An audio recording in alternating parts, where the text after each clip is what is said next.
about yourself, God, and the universe. You see, religion teaches there is a God separate from you. He created the universe separate from himself. They did this to truly disconnect you from consciousness, from God, and from yourself. Now let me explain. It's going to be very difficult to understand this from a left hemisphere dominated perception. The left hemisphere sees everything individual. The right hemisphere sees the whole. For example, if you're walking through a woods, the left hemisphere sees individual trees, leaves, twigs, and branches. The right hemisphere sees the interconnectedness of the whole woods. We've been trained our whole life to be trapped in the left hemisphere, to think logically, scientifically, with evidence. This way of thinking traps you in illusion, division, and separateness from everything. Plus, in science, they teach you the universe exists outside of you. You exist in a universe, and the universe exists whether you exist or not. This is completely false. You are the universe experiencing itself. There is only one person in the universe. There is only one awareness in the universe, and that is God. That is your consciousness. Not your name, your job, your reputation, your thoughts, your beliefs. That is not God. God is the infinite awareness that you are, the alertness, the essence of life. You are an individual. You have a dual nature, an inner world, consciousness, and an outer world, this physical body. The inner world is the immortal, consciousness, awareness. This physical reality is for the immortal within us to experience and enjoy. And the immortal consciousness, the immortal self, the individualized expression of the only thing that is truly real, which is God, consciousness, is seeking a way to understand itself through infinite vantage points. The same consciousness inside of you, inside of the dog, the squirrel, the plants, the stars, the same awareness is in absolutely everything. Only the right hemisphere can see this connection. The universe is one mind separated into the infinite bodies and life forms. This is why scientists tell you that the universe is forever expanding. It's truth in plain sight, because the universe is the mind, and the mind is always seeking more vantage points to understand itself. And the mind is always expanding into new realms of thought. The mind cannot be filled up. It does not exist in space. However, human awareness, human consciousness is very sacred. And the reason why I say that is because humans possess a two-way consciousness, unlike a dog, an animal, or a squirrel, for example. The dog looks in the mirror. It is not aware of itself. It doesn't look in the mirror and see that it needs to improve something. However, humans, we can look in the mirror and say, who am I? Where do I come from? And I need to change this aspect of me. I'm lacking in this area. Dogs do not have this awareness. They function only on their immediate surroundings, on survival and instinct. Human awareness is special because we have the ability to reflect on the self. We can question our consciousness. We can question, who am I? Where do I come from? And where am I going after this? The human mind has no limitation.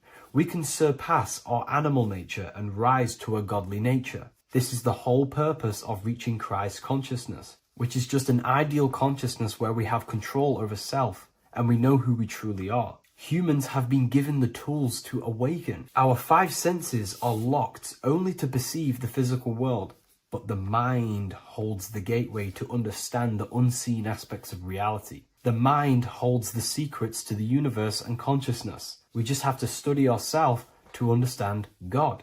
We are all individualized aspects of consciousness. There is only one pure consciousness in the universe, but we're fractaled into infinite life forms, experiencing this consciousness in a different form, molding this consciousness into individual egos and individualized consciousness. Me and you are made of the same fabric.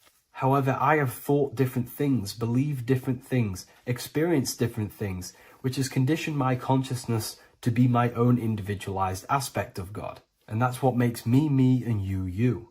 God is the creative power within us to turn thoughts into physical reality, to create things. We are a creator. Each one of us is a miniature earth, creating and building in this physical 3D reality.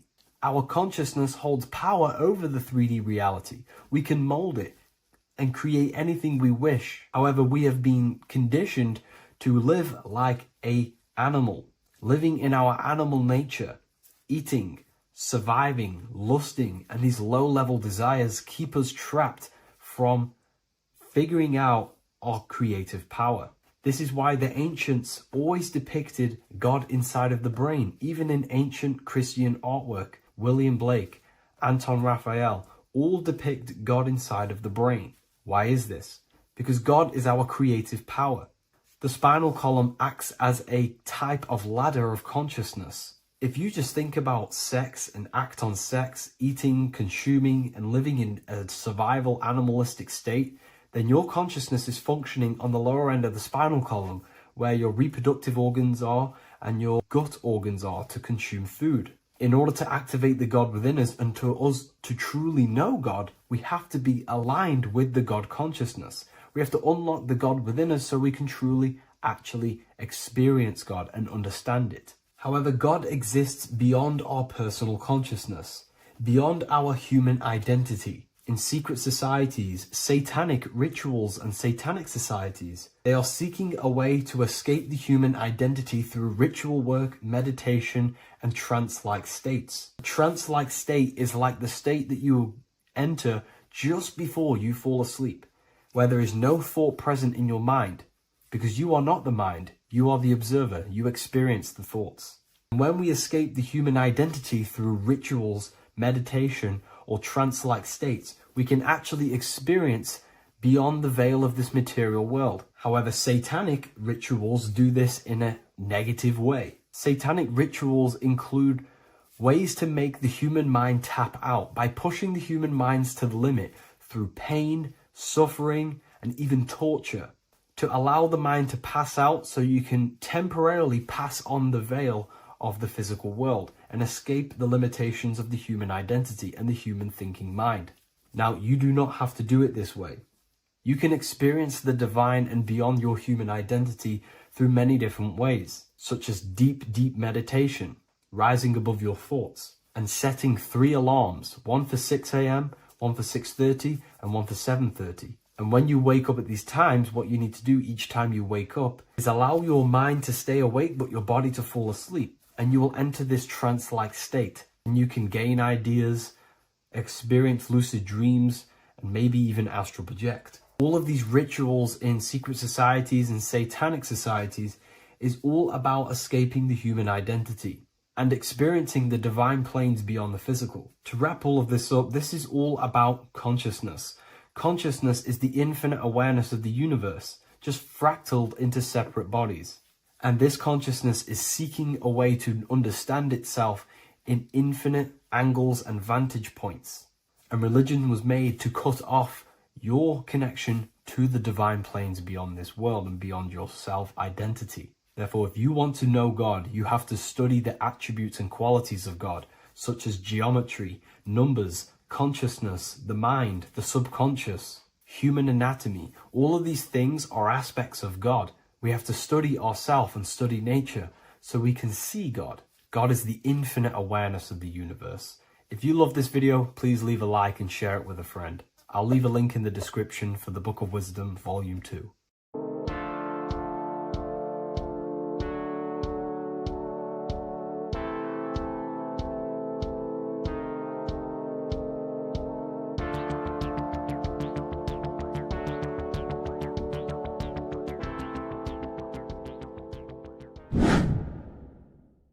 The earth has become a realm in order to trap souls within so that they can harness our electricity, our energy. Even the Bible is talking about how this realm is controlled by the wicked one in John 5:19. We know that we are the children of God and that the whole world is under the control of the evil one. Ephesians 6:12.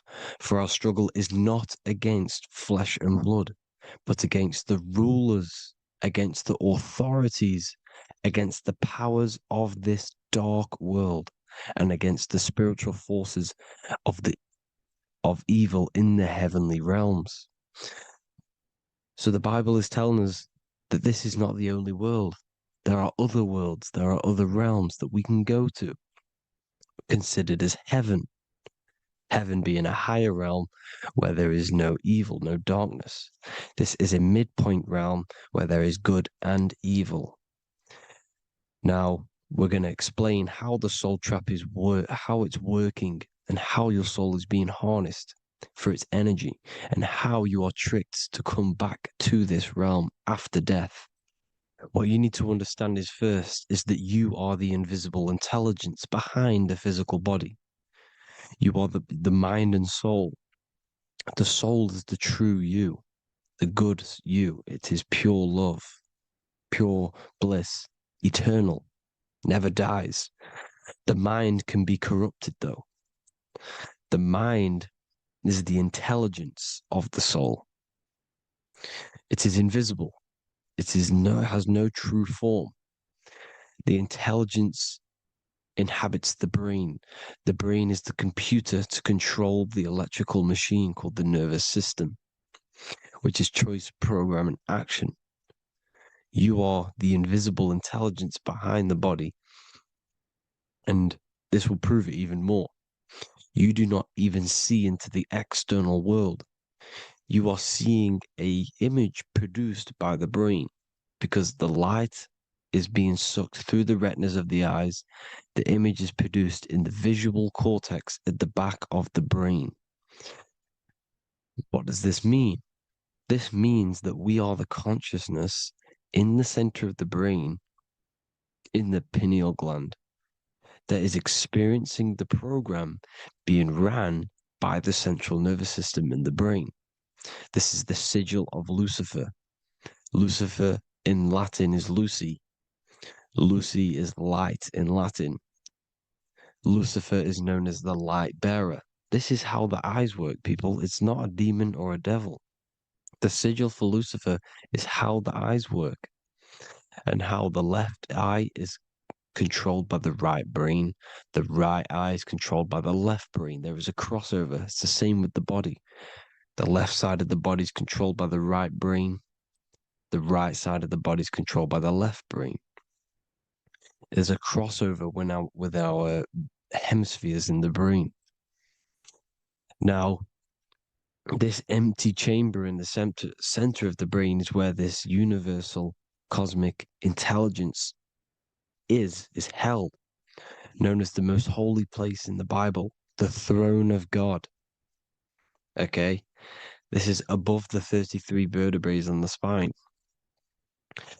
As you can see here, you are the being in the center of this point. All of the nerves are being sent back to this one particular point, which is the seat of our invisible intelligence. You can see it's an empty chamber. Our consciousness, our intelligence is not a physical thing. This intelligence is the true voice inside of your head. This is why your head is heaven, your heart is earth, your heel is hell. Your head is heaven because this is the seat, the throne of God. God is in heaven because the consciousness, this divine intelligence that's controlling the body, is sat in the center of the brain. The brain is taking commands of this invisible intelligence. When you close your eyes, you can feel your awareness, your consciousness, your intelligence is all in the brain. Your awareness is not in the feet, the heart, the legs, the arms. It's all in the center of the brain. Now, if you meditate deeply, you will find that you are beyond the mind. You are the being observing the thoughts. You are the soul observing the thoughts. Now, with this being said, you are the consciousness experiencing the program being ran by the central nervous system in the brain, because you're not seeing into the external world. It's an image, it's a simulated image produced by the brain and the central nervous system.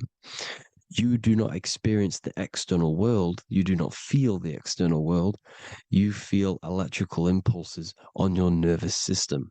Your nervous system is decoding what you are feeling. So the only thing that you truly feel is the electrical impulses on your nervous system. This is why the nervous system is the tree of knowledge of good and evil, because it gives your invisible intelligence, your mind, the knowledge of good and evil. It can detect good things, it can detect bad things. If it's hot, if it's warm, if I need to go, the nervous system is doing this. It is the tree of knowledge of good and evil. Okay? Now this universal intelligence is symbolized as the single eye. Okay? Matthew 18:9. It is better for you to enter life with one eye than to have two eyes and to be thrown into the fire of hell. What does this mean? It's symbolic, it's metaphorical, people. It is metaphoric. Your universal intelligence is the single eye, the one eye. It's the balance between the two poles, between the left and the right, the good and the evil. It knows the right thing to do all the time. This is our inner guide. The inner self is the inner guide. And when you are operating your life off duality, using your two eyes, you'll be thrown into the fire of hell, lower states of consciousness. Because you're split. You need to live in oneness, even, balance.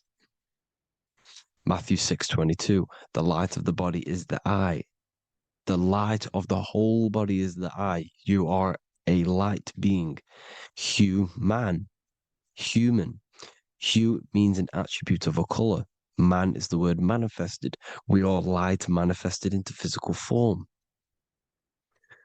Depending on your vibration is depending on what color that you are vibrating on, which is a hue, a human. If therefore thine eye be single, thy whole body should be full of light. Again, it's talking about the single eye, oneness, completeness.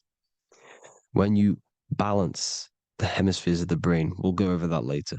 But anyways, the body is the earth. This is what we need to understand, people. The body is running the simulation, the program that our consciousness is experiencing.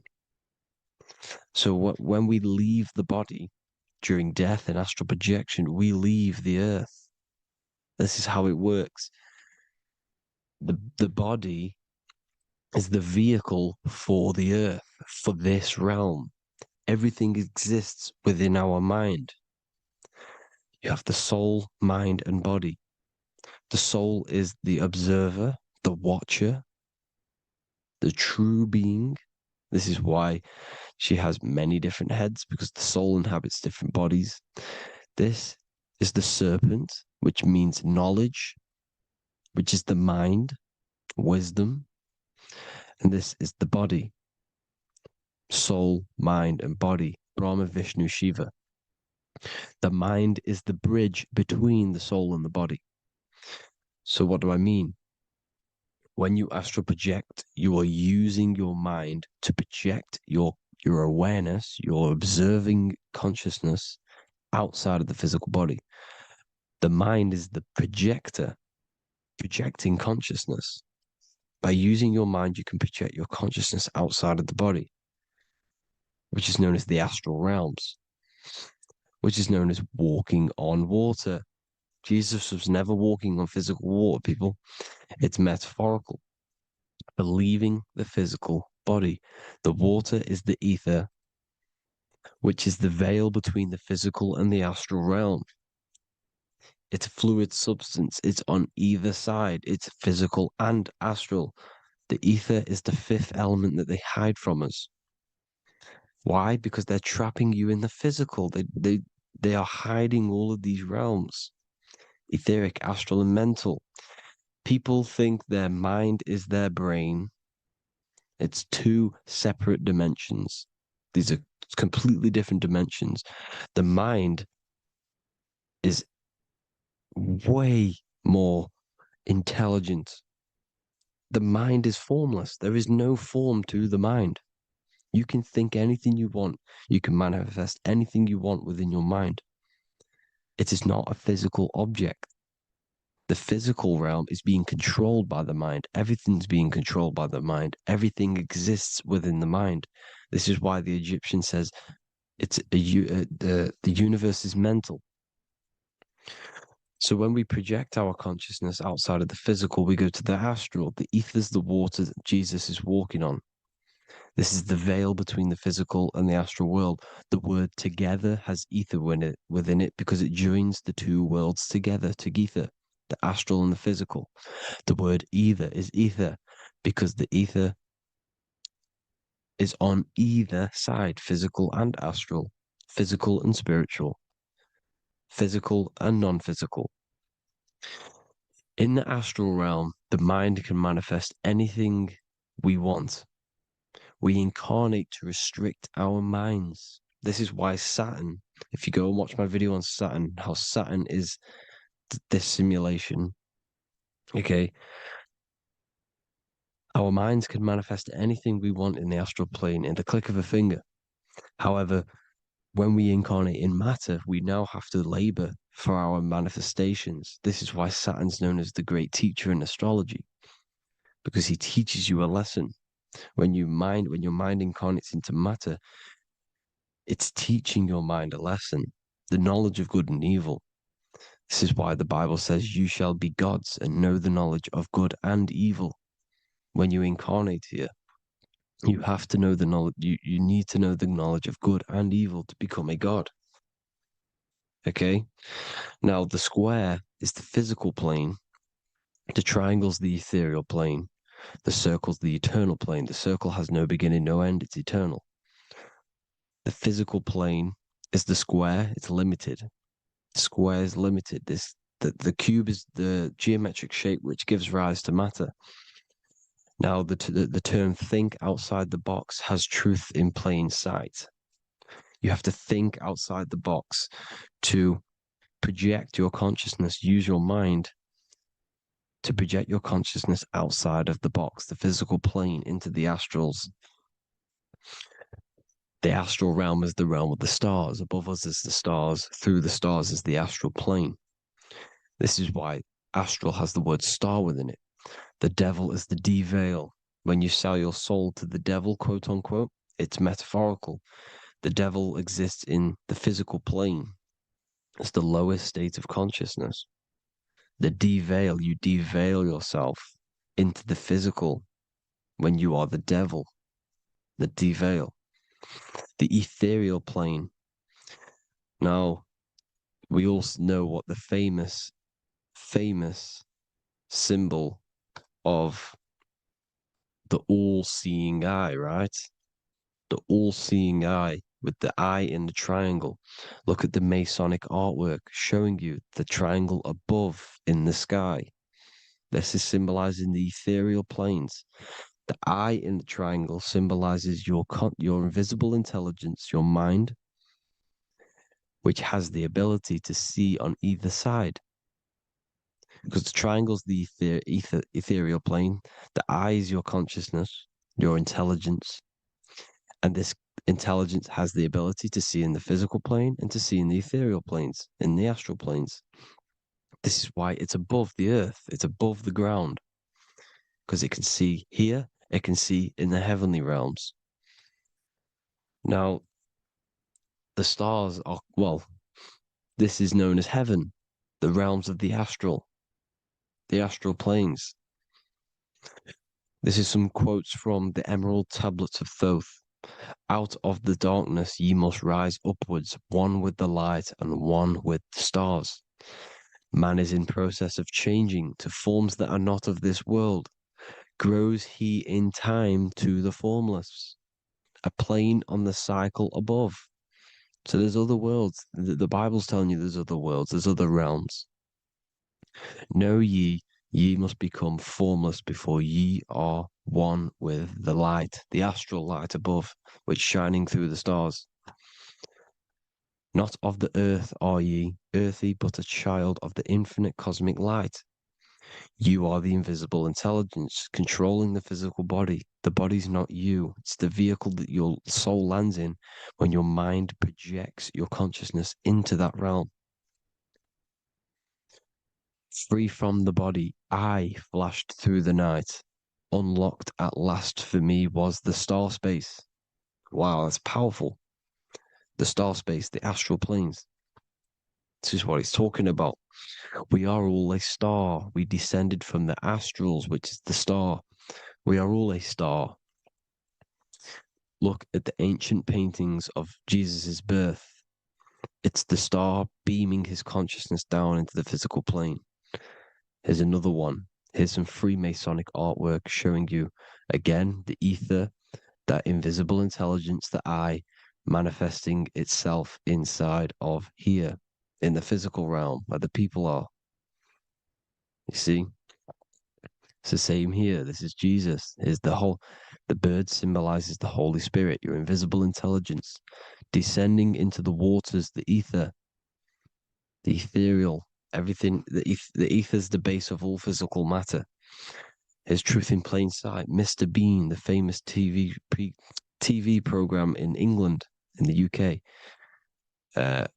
He begins the program like we all begin the program from falling from the stars. He falls down with a beam of light.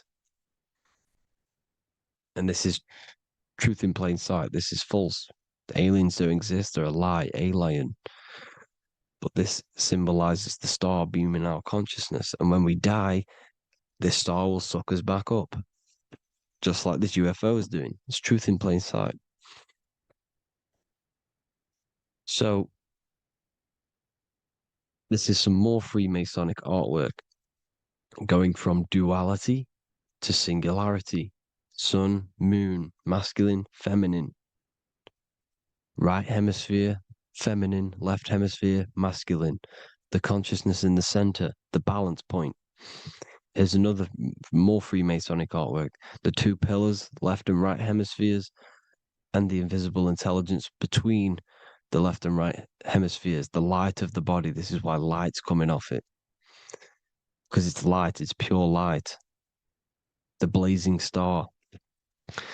The stairs go from the checkered board, the duality, up to oneness, in between the sun and the moon, the masculine and the feminine. This is symbolizing going into oneness. What did the Emerald Tablet say? You've got to become one with the stars, one with the one with the self. Balancing the two hemispheres so that you can gain, because when the two hemispheres are balanced, you can gain a more deeper connection with your invisible intelligence. Same with the chakras.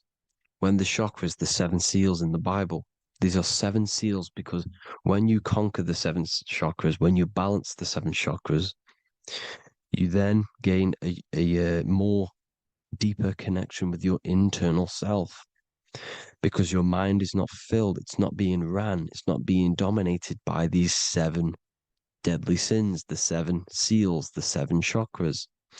These are 7 energy centers which are concealing our true form. Balance makes us have a stronger connection with our true cosmic intelligence. Heaven is even. This is why Jesus is pointing at the heart. The even point is the heart. You got to balance the chakras and live from the heart because the heart is the earth. You're in good and evil. The body manifests the lower and the higher self. The higher self is in the higher parts of the body. Wisdom, intuition, expression. The lower self is in the lower parts of the body. Sex, food, and power. This is how they are trapping your soul, people. Like I said, the mind is the bridge between the soul and the body.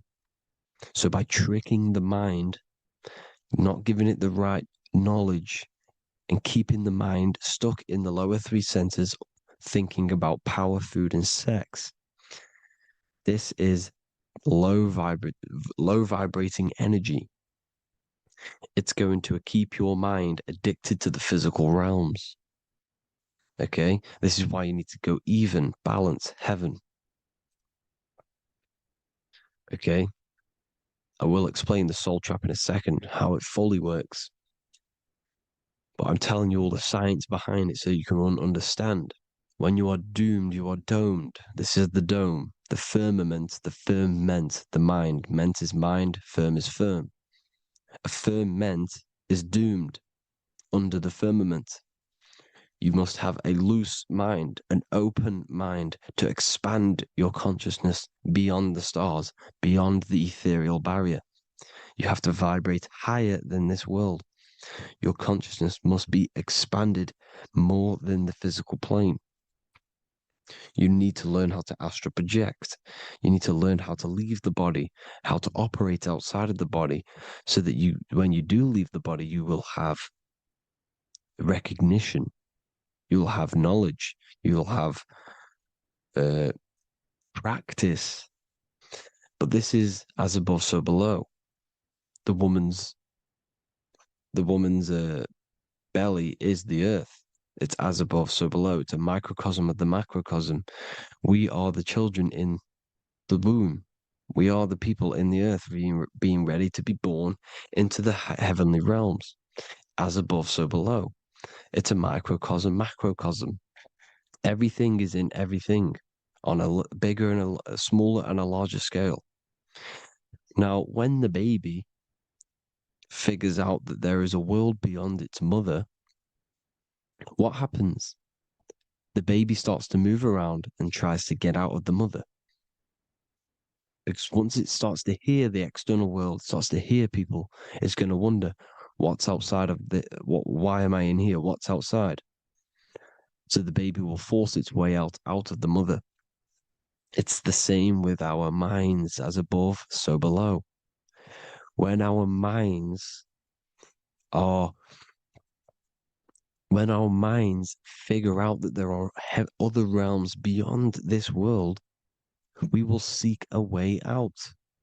This is the womb, the mother earth, mother nature. It's the mother. We're in the womb. We can be born out of this world, which is being born again in the Bible. When you are doomed, you are domed under the dome, under the firmament, the firm mind. The firm mind will keep you under the firmament. Due to the law of polarity, there has to be other realms. There has to be. Because the law of polarity works in this world, and it will work on every scale possible. It's universal laws. These are universal laws. The law of polarity means that there are other realms polarizing this realm. There is a hell, there is a heaven. There is a midpoint, which is Midgard, which is the one we are in now. Earth, heart. Earth is the heart. Heart is the center, good and bad. The balance between good and bad. Your reality is your level of realization. Your mind realizes other worlds, you will seek a way to them worlds. It's that simple. The soul trap is to keep you stuck in this physical body, which is the earth. This body is the earth. It's running the program, like I said at the beginning. It's running the simulation that your consciousness is experiencing. You are an electromagnetic being, and you're hidden in a cage, your rib cage, and you're stuck in cells, a prison cells. Look, you're in cells. We produce electromagnetic energy. Your soul produces this energy. And by trapping your consciousness inside of this physical realm, they harness this energy within the astral realms. They're using you to manifest demons, because your mind creates demons through emotions and mental thought energy, which is a whole nother video. I can make a video on that. You're manifesting everything for them because they're trying to create a hive mind. This is why they want everyone to believe in one belief system, one government, one belief system, one religion, because they're creating a hive mind. This hive mind will manifest and be summoned within the astral planes, because the mind manifests the astral plane. The astral plane is the realm of imagination. The mental plane is the realm of just thought alone. The etheric plane is the energy. The physical plane is the matter. So all of our minds together are manifesting these demons within these subconscious realms, the astral. Now, how are they keeping you stuck to this realm? Well, when you die and you're stuck in your lower three chakras, okay, when your mind and soul detaches from the body, which is the earth, when you leave the earth, you're still going to have these mental addictions to the food, the sex, the materialism, the phone, the cigarettes, everything. This is why they get you addicted to everything possible. The TikTok, the YouTube, they get you addicted to as many things possible. Because when your mind is addicted to these things, and when this mind leaves the physical body, you're still gonna have these addictions. Okay? You're still gonna have these thoughts. And you will be manifested into the lower astral realms because you're thinking materialistic, you're thinking negative, because your level of realization was your reality. You were manifesting hell on the earth. When you leave the body, you're going to manifest hell in the astral planes, which means you'll be vibrating on the very low, which will put you in the lower astral realms. So guess what? You're going to come back. You're going to come back into materialism. You're going to reincarnate. Because you haven't prepared for life after death. You must detach from the external world. Okay? Moon is mind. The sun is the soul, the earth is the body, the moon is the mind. This is why we say lunatic. In your mind, you have a specific mood. Moon. Money, M-O-N, is the moon. Money exists in the mind. They get you addicted to the money. The Bible's telling you this. Do not conform to the pattern of this world, but be transformed by the renewing of your mind. It's telling you. Of this world, but be transformed by the renewing of your mind. Who knew that the Bible was this deep? Matthew 16:26, what good will it be for someone to gain the whole world yet forfeit their soul? James 4:4, don't you know that friendship with this world means enmity against God? Therefore, anyone who chooses to be a friend of this world, of the world, becomes an enemy of God. John 4:4, dear children, are from God and have overcome them, because the one who is in you is greater than the one who is in the world. It's talking about the invisible intelligence. It's greater than the physical world. John 2:15, do not love this world, nor the things it offers you, because this world will create you to, if your mind has attachments to what this world offers, sex, money, and power, pretty much, you will reincarnate here. You will come back here, because when you leave the body, your mind will still have these addictions. Do not love the world, nor the things it has to offer you. All of this is in my newly published book. The paperback versions are now available. Finally, for all the people who have been waiting, the Book of Wisdom. All of this knowledge is inside of the Book of Wisdom. The paperbacks are available. There's worldwide shipping. You can get it anywhere, pretty much, any country. My new website, it's amazing. There's going to be some amazing products coming on the new website. But I thank you all for the support. Before I leave, I need to explain what is going on with the soul trap. Like I said at the beginning, the mind's the bridge between the soul and the body. The body's the realm. By tricking your mind with false knowledge, they are keeping your soul stuck to this realm. They get you addicted to all the physical things, and that is it. As soon as you're addicted and you die, you're going to come back. So by tricking your mind, which is the bridge between the realms, they keep your mind stuck within this body. They keep you in physicality. They deveil you, the devil, the deveil. Thank you all for the support, people. If you do want to join the Academy, all the links will be posted below this video for the book, The Academy. Thank you all for the support and have an amazing day.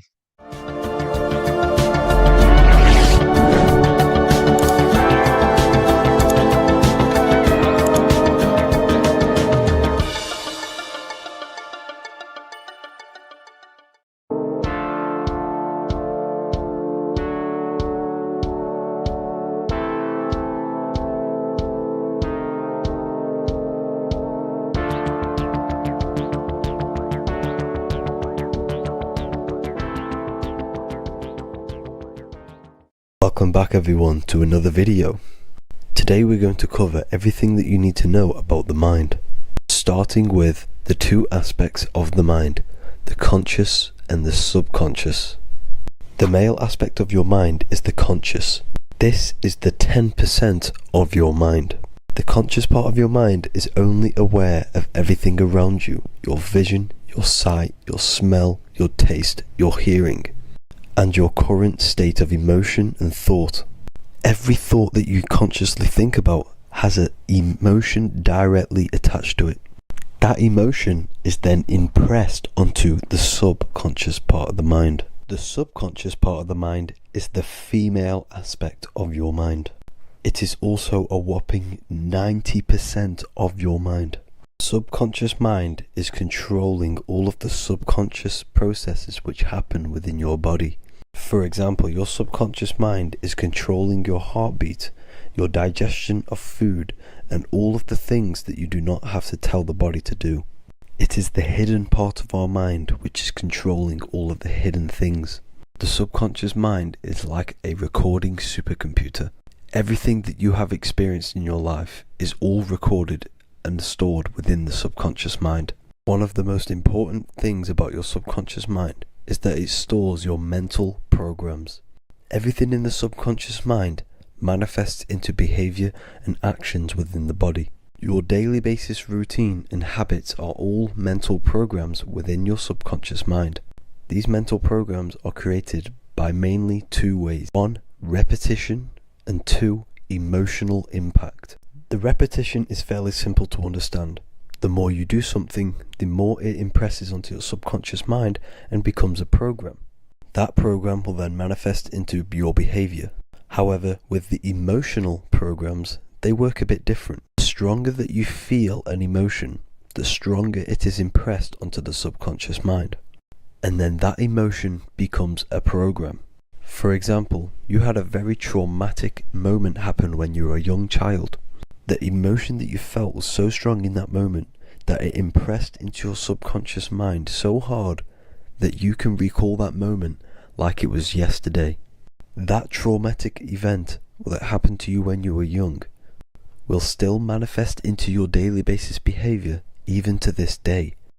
However, it manifests subconsciously. For example, if you were in a car crash, you will be wary to enter cars with certain people.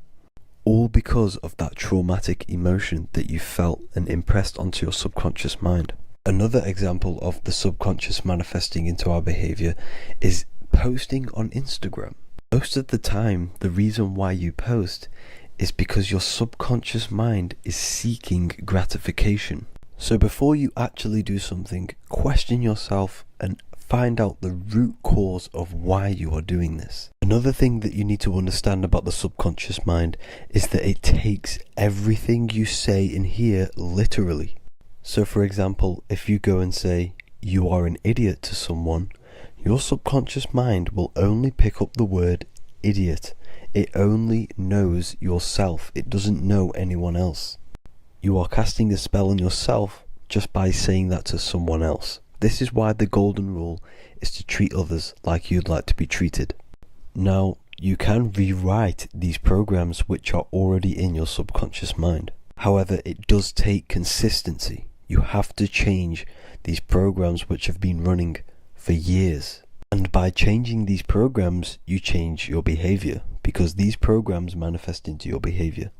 The best way to do this, personally, is to listen to affirmations first thing when you wake up in the morning, and do this for 10 minutes every single morning.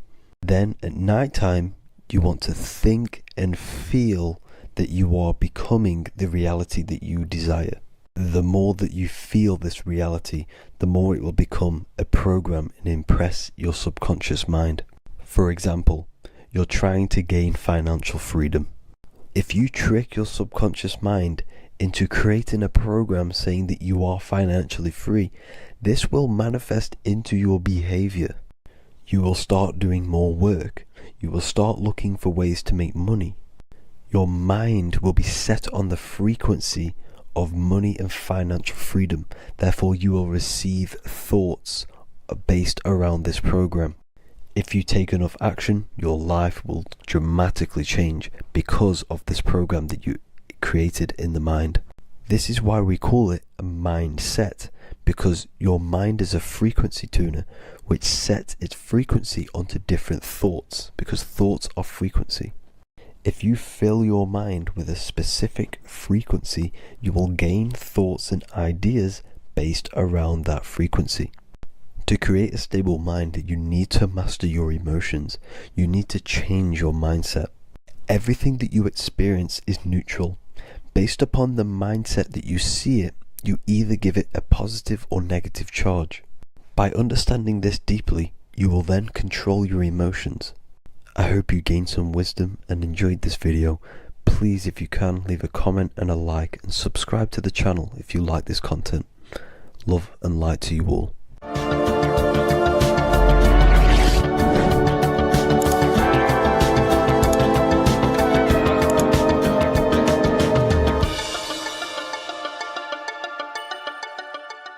What if I told you the devil is closer than you think, and it's not actually a real person, force, or spiritual entity outside of you, but a being and an aspect of your own mind and psyche? In this video, you will learn exactly what the devil is and the true esoteric meaning of the devil. The first thing we need to understand is that the universe is a mental universe. Look around you. Every action, every building, everything you see around you was begun first as thought in the mind, then manifested. We use the mind to build and shape our reality. The universe, the world, only exists inside of our mind. Therefore, God and the devil exist inside of our own psyche. So first of all, the devil is not a literal being, but a symbol of the lower self. It represents the unmastered, ego-driven part of the human mind, a symbol of destructive thoughts, emotions, behaviors, lives in realms of chaos, fear, hatred, lust, and ignorance. This is why we see the devil as red, because red is the lowest vibrational color on the color spectrum. It also corresponds with the root chakra, which is all to do with survival instincts. Red represents chaotic and intense emotions like hatred and anger. When we are angry, our face turns red. The devil represents our animalistic fundamental needs, our instinctual needs, our survival state of consciousness. We have a survival state of consciousness and a godly state of consciousness. Our godly state of consciousness is creating, not just experiencing in the animal state, but consciously creating reality. This is why we see the devil with a goat head, an animalistic head, and the head is where the brain is. The animal head represents living off instinct, the part of our mind that lives on urges, impulses, and instincts. Eating, sex, power, ego-driven actions, and ego-driven thoughts. Animals are only aware of themselves. Animals live on instinct. They have no ability to consciously create like humans. This is our lower desires for the material world. That's not to say the material world is evil. However, when our consciousness is only seeking material things, this leads us down a path of self-destruction, because nothing material can ever satisfy our soul. Everything material is temporary. Therefore, the devil represents the part of us that seeks only material desires, only material fulfillment, the ways of thinking where we only think about ourselves and ego-driven thoughts. It also represents the unchecked, unconscious self, where we have no mastery over our thoughts, over our emotional impulses, and no mastery over our actions. We're living in instinct and impulsive states, which causes chaos, selflessness, destruction, and keeps us bound to our lower material 3D state of consciousness. It's important to recognize that the word devil was never present in the earliest Gospels. Instead, what was mentioned was a spirit of evil. This distinction is crucial because it underscores that the idea of the devil, as popularly conceived, does not actually exist as an independent entity. Rather, it is a personification of the lower aspects of the human mind, a facet of our own consciousness. The term spirit of evil was not meant to denote a specific deity or being, but rather any force of negativity, whether it manifests as a destructive thought, emotion, or action. A spirit is a force, an energy, and we have three forces that create our reality: thoughts, emotions, and actions. We have full control over these three aspects, which transform and mold reality. A destructive thought, a destructive emotion, a destructive action is a spirit of evil, and it originates from the darker aspects of the human psyche. So now, because we're on the topic of the devil, we have to look at the pentagram, which is obviously connected to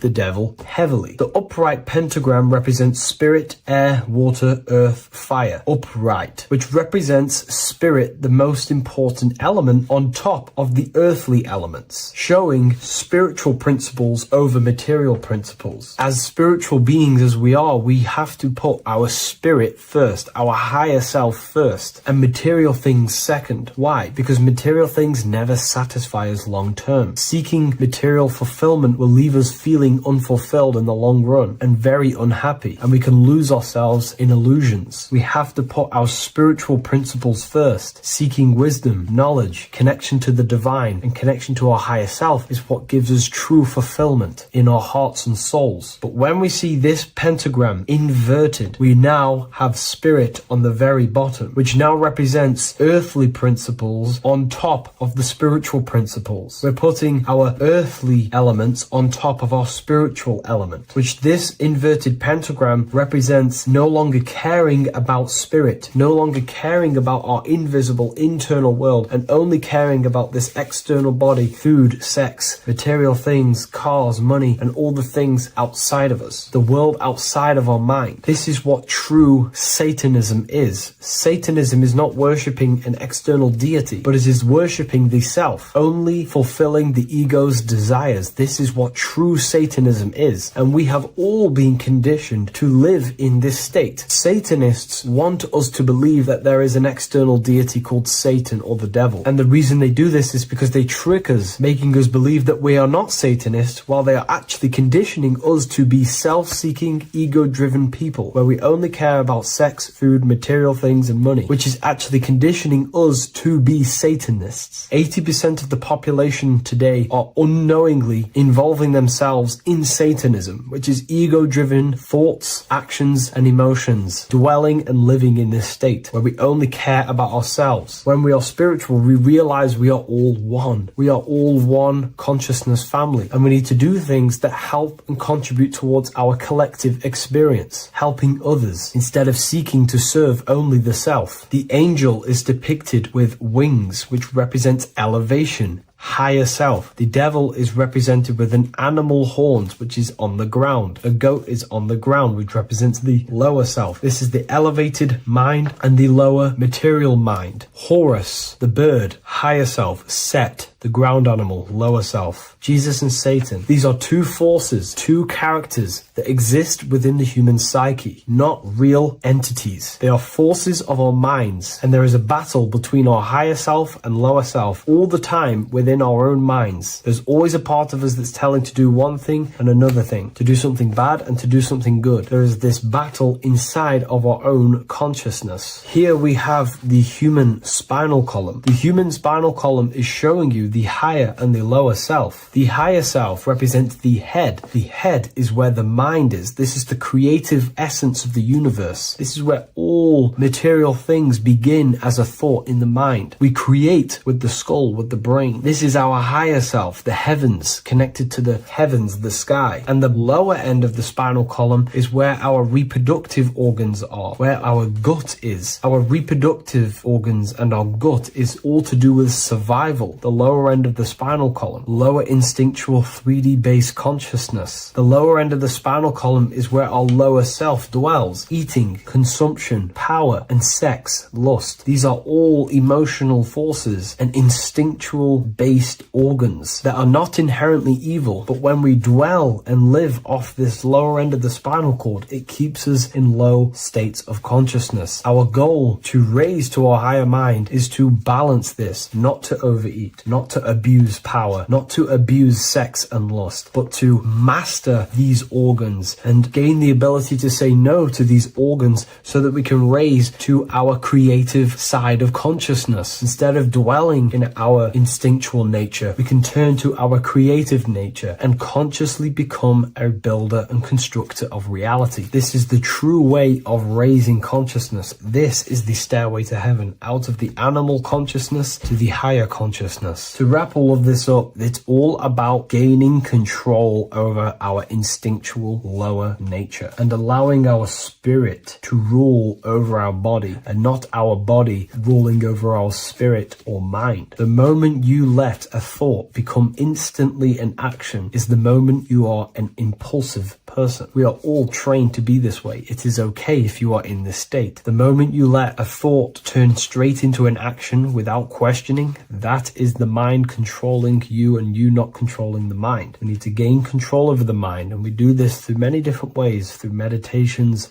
affirmations, and discipline. We slowly gain control over our minds. And once we gain control over our minds, we gain control over our thoughts, and we gain control over the attention that we give certain thoughts. We can then start to uplift our mind, our thoughts, out of our instinctual state to the higher mind. If you wish to learn more about consciousness, I'll leave a link in the description for the Book of Wisdom, Volume 2. You don't just have a physical body. You have a physical, mental, spiritual, and emotional body. Each one of these aspects are a body of its own. Body does not just refer to a physical substance. You have a mental body for thinking, an emotional body for your emotions, a spiritual body for your energy in your astral form, and a physical body to encapsulate all of these. Each four of these aspects are essential for the human experience and essential to balance. Now, today we're going to be syncing the four aspects of your consciousness with the four seasons and the four elements and how this ties into the Bible. So we have four physical elements. We have 5 elements in total, spirit being the most important. But spirit is pure invisible. We have 4 physical elements. We have air, fire, earth, water. Earth and water are feminine. Air and fire are masculine. Air and fire are active. Water and earth are passive. The air corresponds with the mental body of consciousness. This is where your intellect, this is where your communication, this is where your thoughts, intuition all comes from. This is the mental body of consciousness that allows you to think, allows you to process, figure things out, and have intellect and gain knowledge. This is your intellectual aspect of your consciousness, located in the head region. We have a fire nature, a spiritual nature. This is our astral body. Our astral body is all to do with the subconscious realms, the higher realms of consciousness. This is the body that allows us to be free from the physical body. Our spirit is more of our energy. Water is our emotional body. This is what allows us to feel things, that allows us to gain intuitive feelings of conscience. So emotion allows us to understand what is right and what is wrong. When we feel something bad, we know that this is wrong. When we feel something good, we know that we are doing good. Emotions are a creational force that allows us to feel certain things to bring them into existence. Our emotional body is a creational force and should not be reactive, and they should be controlled. Most actions are stemmed from emotions. Actions bring thought into physical existence. Emotions are the driving power. They are what drives your actions. The thought, then the emotion, then the action. Earth is your physical body.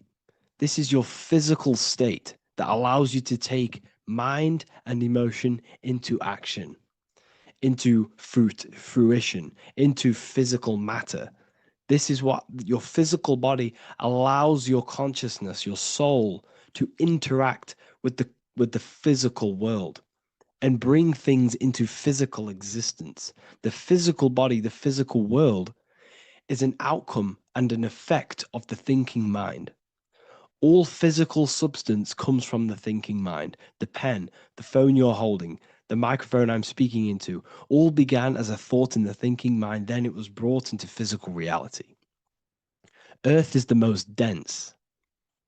So it goes in this order: body, emotions, spirit, mind. The higher you go up, the more lucid and fluidic it becomes. The lower you go down, the more dense and dull it becomes. Air is the mind, fire is the spirit, water is the emotion, earth is the physical body.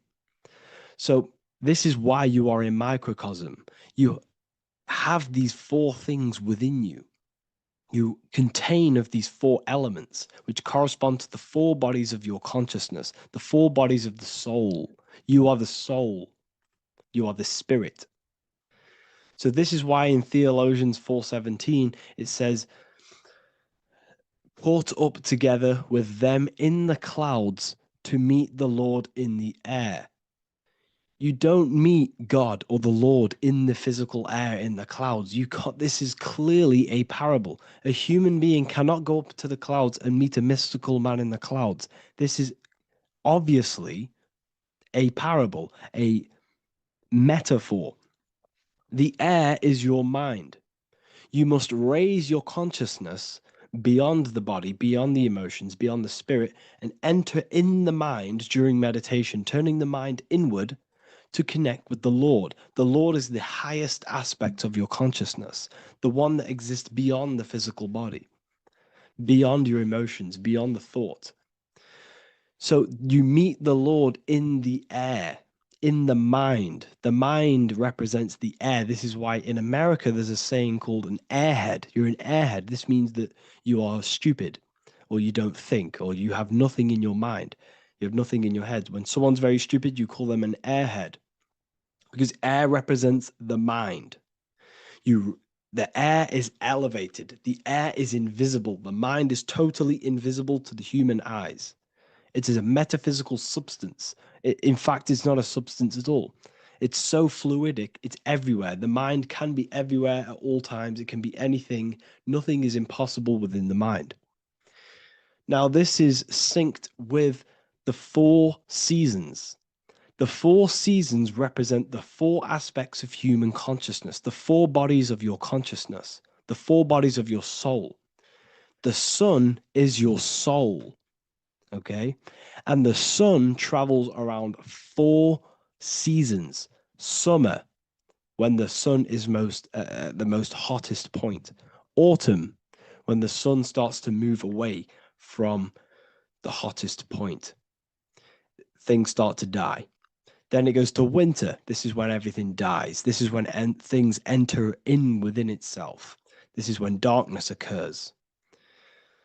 Then spring. This is the reignition of the sun. This is when the sun starts to bring back the warmth back to the summer.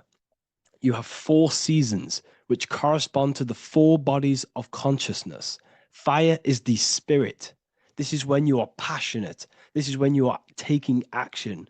This is when you are fiery. The sun is blazing. You're taking action. You're very passionate. You're very spirit. You're in the spirit. Autumn is water, emotion.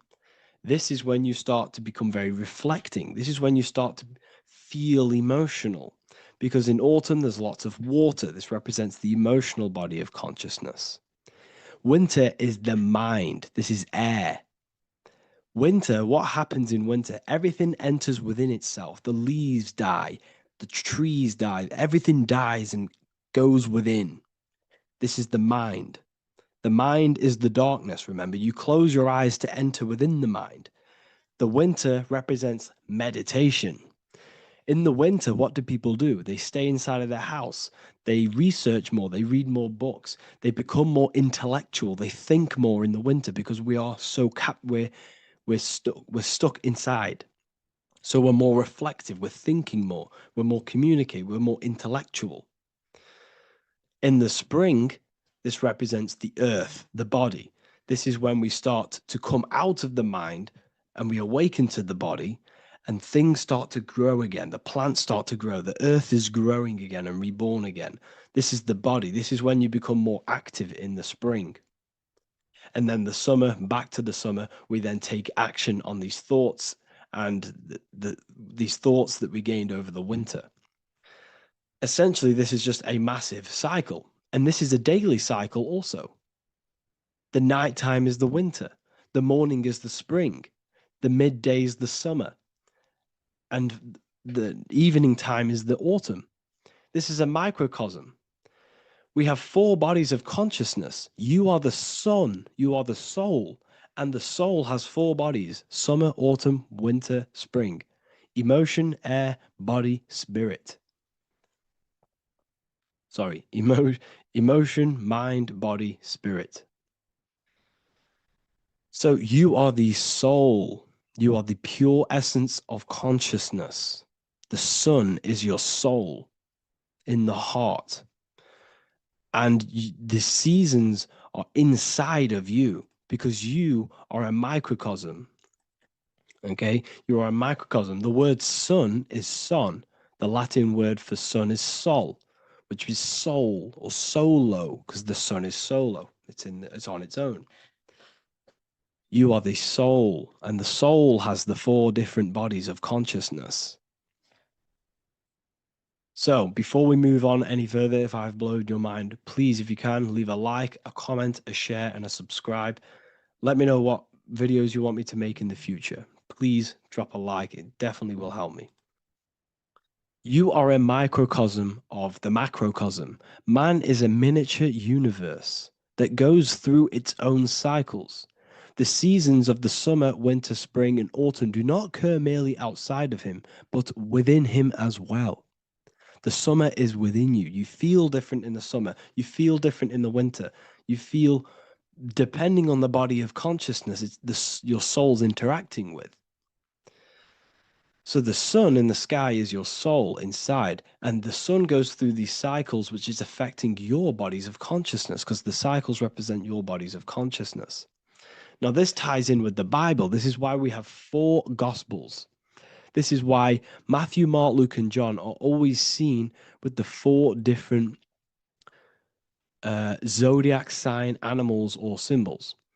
So you always see each one of the Gospels. If you just type in on Google Matthew, Mark, Luke, and John, type in ancient pictures, paintings or pictures of them, and you will find these 4 zodiac signs are always standing with each one.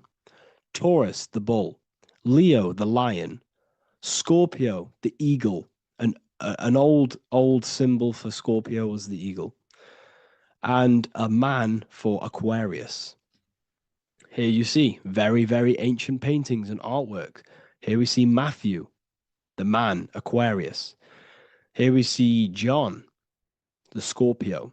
Same here. We also see it on the tarot cards, on the world card. We see the 4 fixed zodiac signs. Here we see it as well. These are called the 4 fixed zodiac signs. Now, when we look at the zodiac, we're no longer looking at the sky, because what you must understand is as above, so below. What is above you is inside of you. What is above is what is below. What is outside of you is within you. The zodiac is inside of you. The zodiac revolves around the sun. The sun is your soul. These are different energies of your soul. Like I said earlier, the 4 seasons are the 4 bodies of your consciousness. And in each body of consciousness, you have these different energetic energies that you can work with. Okay, so this is the true astrology. This is the true astrology, the internal esoteric astrology. You can't find much information on this at all. Very hard to find. So what we're looking at are the 4 bodies of consciousness.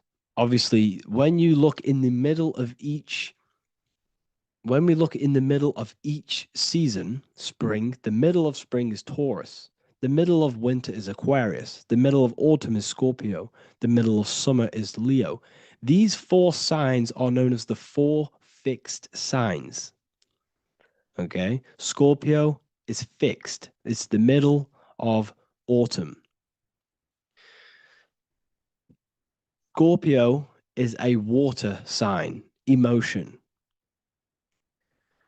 Aquarius is the air sign, the mind. Taurus is an earth sign, the body. Leo is a fire sign, the spirit. This is why we see Matthew, Mark, Luke, and John with the 4 fixed signs of the zodiac, which represent the 4 bodies of consciousness. Leo, the spirit, fire. Luke, Taurus, earth, body. Matthew, Aquarius, air, mind. John, Scorpio, water, emotion. Each gospel is depicting Jesus and showing Jesus in each gospel. Each one of these gospels is showing and depicting Jesus according to the different body of consciousness. In John, this is when Jesus starts to turn water into wine. Water is emotion. Wine is transmuted emotion. This is when he does miracles with his emotions, water into wine. Aquarius, which is Matthew, air, the mind. Inside of the Gospel of Matthew, this depicts Jesus as an intellectual person, a person who's communicating and using his mind, his mental body a lot inside of the Gospel of Matthew. Go and read it, and you will see this. Luke, Taurus, earth, the body. Luke shows and depicts Jesus according to the body of consciousness, the physical body. He shows Jesus as a human, being a human being, helping people physically and helping people's physical needs, like giving away food and doing all sorts of good things for other people.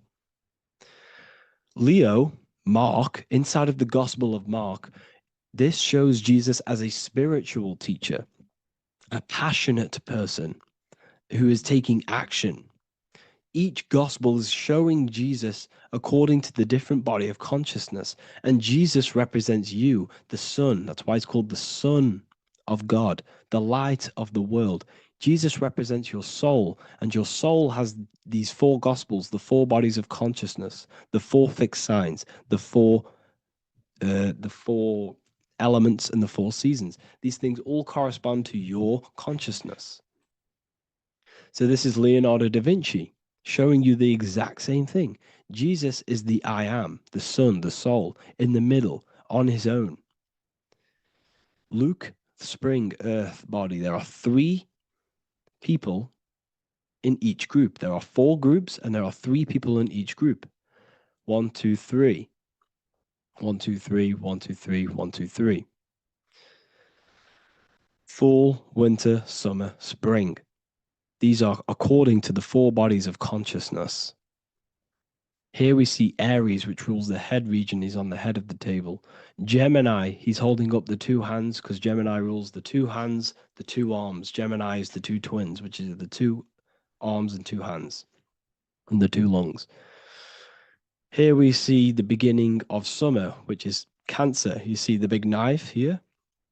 Cancer, him here, this gray-haired guy, holding a knife for the crab. Cancer, they pinch. You have a knife, symbolizing the crab. Leo, the middle of summer, showing dominance. The sun is very dominant. He's got his elbow on the table, showing dominance. Virgo has no Adam's apple.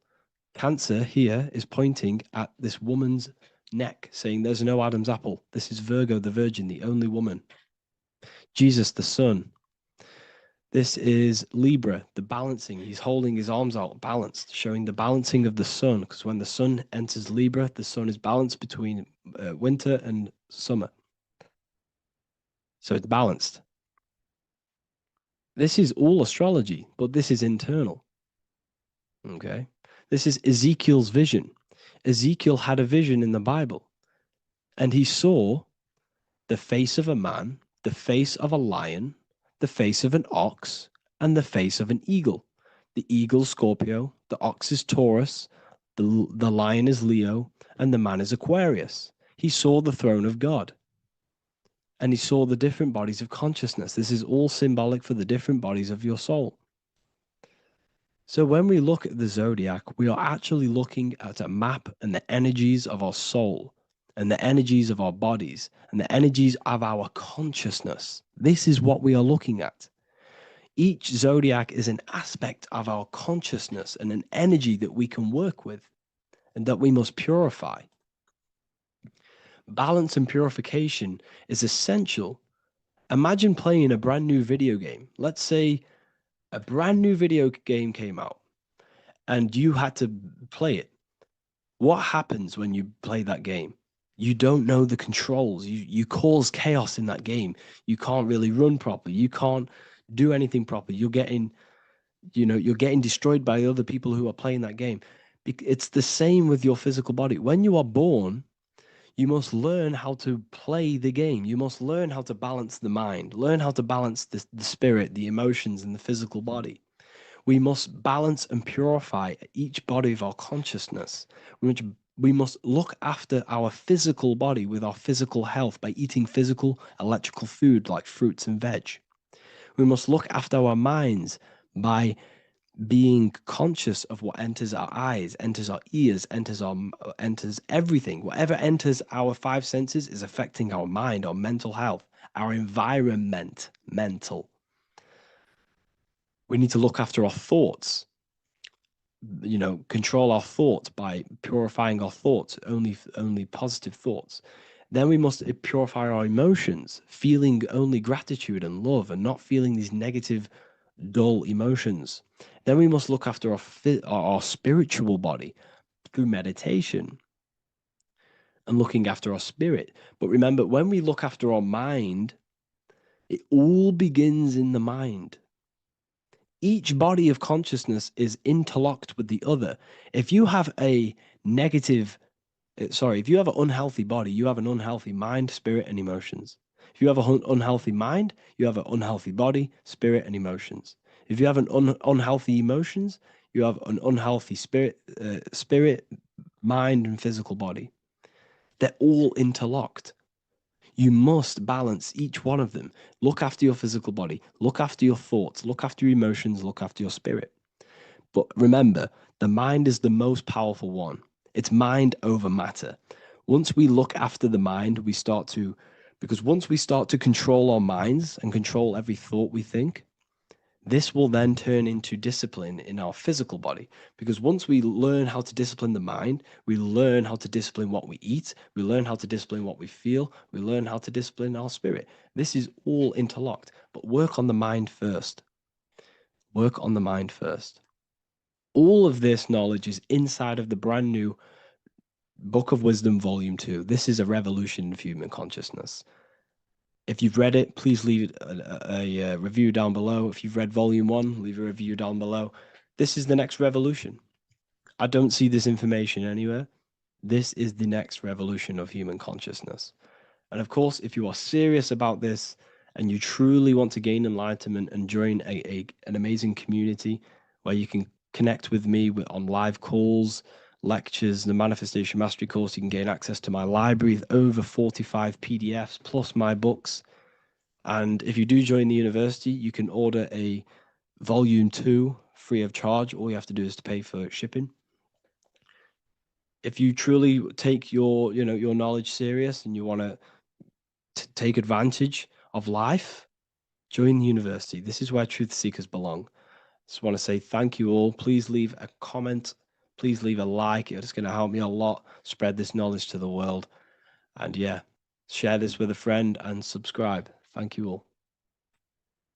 What if dreams aren't random at all, but messages from a deeper part of yourself, trying to show you things? In this video, you're going to learn exactly what dreams are from an esoteric view, how to control dreams, and how to dream more frequently. Dreams are not nonsense. They are expressions of the subconscious mind. In the daytime, we're using our conscious mind, what we are aware of. This represents the daytime, the sun, the external world. We're operating in the external, outside the body in the day. But when we go to sleep, we return inward. Everything does this breath. We breathe in through the nose and out through the nose. Everything does this in and out process in the universe. We live, we die every single day. We wake up, we express things in the external. Then at nighttime, we return back to darkness, back to the internal. This is the breath of the universe. We have summer, we have winter. This is the breath of the sun and the seasons with the earth. You have an internal world and an external world. External is physical, the internal is spiritual. Like I said, when we go to sleep, we are returning back to the internal world of your own consciousness and subconscious mind. Your subconscious mind holds everything about you, your memories, your traumas, everything you've ever learnt, your language, your name, your job. Everything you identify with is stored within this vast network of the subconscious mind. It is your own personal consciousness. Therefore, when we dream, we return back to the subconscious mind, and we are in fact thinking, but in a subconscious way. The subconscious does not speak the same language as the conscious mind. The conscious mind uses language, thoughts, and all things that are very logical and very easy to understand. The subconscious is the complete opposite. It is very indirect, metaphorical, and symbolic. The subconscious communicates and works in symbols. Ultimately, symbolism is the language of consciousness. This is why in occultism and esotericism, it is filled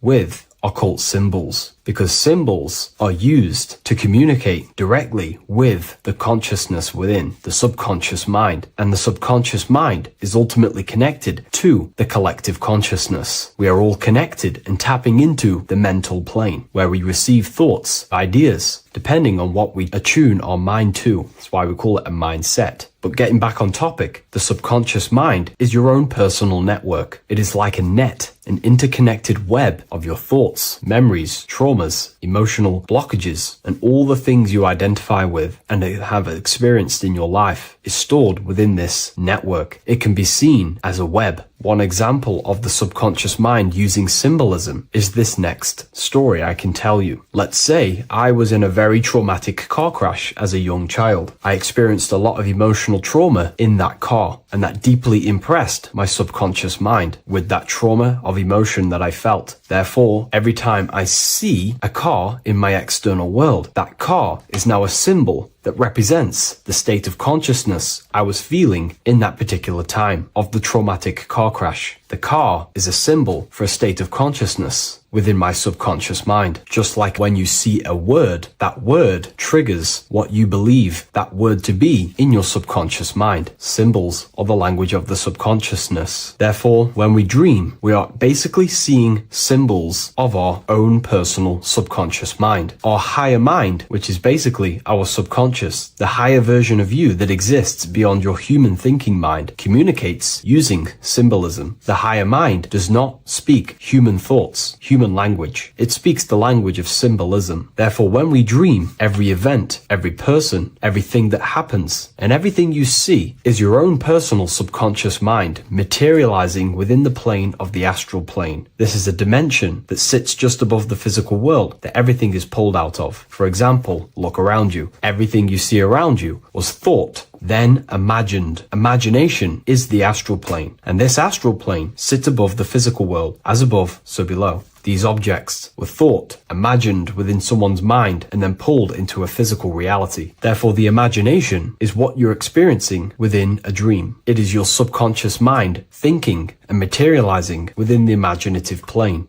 For example, let's say you are a Christian, you believe in Jesus your whole life, you have lots of emotion towards Jesus. This deeply impresses your subconscious mind. You believe in him so much, you go to sleep, you have a dream that you meet Jesus. You did not meet directly with Jesus. You met with your own belief. It was your own belief materializing within the imaginative plane and revealing itself to you. Dreams are materializations of your memories, your subconscious beliefs, traumas, and anything that could be inside the subconscious mind. It is your subconsciousness revealing itself to you in a material form. Let's say you have a nightmare. There is a big dark figure chasing you and you are running away in fear, away from this dark figure chasing you. That dark figure is not an external entity. It is not a spirit or a jinn or a demon. It is in fact an aspect of your own mind. It is a symbol that represents maybe a fear, a trauma, or something you are running away from internally inside your subconscious mind. Something that you are not addressing, but something that is fearful, something that can be controlling you on a subconscious level. Let's say you have a fear to address something in your personal life. You want to address someone who is getting on your nerves at work. You continuously put this off and you fear doing that situation. Over a long period of time, this can slowly control you subconsciously. You start to avoid the person, avoid any contact. It is subconsciously controlling you. This is not the best example, but you can see what I mean. Hidden fears and traumas in the subconscious mind can subconsciously control your actions and ultimately lead you to low states of consciousness, keep you from reaching your higher potential, and ultimately create blockages within your own consciousness. That figure in the dream is a materialization of something that you are fearing and running away from and not addressing. This is why people always have dreams of traumas that they have experienced as a child or when they were younger, or maybe from a year ago or two, because that emotion is deeply impressed in the subconscious, and the subconscious is always trying to reveal things to you, communicate to you that you need to change, purify, and maybe heal within your own consciousness. This is how the higher self communicates to you, through the language of symbolism. Once you understand this, dreams can become a very powerful tool, not just entertainment at night time. Your consciousness never rests. Your consciousness is eternal. It is the very spark of the divine. Your body needs rest. Your consciousness is not physical. It does not need rest. So this is a way you can identify what your dreams are trying to show you, is by writing them down. A dream journal. Every single dream that you have a book placed near your bed. Every time you wake up, first thing you should do is pick up the book and write every single detail that you can remember about the dream. The people that you met are all symbols or aspects of yourself. Maybe it is a friend you saw in your dream. That friend represents a state of consciousness that is within you and is trying to reveal something to you. It's about making the subconscious into the conscious, to become conscious of the unknown. Write down every detail, everything you saw, every event that played out, even the details of the clothes that they were wearing. Everything is symbolic within dreams. Write everything down and then analyze the dream. Don't analyze it from a logical mind. Analyze it with the right hemisphere of the brain, which allows you to see metaphors, read between the line. Try and gain the message that it's trying to show you. What does this overall mean to you? And what could this reveal about aspects of yourself that you need to heal or maybe take action in your life and world? Because your higher self is always guiding you towards awakening and fulfilling your mission in the manifested physical world. Dreams speak in symbols, not logic. Ask about your dreams. What is this trying to tell me? Don't take things literally. Look for an emotional tone and symbolic resonance. With practice, you'll begin to understand the personal language of your subconscious mind. Now that you understand that, again, please leave a like or a comment on this video. This is now a technique for lucid dreaming and dreaming more often. This is not going to happen overnight. This is not an easy method. It simply takes practice and dedication. Every morning, choose 3 time slots. For me, I choose 4:30, 5 a.m. and 6 a.m. 3 alarms that are going to go off at these 3 times, half an hour apart from each other. Each time you wake up, stay awake for 5 to 10 minutes. Turn off the alarm. Try and keep your conscious mind awake, but drift back into sleep. There's no other better way for me to explain that. It's very difficult, but try and keep the mind awake, but the body falling back asleep. More than likely, you will drift off back to sleep. Then the next alarm will go off half an hour after. This will wake you up again, guaranteed. You will probably drift back to sleep by repeating this process. After the 3 alarms go off, each one of them times, you're either going to have a dream or a lucid dream, but definitely you will have a dream. And if it doesn't work one time, keep trying it. I've been using this method for a very long time, and I can tell you 70-80% of the time it triggers a dream, and a very vivid dream. And it's ideal for lucid dreaming because keeping the conscious mind awake while letting the body fall asleep, you can become conscious within these subconscious realms of your mind. But when you are conscious inside the dream world, you can do what you want, but you also want to let the dream naturally unfold. If you try and take too much control, then you will wake back up. If you feel any fear in your dream, you will wake back up into the material world. Another tip to dream more often is to meditate before bed. Simply close your eyes and think about nothing for 5 to 30 minutes. Detach from everything outside you, your name, your job, work, thoughts. Mentally detach from the world and the physical pleasures and become pure awareness before you try and go to sleep. This will help you become conscious while being within the self. If you wish to learn more about consciousness, yourself, the Book of Wisdom Volume 2 can definitely help you. I'll leave a link in the description. Thank you for watching this video, and I'll see you in the next one.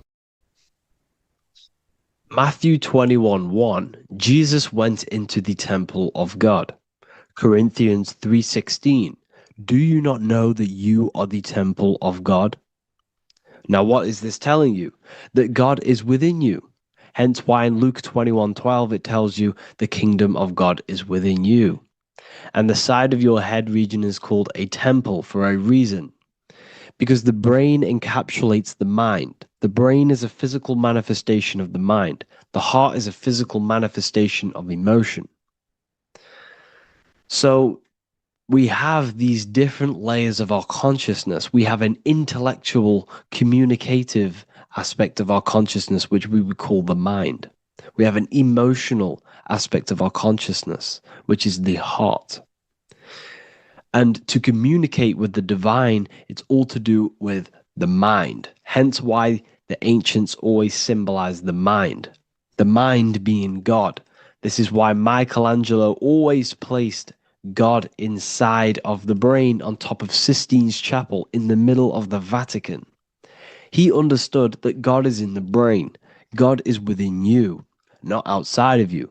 The church tells you that God is in the sky because they are creating a externalization of the truth to create a business and a distraction so that you don't find the divinity within you, so that you don't find your power.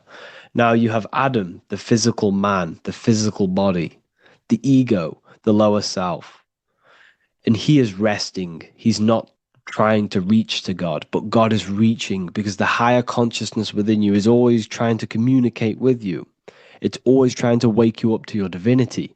But the lower mind, the lower self, Adam, the physical self, is always in ignorance of truth, always in ignorance, and stays in a materialistic way of thinking, which is the lower animal self.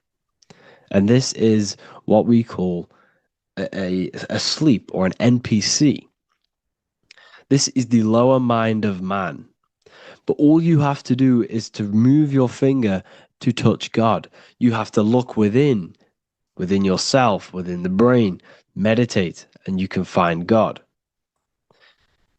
This is why in the Bible we see many references to the human body and anatomy to truly connect with God.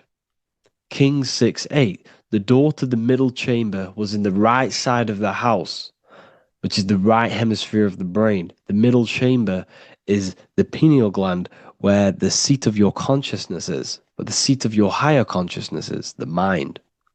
And they went up the winding stairs, which is your spinal column, into the middle chamber, and out of the middle chamber into the third. So they went up the winding stairs. This represents raising your consciousness up the winding stairs. Your spinal column acts as a stairway of consciousness.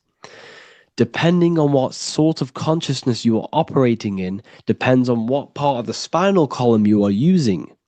Because the spinal column ascends and descends consciousness. What do I mean?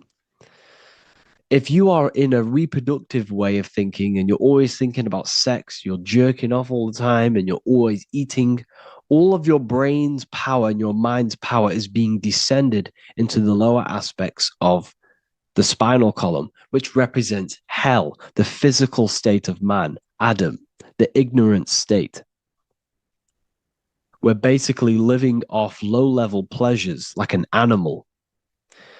And the stairway to heaven is your spinal column.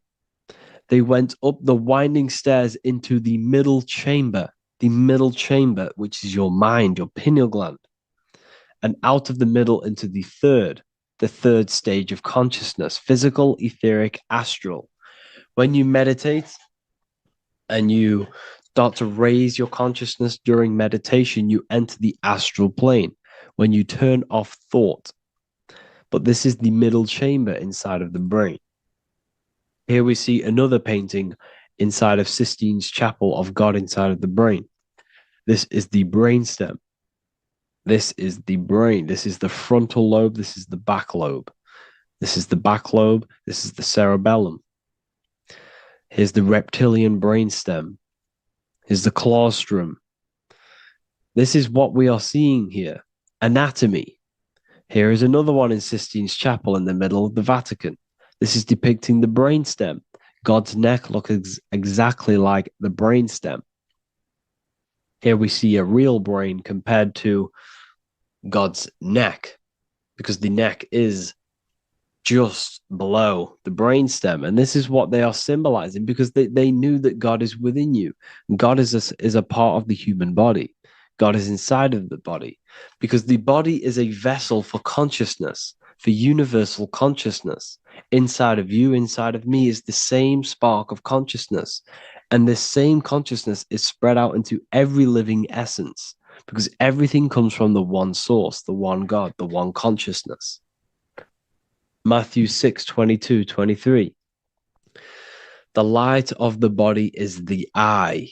If therefore thine eye be single, thy whole body shall be full of light. Practicing the single eye. What is this? This is meditation. This is entering within yourself. So the Bible's telling you to practice the single eye. But if thine eye be evil, thy whole body shall be full of darkness. What does this mean?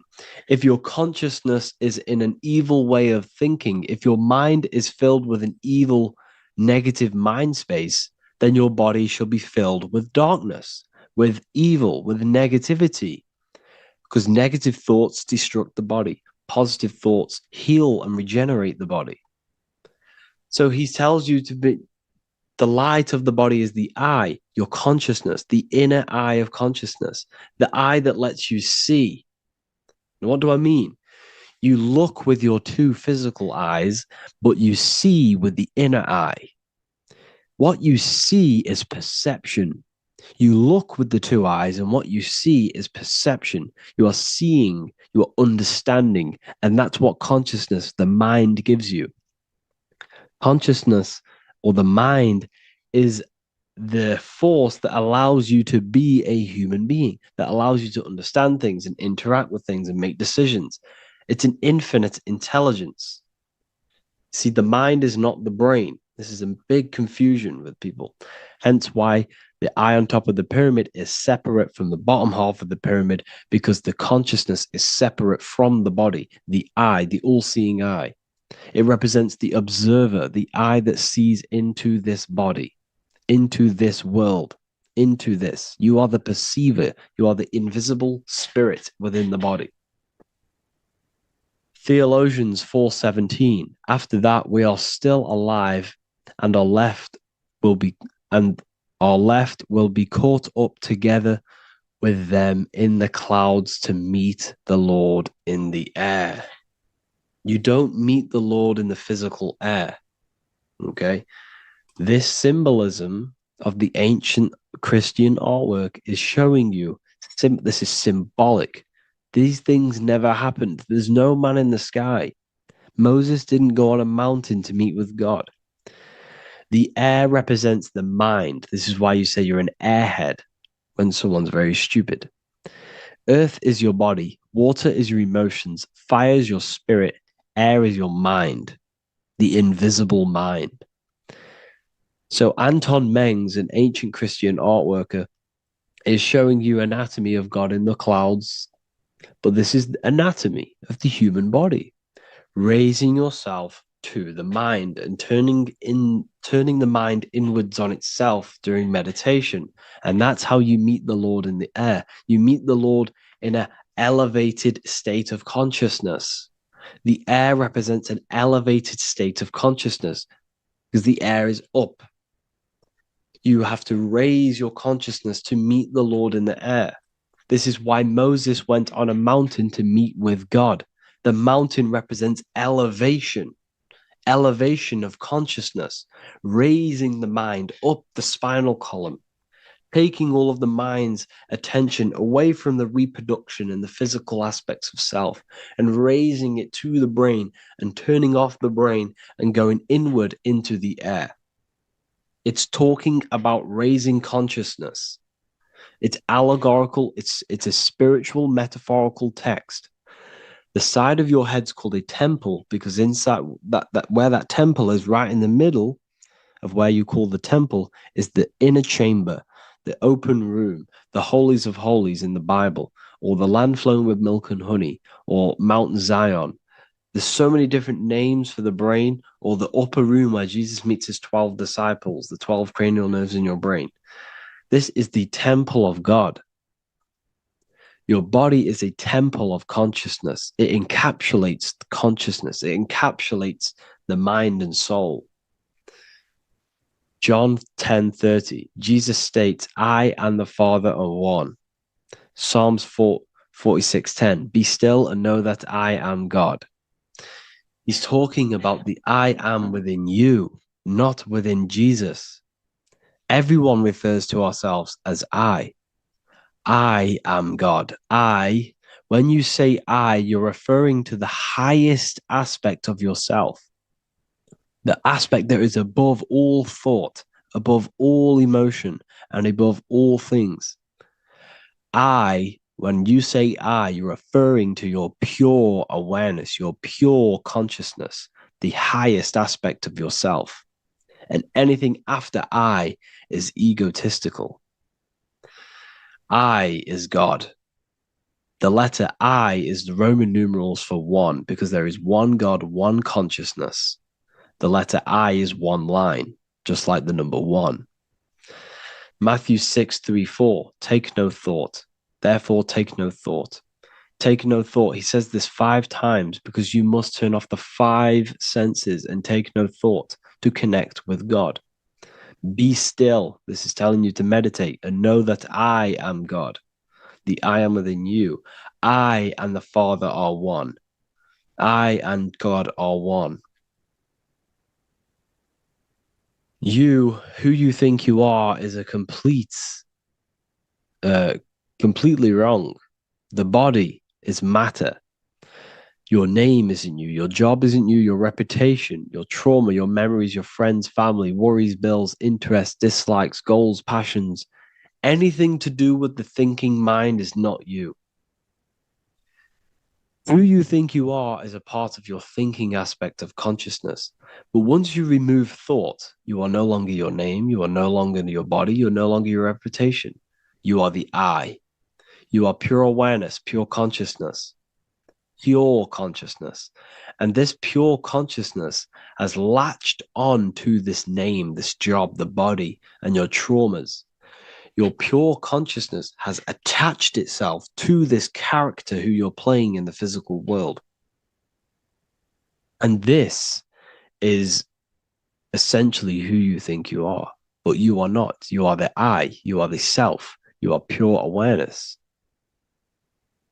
So in order for you to detach from these things, you must learn how to detach from your name, your job, your reputation. And you do this through meditation by turning off the thinking mind. Turning off the thinking mind allows other aspects of your consciousness to open up. What do I mean? Your whole life you've been thinking, and all of these thoughts has attached you to this physical body. You haven't allowed your consciousness to open up. And you can only do this by taking no thought. That's why Jesus tells you, take no thought. When you turn off the thinking mind, other aspects of your consciousness starts to open up. Other aspects of your being can open up. And this is how you astral project. This is how you do all these mystical things and things to do with consciousness. It's taking no thought. Imagination, emotions, thought, and memory are all to do with consciousness. These things are not physical. You can't touch thought. You can't touch emotions. You can't touch these things because they are not a physical thing. So you must turn off these things for other aspects of your consciousness to open up. Okay? So essentially, the Bible is a metaphorical, astrological, numerological, metaphysical, spiritual, encoded text that talks about human anatomy, spirituality, and the true nature of the human experience.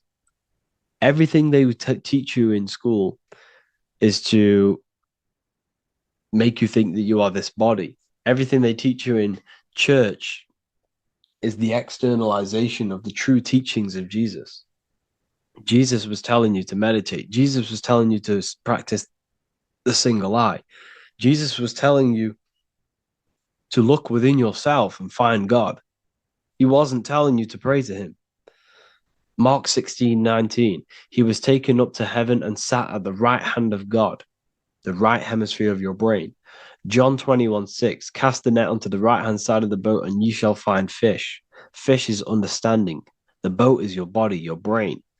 Cast your awareness into the right side of your brain and you will find understanding, because the right side of your brain is all to do with the creative aspect and the intuition and the spiritual sides of your consciousness. This is why God is here. This is why Michelangelo depicted God in the right hemisphere of your brain, because this is all human anatomy. And I speak about all of this in the brand new Book of Wisdom, Volume 2, which is now available. The start of the revolution has begun. This book is truly going to change the way people see the world. It's got so many more topics than the last one. It's truly a revolution. It's written in so much detail. It's very practical. I cannot wait to share this one with you. I just want to say thank you for the opportunity for me to create this book, because without you, I couldn't have created this. And I just love sharing my work with you.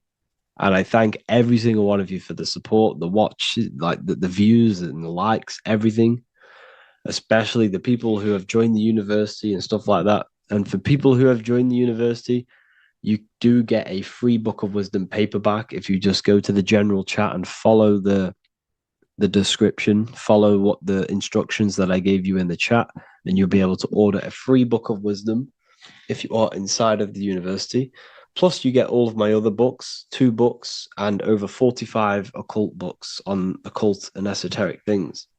You get lectures, live calls, a community, a manifestation mastery course, and a whole library and reoccurring updates every month, every week. So yeah, I hope you all enjoyed this video. Thank you all. Please leave a comment to help the algorithm, and leave a comment on what videos I should make. And yeah, I'll get to uploading on the YouTube a lot more now. The second book is now released. I have a lot more time on my hands. No longer using my energy to create the book. I'm now going to redirect this mental energy into the YouTube. So there will be a lot more content coming. So I need some content ideas. So feel free to comment some ideas, some YouTube videos that I can create. Thank you all, people. Have an amazing day.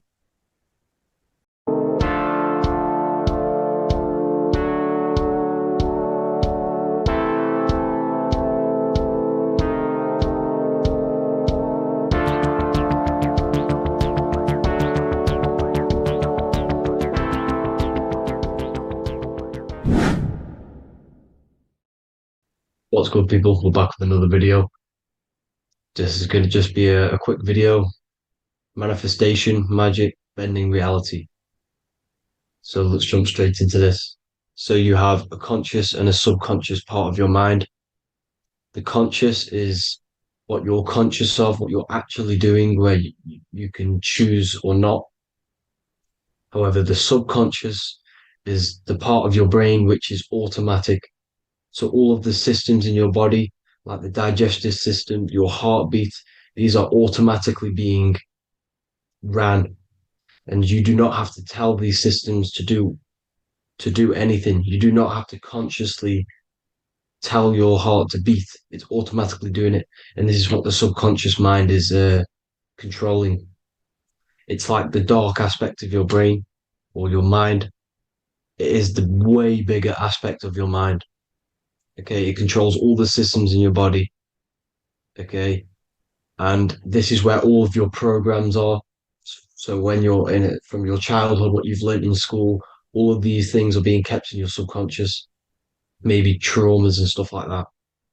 So the subconscious is the female aspect, and the conscious is the male aspect, because the male is all about action and doing, and the female is more about creation, creativity, intuition. So you have a right and a left hemisphere of your brain, and these are obviously male and female.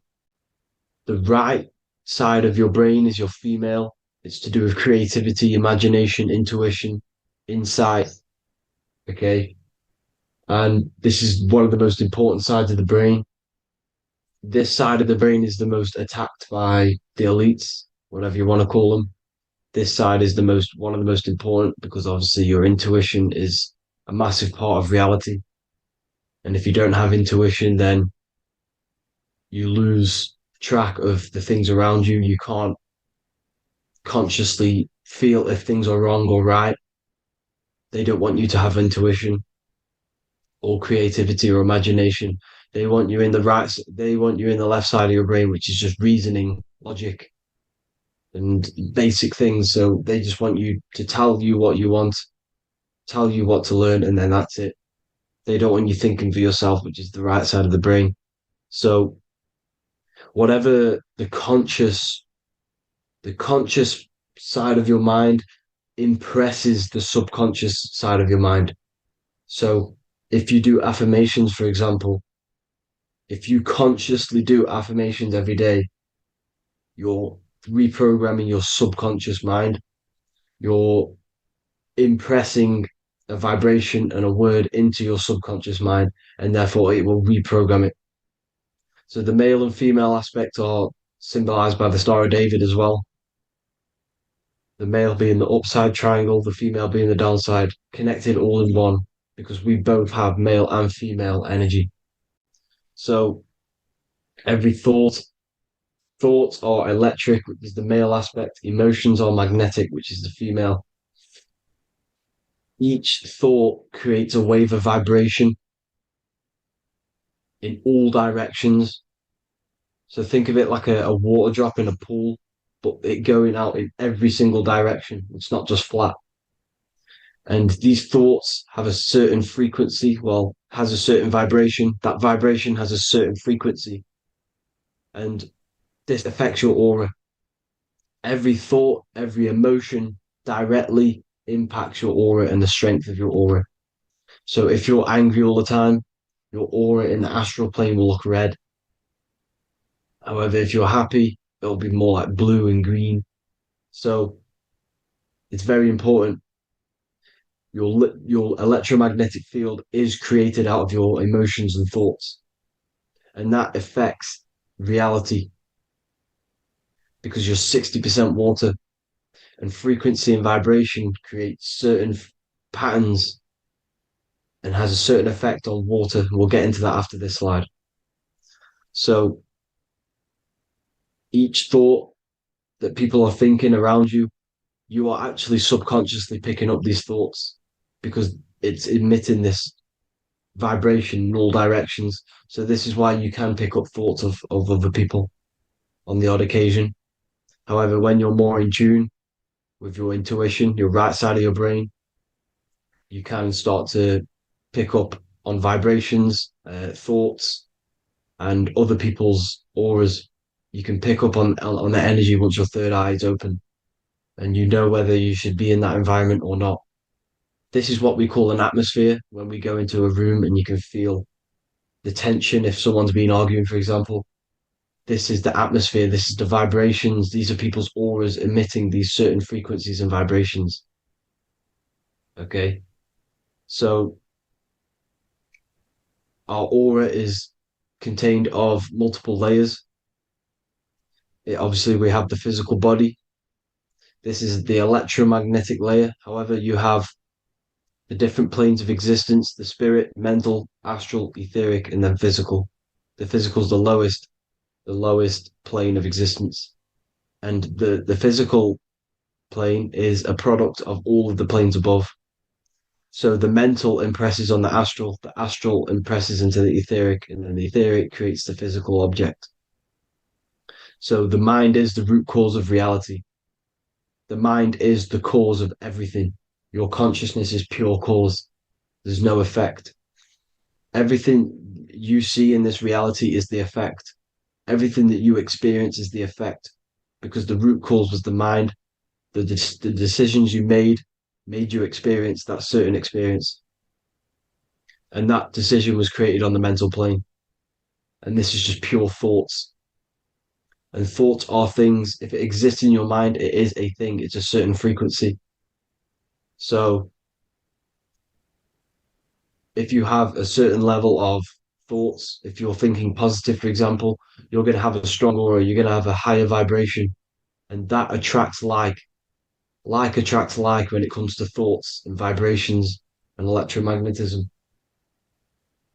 So if you're thinking positive all the time, speaking positive, doing positive, you're then creating a higher vibration, and that's going to attract people on that similar frequency to you. Everything is electromagnetism, frequency, and vibration. Everything. You see, so this is why, for example, if I put my hand to a TV screen, if my finger was the same vibration as the TV screen, it would go straight through it. However, the particles in my hand and the particles on the TV screen are two separate vibrations, and this is what causes the friction to stop and not my finger to go straight through it. So, like I said, when you don't feel the vibe of someone, when you don't feel right, you don't really get along with someone, this is a vibration. Your vibrations are not matching, they're not similar, they're two complete different vibrations, and they're not aligning properly. So music has a massive part on this. Music is a massive, massive tool for the elites because music is frequency.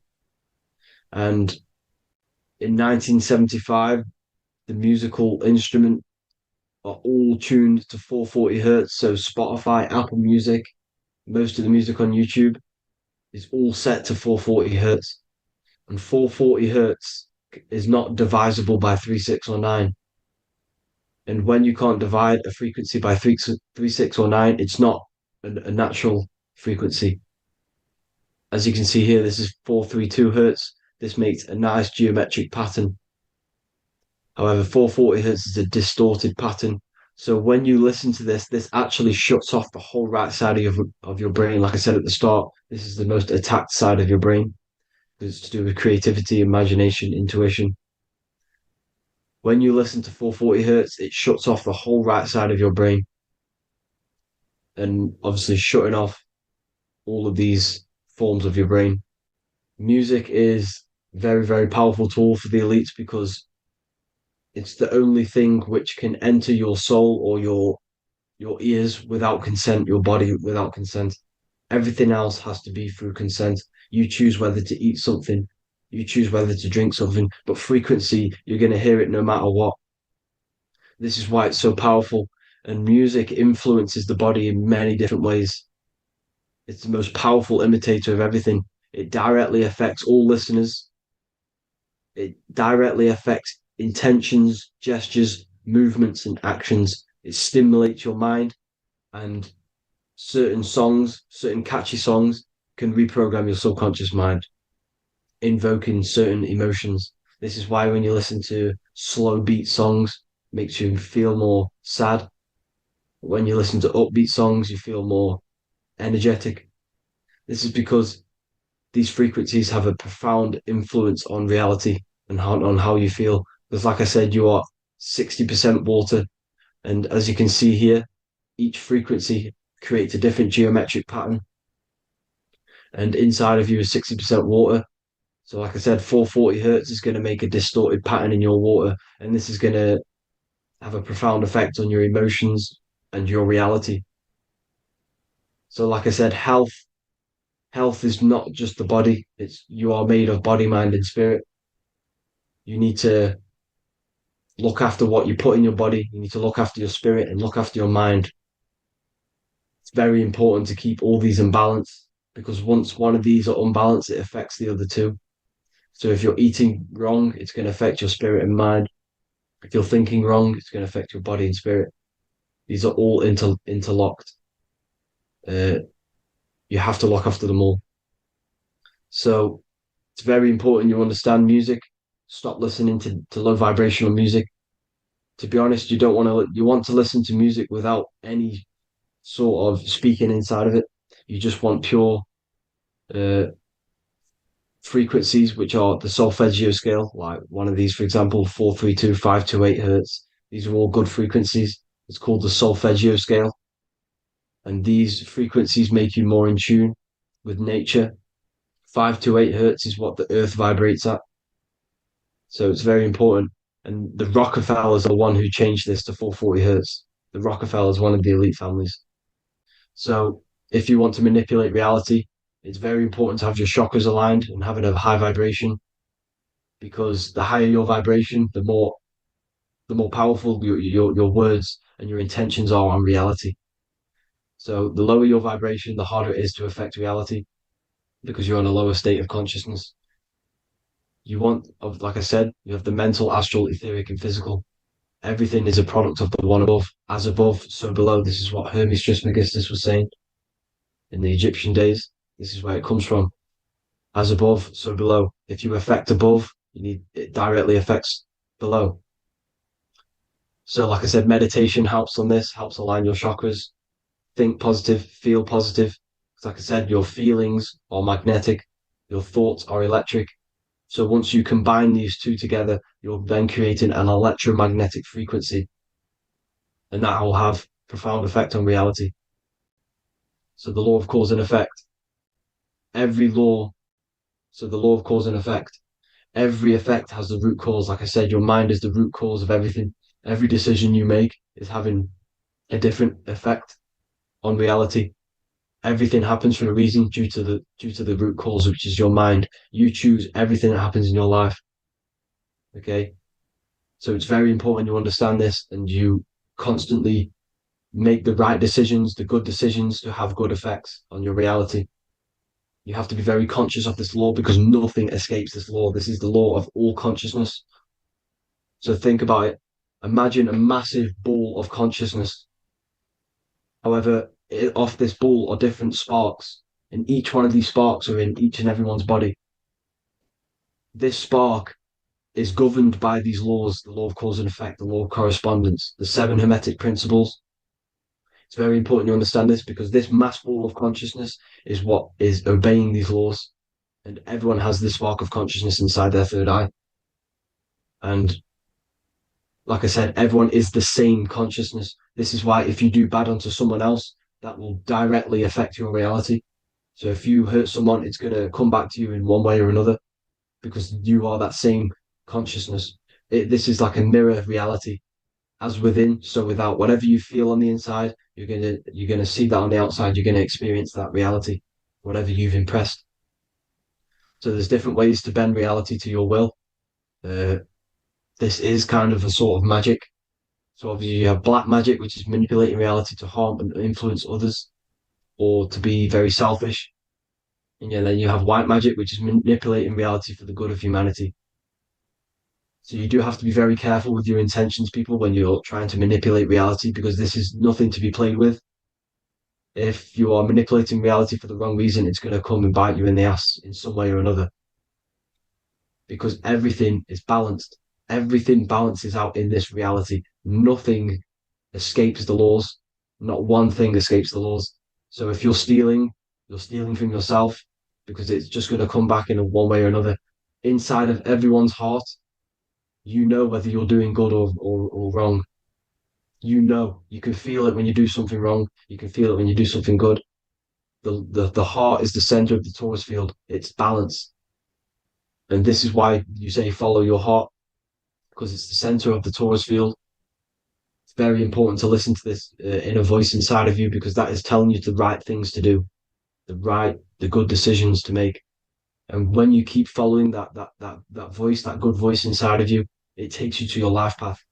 Very important to follow that voice. However, don't let the ego get in the way of it. Don't care what your friends are going to say. It's very important to understand this. So you have different ways of manipulating reality. You have sigil magic. This is where you create your own sigil or symbol. You create your own sigil and symbol, and then you charge it. You behind that symbol, you have an intention. So, for example, if you want to manifest wealth, you create a sigil which represents what you want. You create that sigil, you draw it out, you charge it, because wherever your attention goes, energy flows. So whatever your attention is, you're sending energy that way. So what you do with your eyes and your hands, you place attention on the sigil. Imagine that it's glowing. Imagine that you're sending energy to the sigil. And then you burn the piece of paper once you've done this. And then after this, you meditate on that symbol. You constantly think about that symbol, because that symbol is the frequency, is the thing that you want to manifest. So that's one way. Or you can just meditate on your reality. So imagine yourself having already what you have. This is what they call a mindset. You must set your mind to the frequency what you want to manifest. Okay. So if you want to manifest wealth, for example, imagine yourself being wealthy. What would it feel like? What would you be doing? Imagine a scene in your mind. Constantly do this, and you're putting out that frequency. Like I said, you must think, because the thoughts are electric, and then you must feel, which is magnetic. Together, this creates an electromagnetic frequency, and this is how you attract things to you. You will attract the certain people to come in your life to bend reality to your will. Okay. Or you've got mirror magic. Stare yourself in the mirror, because a mirror reflects light. It also reflects energy. So you've got to be very careful with what you say to a mirror. You've got to be very, very, very careful, because whatever you send into that mirror is directly sent straight back to you. So if you're thinking negative, you're sending negative energy back straight to you, and that's going to have an effect on your reality. Affirmations are very important, because your words are frequency, your words are vibrations, and each word you say has a certain frequency. If it's positively charged, it's going to affect you positively. If it's negatively charged, because like I say, your brain and your mind is like the director of energy. That's what your brain is. And it directs energy into certain things. You can either positively charge it or negatively charge it. And this brain is creating your reality constantly. It's manifesting your reality constantly in the present moment. So this is what the government knows. The government know your mind is the root cause of reality. This is why they call themselves a government. Government. The New World Order is not being manifested by them. They are controlling the information. They are controlling your perception of this reality. And they know the mind is the root cause of reality. Therefore, if they control your perception of reality and your information, what you believe, you're going to manifest that information, that perception.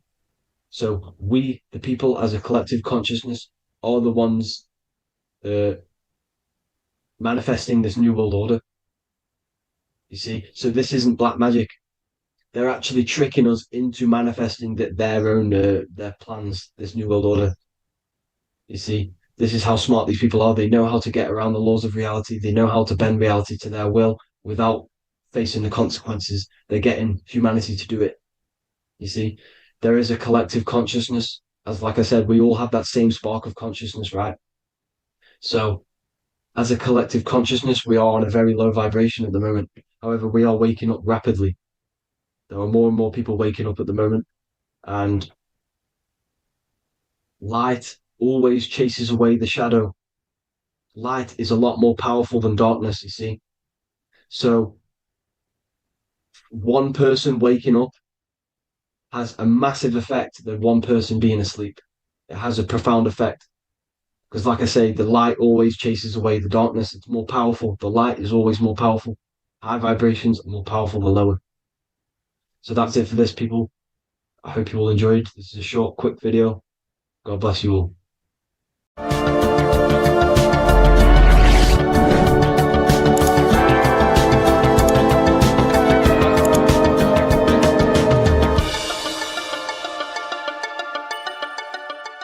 Orderly universe, that nothing happens accidentally, everything happens on purpose and intentionally, right? Then you can start guide the manifestation power to what you want, right? Versus just accepting whatever life is giving you, if that makes sense. Okay. Now let's get into it. If you are new here, like I said, this is the Great School of Life. I want you guys to understand the basics of how life works. Okay. You are not a human being. Okay. You are not a human being. You are a spiritual being. So you live on 3 planes of understanding. We live on the spiritual plane, we live on the mental plane, and we live on the physical plane simultaneously. We live on 3 planes of understanding all at once. You are a spiritual being. At your core, you are God, you are source, you are power, you are energy, you are the universe, you are infinite intelligence, whatever word you want to use. You are the all. You are spirit. You and God are one. You guys cannot be separated. Just like the sun cannot be separated from the sunbeam, you cannot be separated from your source. You are spirit. You are God in human form. God is not a bigger version of humans. We are smaller versions of God. Okay. God is not a greater version of humans. We are smaller versions of God. Okay. You are God in human form. You are not your body. You are the spirit that lives in the body. You're not a human being. You are a spiritual being, and you're having a human experience. You are God in costume. I always tell you guys that. You are not a black woman. You're God cosplaying as a black woman. Hello, Mike. How are you, love? I am not M. Simone. I'm God cosplaying as M. Simone, right? Melanie is not Melanie. She's God cosplaying as Melanie. You are God in costume. Whatever your outer appearance is a costume. It's not who you are, right? So I want you guys to understand that the world has given us these labels: black, white, woman, man, mom, father, entrepreneur, business owner, worker, whatever it is. They've given us these labels to group or distinguish us. Walking the trail and watching. Yes, walking the trail. I need to be outside too. Let me pin this. Hold on. Right. So I want you guys to understand that, I don't remember what I was about to say. What was I saying before I read Mike's comment? What was I talking about? Oh, yes. Cosplaying. Yes. So the world gives us these labels to group or distinguish us, right? To make us feel like we're less than, or make us feel like we're in some group, or we're more better than others, or we're less than others, right? You are all the same. We are all one. If I took you out of your human meat suit, you would be a walking mass of energy. You would be a walking mass of power. That's what we all are. We are all energy. Everything is energy. Everything at its base is energy. If I took you out of your human form, you would be a walking mass of energy. Right? Everything is energy. This pen is energy. This glass is energy. The water that was in this glass was energy. This is energy. Everything is energy. Everything is energy vibrating at different frequencies. Right? So I want you guys to understand how everything works. Everything is energy. This is what Albert Einstein said. Okay? Everything is energy. And that is all there is to it. Match the frequency of the reality you want, and you cannot help but get that reality. It can be no other way. This is not philosophy. This is physics. Everything is energy. Everything is energy. Everything is energy, the same energy vibrating at different speeds, right? Water and ice are the same energy vibrating at different speeds. The rate at which it vibrates gives it its name. So we call it ice because of the speed that the energy is vibrating at. We call it water because of the speed that the energy is vibrating at. We call ourselves humans because of the speed we vibrate at. We look like we're still, but if you took your skin cells and you put them under a microscope, they would be dancing. They would be moving. Everything is energy and everything moves. So I'm going to give you guys, before we get back into this, I'm going to give you guys a couple laws real quick, right? I love these teaching sessions. I wish they were recorded and uploaded so I can share with others. You know what? I need to find somebody to actually get these on YouTube, because I tried to do it and I gave up. I just didn't want to do it. But yes, that is the goal, to get these on YouTube. The other thing is, though, I have these communities and I have these courses where I teach and it is recorded, right? So I'm getting into the point now where I'm going to start adding more courses or adding more visuals to my teachings so you guys can see it. But you can watch it over and over again. You can stop it. You can play it back later. Like, all of that is inside the community. But when it comes to energy, right, I want you guys to understand there's 2 laws that you want to understand when it comes to energy. Okay. There's the law of vibration, and then there's the law of attraction. Absolutely, love. I appreciate you. Right. We typically hear about the law of attraction, right? And you hear about it online, and they tell you that, attraction is about what you want. You attract what you want. That's not true. That's actually a false statement. Okay, now let's back up a little bit and let's talk about how this actually works. Everything is energy, and everything, or all energy, vibrates at different frequencies, right? All energy vibrates at different frequencies. The law of attraction is a secondary law. The primary law is the law of vibration. The law of vibration states everything vibrates, everything moves, nothing rests. We literally live in an ocean of motion. Everything moves. This pen is moving so fast that it appears to be still, just like this whiteboard, just like my skin, right? Everything vibrates, nothing rests. Everything is moving, okay?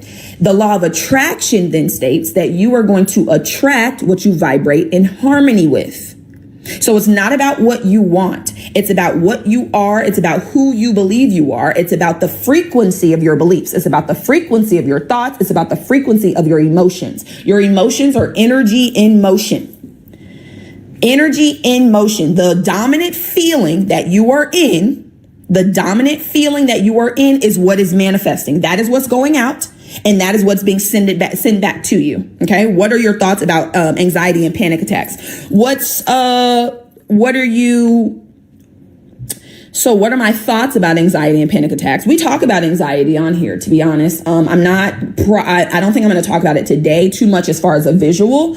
But I can give you a little bit of an example, right? As far as panic attacks, what do you mean? Like, what are my thoughts on it? Like, do I believe in them? Do I think what do you mean by that part? But as far as my thoughts on anxiety, I'll answer this briefly, right? Anxiety they call it mental health for a reason. And honestly, let me just actually real quick. Hold on, y'all. Hold on. 1 second, love. Let me just,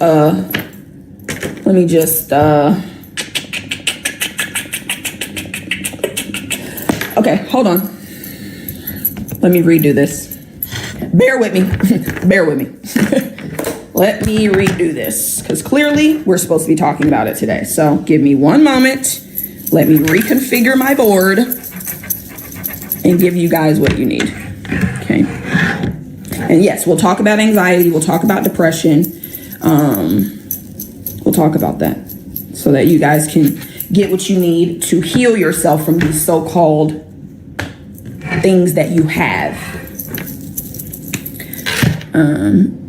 Because there's nothing that's incurable. Okay. I don't care what they told you. They lied. Just like they lied to you and told you had to go to college to get a good job to be successful. So many people out here who didn't go to college, do not go to school at all, and are swimming in money. So we're not going to listen to what the outside world says, because they don't know what they're talking about. I mean, you can do it if you like. I'm not going to listen to the outside world because they don't know what they're talking about. Okay. Let me redraw this real quick, y'all. Give me 1 second. I'm doing a little bit of artistic work. Bear with me. What y'all talking about in the comments? Oh, shoot. I don't know what that is. Where do you think they come from mentally? I'm about to show you, love. I'm going to show you exactly where it comes from. I'm going to give you a beautiful visual so you know exactly what's going on with you, right? And that's what my job is. I want you guys to know what's happening, okay? The world wants to keep you in the dark, okay? Not on my watch. Not on my watch. Okay. Give me 1 second, y'all. We're going to do...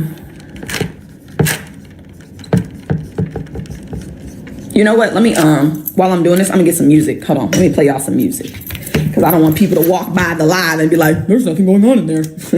Hold on, y'all. Hold on. Let me see what we gonna listen to. Let's listen to, oh, this is a good one. No. Let's listen to, what we gonna listen to? What we gonna listen to? Oh, let's listen to this one. Hold on.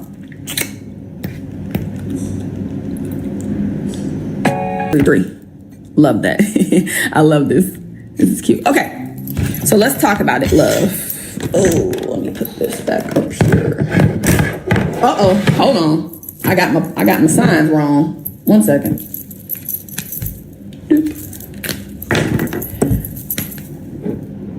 Okay.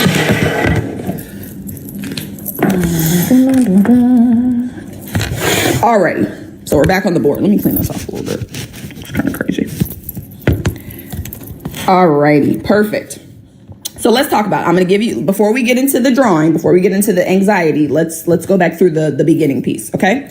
Now, you are not a human being, okay? Hear me clearly. You are not a human being. You are a spiritual being, and you're having a human experience. You are not your body. You are the spirit that lives in the body, okay? You are spirit, you are God, you are source, you are energy, you are infinite intelligence, you are the all, whatever word you want to use, you are the divine. That's who you are at your core, okay? You're a spiritual being. God gave us the mind. God gave us an intellectual mind, the conscious mind, and an emotional mind, the subconscious mind. Okay. So you are a spiritual being. You have an intellectual and an emotional mind, and you live in a physical body. Okay. You are not your body. You are the spirit in the body. You are the presence in the body. Okay. You're not your body. You live in the body.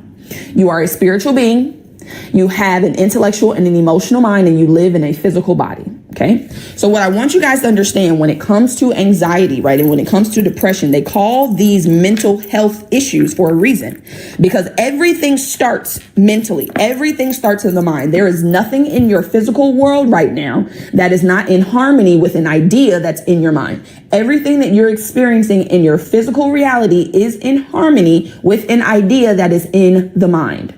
So when it comes to anxiety, what I want you guys to understand about how this works, and I'm going to bring it a little bit closer. What's the difference between spirit and soul? So this is how I see it. And it's, of course, if this doesn't serve you, then you can believe, something different. But I see spirit as the whole. And then I see the soul as a piece of the spirit, the individualized piece of spirit, right? So we're all spirit, right? But our individual souls, come from come from the big spirit, if that makes sense. That's how I look at it. Now, if that doesn't serve you, then I would encourage you to, do some research and see what works for you. But that's how I look at it. Spirit and soul are the same. Spirit is just the whole. And then soul is a individualized piece of spirit, right? Because if you think about it like this, right, spirit is God, right? And then we are individualized versions of God. We're all individual. We have like an individual personality, quote unquote, but we're all God. We're all spirit. And then our soul is the individualized piece of it. That's how I see it. Like I said, if that doesn't serve you, then I would encourage you to do some research and see what makes you feel good.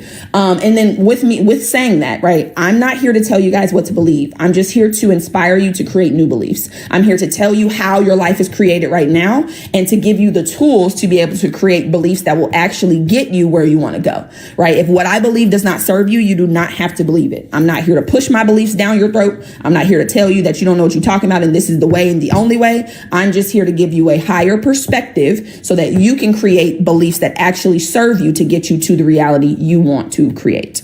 Okay. So these are the three pillars for permanent manifestation. God created you with everything you need to be successful. A lot of you guys have trouble with your experiences, with your life, with your reality, because you believe you're missing something. You believe you have to go get something to be successful. You believe you need more education. You need more skills. You need to know more. You have everything right now you need to create the life of your dreams. You are spirit. That is the all. There is nothing outside of spirit. There is nothing outside of God. Everything you need, you are right now. You have the mind. The mind actually directs spirit. So spirit is formless. God is formless. God has no form. I want you guys to think about water. Water is formless. Water has no form until you put it in a vessel. If I put water in this cup, it will take the shape of this cup. Same thing with spirit. Spirit is infinite, unlimited. And then by the limitations that are in your mind, you are going to put a limit on this unlimited power. By your mind, by the thoughts, feelings, and beliefs that you are predominantly holding and in. So spirit is unlimited. There is no limit to God. We can all agree to that. There's no limit to God. But somehow in our reality, we're experiencing limitation. That's not because God is limited. That is because we have limited thinking and feeling that translates into limited actions, which creates a reality that appears to be limited. Okay? All right. Now let's talk about this drawing right here. If you guys are new, right, this is let me ask you first. So a couple of you guys in the comments, I want you to tell me what your mind looks like, right? So if I say, hey, what does your mind look like? What comes up? When I say the word mind, what picture comes up for you? I want somebody to put something in the chat. We'll see. We'll see how many answers we get. We got a lot of different answers yesterday. I liked it. It was very fun. A mountain peak. Okay. Brain. Yep. That's what most people think. Most people think about the brain. I'm going to let some more of y'all come through. The brain. Okay. Yep. Most people think about the brain. Mm-hmm. That's what most people tell me. Most people are like, oh, it's, the brain. A beach. I like that. Music notes. Okay. Okay. Music notes. Beautiful. An antenna. Okay. Okay. Pictures and noise. Mm-hmm. A whole bunch of chaos. Okay. So yeah, so we got the brain, we got busy, pictures and noise, we got a beach, we have a mountain peak. Okay. So what I want you guys to understand is that your mind is not a thing, right? It's not a physical thing. Your mind is actually an activity. It's a movement. Right? But when we think in pictures. If I ask you what your mom looks like, there's a picture that pops up. If I ask you what your favorite food looks like, there's a picture that pops up. Your favorite car, your dream house, there's a picture that pops up. But when I ask you about your mind, there's no picture, or it's confusing, or you're thinking about the brain, right? The brain is a physical instrument of the body. Okay. Your mind is an activity. It is a movement, and your body is the physical manifestation of that movement. However, the mind is the cause of everything. So it's sometimes, let me say, difficult for you to understand how to actually change your mind, be ye transformed by the renewing of your mind, because you don't really know what it looks like, right? You hear about it and it seems like this, abstract thing that, nobody's ever seen, but somehow it controls everything.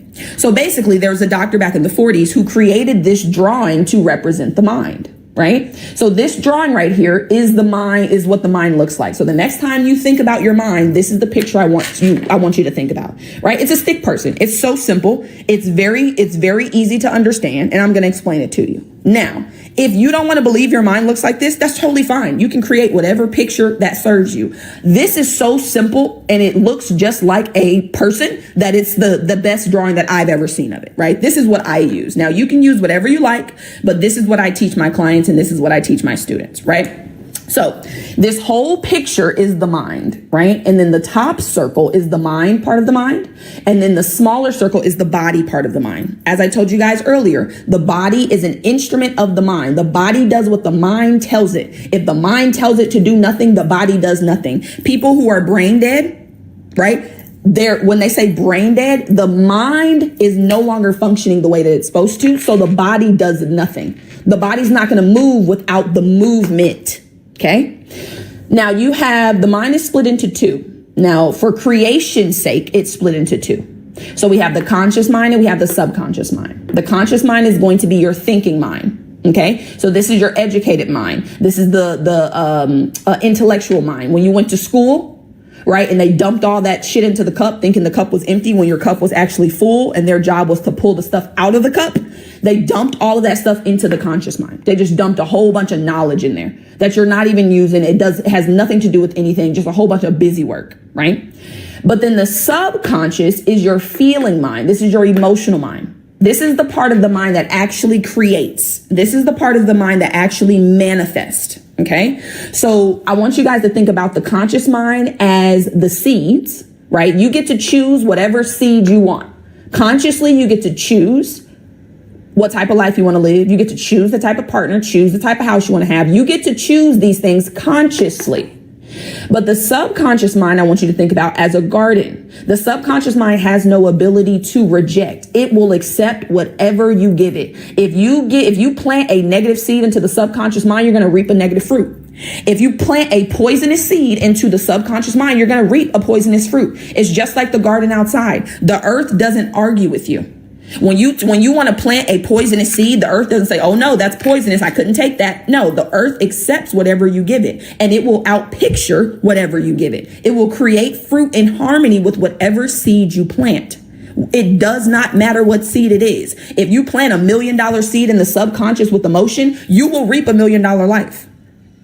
Now, right now you're reaping the seed you're reaping, or you're reaping the fruit you're reaping because of the seeds that are in your subconscious. So one of my jobs, right, is to help you understand what seeds are currently planted, because as long as those seeds are planted and rooted and undisturbed, they're going to continue to produce fruit in harmony with it. And your life is going to continue to stay the same. So you must uncover what seeds are planted in your garden right now, because you have seeds. You got lots of them, tons. I'm not enough. I don't know enough. I don't have enough. Money is hard to get. Money is evil. All the rich people are hoarding the money. Niggas ain't shit. I never have any great relationships. Everybody treats me bad. I don't know enough. I'm not confident. I don't have any faith. I'm too fearful. I have anxiety. All of these seeds that have been planted over and over and over and over and over into the subconscious mind become habits.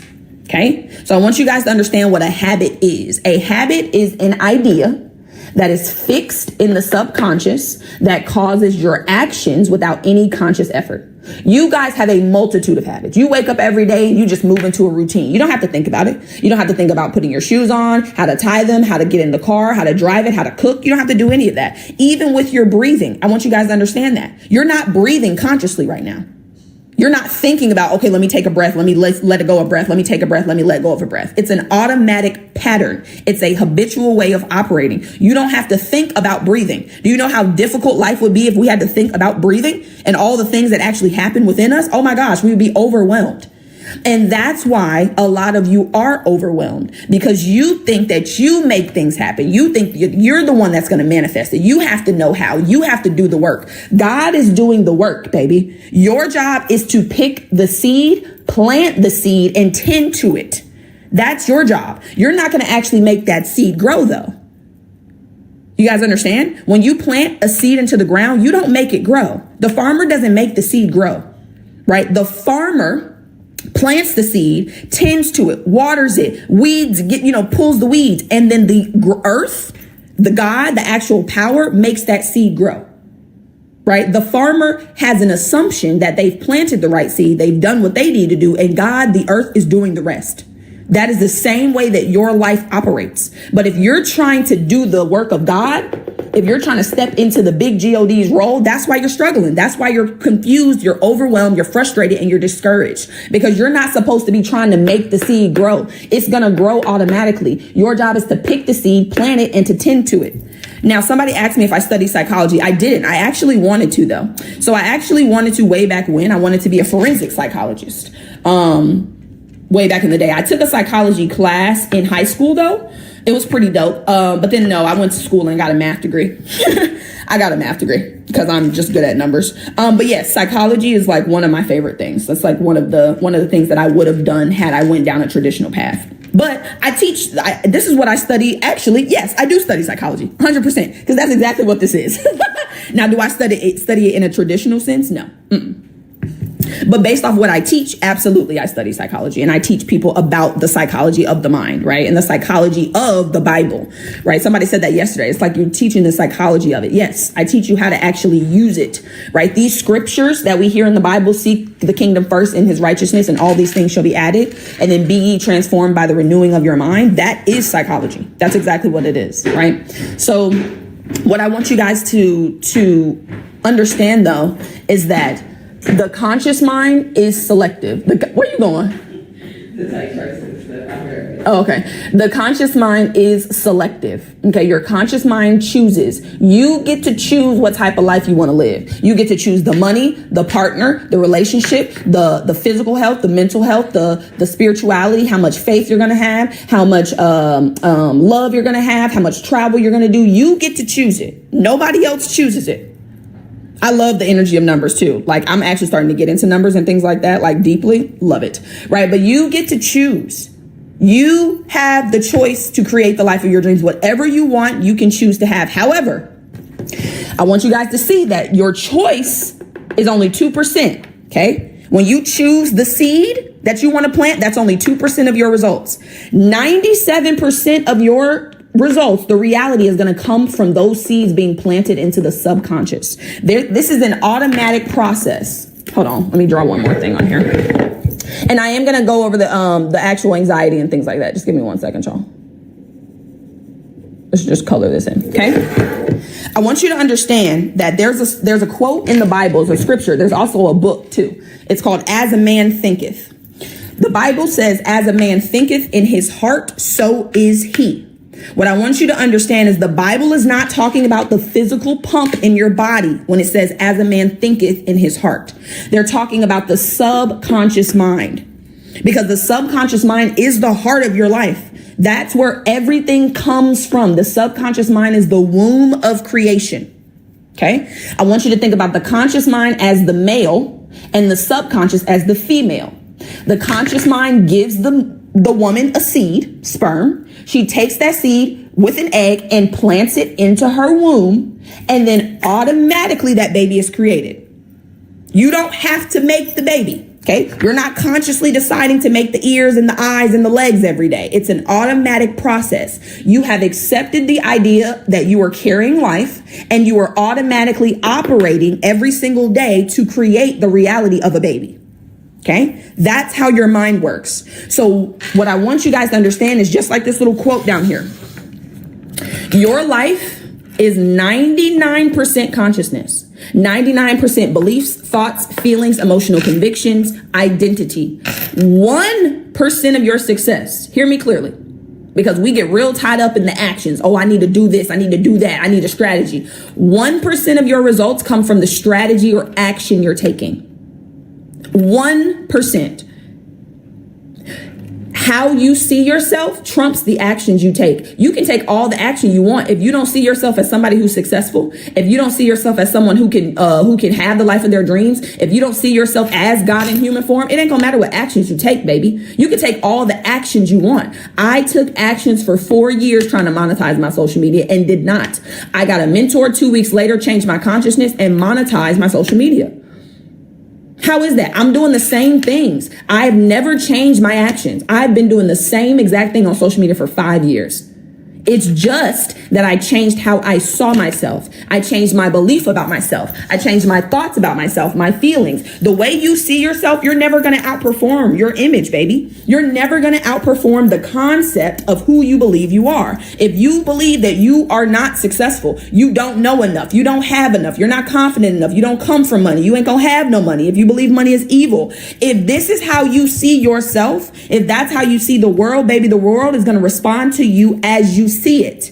The world is a mirror. If you look at a mirror and you smile, what you gonna get back? A smile, 100% of the time. Absolutely, I'm gonna do a podcast. There's a lot going on right now in my life, to be honest. But yes, I am gonna do a podcast, right?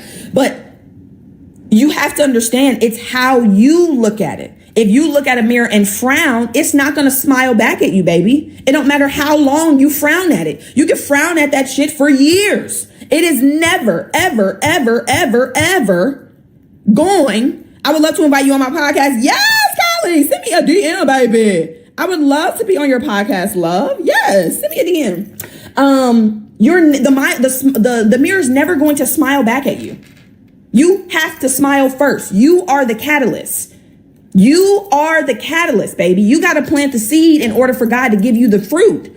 Y'all want God to give you the fruit and you ain't planted the seed. You want God to give you all the things, but you haven't sought the kingdom or the righteousness. You want God to give you the things, but you haven't transformed your mind. You're just trying to transform your actions. That's not how it works, my love. That's not how it works. You do not change your reality by changing reality. You don't change reality by working with reality. Reality is an effect. It is an effect. It's not the cause. In order for you to change an effect, you must go to the cause of the effect. The cause of your reality is the frequency of your beliefs, the frequency of the ideas that you hold to be true. A belief is an idea that you have accepted as true. Doesn't mean it is true. Thank you, baby. I'll check it when we get off here. It doesn't mean it is true. It just means that you've accepted it as true. Let me give you some examples.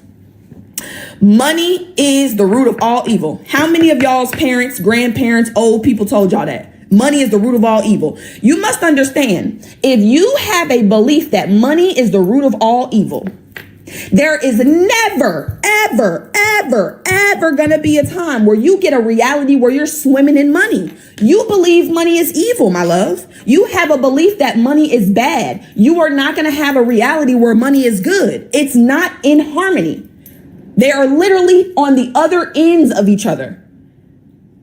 Because if you believe money is bad, what are you going to think about when you see people with money? Oh, they did something shiesty for that money. Oh, they're evil. Oh, they're doing whatever they're doing, for that money.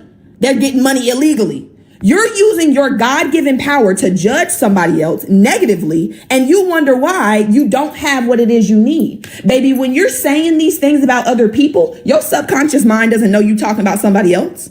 When you're talking about how evil other people are because they have money, your subconscious mind is not like, oh, I know you're not talking about us. I know you're talking about them. I want you to understand there is no them. There is no us. We're all one. It's all one, baby. We are all the same spirit. So you think you're talking about somebody else. You think you're downing somebody else. No, baby. All you're doing is downing your light, your potential. You're not hurting that other person at all. When you see rich people, that is not an indication for you to belittle them. That is not an indication for you to down them. That's an indication God is showing you clearly, I got my other children getting money. You can get money too, baby. If you see somebody else having something, you can have it. That's all that means. It don't mean shit else. If you see somebody bringing in $1 million a month, it means that you have the potential to bring in $1 million a month. That's it. That's all.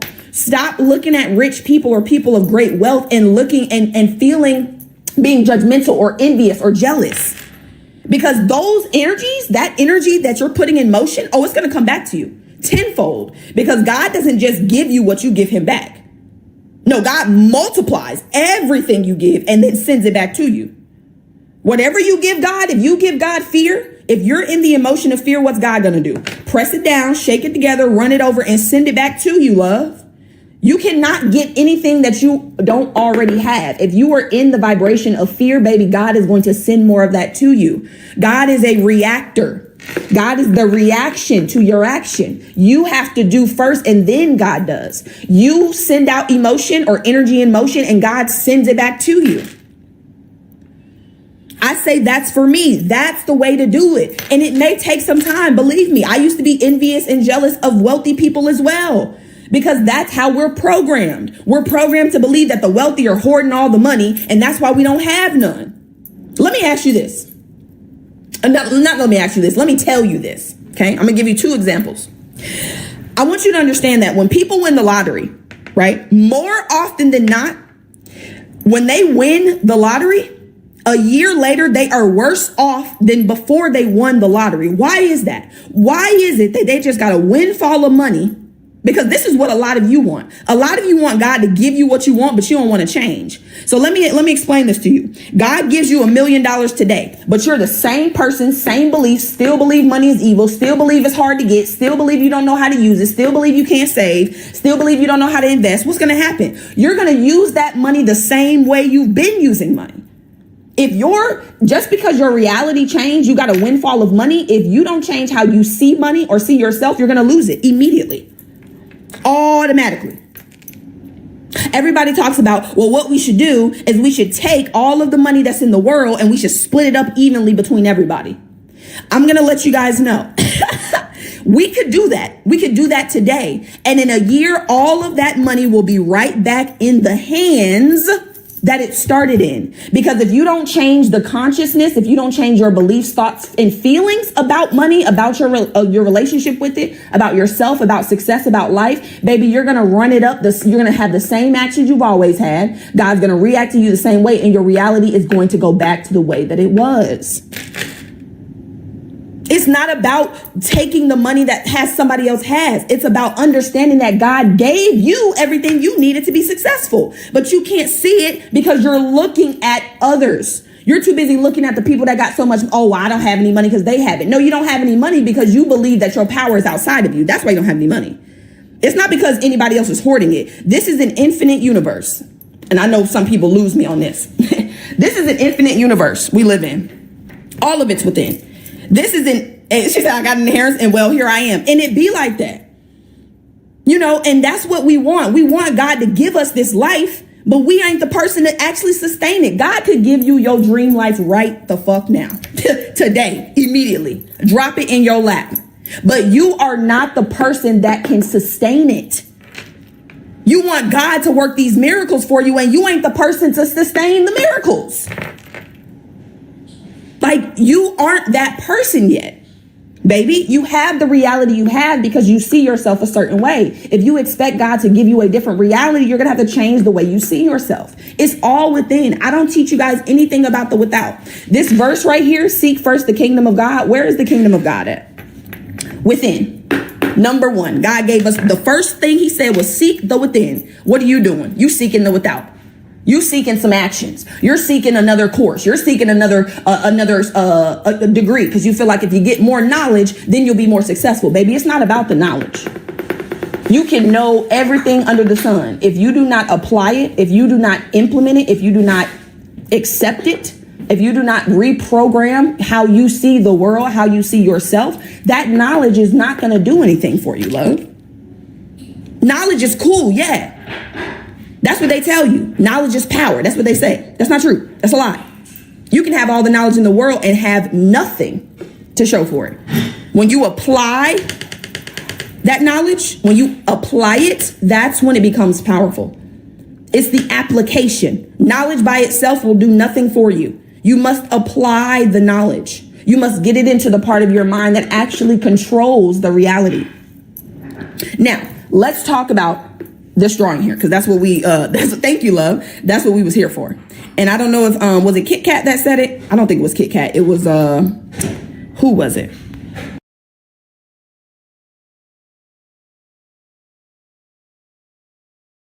It wasn't Kit Kat. I think it was Midwest Girl. I think that's who asked. Okay, so let's talk about this, right? Because somebody asked me about anxiety and panic attacks and things like that. So I want to give you guys the knowledge you need to heal yourself, because there is no such thing as an incurable disease. That mental health issue that you have, you don't have to have it. Okay, you can actually release it and stop claiming it as yours. It's not yours, baby. Let me say this before I go into this. Stop claiming diseases. Stop claiming anxiety. Stop saying you suffer from it.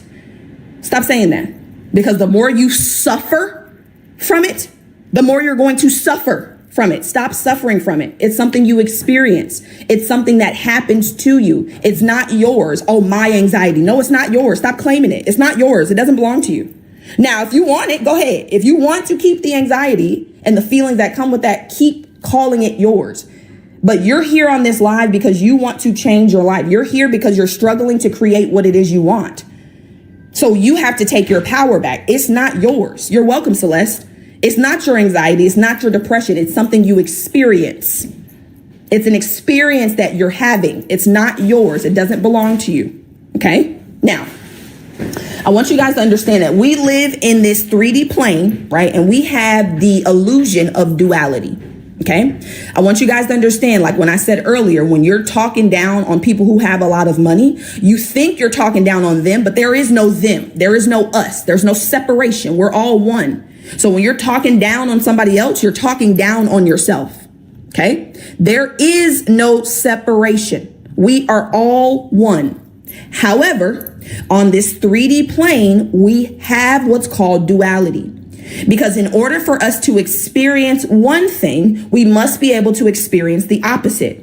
God is one. God cannot experience anything outside of itself.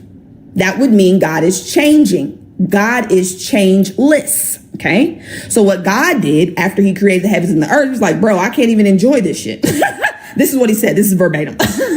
He said, I can't even enjoy it. Like, what was the point of this? And he was like, you know what?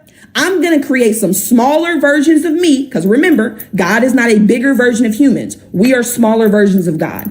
I'm going to create some smaller versions of me, and I'm going to give them the ability to experience all of it. Okay, so up, down, hot, cold, in, out. You can't tell me what sadness is unless you can explain to me what happiness is. You have to have both to have anything on this 3D plane. So we have duality. We have what's called ignorance and we have what's called knowledge. Ignorance is just the lack of knowledge. It's just the opposite, right? It's called polarity or duality. Up, down, hot, cold, yin, yang, left, right. Okay.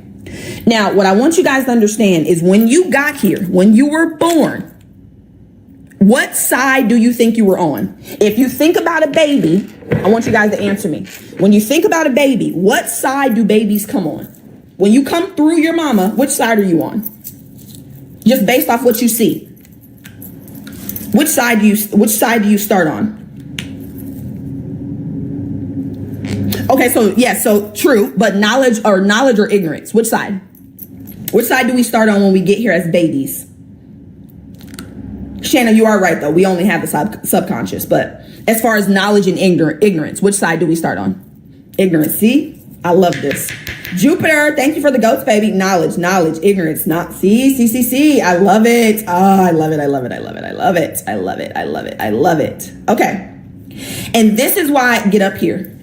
This is why I teach. This is why I do this. Okay.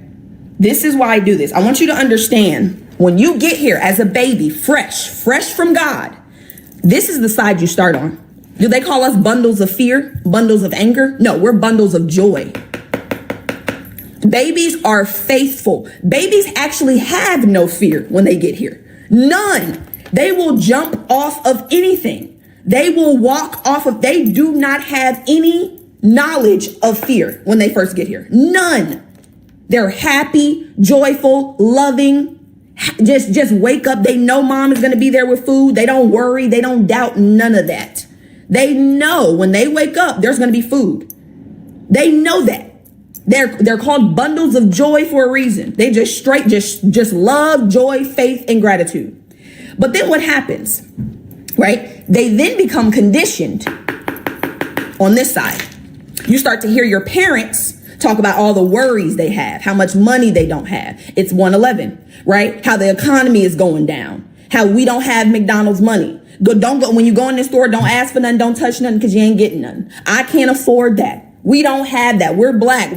Nobody in our family's ever done that. You can't do that. I don't know about y'all, but parents get so twisted when it comes to these 4-letter words, these curse words that they don't want babies to say and kids to say. But can't, C-A-N-T. I know, Lisa, and it is like that. And that's why I want you guys to understand what's happening. Can't is the one word that is more destructive than any other 4-letter word you could ever think about telling your child. Oh, you can't do that. Oh, no, you can't do that. No, don't do that. Be careful. Stop. You can't do that. You can't do that. Oh, no, you can't. All of that. Babies have the greatest imaginations when they get here. They think they could be astronauts, teachers. They can bring in, they think houses cost $5. They just have the biggest imaginations. Literally. Like no type of any of this. But then we program them that way. Your parents programmed you to doubt, to worry, and you've been doing it for so long, it's second nature. That's why you think we start over here. Somebody else said that too on another lie. They were like, oh yeah, we start on this side. No. You start over here because I want you to think about what you are a spiritual being in a body, correct? You just came from God. I mean, perfect. You just came from the divine. Ain't no fear up there. Anger, envy, jealousy. No. It's faith, joy, love, gratitude, and bliss. But then we come into this physical world, and because the outside world conditions us to fear, to have doubt, to worry, to feel like we're not enough, we don't know enough, we don't have enough. You are more than enough. God created you with more talent and ability than you could ever hope to use in your lifetime. When you went to school, this is what they were supposed to do. Okay. So the word education comes from the word educo or educa, right? That word means to draw out from within, to develop from within. When you went to school, your cup was already full. It was filled. It was overflowing. It had all that it needed. But the school believes that the cup was empty. So what did they do? Dump a whole bunch of shit in there that you don't need. A whole bunch of nonsense, just BS for 12, 14 years. Nonsense. A whole lot of nothing. Hello, Jalen. Hi, baby. How are you? A whole bunch of nonsense. They gave you a whole bunch of nothing. What you were supposed to do is go to school and have them help you develop what you already have. I have been speaking since I got to daycare. And you know what they tried to do? Shut it down. They put me in timeout. When I was in school, they tried to move me around in the class. My mom got emails on emails on emails every year until 11th grade. Maya is such a great student. She does all of her work. She gets it done. But she won't stop talking because I got something to say. And I'm going to say it. I've been speaking my whole life. They were supposed to develop that skill, not shut it down. But the school doesn't know that because they're not taught that. You can only give what you already have, just like your parents. Your parents couldn't give you anything other than what they had, baby. And one of the steps that I take my clients through is that forgiveness step, forgiveness of self, forgiveness of others, forgiveness of God, whoever you need to forgive. Because your parents gave you what they had. Yes, it was probably trash. We understand. I got it. I got some trash stuff too. I got some good stuff and you did too, but a lot, it was a good bit. Okay. But we have to forgive others, ourselves, for what we didn't know. They didn't know. They gave you what they had. They gave you all they had, and it might not have been enough. But I want you to understand that regardless of what your parents did or did not give you, you have everything you need right now to rewire your life and get it on track to the life of your dreams. Right now, you are spirit, you have the mind, and you have a body. Spirit is the power through which all comes. The mind is the channel through which this spirit flows, and it manifests through the body into your reality. Already gave it to you. You were born with it. You don't have to do anything for it. When I talk about the 3 pillars for permanent manifestation, do not ever be confused. Spirit, mind, body. Those are the 3 pillars, and you were born with them. You were born with them. You don't have to do anything for it. God gave it to you. I mean, from literally conception. You have everything you need. But what does the world tell you? Oh, you're not good enough. You don't know enough. You need to go to school, get another degree, get some more education, learn some more, spend some more money on some BS on the outside world. Well, Susie, I could cry from you saying that, baby. Like, I'm trying, I want you guys to understand, I didn't start the great school of life. You know what, Wit? I love you, baby.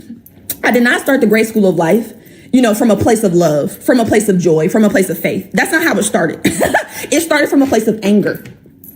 I was literally fuming, boiling, and I still do when I think about it. The fact that you have been programmed to believe that you're not enough, to believe that you don't have it, to believe that you need something outside of yourself. I don't like that. It irks me. Like it boils, it boils my blood. Okay. So what I have done is I've transmuted that anger into unconditional love, but it started out as anger.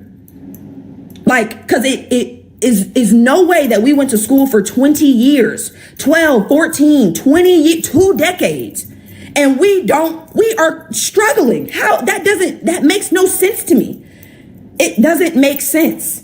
How is it we have all this education? I know people that got PhDs that are struggling because they told us education, right? Traditional education was what was going to make you successful. It's people that dropped out of college, out of school, didn't even get to college, didn't even get to high school, and are millionaires. How is that?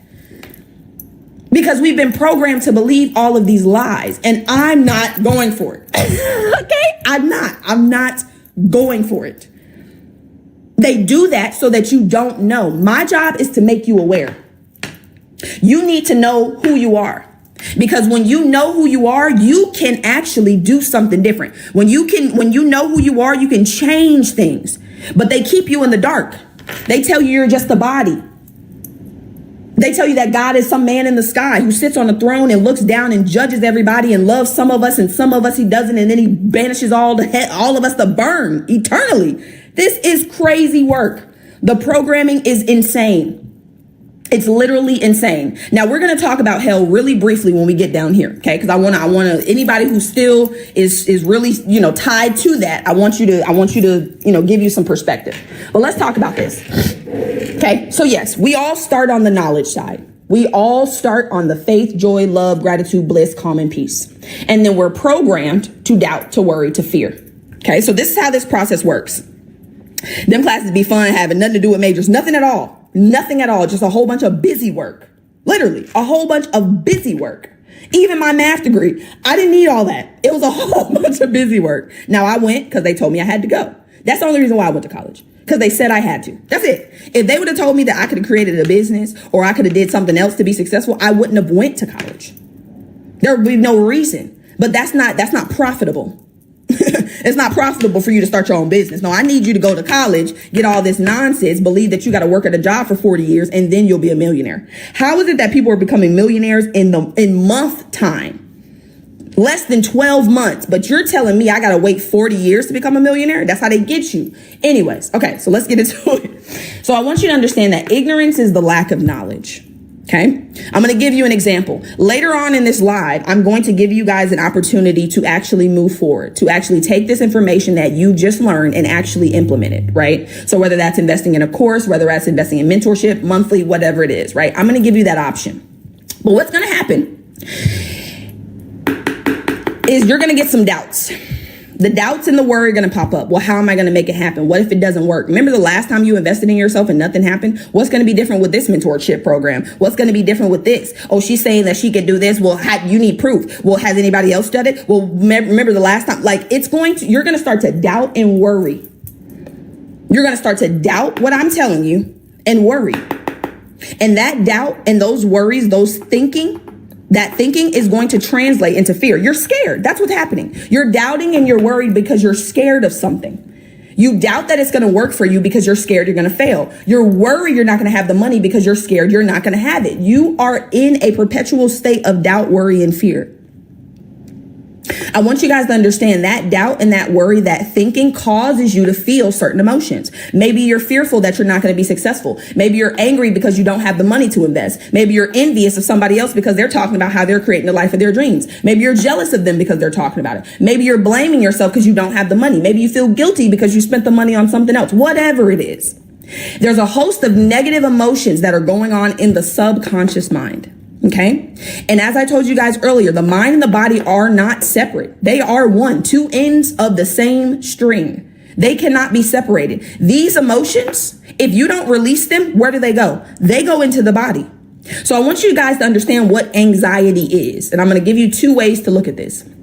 The first way is that anxiety is you worrying about the future. When you're anxious, it's because you're worrying about something you think may or may not happen in the future. Some shit that hasn't even occurred yet, you're worrying about. You're using your God-given ability. You're using your God-given power to create whatever you want to worry. Worrying is like praying for what you don't want.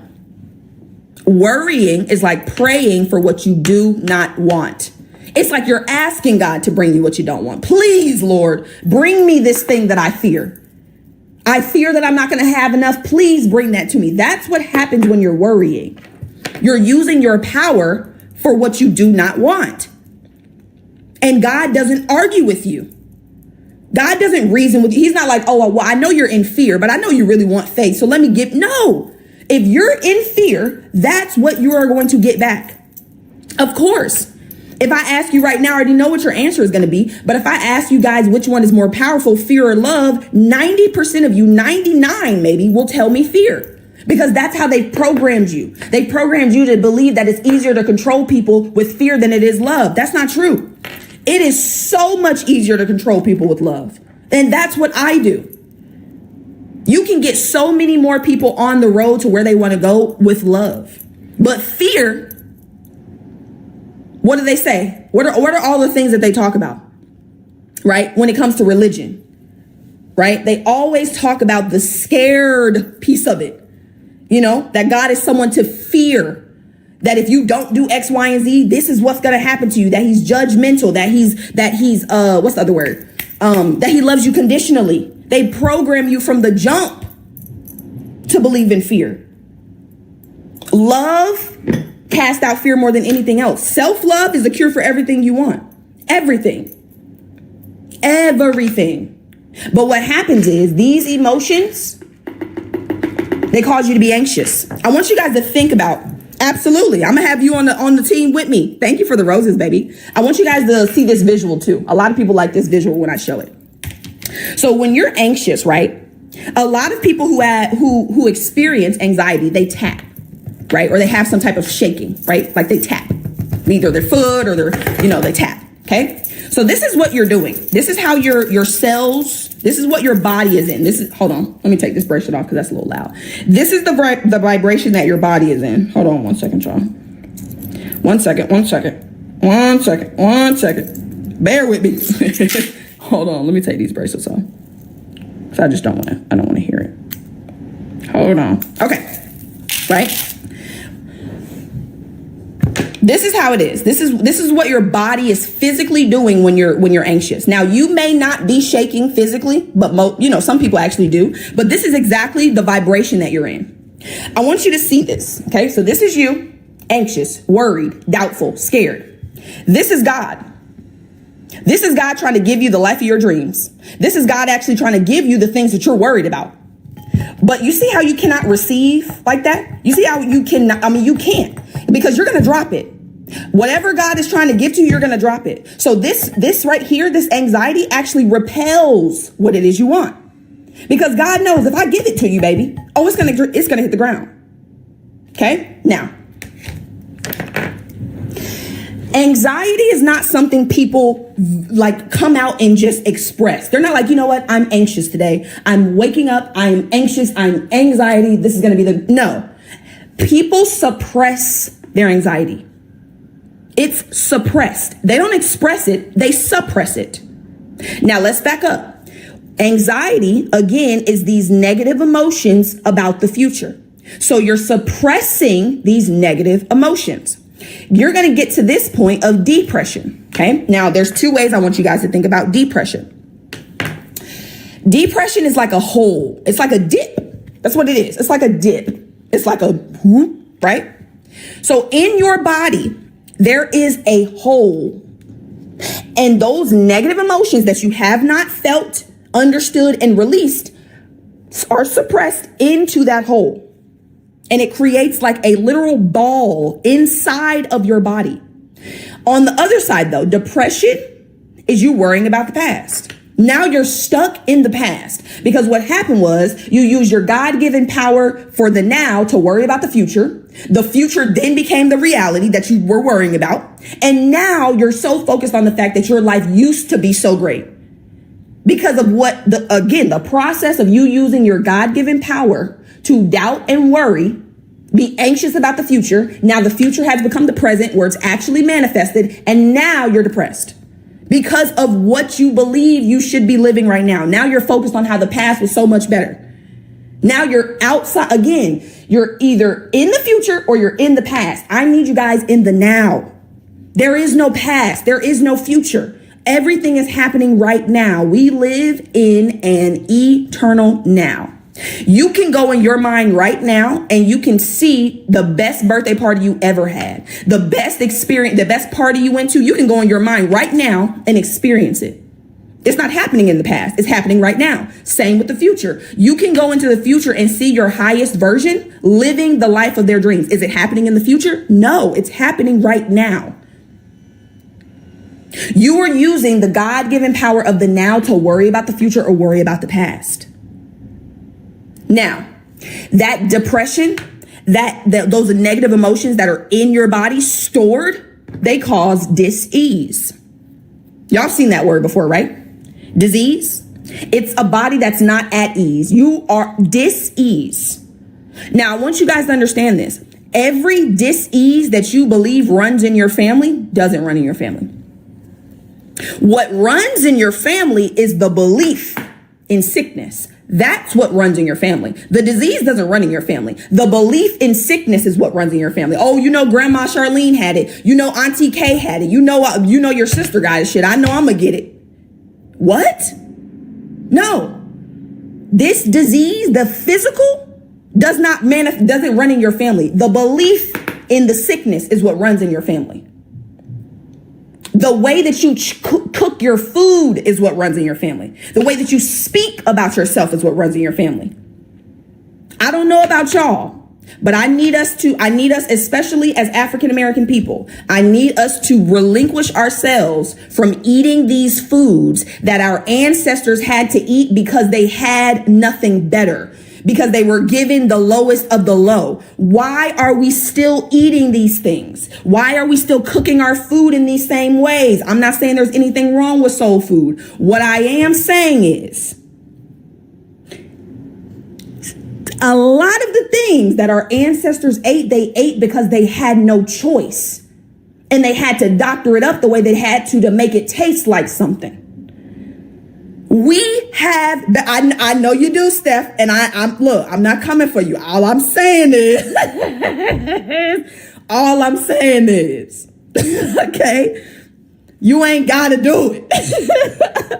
Right? But what I want you guys to take from this is that it's not the disease that runs in your family, baby. Right? It's the belief in the sickness that runs in your family. Hold on, Kendra. Hold on. Let me pin Kendra comment. We are still living in survival mode because that's how we're programmed. You must understand that everything your ancestors gave your parents their beliefs, your parents gave you their beliefs, and you're going to pass those beliefs down to your children automatically. It's not something you consciously think about. It's an automatic pattern. You want to know why you look just like your parents? Genetic paradigms. And then you come out and they environmentally program you, and you have environmental programs. Girl, no, I love me a seafood boil. Nah. No, and that's the thing. I'm not judging the foods that you're eating. I'm not telling you not to eat what you want to eat. I'm just saying you ain't got to. Okay, we got better options. Right? But that's how they operated. Out of survival. And not just African Americans, Latinas.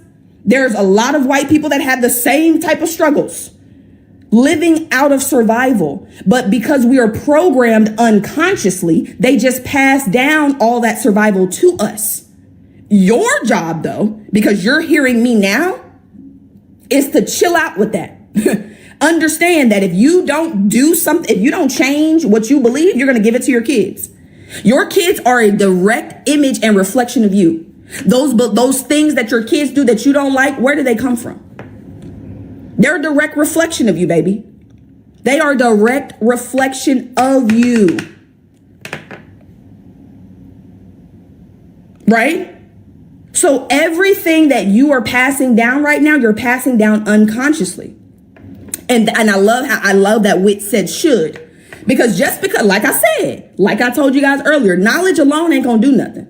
Just because you know better don't mean you're going to do better. I knew how to stop talking in school. I didn't do it. It wasn't because I was being spiteful. It wasn't because I didn't want to. I didn't know that I had a program in the background that was causing me to operate the way that I was. So you can know better all you want. You're going to have to actually make a choice to do better. Just knowing better is not going to have you get better. Knowing better is not going to create better. It's the actual application of the knowledge. Okay. Now that dis-ease that's in your body causes your body to disintegrate. It starts to literally break down. Your physical vessel starts to break down. Okay. And then there's a point that you come to where we call death.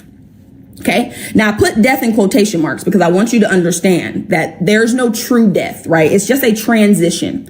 Now I want you guys to hear me. And this again, if you don't want to believe this, that's totally fine. But I feel like you will because it makes sense.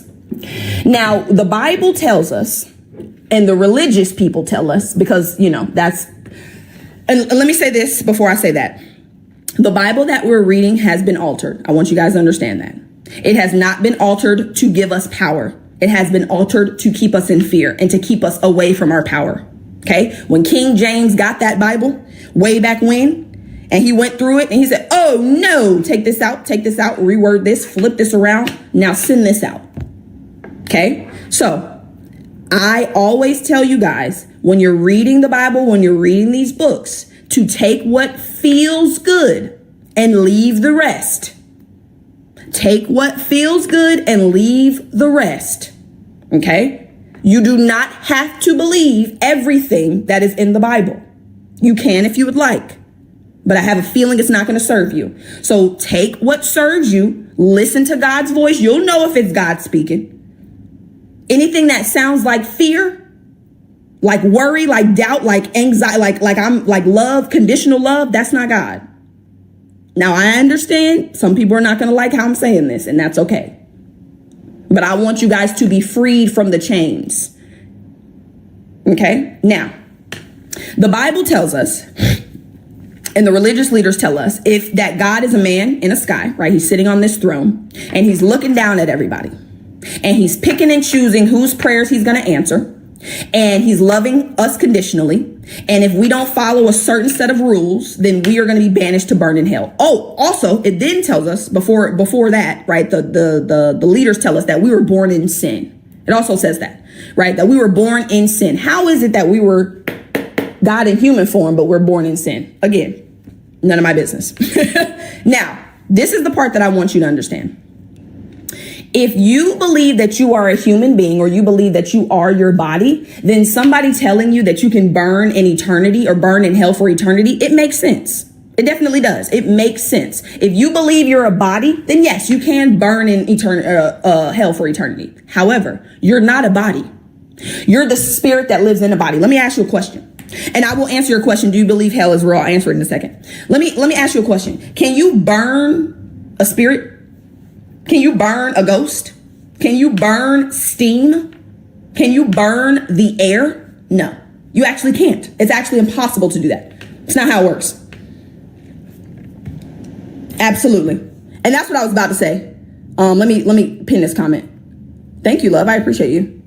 Your mindset is amazing too. You got the same potential. Everything y'all see me say and do and have, you can have too. Right? So I'll go over this pinned comment, but yes, right? So listen to that. Can you burn spirit? Can you burn energy? Can you burn a ghost? You can't. You cannot burn a ghost. You cannot. It will decompose. Your body is going to stay on this physical plane, and your spirit is going to go back to its heavenly resting place. It's going to go back to where it came from, the all, one with God. Now, answer the question. As far as hell and heaven, I believe hell and heaven are states of mind. Because a lot of us are living in hell right now. You ain't got to go burn in eternity to live in hell. You can be living in hell right now. So what is hell? What consciousness is hell in? Doubt, worry, fear, anger, grief, sorrow, what other, envy, jealousy, blame, shame. When you're living in a perpetual state of these emotions on this side, that is absolutely hell. 100%. You ain't got to die to do that, baby. You can do that right here on earth. Now, on the flip side, heaven, same exact thing. Heaven is a state of mind. Faith, joy, bliss, ease, love, freedom, contentment, confidence, self-love, self-esteem, worth, opulence, luxury. That is heaven. And that is a mindset you can appropriate right now. You don't have to die to go to heaven either. You can experience heaven on earth. That's what I am here to teach you how to do, because that's what God created us to do. When God created the heavens and the earth, he then created us to experience the heaven on earth, because he wouldn't be able to do it. Because again, in order for God to experience something, it would have to experience the opposite of that something. God is one.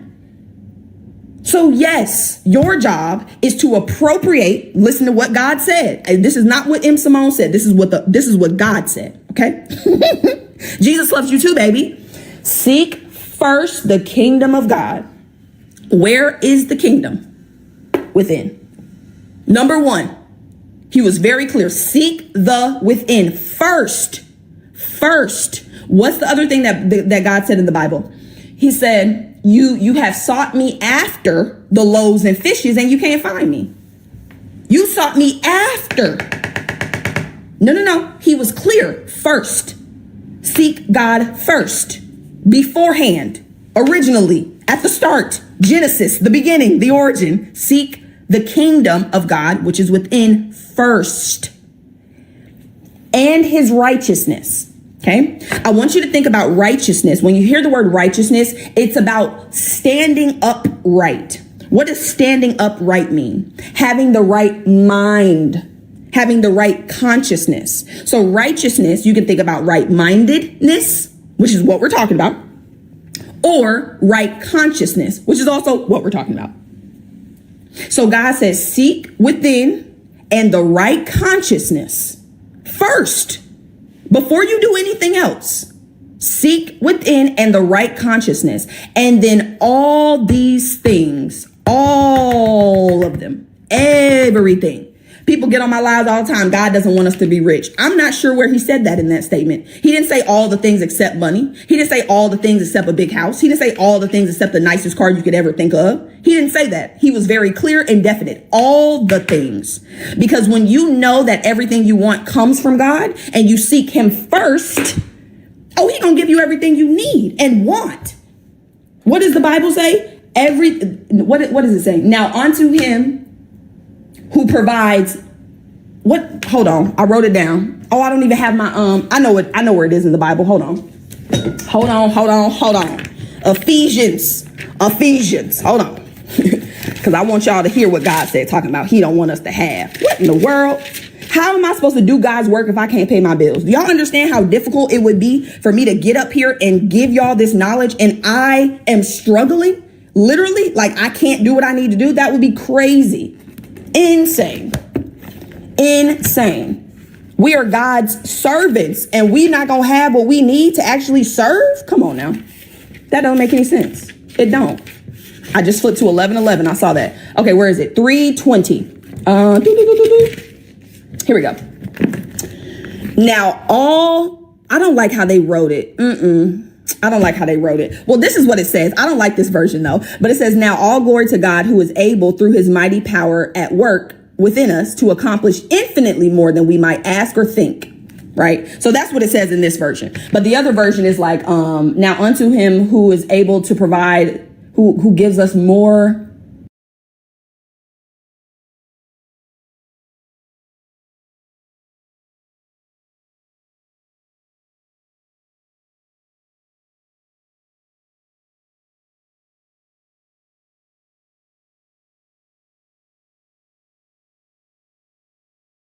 Sorry about that. I had to go get it. So yes. So now unto him who is able to do abundantly and exceedingly above all we ask or think through the power that works within us. Abundantly and exceedingly above. That don't sound like just enough. That don't sound like a minimum. That doesn't sound like just enough to pay my bills. No, that sounds like more than enough.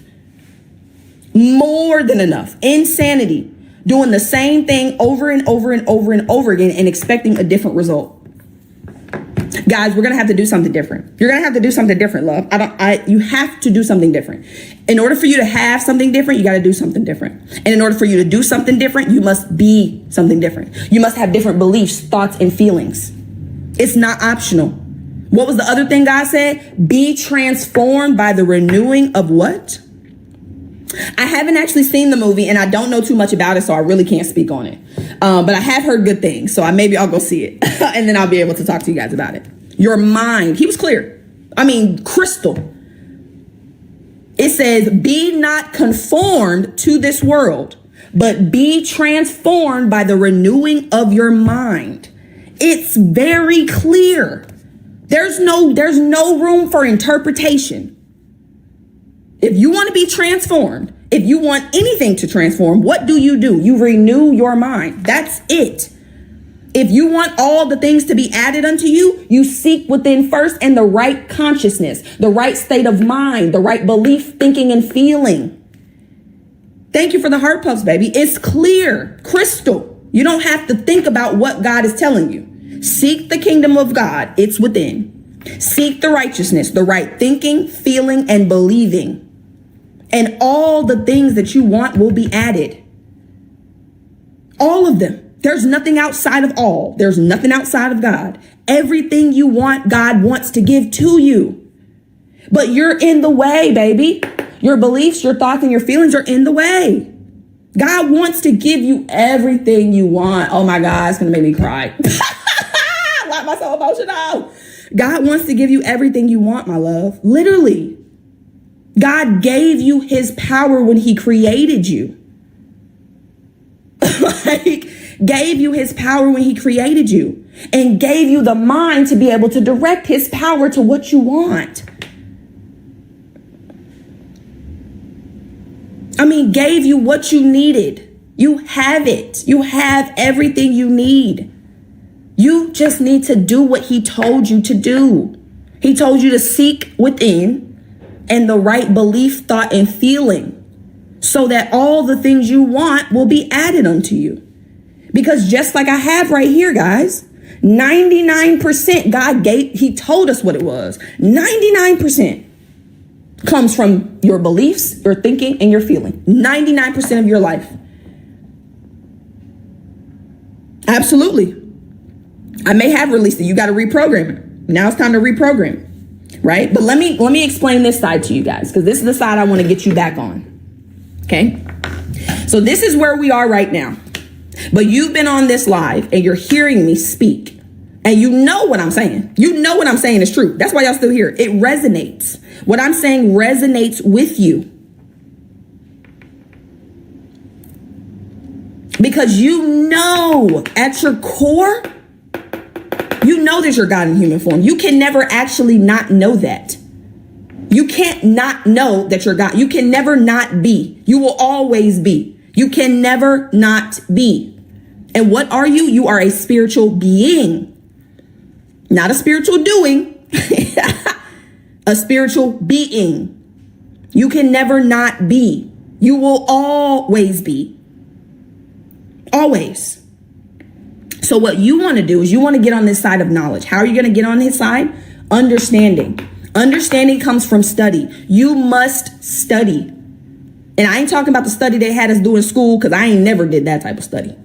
Honestly, I excelled in school doing the bare minimum. And that's actually how life works. But it's another conversation, right? You want to develop the understanding. You want to understand who you are. Now, I've told you, and you know, but you're still going to operate as if you're just the body. You're still going to operate as if the world's in control. No, I got to get you to the point where you have faith based on understanding. A lot of us have faith based or blind faith. You have faith when things are going well. Thank you for raising Christ conscious. You are welcome, my baby. You have faith when things are going well. When you can see things going well, oh, you got all the faith in the world. Oh, I believe in God. Yeah, absolutely. As soon as there's a bump in the road, as soon as something goes left, the faith is gone. That's not true faith. Everybody that follows me, everybody that follows what I teach and is mentored by me, we have faith based on understanding. There's nothing that could waver that faith. When you understand how life works, when you understand that you are God in human form, when you understand that God is doing the work for you, through you, and you're just the vessel through which that power is working, there's nothing to doubt. There's nothing to worry about. God has always taken care of you. Today ain't no different. The next 10 years of your life ain't gonna be no different. Until you leave here, God has always and will always take care of you. Always.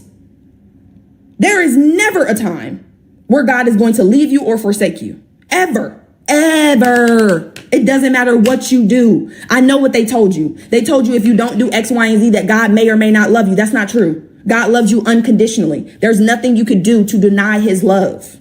You are one with him. You are always going to be taken care of, always going to be loved unconditionally. There is no condition for God's love at all. It's unconditional. Everything God gives you is unconditional. The love is unconditional. He does not care how many times you have strayed from your path. He is still here waiting for you to tap him in. I keep trying to tell y'all, when you're at the track meets and y'all are you're in the blocks, God is waiting for you to shoot the gun to tap him in. I'm here and I'm waiting for you. God will never leave you, ever. There's nothing you can do. Nothing. I don't care what it is. There's nothing you can do for God not to love you. Now, when you start to build this understanding of who you are, of how life works, of how God works, the understanding that God gave you spirit, mind, and body to create the life of your dreams, that builds faith. I don't have to see anything in my outside world changing to know that God is working to and through me. That's going to build faith. It's going to build joy. You're going to feel love, gratitude. When you start to find things to be grateful for right now, that puts you in a certain vibration. It's a certain frequency. Gratitude is one of the highest frequencies. Gratitude and unconditional love, baby. If you can get in gratitude and unconditional love, you will magnetize everything you want to you. Because the more that you actually appreciate what God has already given, unconditional love, you will magnetize everything you want to you. Because the more that you actually appreciate what God has already given, about y'all. We're not talking about the little one. You're the little God. God is the big God.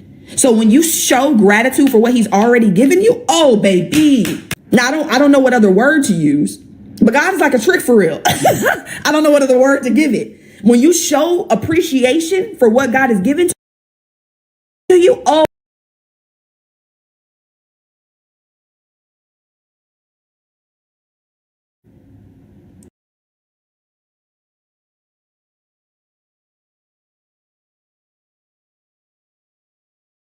it just gives more. I I'll find another word. I'll find another word. But I want you guys to understand, the more that you show appreciation and love for what you already have, it opens it takes out all of this and opens a clear channel for him to give you more. Because again, listen to me. All day, every day, right now, as we're speaking, all day, every day, that spirit is on. That power is on. It's never speaking. All day, every day. That spirit is on. That power is on. It's never omniscient. It is always on. Always. It never turns off. Never. Love, faith, and joy, the channel that you're giving God to work through expands. There's no obstruction. This right here is the obstruction in your path. You think it's something outside of you. You think it's something in the world. You think it's because you don't know enough. No, the obstruction in your path is this right here. This is the obstruction. Because what's happening is God's infinite power has to go through doubt, worry, fear, anger, envy, jealousy, blame, all of this before it gets to the body, into the reality. So when it gets to you, it's so minuscule, so small. How is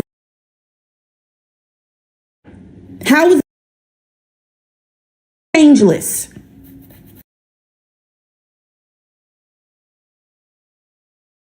Changeless. Get all of this out of the way. Feel that shit. Why are you feeling these emotions? Where are they coming from? What ideas are you holding that cause you to feel this way? Because it's the ideas that are causing the emotions. If you don't think that you're good enough because your parents told you you weren't, the feelings attached to not good enough are lack, limitation, scarcity. So if you have an unlimited power flowing through a limited channel, you're going to get limitations. You got to get out of the way. We got so much outside world programming going on. I'm still programming you from the outside, but I'm giving you what you need to free yourself. So when you get of well-being, you are when someone knows who they are, when someone has that power that they've tapped into, they express themselves naturally. You can't suppress it. When I got back on social media, back on TikTok Live the week of my birthday, y'all came out in droves like, oh my God, you're so inspiring. You're so inspirational. Oh my God, I love your energy. I love this. I love that. I wasn't doing anything. I was just being. I was just being, naturally expressing myself. And when you naturally express, you're going to pick up speed. For the first 5 years of my business, I had 2 paid clients, maybe 3 unpaid clients. 2 weeks after I got on, the 2 weeks from getting on social media again this year, I brought in 20 clients. That's acceleration. Why? Because I'm at ease. I'm calm. I know that God is doing the work. I know God is taking care of me. And look at this. You see how calm this is? Look at this. Look at this. Look at this. Look at this. Oh, wait. I dropped it. Right? But do you see how you can just... This is why you must be in that calm state. You must be in the state of certainty. You know God is doing the work. You see how God can just give you what you want? Because you're not anxious. You're not worried. You're not looking for it. You just know it's coming. You're open to receive. When you're anxious, you're not open to receive. You're not open to receive when you're in anxiety.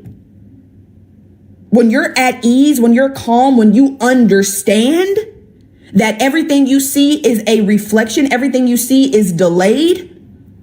Everything in the outside world is delayed.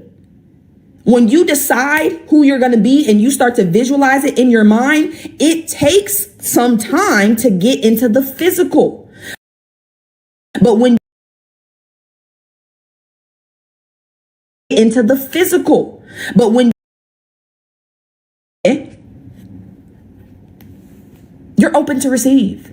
I am in joyful expectation every day that people are going to join my courses, my mentorship, the monthly mentorship, the new course that I just launched today. I am in expectation, joyful expectation. I expect to enroll clients every single day. I have an expectation. However, I am detached from how and when it happens. The how and the when, I'm not attached to. I know it's on God's time. I already know that, right? But when you're at ease, you can create. That's what I'm doing here. I am creating. That's what I'm doing for you guys. Right now, this is creation. This is me providing my life service in a way that serves you. I am creating service.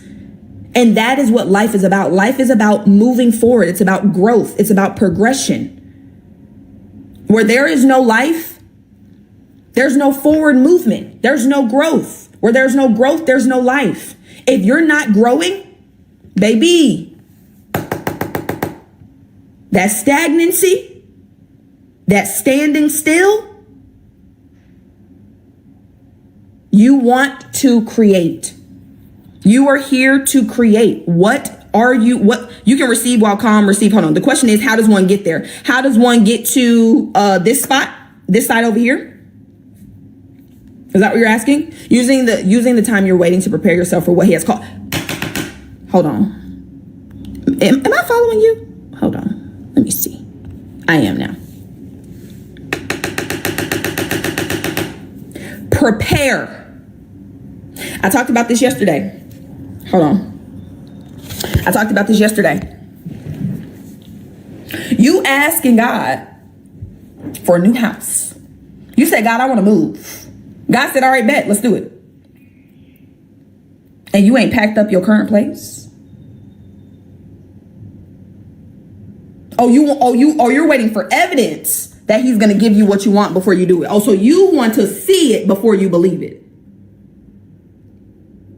That's what they told you. They told you that too, though. Seeing is believing. Seeing is believing. Seeing is not believing. There's actually no belief in seeing. When I see something, I don't have to believe it. It's already there. The belief creates the seeing. When you believe in something, that's what brings it to you. Hold on. Let me flip this real quick and then I'm going to come back. It's not reality, then beliefs. It's not see it, then believe it. It's believe it and then see it. It's not see it and then believe it. No, you believe and then you see it. Everything you see is because you believe it. This is the order. You believe it first and then you see it in your reality. But you're waiting on God to show you something. You want evidence.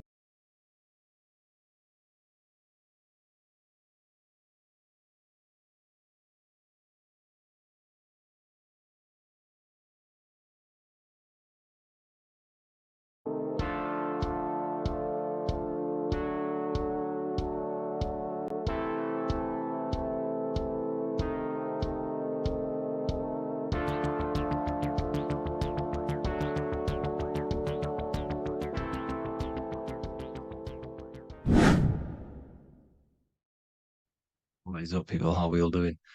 Today, we're talking about the flat earth cosmology. So let's jump straight into this. Please drop a follow and leave a like to help the algorithm. So we live in a torus field. Everything's made out of torus fields. And every torus field has motion. It's what it is. It's the motion of energy. And every torus field has a center, which is the black hole. It's a womb of creation. It's counter space. Now, this is why the North Pole is magnetic, because the center of this torus field is the most magnetic part, the strongest part of the field. So this is why all compasses will point you to the center. And the Earth's magnetic field is spread across the whole of the Earth. And it's spinning, as you can see here. It's like a tornado at the center. And this tornado is the force which is spinning the sun and the moon around us. You got the sun, the moon, Polaris, just like in the Masonic cosmos here. The sun, the moon, Polaris, the all-seeing eye. Now we'll get into Polaris a bit later, but the sun is the magnetic force. Sorry, is the electric force, because every field is electromagnetic. Now, the sun is electric. It's positively charged. It's going to give you energy. It's feeding energy. The moon is more magnetic energy, which is taking your energy away from you. And this is why you become sleepy when the moon comes out. Because it's taking away your energy. So these two forces is the balance. It's the yin and yang. It's the balance. Everything in this creation is balanced. Because the torus field is the earth is the plane of inertia, the 0 point within the field. Because physical matter is a result of two opposing forces equalized on the plane of inertia. And that is where matter crystallizes into physical results. And this physical plane is the plane of inertia, planet Earth. And at the center of this plane is the black hole, the womb of creation. And outside of this black hole gives birth to light. So the torus field is constantly rotating, going into counter space, the black hole, and then out of counter space gives birth to the white hole, white light. You see? So it's going around, black hole, birth again, black hole, birth again. And it just keeps going around. It's an infinite cycle of energy. And this is where the infinity sign comes from.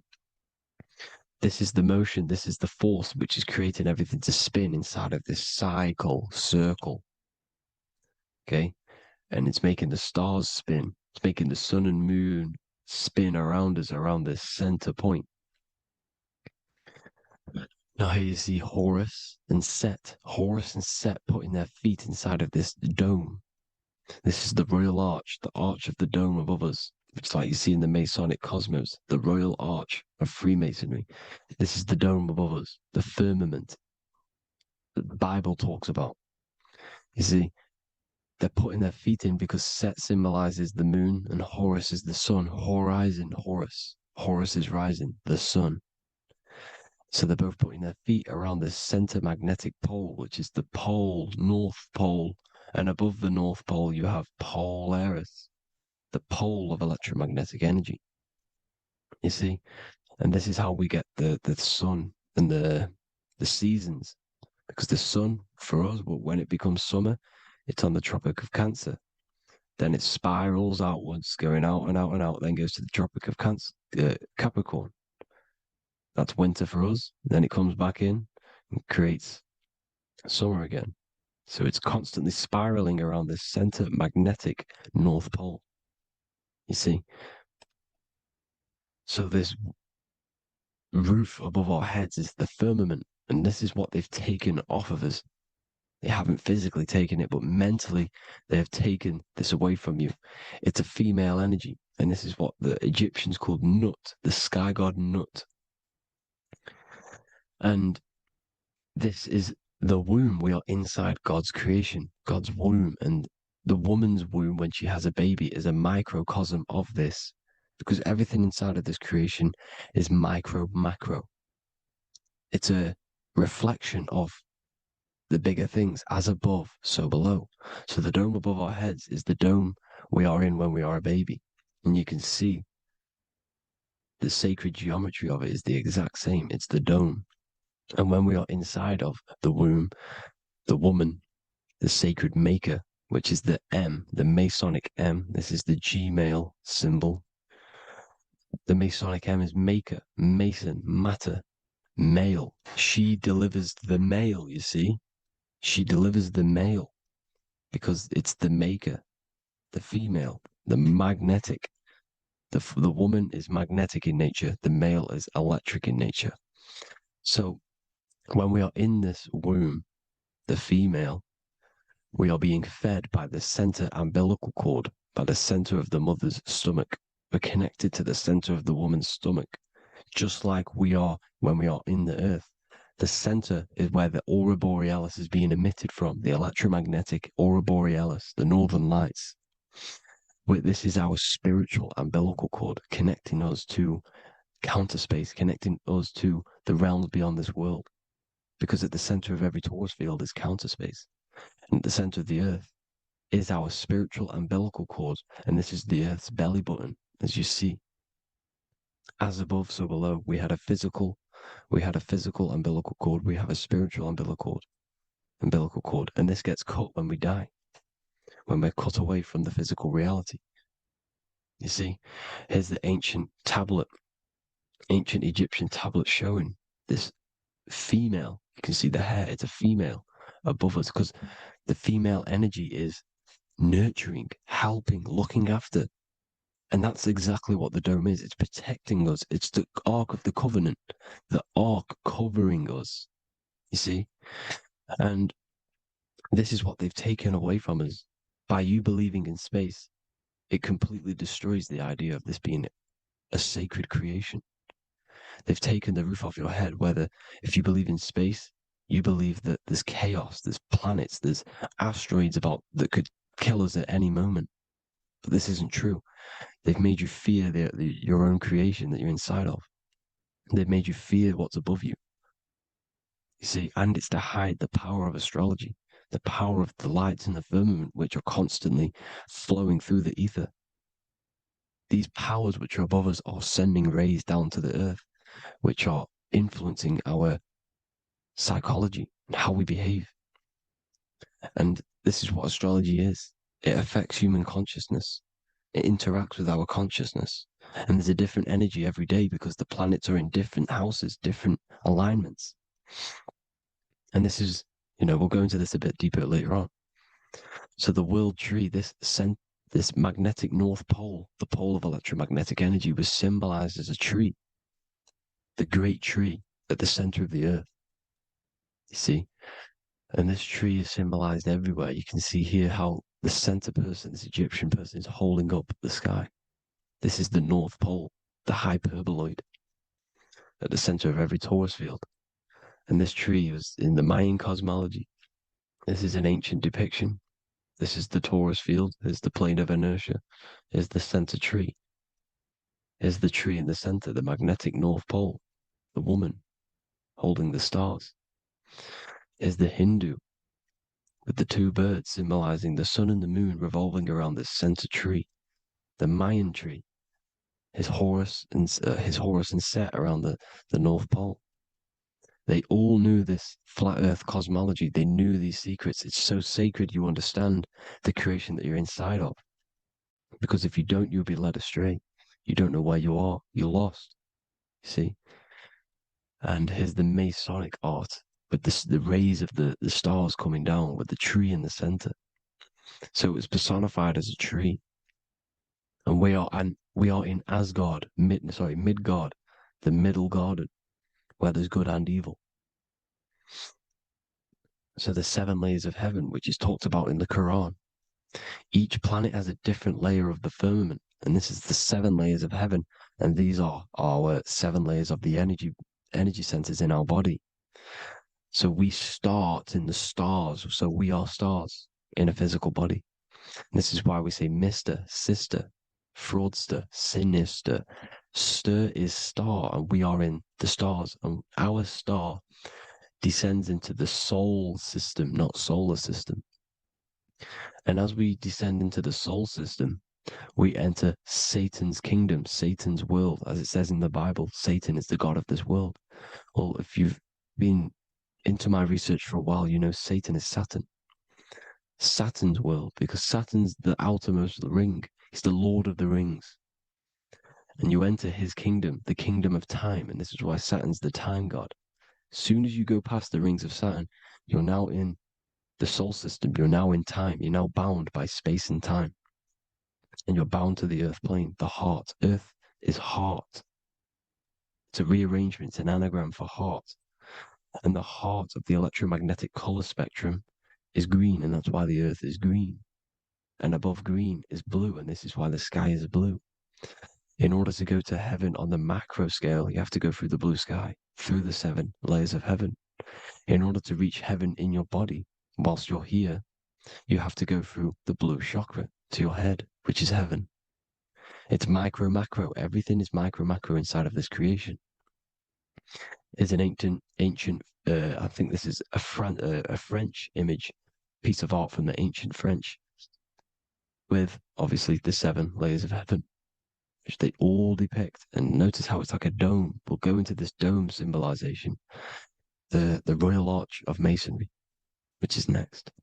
But these 7 layers of heaven give us the 7 metals, the 7 days of the week, the 7 diatonic tones, the 7 chakras, the 7 everything. It's God's favorite number. And this is why the Masons use the G inside of the compass, because the G is the 7th letter and God starts with G. You see? So it's 7. God is 7. Here's another depiction of the heart, the soul system, the 7 layers of heaven. La fermente, la fermette. You see, la firmament, with the stars on the outermost layer. Here are the 7 planets: Jupiter, Mars, la Sophie, the sun, la luna, the moon. So Saturn. So we are in the heart of this soul system. In order to ascend, we need to ascend up our chakra system, reach 144,000 hertz, God consciousness, the God man. You have to unfold God man, master of the mind, mastery of the mind. So what are the stars? The stars make everything unique. The stars are constantly rotating around the center, magnetic North Pole, the tornado at the center, which is stirring everything. It's stirring the ether. The center is the ether, and the 4 elements are born out of this ether. There's 5 elements: ether, spirit, water, air, and earth. The ether gives birth to the 4 other physical elements, which the whole of creation are made out of. About them 4 elements. 4 is the number of stability. You know, a chair, a table has 4 legs. It stables things. It's a foundation, and these 4 elements are the foundation of this creation. You see, and this magnetic North Pole is stirring this, and the 4 vibrational states of the ether are the 4 elements. Now let me get back to the stars. I just wanted to give you that. The stars are being stirred around this center point. Center. It's stirring everything. And they're always in different alignments. Every millisecond they're moving in different placements of the stars. And the planets are called the 7 wanderers because they're not fixed. The stars are fixed. But the planets are called the 7 wanderers, the 7 layers of heaven, because they move faster and slower than each other. Each planet is slower and faster. Has a different rate of speed it's moving.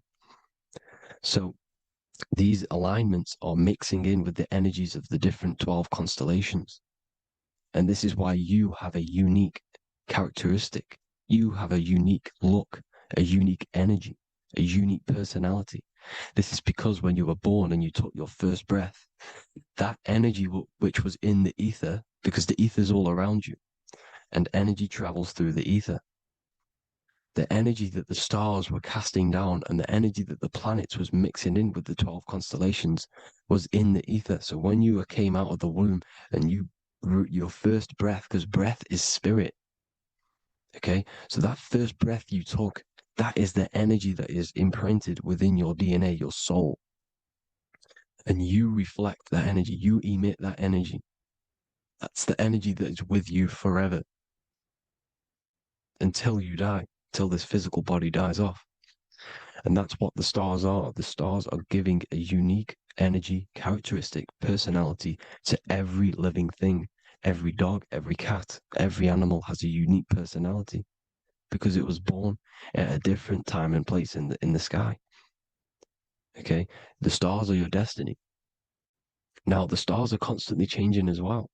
If you look at stars through a telescope, they're constantly changing and forming different forms. You can see here, it looks like water. It looks like light through water because it's the ether above us, a sea of ether. And this light is being emitted through it, and it's just constantly changing, giving different energies, each star. So this is why this is what the zodiac is. It's the expression of energy. It's the expression of the stars.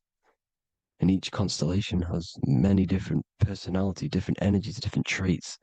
Each planet has different traits, depending where your planets are, depending what energies you hold. No two person have the same energy. There's no one. It could be similar, but no one's the exact same. It's because of the stars. The stars are never in the exact same split place. The planets are always in different houses. So here's some Royal Arch symbolism. Here's the Royal Arch of Masonry, as it says here. The sun and the moon, the constellations. Here's Cancer, the 7 planets, the 7 stars. Here's the Royal Arch. This is the firmament. Here's the duality. Black and white, duality, good and evil, rest and motion, dielectricity, magnetism.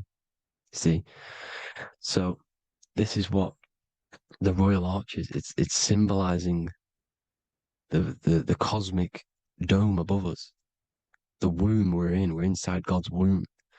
And here's George Washington, the Freemason, inside of the Royal Arch. You see? With the G, the Masonic G, God, 7. Here you see another depiction of George Washington with the stars in the dome above his head, his Polaris, the sky vault, Polaris. We'll get into that later. Go inside of all of your ancient churches, you will see the dome. Go to the Vatican, you'll see the dome. All of your ancient churches have this dome because it's the dome above your head. The ancients knew this. This was known. We did not live in space. It was known back then. They all knew. This is Crown Court, which is one of the most important courts in the UK. You can see it's clearly so much Masonic symbolism. You've got the 4 pillars of Masonry. The Royal Arch is like an arrow pointing upwards to Polaris. As the Disney World is under a dome. And his Polaris, the sky vault. You see? And also 666 in the symbol. Here's more 7 layers of heaven. Here's an ancient depiction. The firmament. Here's the astral plane outside of the firmament.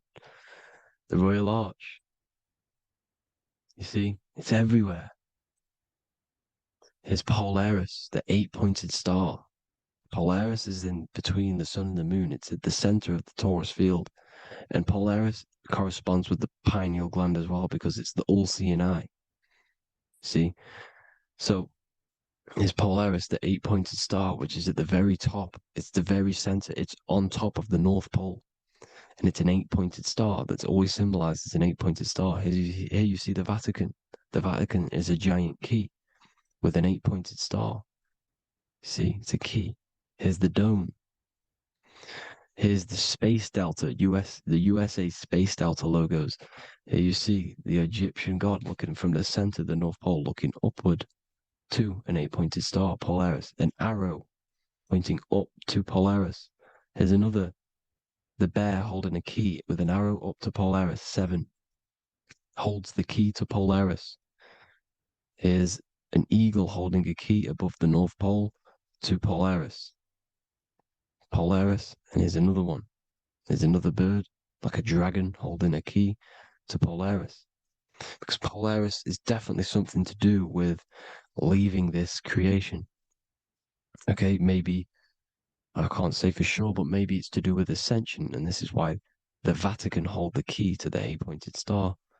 And this is why the space, well, we all know space is a lie, but they're showing Polaris and its sacred symbology.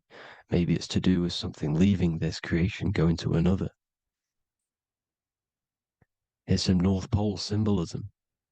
As above, so below. You see the four seasons of the Big Dipper constellation going around Polaris. This is Polaris, this is the Big Dipper constellation, and this is the swastika. This image gives us the swastika, because all the symbols we use are created in nature. They're created somehow in nature. This is how we get them. As above, so below. This is the map of the North Pole with the 4 rivers looking like the Big Dipper constellation. It's the Masonic, there's the ancient cosmology with the 4, you see the 4 islands, Mayan cosmology, 4 islands. This is the alchemical symbol for Earth, 4 sections. The windows, because the center of the North Pole is a window to another dimension. The 4 lucky 4-leaf clover, which is supposed to be lucky. It's just, it's truth in plain sight. And here's Hitler looking at 2 flat Earth maps. So this swastika has been used for thousands of years, thousands and thousands of years. And it's symbolic for the most sacred land on this plane, the North Pole. Shambhala. Do some research on Shambhala, people. It's a it's a Hindu mythology about the sacred lands at the center of the earth. And it's known to be full of enlightened beings. And it's all symbolized at the center. You can see their paintings of Shambhala. It's all at the center, the North Pole. And it's known to be the most godly place ever, because it takes you to a portal to the higher places. And maybe this is something to do with Polaris, connecting you to this sacred land at the very center. But anyways, people, thank you all for tapping in. Hope you all learned something. Have an amazing day. Please follow, subscribe, like, all the links in the description for the courses, the PDF. Please have an amazing day. God bless.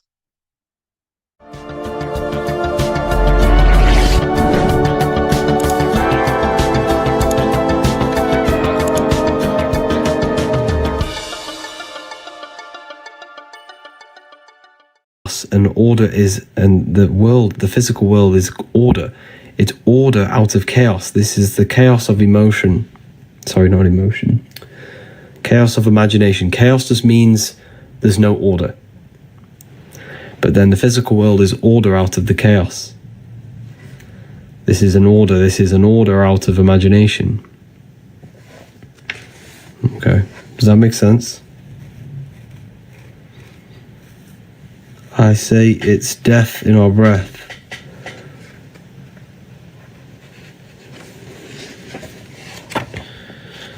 This is the pineal gland. So this is why Buddha has a pine cone on his head.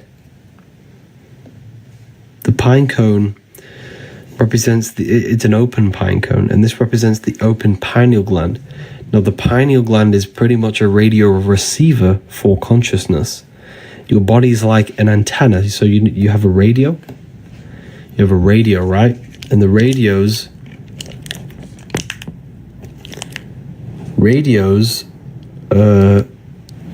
pick up frequency and then play the song of that, play the frequency. It's the same with your body. It's pretty much an antenna picking up the stream of consciousness that you are. You are a stream. You are a verse. Universe. You're a verse. Your life is a verse. It's a song. It's a song of consciousness that you're playing. Uni means unite, meaning one. It's one big giant verse. It's one big giant song. The universe is a song that we're playing, and we tune the songs with our hearts. Our hearts are energy, emotion, and energy and motion. Like I said, here. The heart is the philosopher's stone. Energy, emotion is energy in motion. The expression of emotions resonates through the heart, exerting a significant influence on the individual's overall magnetic field. The emotional state of an individual emanates outwards from the heart, influencing and interconnecting with the surrounding magnetic fields.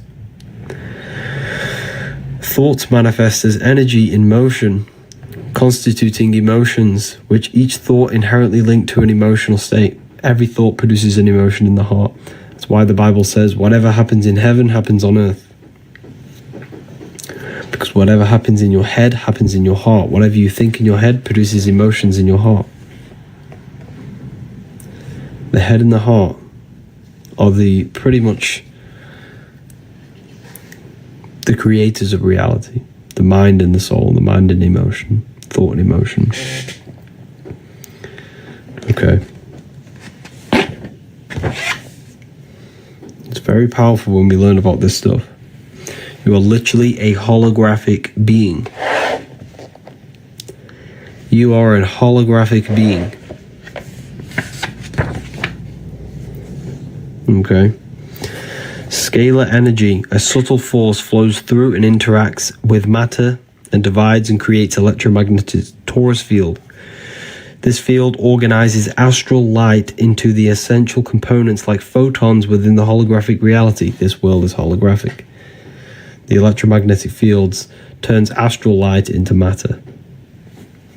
Because, like I said, everything is a plane, is a product of the higher planes. God. Generator. Let's move this so you can see it properly. Generator, operator, destroyer. God.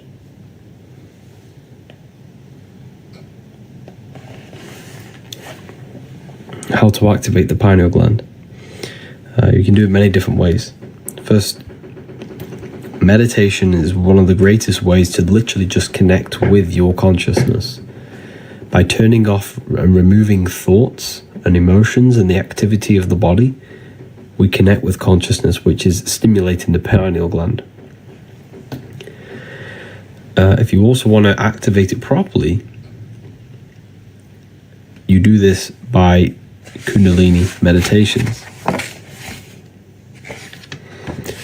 Kundalini meditations. So when you breathe in through the nose, you breathe in to the stomach and you think about raising the breath and imagine energy rising up your spine as you breathe in. And then when you breathe out through your nose, you release it, and then just keep repeating this over and over. And you will feel energy rise along your spine. You'll feel energy rising your spine, and your brain will feel like this, tingly. You'll get a tingling sensation. It's an amazing sensation when you get it, a Kundalini awakening.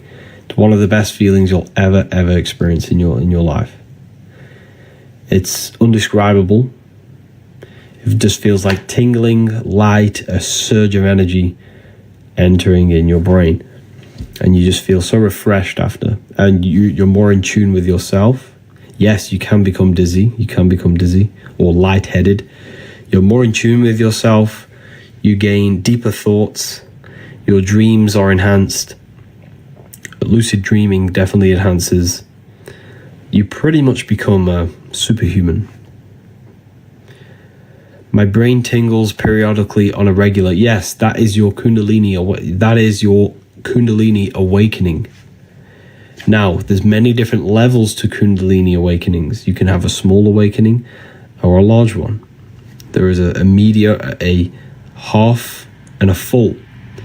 So if you gain then surges of energy that rises your spine, I get it now and then. I'll just be working and I'll just feel energy rise my spine and into my brain. This is your Kundalini energy that's awakened inside your body. It brings peace to us. Yes, it does. Very well said. Very well said, Flower. Grand rising, everyone. Welcome. Hello, Mohammed. Welcome.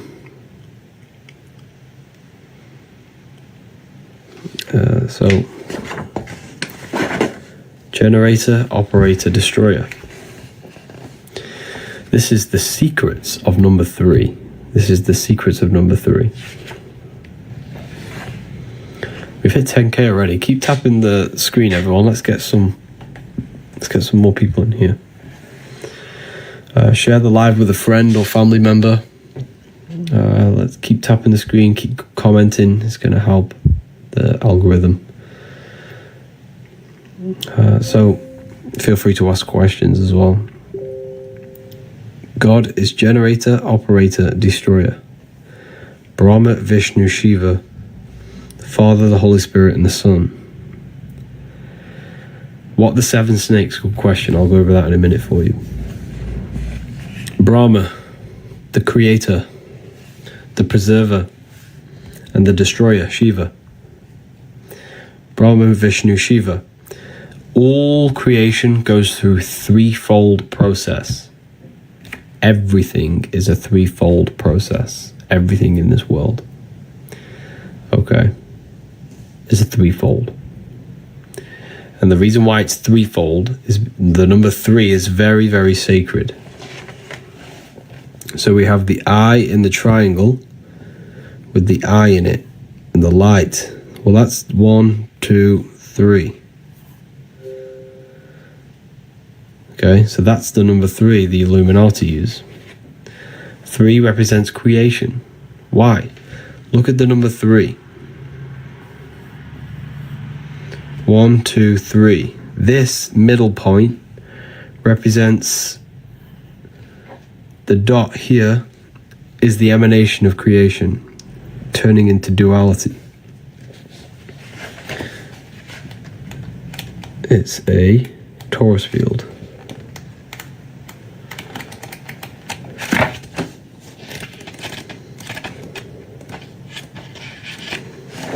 It's a torus field. Okay, it's here. There's the number 3.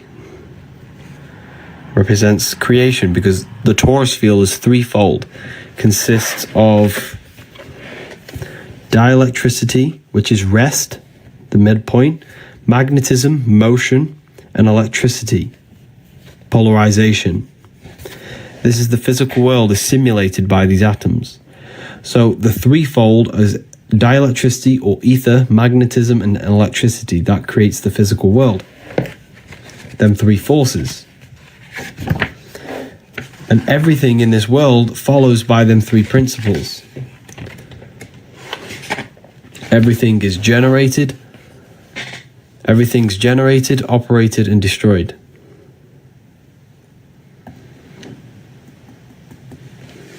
Generator, operator, destroyer. Generator, operator. So you will live, you will be born, you will live, and then you will die. Everything goes through this threefold process. That's why the Freemasons at the top of their artwork always have an eye in a triangle. I'll show you. I'll try and find an example. It's very powerful. So the Freemasons always have... where is this page?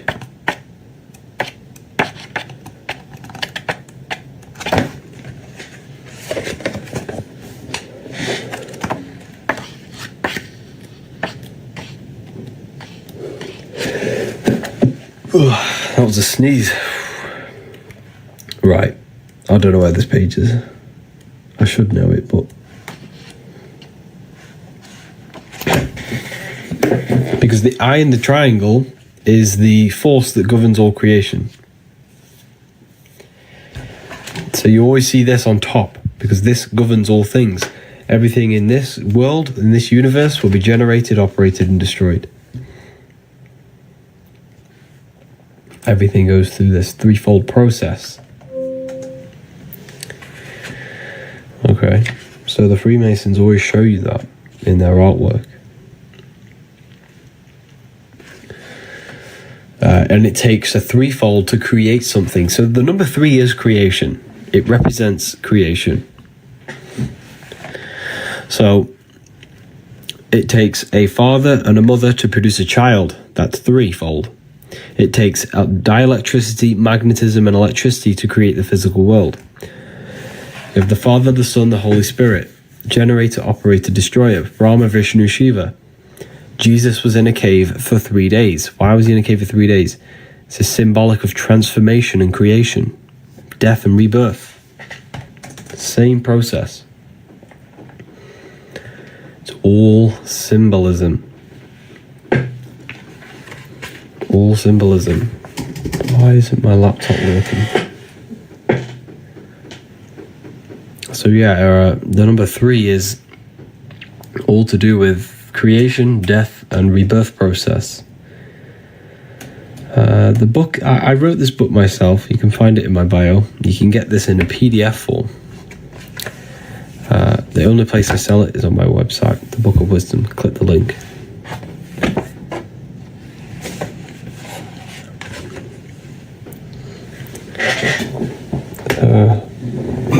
Share the live, people, with some friends, or feel free to share it with someone. Let's get some more people in here.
we're talking about the threefold.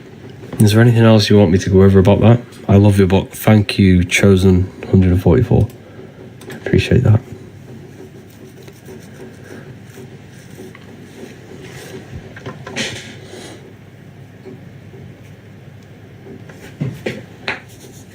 How to ensure negative energy.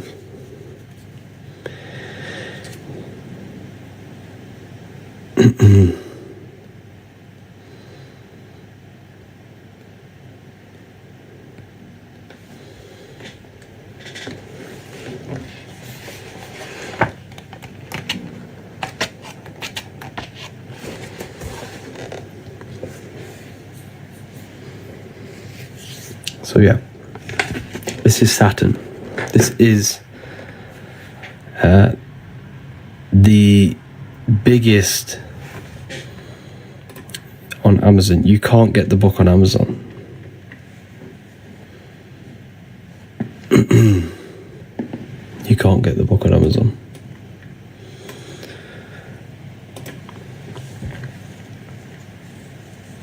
Is this volume 1? You can get it in my bio.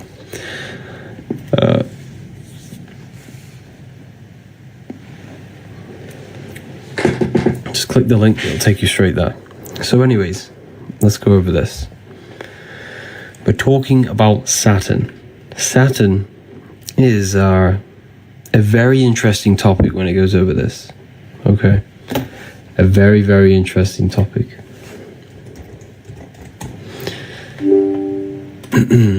It is pretty much the god of this world, the god of the elites, the god of this physical plane, this matrix. This is why you see it absolutely everywhere. It is literally everywhere. Okay? Everywhere. And the reason why it's so powerful is because... Is this volume 1? Yeah, this is volume 1.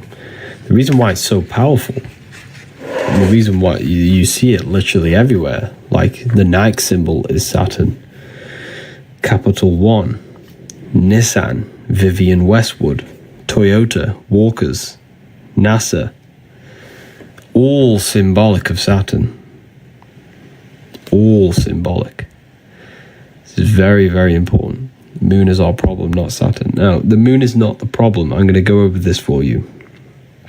So there's something going around called the Saturn moon matrix, right? I don't entirely agree with it because there is nothing outside of you that can trap you, that can control you, that can... There's nothing outside of you that can trap your soul. So people believe that the sun and the moon are trapping us, right? And I'm going to explain how that is working. So, people say Saturn and the moon are trapping our souls. The moon's an artificial thing, and the Saturn's a simulation thing.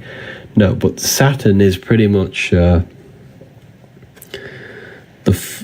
the ruler of this material world. It's the god of this world. It pretty much creates this world. It's the force that creates this universe. Okay? Because it creates time.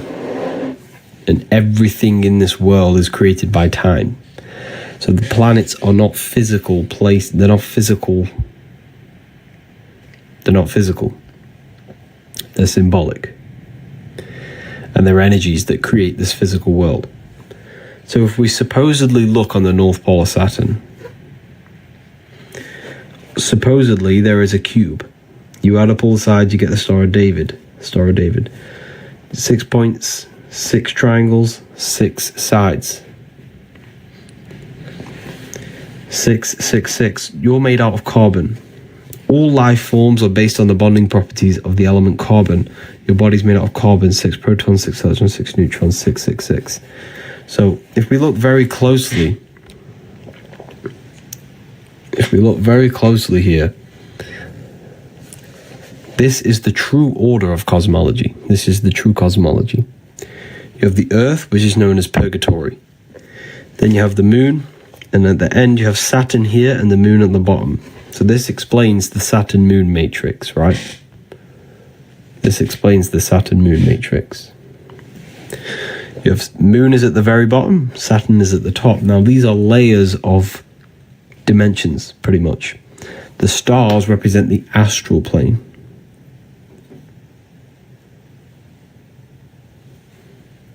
That's why the word star is, you rearrange the word astral, you get star. Because this is where we come from. We come from the astral plane.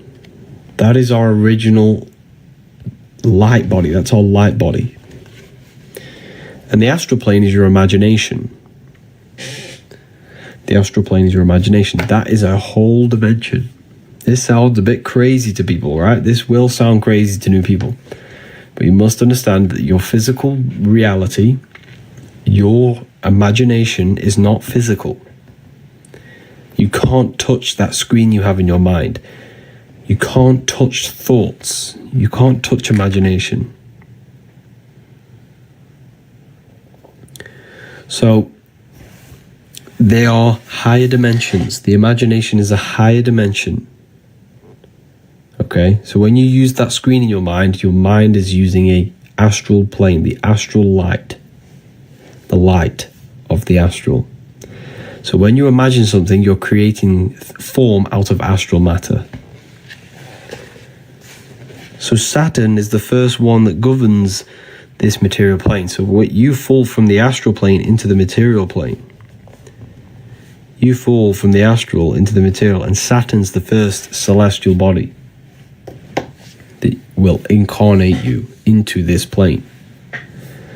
That's why you have 7 days of creation. Saturn day for Saturn, Sunday for the sun, Monday for the moon, Thursday for Thor's day, Jupiter. So it's all symbolic of these 7 gods that incarnate your soul into this reality. This is why you have 7 major chakras on your body, and you can feel them. You can simply just feel them. You can feel your gut, you can feel your anus, your gut, your solar plexus, your heart, and your throat. You can definitely feel your throat chakra. You can definitely feel your anus. You can definitely feel these places. These are all energetic centers in your body.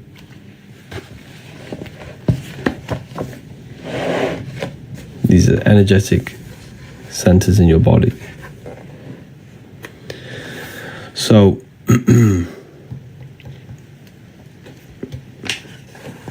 Saturn is worshipped in this world because Saturn is what represents Satan. Satan represents limitation. Same thing. This is why we celebrate Christmas. Sorry, not Christmas. New Year's. Why do you celebrate New Year's in December? Have you ever thought about that? The New Year's is not in December.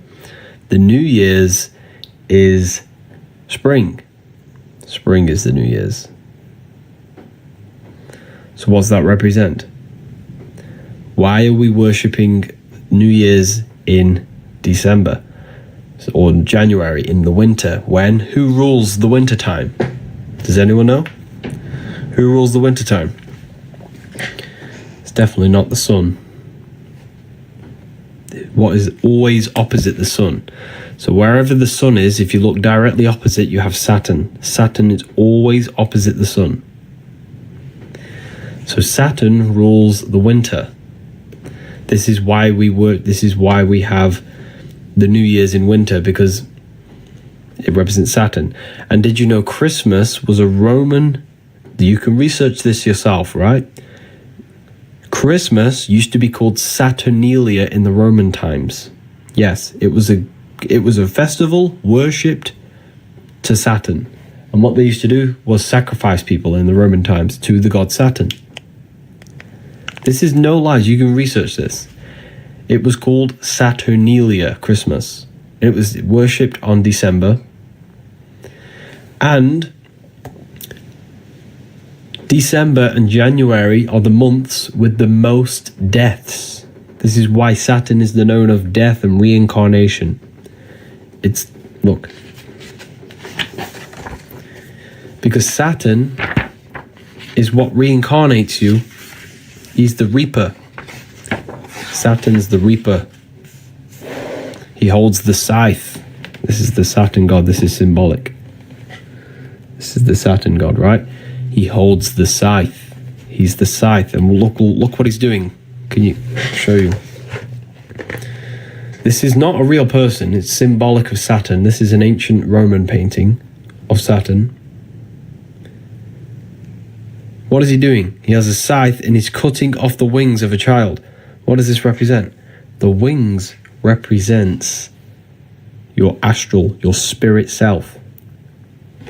What does he do? He cuts them off. He incarnates you, turns you into physical. You're now under the rules of Saturn. So he represents rules, structure, laws. This is why all judges wear black robes. This is why when you go to university, you wear a black cube on your head. This is why the Jews wear a black cube. This is why the London Underground symbol is Saturn. You'll never unsee that now you've seen it. Have you ever seen the London Underground symbol? It's Saturn. Why? Because Saturn rules everything that is underground and structure. So Saturn is Satan, and this will absolutely blow your mind. After this live, in fact, I'm going to try and get it up now for you. Type in Roman god Saturn. And guess what he rides? He rides a sleigh in the sky. And he looks exactly like Santa. I'll show you. Check this out. You think this is all a coincidence? Here it is. That's the Roman god Saturn on his sleigh. This is why you worship Christmas.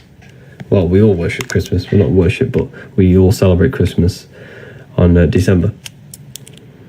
So that's Saturn. Same thing. All the worship of Saturn. This is why we say think outside the box. You're in the box. This is the box we're in. Because your mind has access to beyond physical reality. This is the box. The box of Saturn. The physical world you're in. You're trapped in. Our consciousness is limited to the physical plane. This is the box we're in. We can only go up, down, left, right, upwards. We're in a six-sided cube. Jack in the box. How do we get out? We have to learn astral projection. We have to learn how to expand our consciousness. We have to learn how to expand our mind. This is why we say, think outside of the box. This is the box, the physical plane. And we have to enter our astral bodies. Keep tapping the live, everyone. Let's get this to 50k.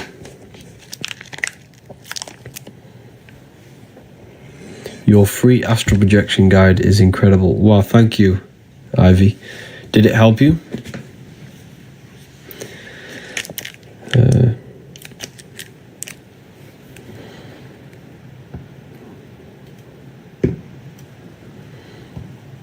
All of us, wow, amazing. Conspiracy theories. This isn't conspiracy. This is simple knowledge that you can figure out yourself. Yes, I never thought it would work, but it truly did. Wow, that's amazing. That's amazing. Thank you for that. That's a free book as well.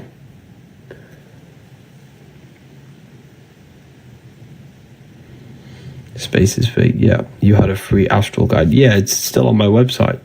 It's called Activating the Inner Eye. But it's on my website. Just go get it after this live or something.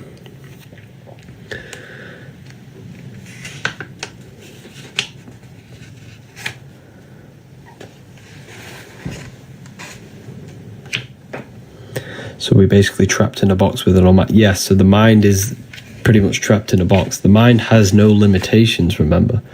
The mind is a dimension filled with infinite possibilities. You can think anything, be anywhere. So the mind has infinite possibilities.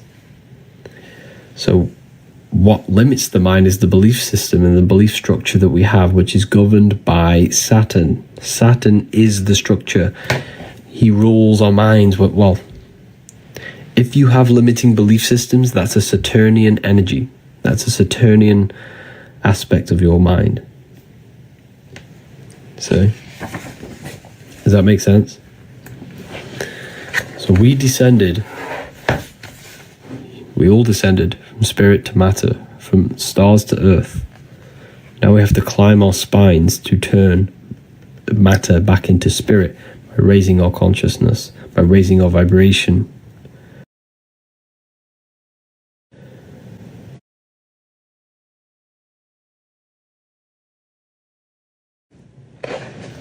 And the way we do that is by raising your consciousness,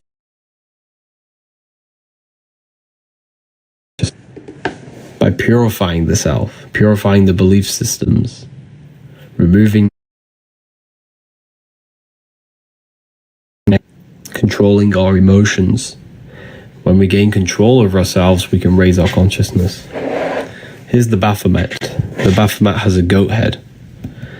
The goat represents Capricorn, which is ruled by Saturn or Satan. Same deity, same thing. Saturn, Satan. Because this is the limiting aspects of our consciousness. This is the low.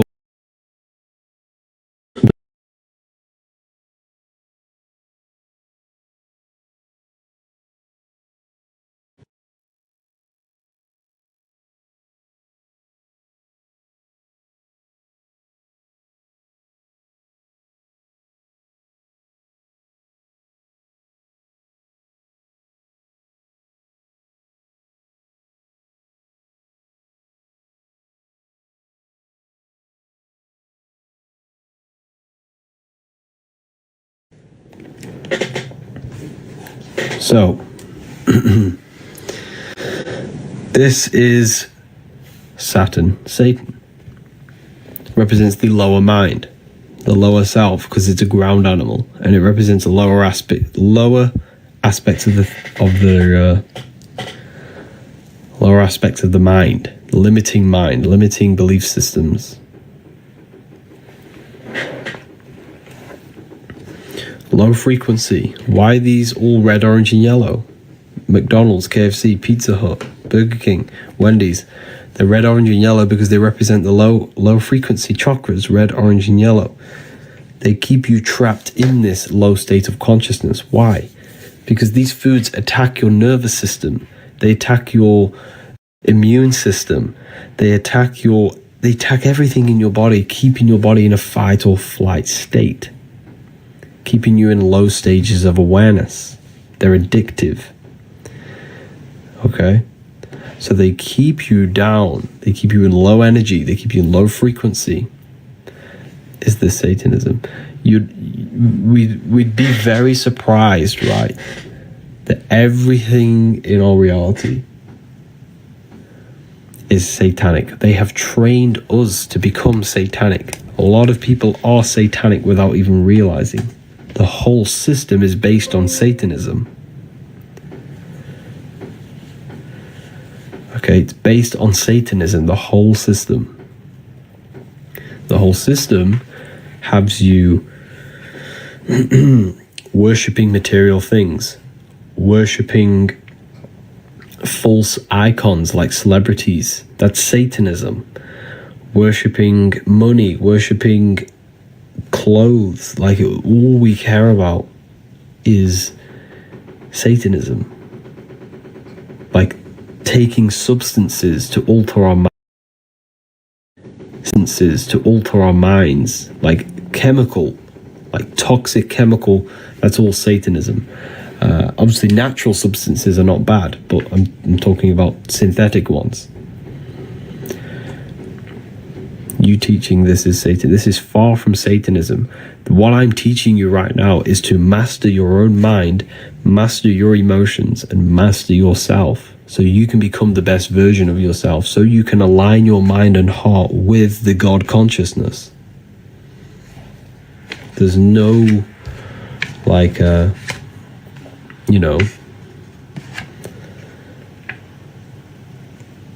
if you worship this man in the sky, then you are lost, completely lost.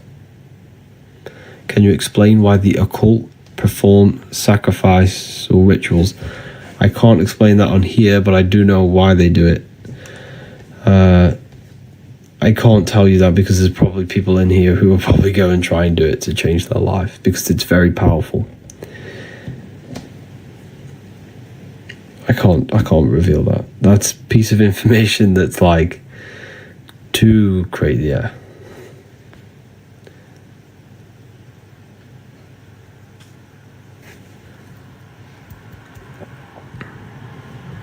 It goes deeper than you can imagine. God is real. It is real. Yes, God is real. Of course.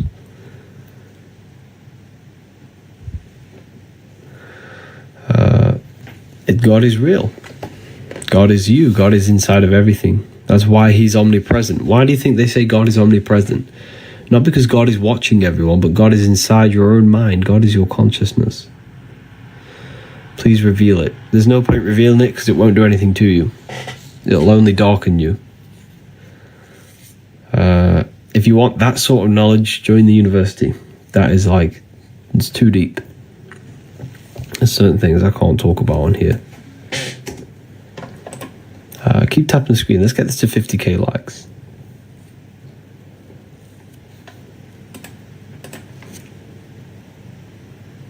Let's get this to 50k likes. How to open your third eye. Your third eye is opened by imagination.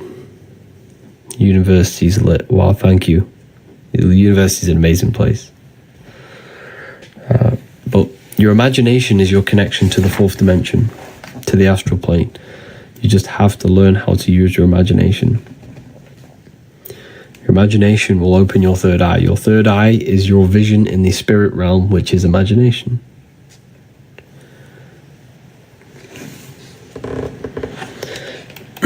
So, going back to the Saturn cube, it represents matter. The number 6 represents matter. There are 6 sides to a cube. There are 6 sides to a cube. Up, down, left, right, backwards, forwards. And God created, well, supposedly in the Bible, it's all symbolic, of course. But the Bible says God created the physical world in 6 days and rested on the 7th. He created everything in 6 days. This is the physical creation. Matter is physical, yes. So this represents matter, the worship of physical reality, the worship of physical pleasure. Have you ever wondered when you were younger, you got a toy, you really wanted this toy, but then when you got the toy, you didn't even play with it? That's because nothing physical can ever satisfy your soul. Nothing can ever satisfy you in this physical world. The physical world will never, ever, ever satisfy you. Only inner satisfaction can satisfy you. When you are satisfied with your soul, with your mind and your heart, that is true that is how you satisfy yourself. Spiritual advancement, not physical things. But the elites, this whole system is based on constant physical low-level pleasures. They give you Netflix, they give you porn, they give you food on every corner, they give you entertainment, music, they give you all of these distractions to keep you constantly distracted, and it literally just corrupts your soul over in the long term. It darkens your soul, it corrupts you, makes you feel lost. The system is a satanic, satanic system. Okay? It's a satanic, satanic system. Let's get this to 50k likes. If we get this to 50k likes, I will release a nice code for everyone to get themselves the book. When is the Book of Symbolism coming out? Hopefully in the next few months, next 1 or 2 months. Hopefully, I'm not too sure. Let's get this to 50k, and I'll help you save some money on this book. I've gotten the book amazing. Thoughts on the Book of Enoch, amazing book. It's encoded though. Is Jesus Lucifer? A lot of people ask him about Lucifer. Lucifer is another symbolic thing. Lucifer's not a real identity, not a real person. A lot of people think he's a real person. Not a real person. Lucifer in the esoteric world represents something that is... It represents good... Let's start that again. It represents evil dressed in good. It represents something beautiful that brings corruption and darkness. So it's an aspect of your own life. So if we look very closely at your brain, you do not see into reality. Light enters your eyes and the image is produced in the visual cortex of your brain. And this sigil, this process, is actually the sigil of Lucifer. This process, so reality is produced by your brain. It's a computer to experience this 3D world. Consciousness experiences the brain. So everything you see is in your visual cortex, and this is the sigil of Lucifer, representing the body. The eyes can be Luciferic. Why? Because the eyes deceive the soul. When you close your eyes, there is an inner self, there's an inner being, there's an inner consciousness, an inner word, inner voice. That's the spirit, that's internal, that's invisible. That's the invisible experiencing the visible. These eyes can trick you into worshipping the physical world and elude you. If you become obsessed with beautiful things, money, fame, temptation, lust, cars, I'm not saying these things are bad, but I'm saying if you worship them, that's Luciferic, because money is Luciferic. It lures you in slowly, and then it slowly corrupts you. Before you know it, you've traded your soul for something that doesn't really actually exist. That's Lucifericism. That's Lucifer. Think of it like this. A rapper is Luciferic. You think they're a rapper, you think they're cool, you think they're amazing, you worship them, you love their music because it sounds so good, but little do you know that music is corrupting your subconscious mind and programming your mind to be degenerate, to think about drugs, sex, and alcohol. So rappers, like music, is Luciferic. It's Luciferic. Anything that appears good but brings destruction.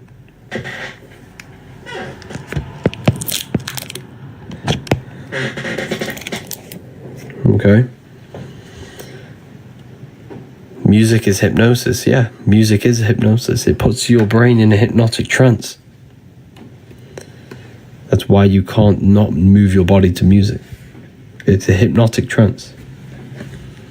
It's a form of black magic. Yes, black magic. Very well said. Very well said. So everything in this matrix is to lure you in slowly.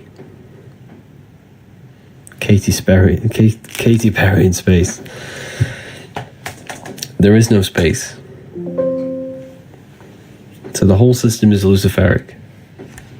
I probably shouldn't be telling you this, but it's the truth. This is deep stuff.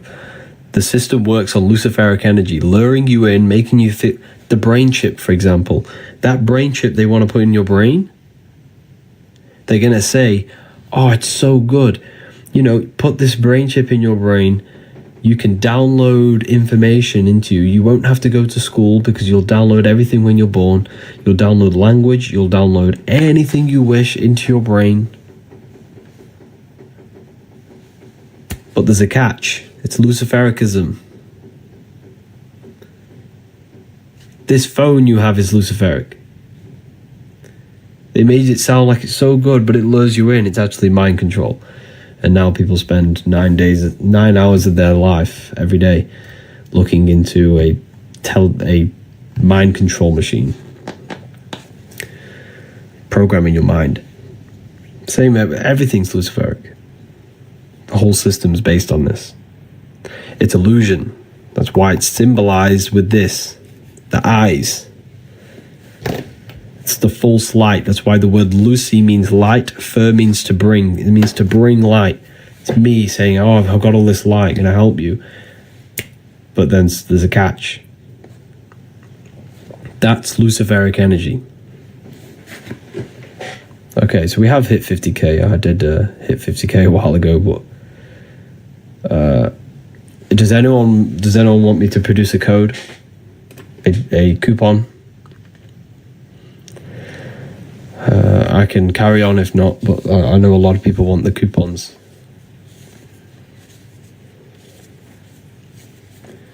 So Lucifer's not a real person. So a lot of people. Okay. I'm going to create 5 codes for 5 people. And they're going to be 40% codes. You're going to save yourself 40%. This is I never really give 40% out, but this is, this is a good live. I've been going very good. And I give 5 people the chance to use them. And guess what? If you wanted to, someone mentioned the free ebook. There is a free ebook on my website. There's a free ebook. It's going to teach you exactly how to imagine. It's a free book. It's called Activating the Inner Eye. So the code is, the 40% code is this.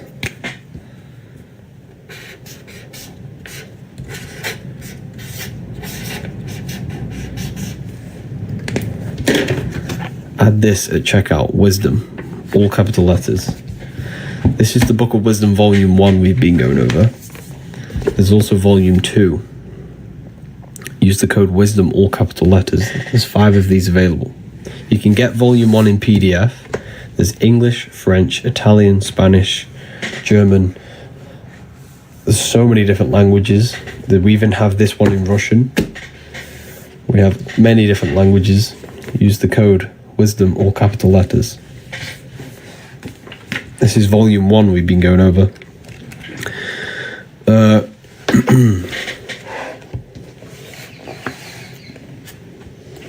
Wisdom, yeah. This is Luciferianism. That's what we've been going over. Already, thanks for helping me. It's a pleasure, Banana.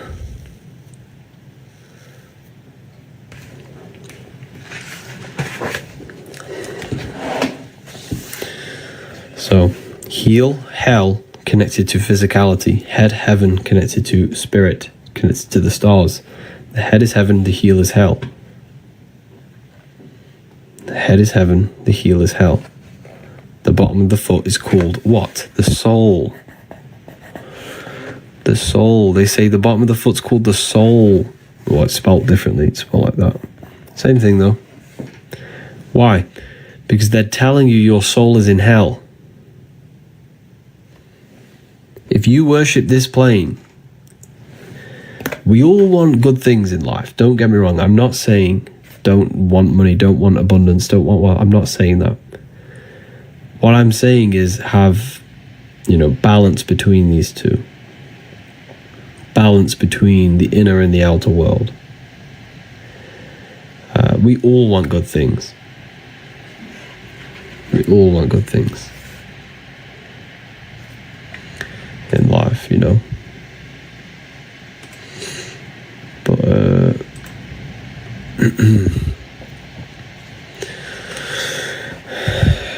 yin yang, yeah, it's having balance between them.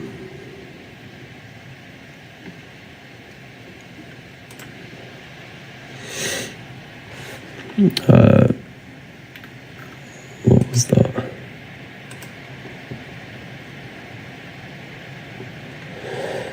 Well done to Veronica Sims, Angela Preto for purchasing the Book of Wisdom.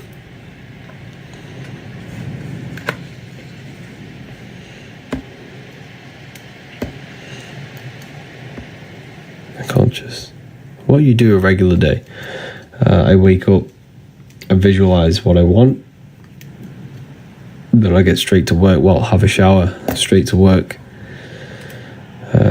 Make content, work on my book, work on the university, speak to clients, speak to students, then go to the gym, come home. Pretty much the same day every day, to be honest. I'm very disciplined, very controlled, and very focused on my goals. But my goal is to just literally just help as many people as possible, awaken their mind and open their minds to new things. You know, that is the goal.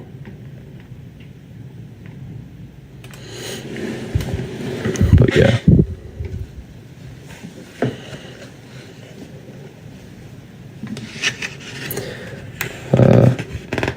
Thanks for the code, Just Audit. It's a pleasure.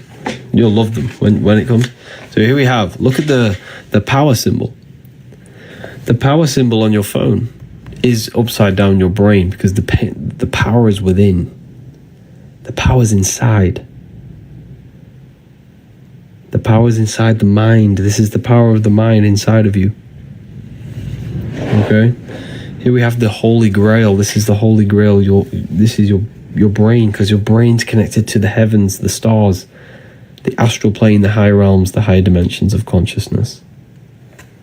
You're connected directly to them.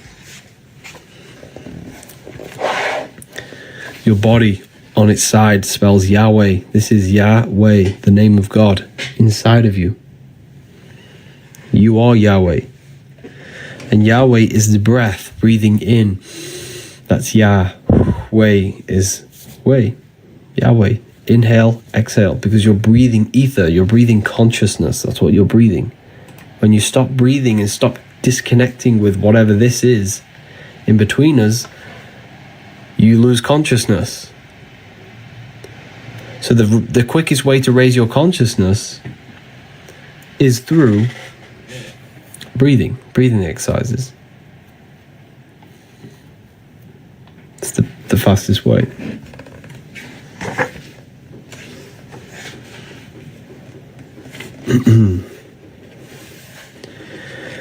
The symbol for spirit is a circle. That's why your head is a circle, because your head's where spirit is.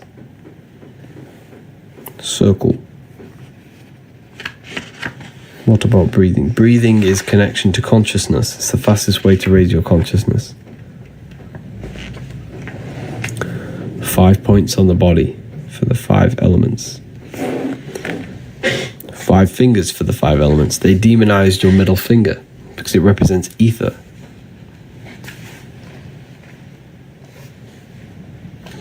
Ether is the ever-present field of energy that connects all of us.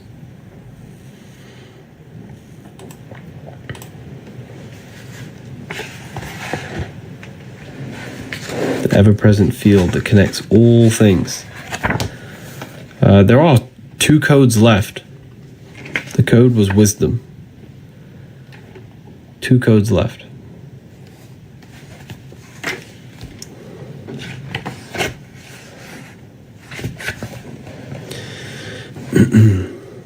Feel free to ask questions, people.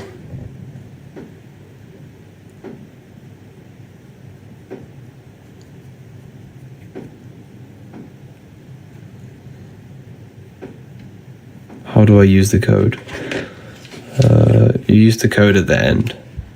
It's at the checkout.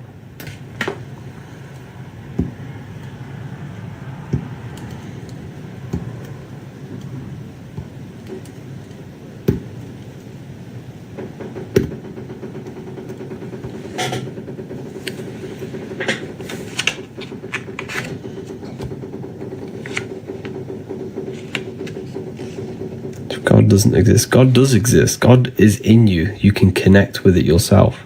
You just have to connect with the source within you.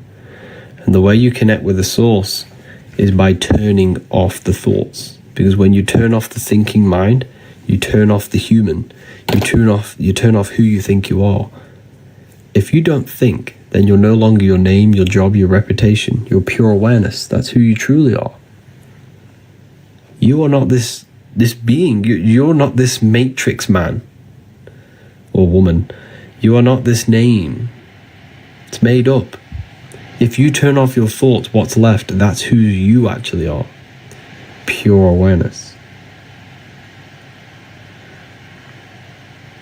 Turn off your thoughts and you'll figure out who you are.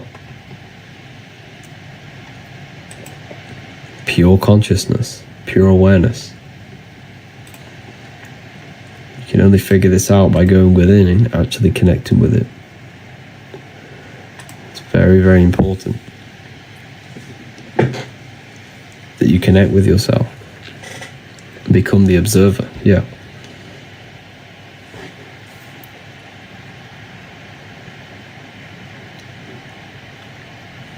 When you are nothing, you are everything. Yes, very well said. Very, very well said.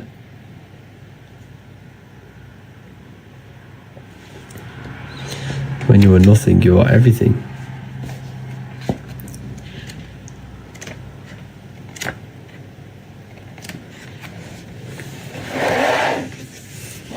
The life and death cycle. We're in a constant cycle of life and death. Daytime is life, nighttime is death. Everything goes through this cycle. Life and death, winter and summer. All the same cycle.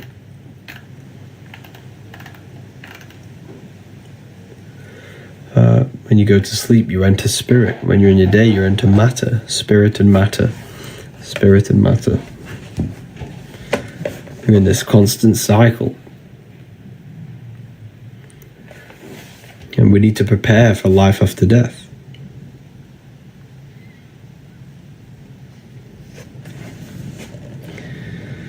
That's why the word death is ether. This is the ether. Everything is born out of the ether and returns back to it. Everything's born and dies. Energy can only be transmuted, never dies. So it's born and it returns back to ether, back to singularity. Physical is phi cycle. We live in a cycle of phi, of a torus field. The cycle of this torus field, though, is what we live in. This is your heart. It's the same thing with your heart. Everything leaves the heart. The blood goes into the heart and leaves the heart. Everything goes in and out of the heart. Energy leaves the heart and returns back to it. All blood leaves the heart and returns back to it. It's a cycle of the heart, which is ether. The heart is an infinite vortex.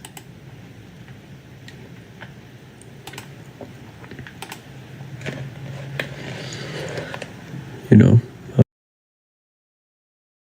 very, very powerful.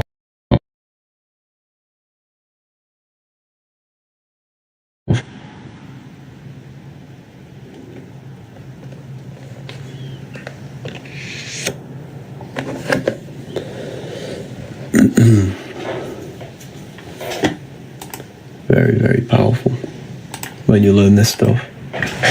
I'll be back in 2 seconds.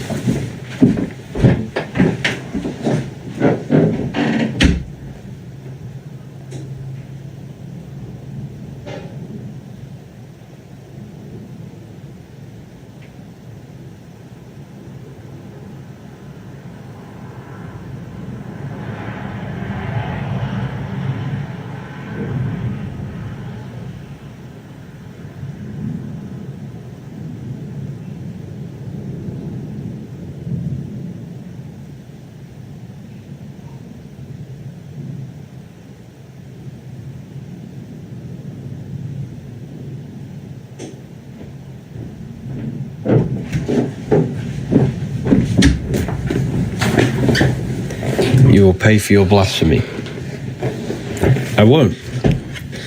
You will pay for believing in Jesus. I promise. And the reason why I say that is because your whole life you haven't prepared for life after death. So if you believe in Jesus and you die, you go into the astral plane, you're just left with your internal world. So when you die, if you close your eyes right now, that is what you're going to experience. You're going to experience yourself. You're going to experience your state of consciousness, your internal self. And that internal self will be manifested on the astral plane, the realm of imagination, infinite possibility, and you will suffer there if you do not master yourself. Because if the mind is not controlled in that plane, then you will be manifesting and destroying yourself. You know, I'm not scaring you, but like this is what happens when you die. You're left with your internal self. You're left with your internal state of consciousness. So your imagination is a dimension where you come from, and you descend into matter, to physical reality. You will return back to the astral plane, and then you will experience your state of consciousness there. So whatever you think, you manifest instantly. So we have to control ourselves. We have to make sure our internal world is not connected and desiring physical things like addictions, food, sex, smoking. Whatever our addictions are, we have to detach before we die in order for our consciousness to ascend to a higher plane. You will match your vibration, your state of consciousness in that plane.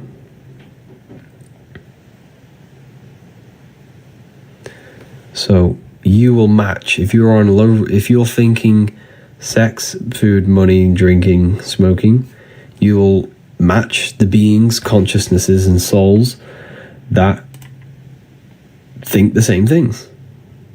That are on them level of thoughts are very low vibration. They exist because, okay, the higher you go, the less formless. This is thoughts, this is imagination, this is energy, this is matter. Everything in the material plane began as thought. It was thought, imagined, give energy, and matter. That's the order of manifestation. So you're in the material realm now. When you go to sleep, you always go to the astral. But when you die, it's just a bigger version. When you die, you're going to return back to the astral in your state of consciousness. So yes, the battle between spirit and the flesh, very well said, Remit. It's the battle between spirit and flesh. That is the battle between Jesus and Satan, Horus and Set. All of these gods that you see in religion is symbolic of the battle between your inner world and the outer world. There is a battle inside your own mind. There's a battlefield in your mind going on right now. That's the battle. It's a psychological battle. Yeah.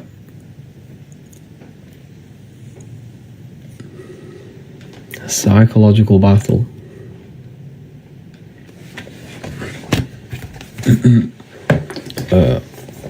I go a bit deeper on this in volume. So here, right, I'm going to show you.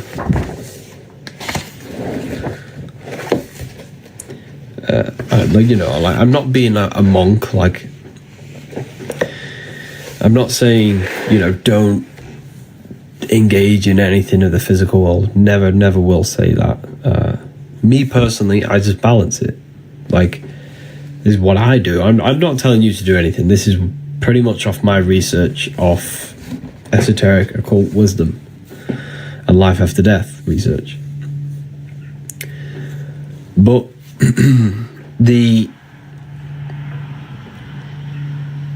what I'm saying is just have balance between them. Like, you can want riches. You should want to be wealthy. You should want to have the best possible life with abundance in your life. However, the Bible says don't put your heart on it. When you gain wealth, don't put your soul on it. It means don't be attached to it. because you're going to die and you're going to leave everything behind. So there must be, the Bible tells you, be in the world and not out, be in the world but not of the world. Be in the world but not of it. Okay. So anyways, these were gods. These were the Sumerian gods. Can you see this very clearly? These were the Sumerian gods, right? And they had two faces, all symbolism. This is two faces. Because what are we? We are physical and spiritual. These had access to their spiritual bodies, the astral plane. These were the gods, because back in the ancient times, if you had the knowledge of leaving the body and entering your spirit and entering your spiritual body, then you were considered a god. Now, astral projection is even in the Bible. This is what people don't understand. Christians say, well, astral projection is demonic. It's in the Bible. I know a man in Christ who in 14 years ago was caught up in the third heaven. Whether in the body or out of the body, I do not know. Corinthians 12:2 tells you to ask, is telling you the third heaven. What's the third heaven? What is the third heaven? You have the physical, etheric, astral. That's the third. It's the third layer of reality. Astral plane. Corinthians again. What does it say? We are confident, I say,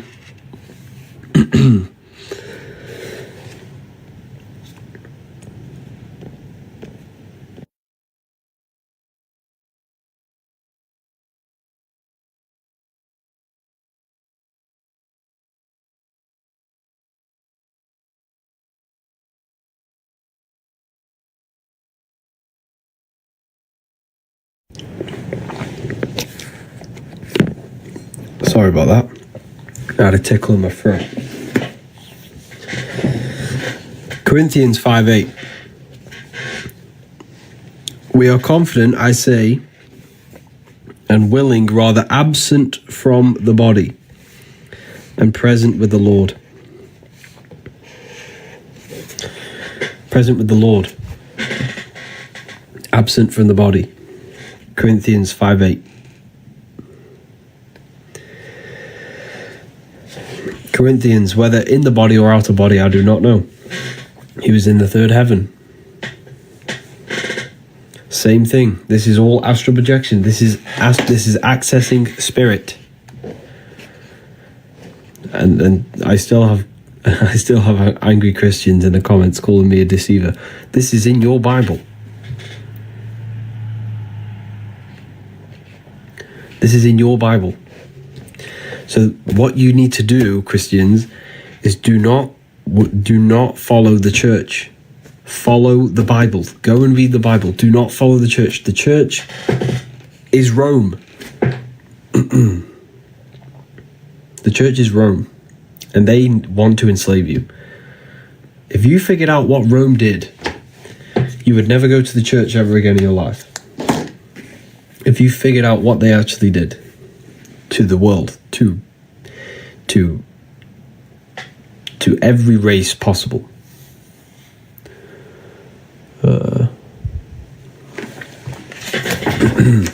Same thing. Here's the Freemasons, you showing the same thing. Here's the Egyptians showing you the same thing. All symbolism of astral projection. Astral entities. I talk about the entities. Talk about how you create demons. You create demons. Demons are aspects of yourself. You literally create demons. Okay? It's so crazy when you actually figure this out. You are literally creating demons. Don't follow the masses. Like, honestly, I grew up in a... so I used to be a Mormon. My whole family's Mormon. So I know about Christianity. This is why I spent a lot of time studying the Bible. I've gave myself a new challenge I'm going to be studying Genesis for like a long time. I'm going to study Genesis, the creation, the story of creation, because I think there's so many hidden codes inside of it. The whole Bible is filled with hidden codes. But I'm going to study it, and I'll let you know how it goes on. But I've already decoded Adam and Eve. I've already decoded that. I could share you what Adam and Eve actually is. So think of it like this.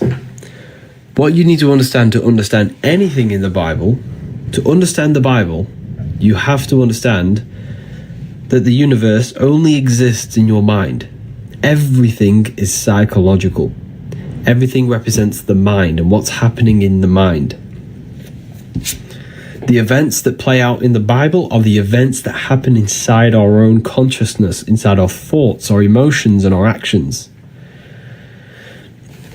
Okay? So, when Adam and Eve are in the Garden of Eden, they eat the apple, and the serpent is there that tempts them. Well, if you study symbolism, you'll quickly figure out that the serpent represents transformation, because the serpent sheds its skin. The serpent sheds skin, which represents renewal and transformation, right? For the people asking, there was one code left, wisdom. Someone asked for the code. Wisdom, all capital letters. So the serpent represents transformation because the serpent sheds its skin, right? So it transforms itself. So the serpent in the tree tempts Eve. Eve represents the inner world, spirit. Adam represents matter. Okay? So Genesis is the beginning of your life, the Garden of Eden, which is even when you are in an even state. Now that sounds like a stretch, I understand, but let me explain. When you are a baby, your mind, remember, everything is psychological, the universe is mental. Your mind is whole. You don't have any contradicting thoughts. You don't contradict yourself, so you don't say, I'm going to do this, but then I don't have I don't have anything inside of me that says you can't do that, but we do now as a child. So we're even. Our mind is whole. We don't suppress aspects of ourselves to fit in with society, what we do now. We all do this. We don't have anything fractaled in our consciousness. Our mind is not fractured. But when we gain the knowledge of good and evil, which is growing up, when we incarnate, we're a baby, we're whole, but then we grow older. This happens to every single soul that enters this world. This happens to everyone. So it's a story that happens to everyone. And then as you grow older, your consciousness now splits. You gain the knowledge of good and evil. Your mind starts to contradict you. Your emotions tell you different things. You start to suppress aspects of yourself to fit in with people. You fracture yourself.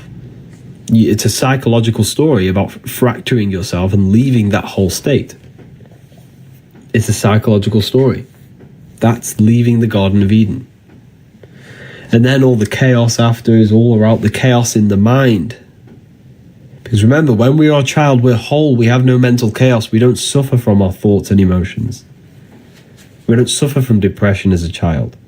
But when we gain older, we suffer from this mind, these thoughts, our body, our temptations.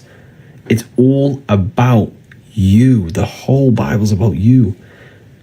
The chaos with Cain and Abel, and the chaos and all this, the flooding, it's all symbolic of what's going on inside your mind. It's a symbolic story about you. But yeah, I hope that makes sense, everyone. And that's what we have to reach. We have to reach back to our whole state. That is the light. And we return back. We have to this is what I teach, purification inside the university to my students. I teach purification. Purifying your beliefs, purifying your mind, purifying your thoughts, purifying your body, purifying every aspect of yourself so you can return to that whole state where you are in control. Because most people, the body's telling you to smoke, eat sugar. The mind's telling you to watch Netflix and entertain itself because you want to escape the thoughts. Emotions are sad, worthless because they don't know who we are. I get it. I've been there. That's how I'm describing myself, literally describing myself. But that is the chaos that the Bible's talking about. But that is the chaos. It's talking about the chaos within. And we transform ourselves. And that is the serpent. Now, I'm writing a whole book on this, so you can do your research on it if you want. But I'm making a whole book on the symbolism of the serpent, symbolisms of all different things, all different symbols you could possibly imagine. But I'm pretty much going to provide information that the whole world was under one religion at one point. And it wasn't a religion, it was a worldwide knowledge of self, and it was the serpent religion or wisdom. Yeah, the serpent wisdom. It was the knowledge of self-transformation of the mind, of the emotions, of the body. It was the knowledge of Kundalini, of self-transformation and spiritual enlightenment. This was the true religion, and I'm going to prove it in that book. It's going to prove it, but yeah. Are you going to write volume 3?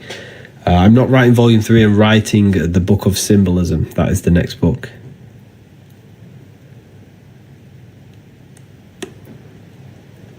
Bye-bye, have a wonderful day. Take care, Sundus. Take care. Maybe Luciferianism, study that. I have studied that. And yeah, I went over that at the beginning of the live on Luciferianism. There's a God inside of you, and you can connect with that. How do we join the university? Yeah, all the links in the bio.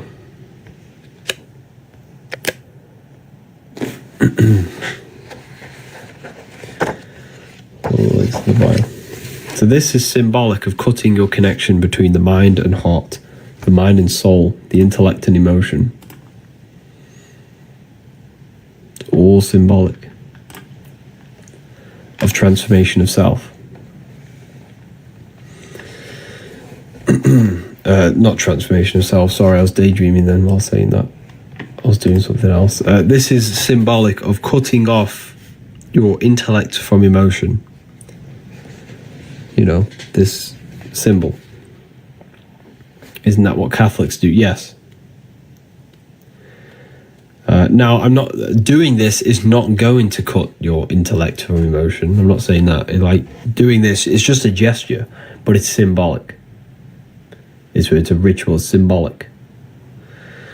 We don't want to cut off our mind from emotion, because cutting off the mind from emotion thinks destruction, hate, and a beastly nature.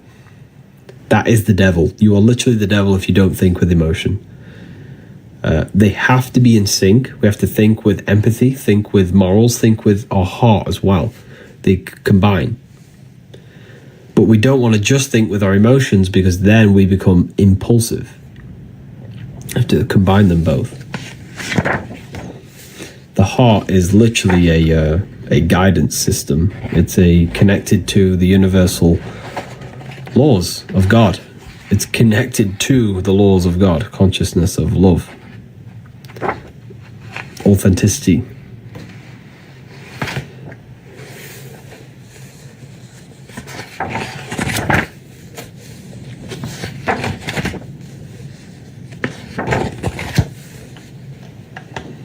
But yeah,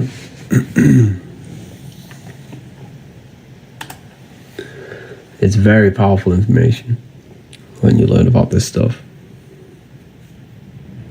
Inner GPS. Yeah, it is. It's pretty much an inner GPS. It tells you everything that's right and wrong. When your heart tells you something, it's the truth. Like, if you think something, your heart's going to say, no, that's either right or that's wrong. That's the intelligence in you. We all know what's right and wrong. Is this the second book? Yeah, this is the volume 2. So the heart talks about volume 2 talks about the heart. Your truth, you can feel it. Yeah, exactly. The truth resonates with you. It resonates with your heart. You can feel it.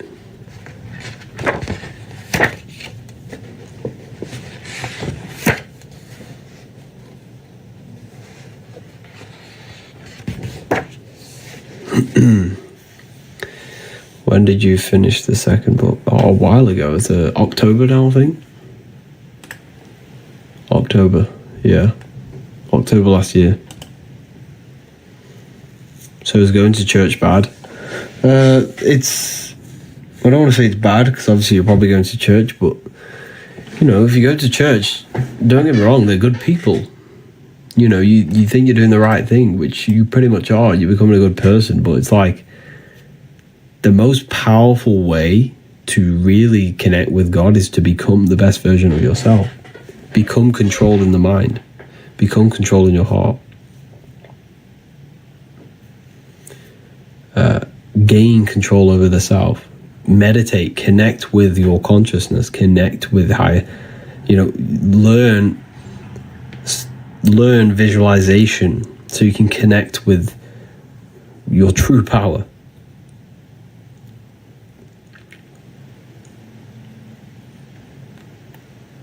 So,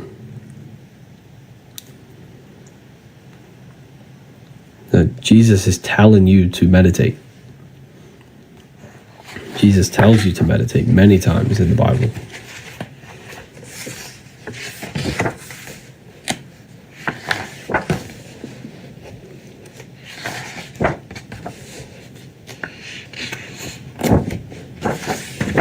Many, many times.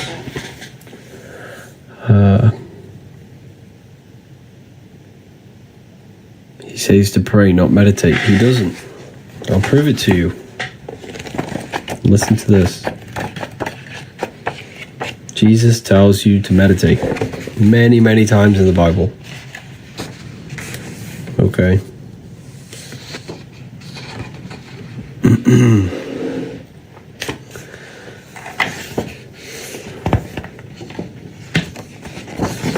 Here it is.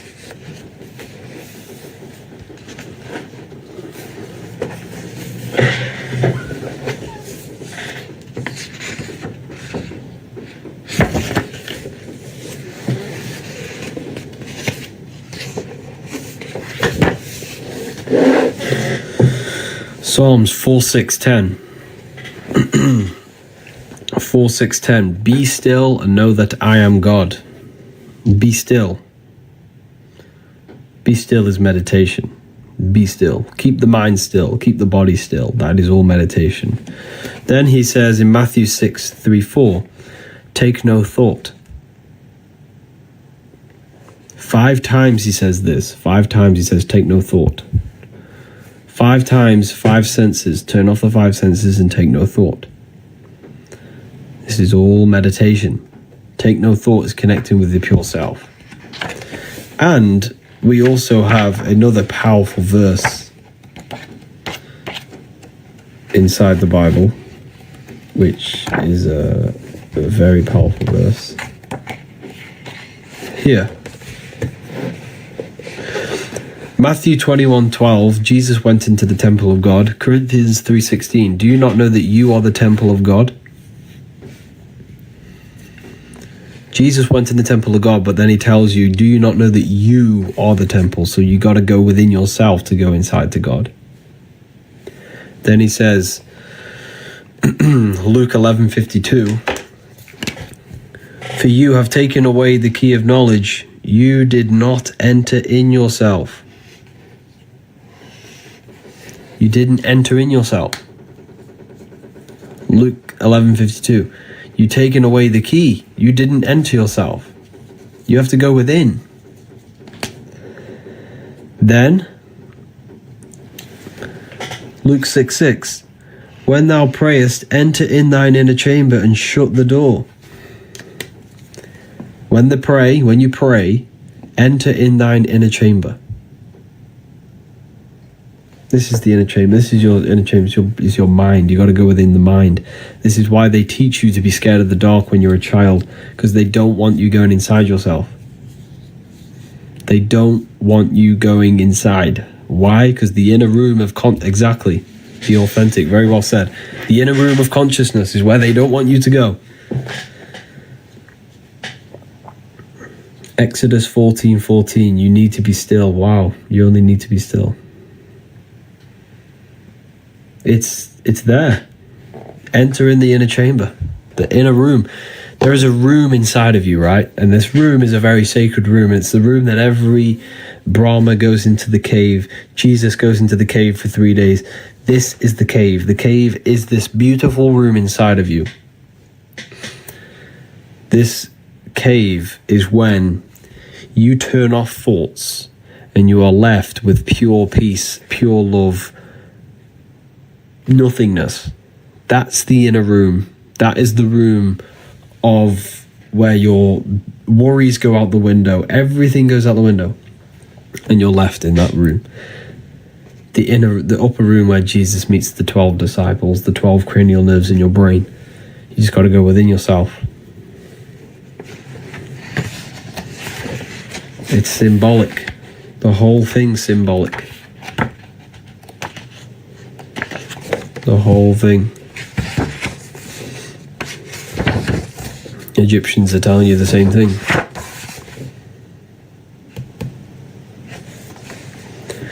What do you think about the Emerald Tablets? It's one of my most favourite books. That book really woke me up. It's very powerful. Okay, right. A lot of people asking about the book. It's called The Book of Wisdom Volume 2. I wrote this myself. You can get it straight in my bio. It literally tells you everything you could possibly imagine. Now, I'm going to give 5 more people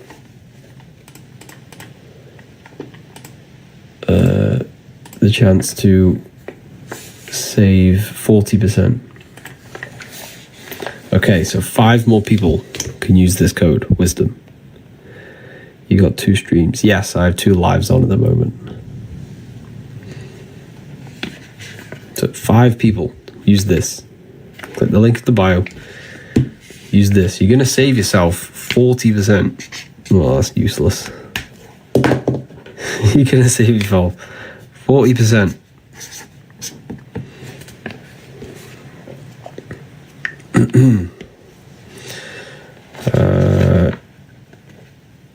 Out of context is wrong. It's not out of context. I've read the Bible. Here it is. The energy field around your body. Sacred energy field that produces all physical life. Did you know you become sick? This field becomes sick before your body does. This is the field that becomes sick before your body does. This is what we call, I forgot the name for it. There's a name for these machines, right? And what these machines, if I join the university, what do I gain? What don't you gain? You gain, there's a live lecture tonight talking about the secrets of number 3, where we do a live discussion. You get all it teaches you everything you could possibly imagine and to transform your life, to go from darkness to light. But yes, tonight there's a live lecture. There's a live lecture. We are all discussing certain things. The secrets of number 3. There'll be many people there. There'll be a great discussion at the end. So if you, like, when you're an intelligent person, you're pushed away from society. And that's the kind of people that I'm aiming for inside. The people that are intelligent. They want to take their research to the next level. They're serious about the esoteric. They're serious about their research. That's what it's pretty much for.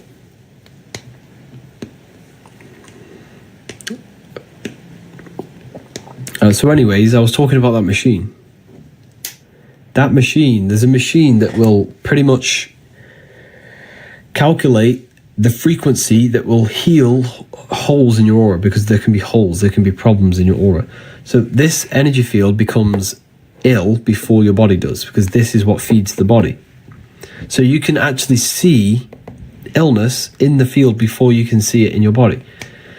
So there are these machines that can detect what frequency is missing from the field. They'll produce that frequency and then shoot it into your field, which will heal your field and then heal your body. I forgot what the machine's called.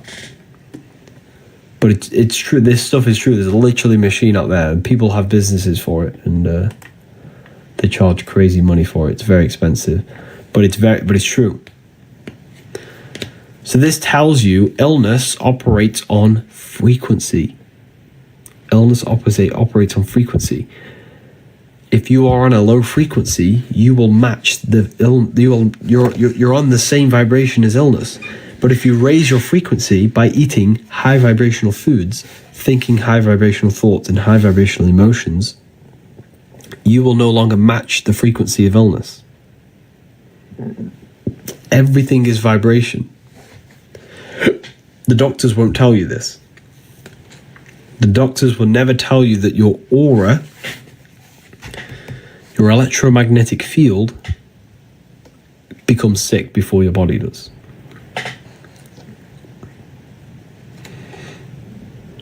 Yeah, it's very true.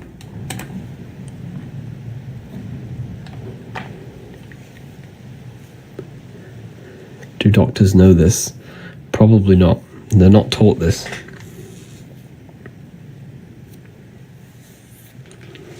And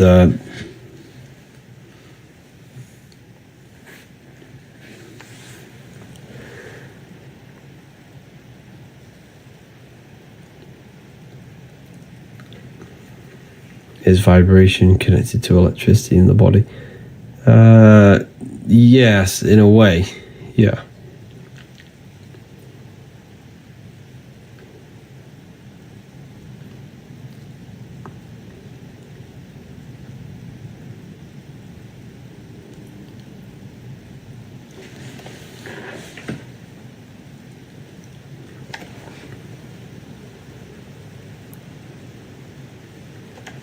Any coupons for the university? No. It's already underpriced for what's inside, to be honest. What's the best foods for high frequency? Fruits. Fruits, vegetables, because it's literally crystallized sunlight. It crystallizes the sun.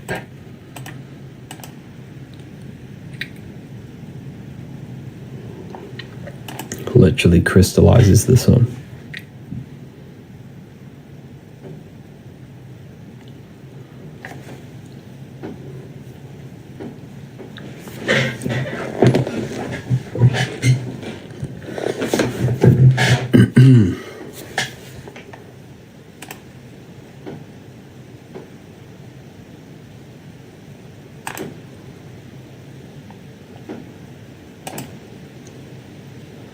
The sun is artificial. The sun's not artificial. That's why they try and block it. The sun upgrades you. The sun produces melatonin in your pineal gland. It makes you feel good.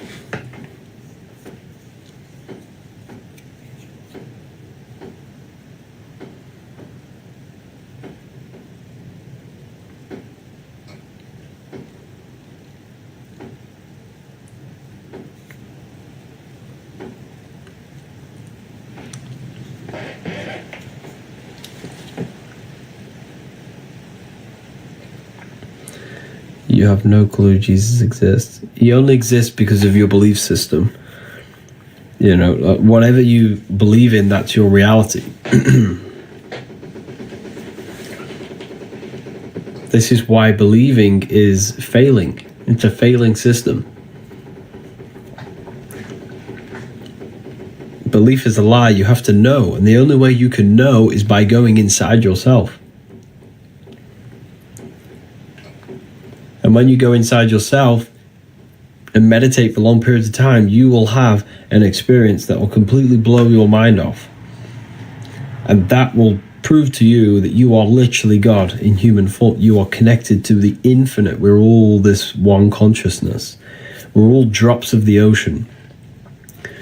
And belief doesn't get you anywhere. That's why this is why Islams think they're right and Christians think they're right.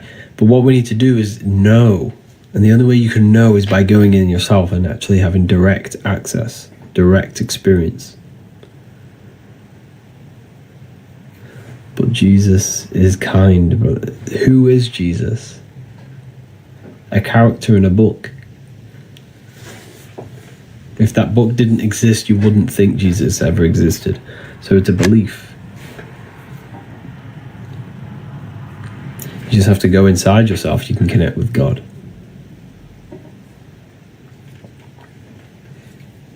Just go within.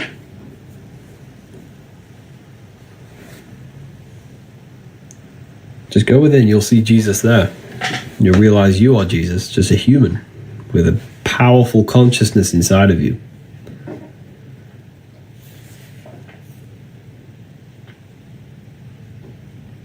I'm so excited for the book. Oh, honestly, when you read it, your life will change. Life will change.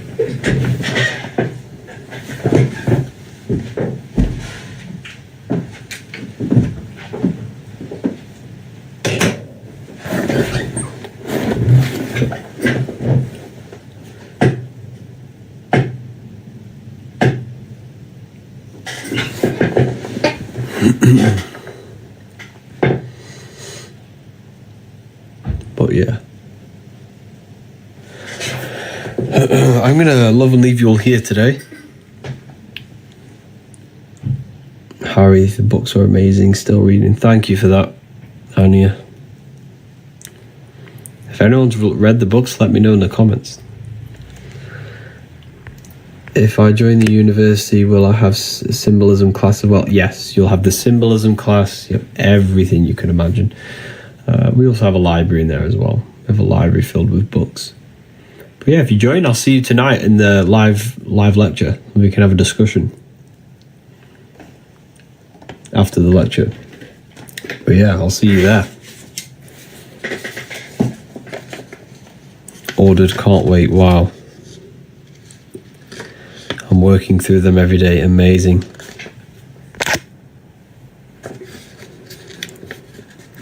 I love your book. I'm learning so much. Thank you so much for this, people. This is amazing.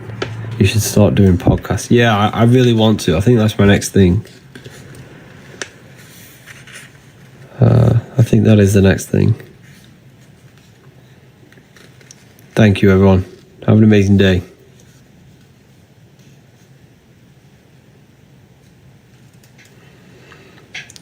Oh, wow. Thank you, Violet. Both books are amazing. Thank you so much. Wow, this is amazing to see, like, the change, to see how it's actually helped people. But yeah, thank you, everyone. Have an amazing day. Take care. I think there were a few codes left, I'm pretty sure. Wisdom, all caps. There's a free ebook on the website as well.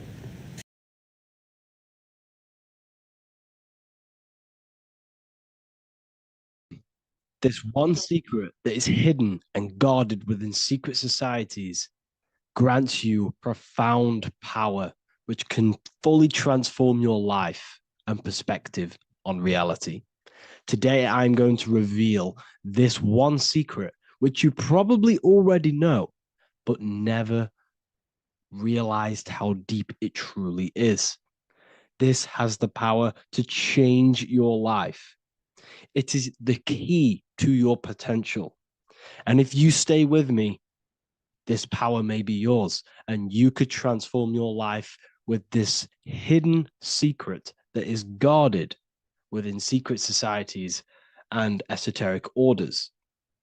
And this secret is not really a secret, but something people overlook, that the universe is mental.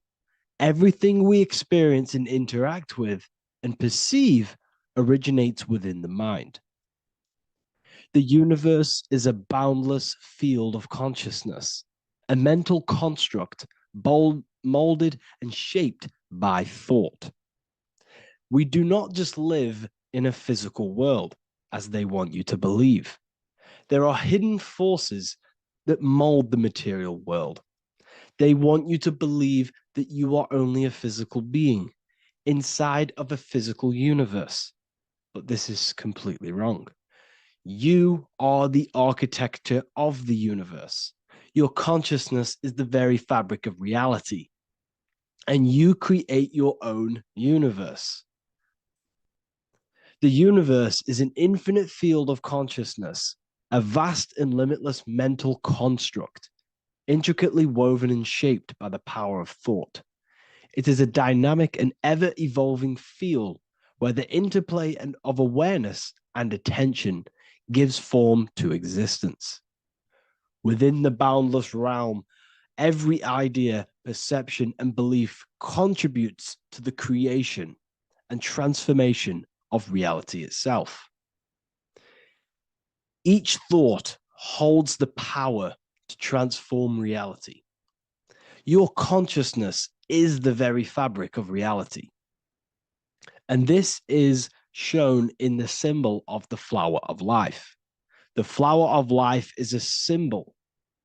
It symbolizes the interconnectedness of all existence, illustrating how every thought is not merely a fleeting moment, but a ripple that reverberates across every layer of reality. Each action, like the intricate overlapping circles of this pattern in the symbol, extends its influence far beyond its origin, weaving a web of interdependence where every choice impacts the whole. It serves as a profound reminder that everything is connected, bound by an unseen field of consciousness. This symbol represents how one action, one thought is a ripple in the whole vastness of the ether of consciousness. To master your mind is to master the universe, because your mind is a miniature universe.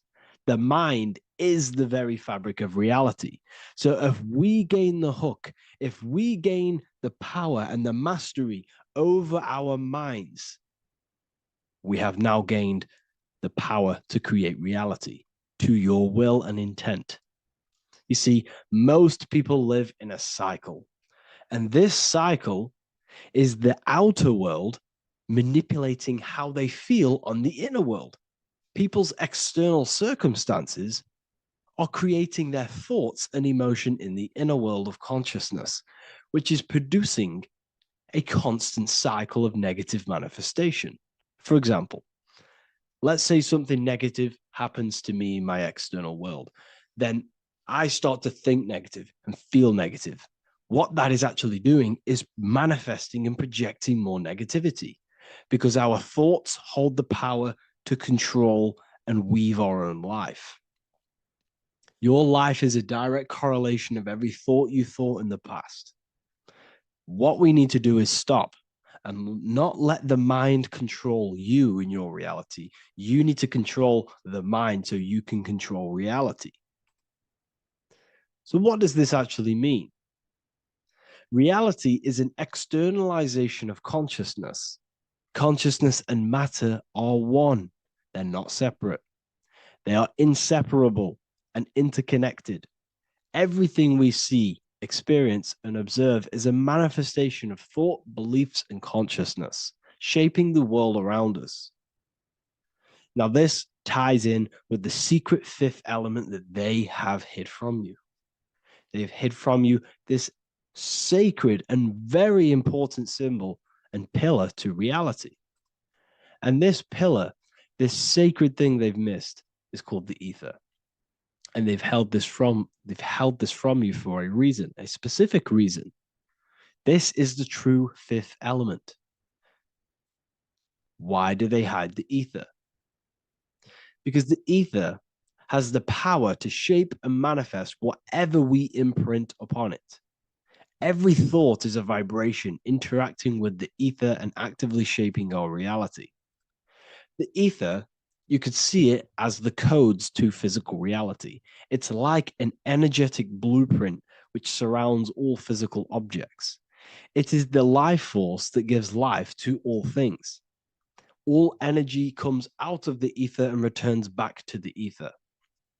Energy, it's 0 point energy, and it is an infinite source of energy. So this is why they hide the ether, because whatever our mind can imprint onto the ether, we can create into a reality.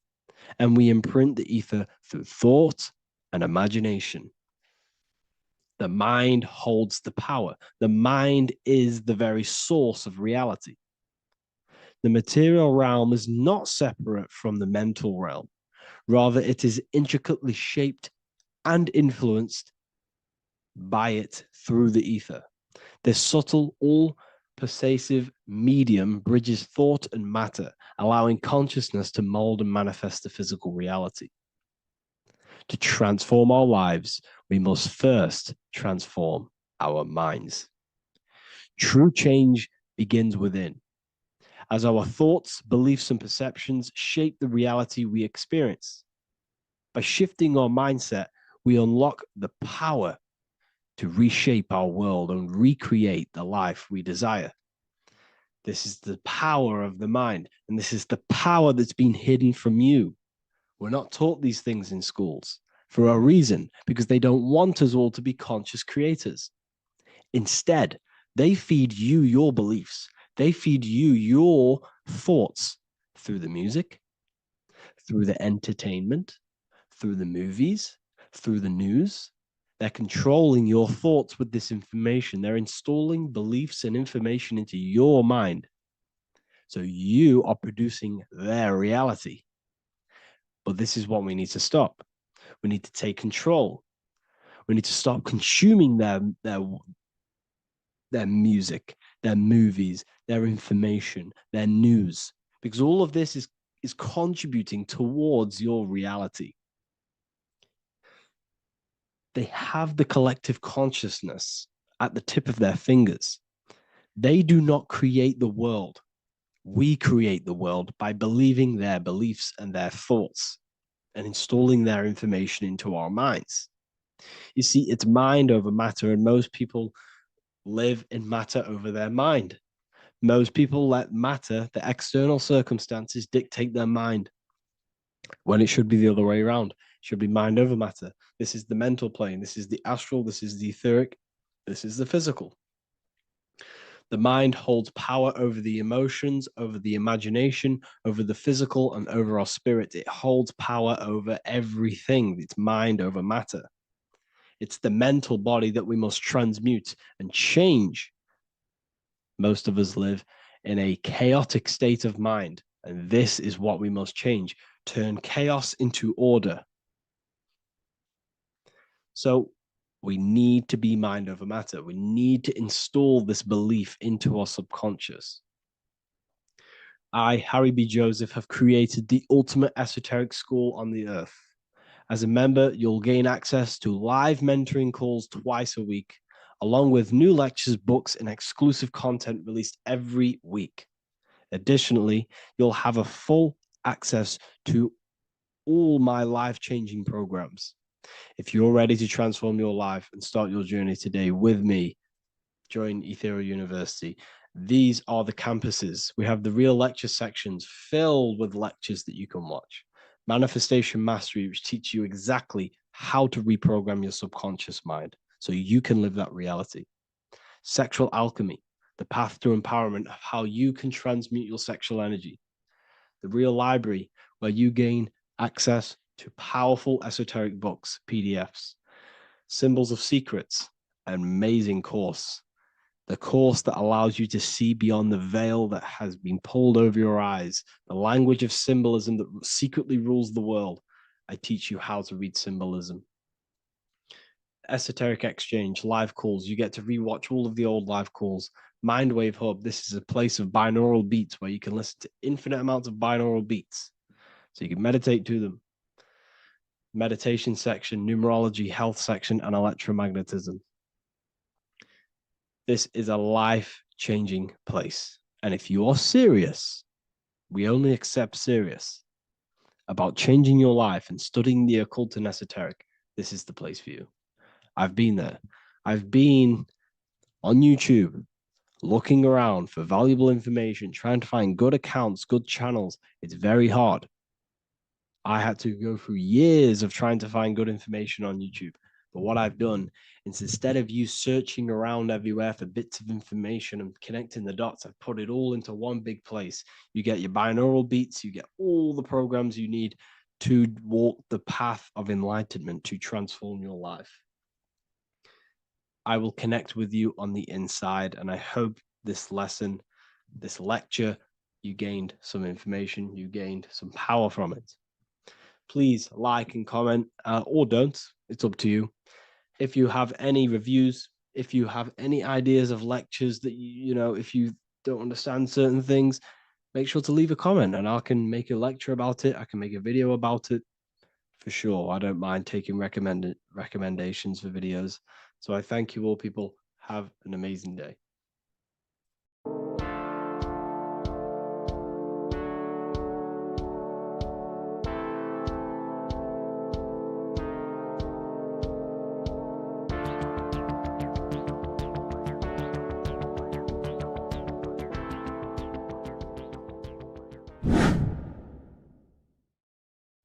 What is up, people? How are we all doing?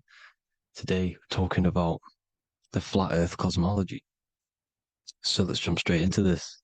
Please drop a follow and leave a like to help the algorithm. So we live in a torus field. Everything's made out of torus fields. And every torus field has motion. It's what it is. It's the motion of energy. And every torus field has a center, which is the black hole. It's a womb of creation. It's counter space. Now, this is why the North Pole is magnetic, because the center of this torus field is the most magnetic part, the strongest part of the field. So this is why all compasses will point you to the center.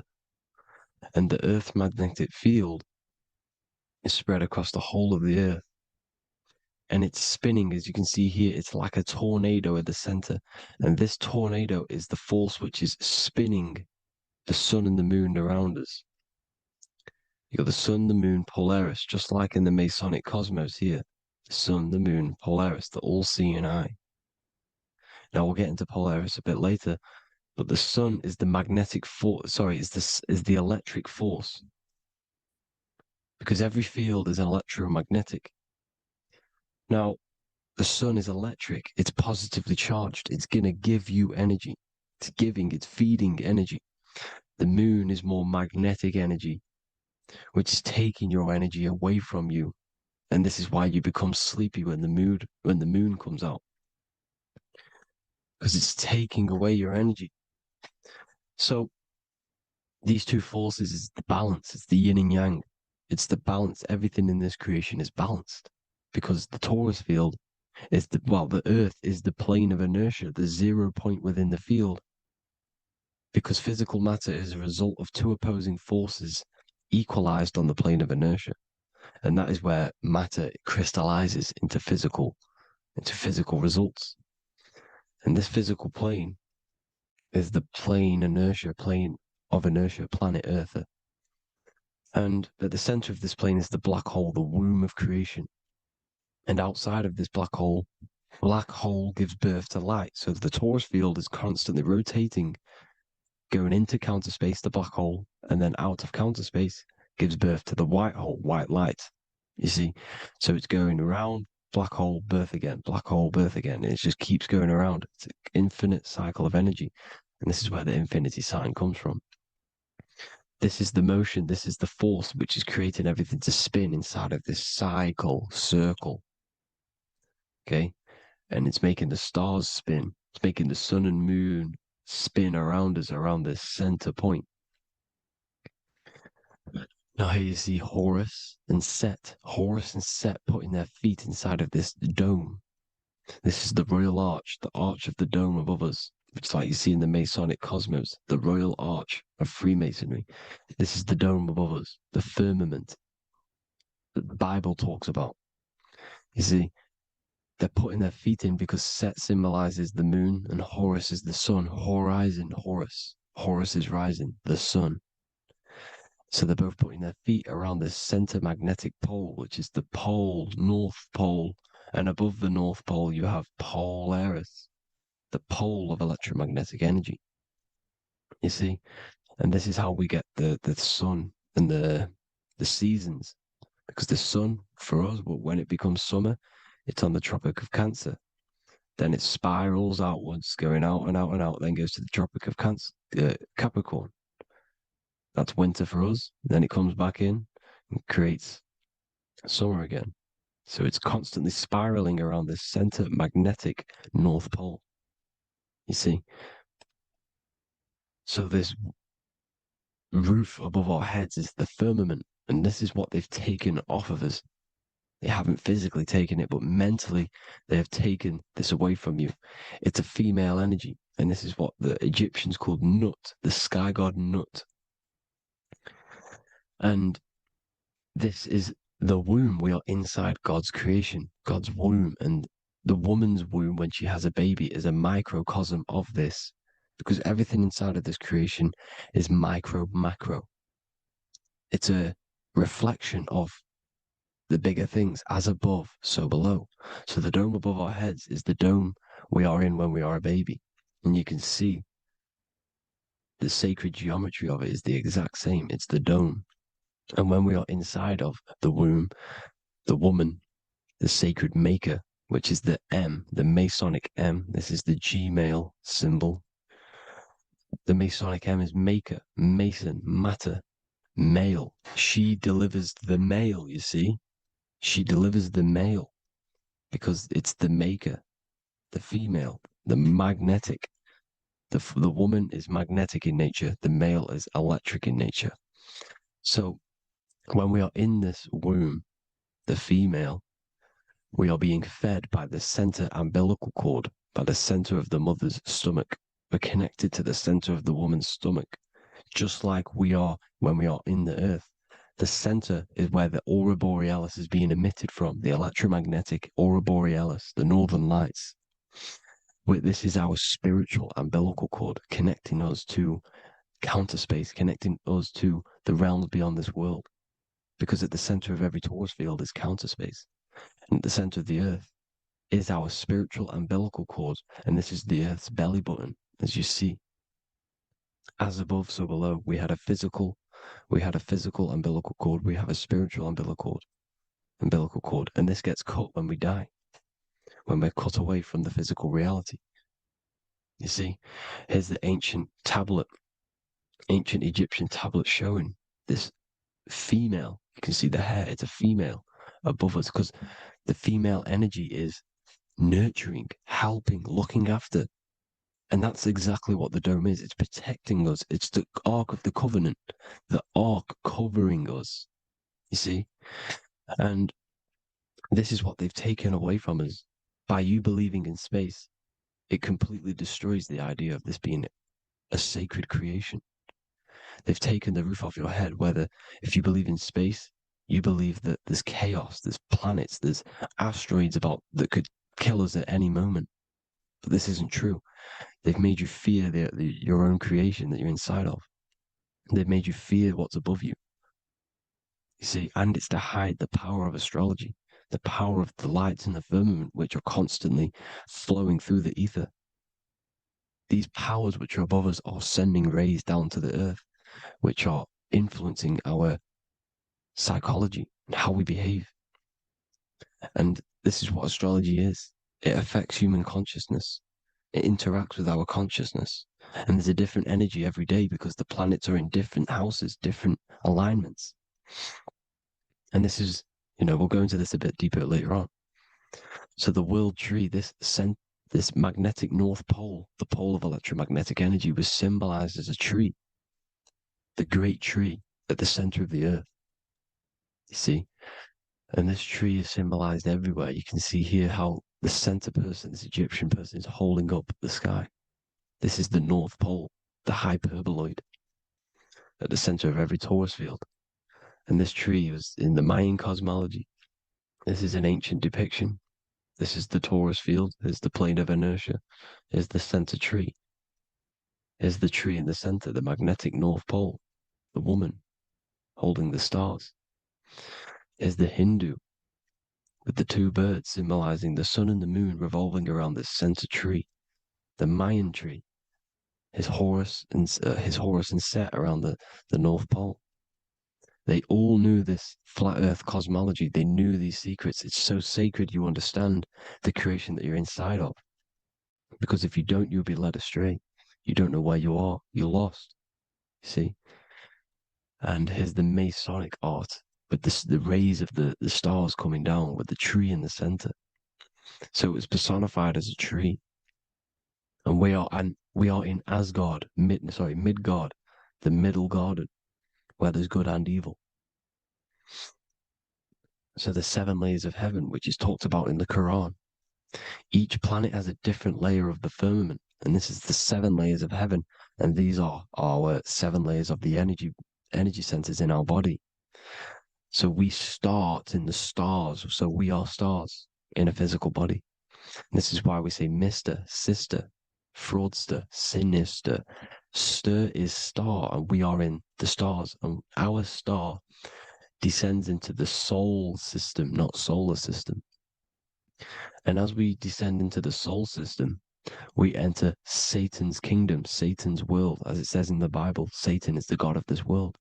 Well, if you've been into my research for a while, you know Satan is Saturn.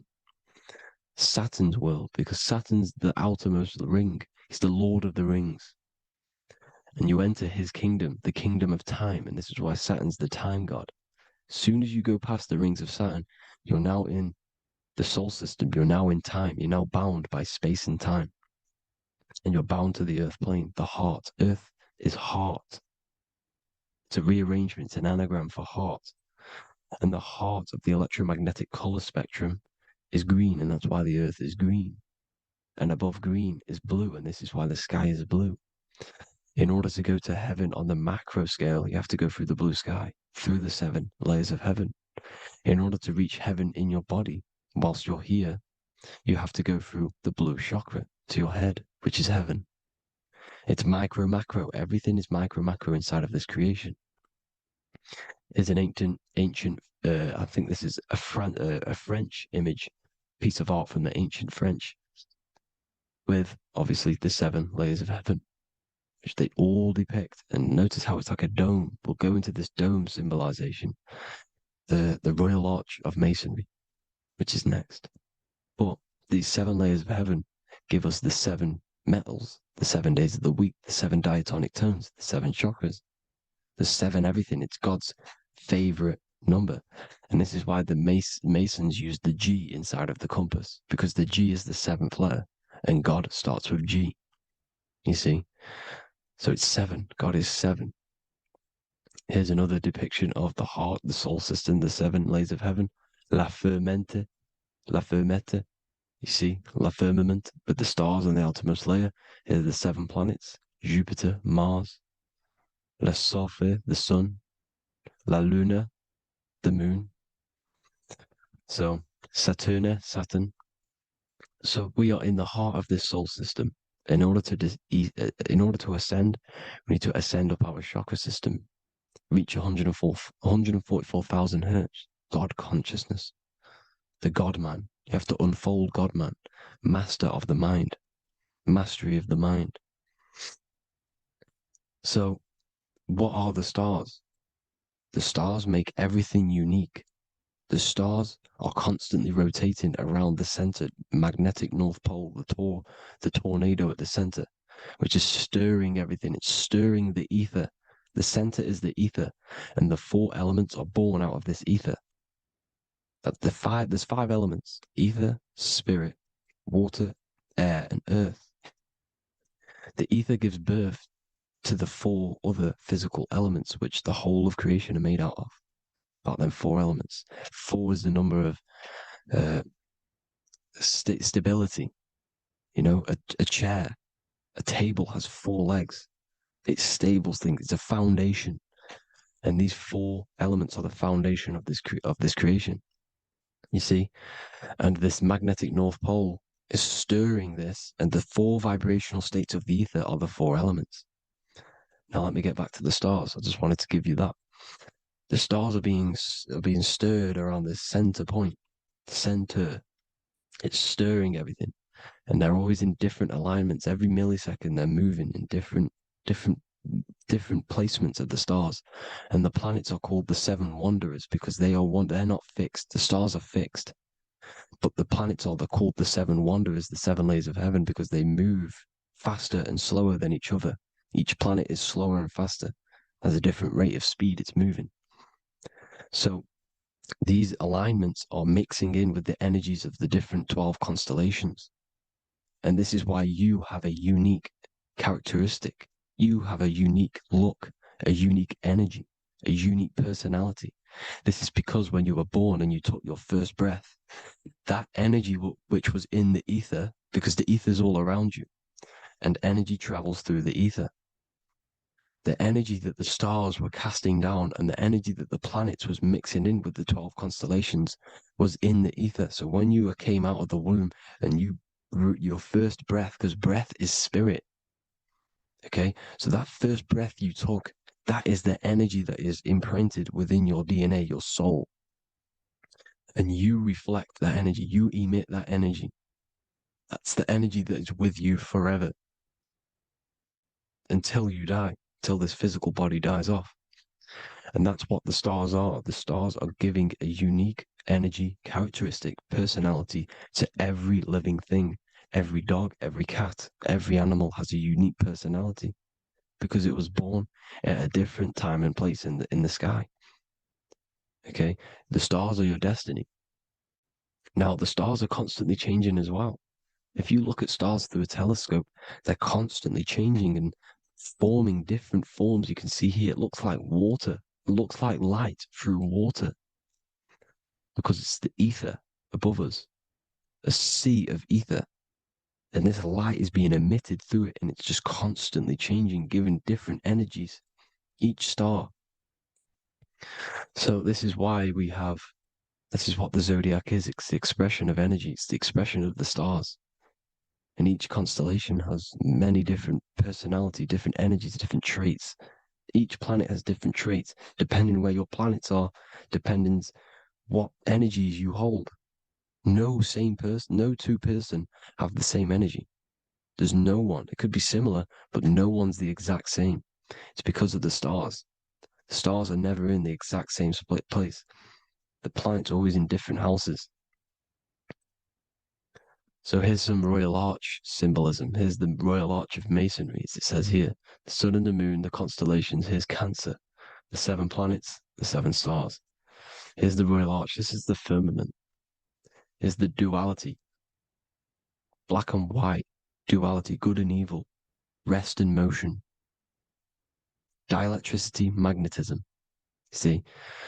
So this is what the Royal Arch is. It's symbolizing the cosmic dome above us. The womb we're in. We're inside God's womb. And here's George Washington, the Freemason, inside of the Royal Arch. You see? With the G, the Masonic G, God, 7. Here you see another depiction of George Washington with the stars in the dome above his head, his Polaris, the sky vault, Polaris. We'll get into that later. Go inside of all of your ancient churches, you will see the dome. Go to the Vatican, you'll see the dome. All of your ancient churches have this dome because it's the dome above your head. The ancients knew this. This was known. We did not live in space. It was known back then. They all knew. This is Crown Court, which is one of the most important courts in the UK. You can see it's clearly so much Masonic symbolism. You've got the 4 pillars of Masonry, the Royal Arch, is like an arrow pointing upwards to Polaris. His the Disney World is under a dome. In his Polaris, the sky vault. You see? And also 666 in the symbol. Here's more, 7 layers of heaven. Here's an ancient depiction. The firmament. Here's the astral plane outside of the firmament. The royal arch. You see? It's everywhere. Here's Polaris, the 8-pointed star. Polaris is in between the sun and the moon. It's at the center of the Taurus field. And Polaris corresponds with the pineal gland as well because it's the all-seeing eye. See? So, is Polaris, the 8-pointed star, which is at the very top. It's the very center. It's on top of the North Pole. And it's an 8-pointed star that's always symbolized as an 8-pointed star. Here you see the Vatican. The Vatican is a giant key with an 8-pointed star. See, it's a key. Here's the dome. Here's the Space Delta, the USA Space Delta logos. Here you see the Egyptian god looking from the center of the North Pole, looking upward to an 8-pointed star, Polaris. An arrow pointing up to Polaris. Here's another, the bear holding a key with an arrow up to Polaris. 7 holds the key to Polaris. Here's an eagle holding a key above the North Pole to Polaris. Polaris, and here's another one. There's another bird, like a dragon, holding a key to Polaris. Because Polaris is definitely something to do with leaving this creation. Okay, maybe, I can't say for sure, but maybe it's to do with ascension, and this is why the Vatican hold the key to the 8-pointed star. And this is why the space, well, we all know space is a lie, but they're showing Polaris and its sacred symbology. Maybe it's to do with something leaving this creation, going to another. Here's some North Pole symbolism. As above, so below. See the four seasons of the Big Dipper constellation going around Polaris. This is Polaris, this is the Big Dipper constellation, and this is the swastika. This image gives us the swastika, because all the symbols we use are created in nature. They're created somehow in nature. This is how we get them. As above, so below. This is the map of the North Pole with the 4 rivers, looking like the Big Dipper constellation. It's the Masonic, here's the ancient cosmology with the 4, you see the 4 islands, Mayan cosmology, 4 islands. This is the alchemical symbol for Earth, 4 sections. The windows, because the center of the North Pole is a window to another dimension. The 4 lucky 4-leaf clover, which is supposed to be lucky. It's just, it's truth in plain sight. And here's Hitler looking at 2 flat Earth maps. So this swastika has been used for thousands of years, thousands and thousands of years. And it's symbolic for the most sacred land on this plane, the North Pole. Shambhala. Do some research on Shambhala, people. It's a it's a Hindu mythology about the sacred lands at the center of the earth. And it's known to be full of enlightened beings. And it's all symbolized at the center. You can see their paintings of Shambhala. It's all at the center, the North Pole. And it's known to be the most godly place ever, because it takes you to a portal to the higher places. And maybe this is something to do with Polaris, connecting you to this sacred land at the very center. But anyways, people, thank you all for tapping in. Hope you all learned something. Have an amazing day. Please follow, subscribe, like, all the links in the description for the courses, the PDF. Please have an amazing day. God bless.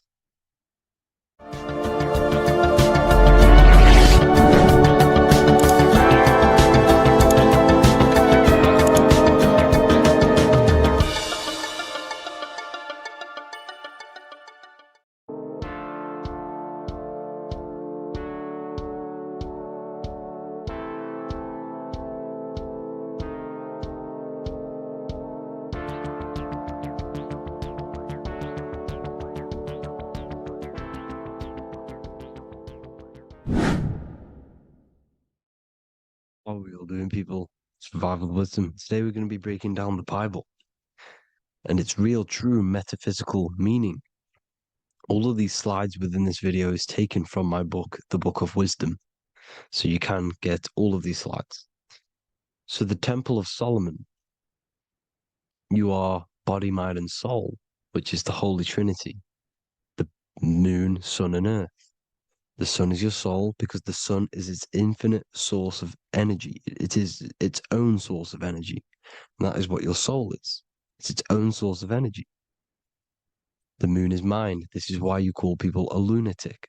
You're a lunatic. Luna means the moon. And inside of your mind, you have a specific mood. Mood is moon. And mind in German is Mond. And the word Mon means moon. And the earth is your physical body because your body contains of the four elements, the four physical elements. Well, the Temple of Solomon is the temple of the soul and the Mon, the soul and the Mon, the soul and the mind. And it's the temple of the Holy Spirit in the Bible. Everything leads back to one singular point in the center of the brain. The brain is not the mind. It's mind over matter. Okay? The brain is the physical manifestation of the mind. The brain is the electrical computer which decodes the light waves given to it by the mind. This is why everything in the body leads back to one singular point. And we'll go over this in a minute. But this is controlling the physical body. This is the within. If you rearrange within, it spells high twin because within you is your twin, your true self. And it's just an entity in the center of the mind. And if you shut your eyes, you can feel it. Your awareness is in the center of the brain.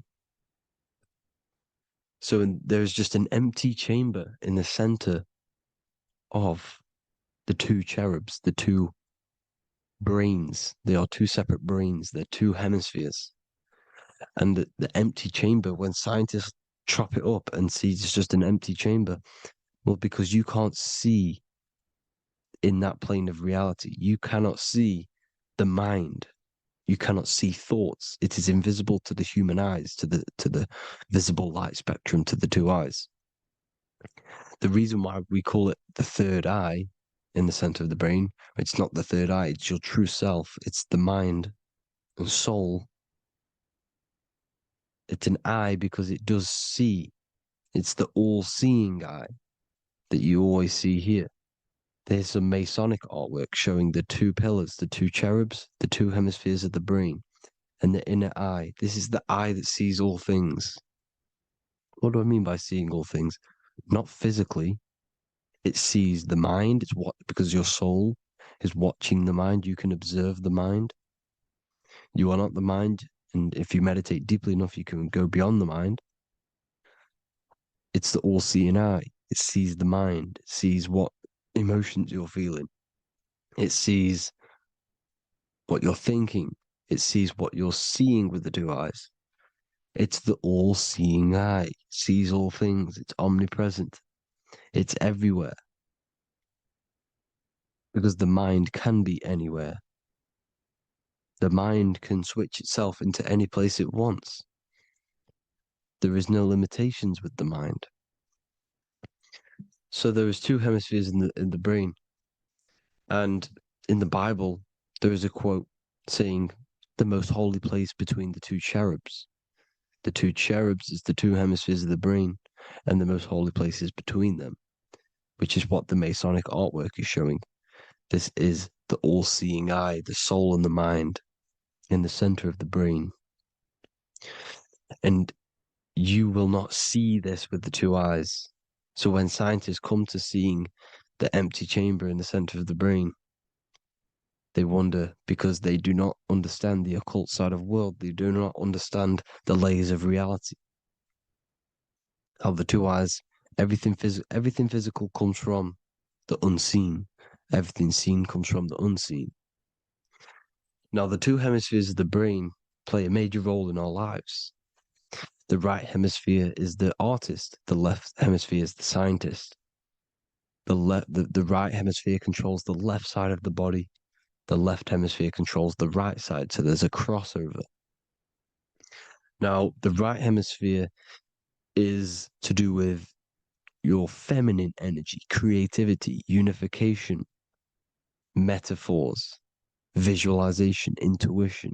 The left hemisphere is to do with sequencing, facts, materialistic details, language, and logic. So they keep us normally trapped within the male aspect of our mind, which is the left hemisphere. You know, if you listen to Spotify, Apple Music, and radio, they're all tuned to 440 hertz, which shuts down the right side of the brain, makes you left brain dominant. And we learn, well, 90% of people learn to write with their right hand. They're taught to learn with their right hand, which is to do with the left brain.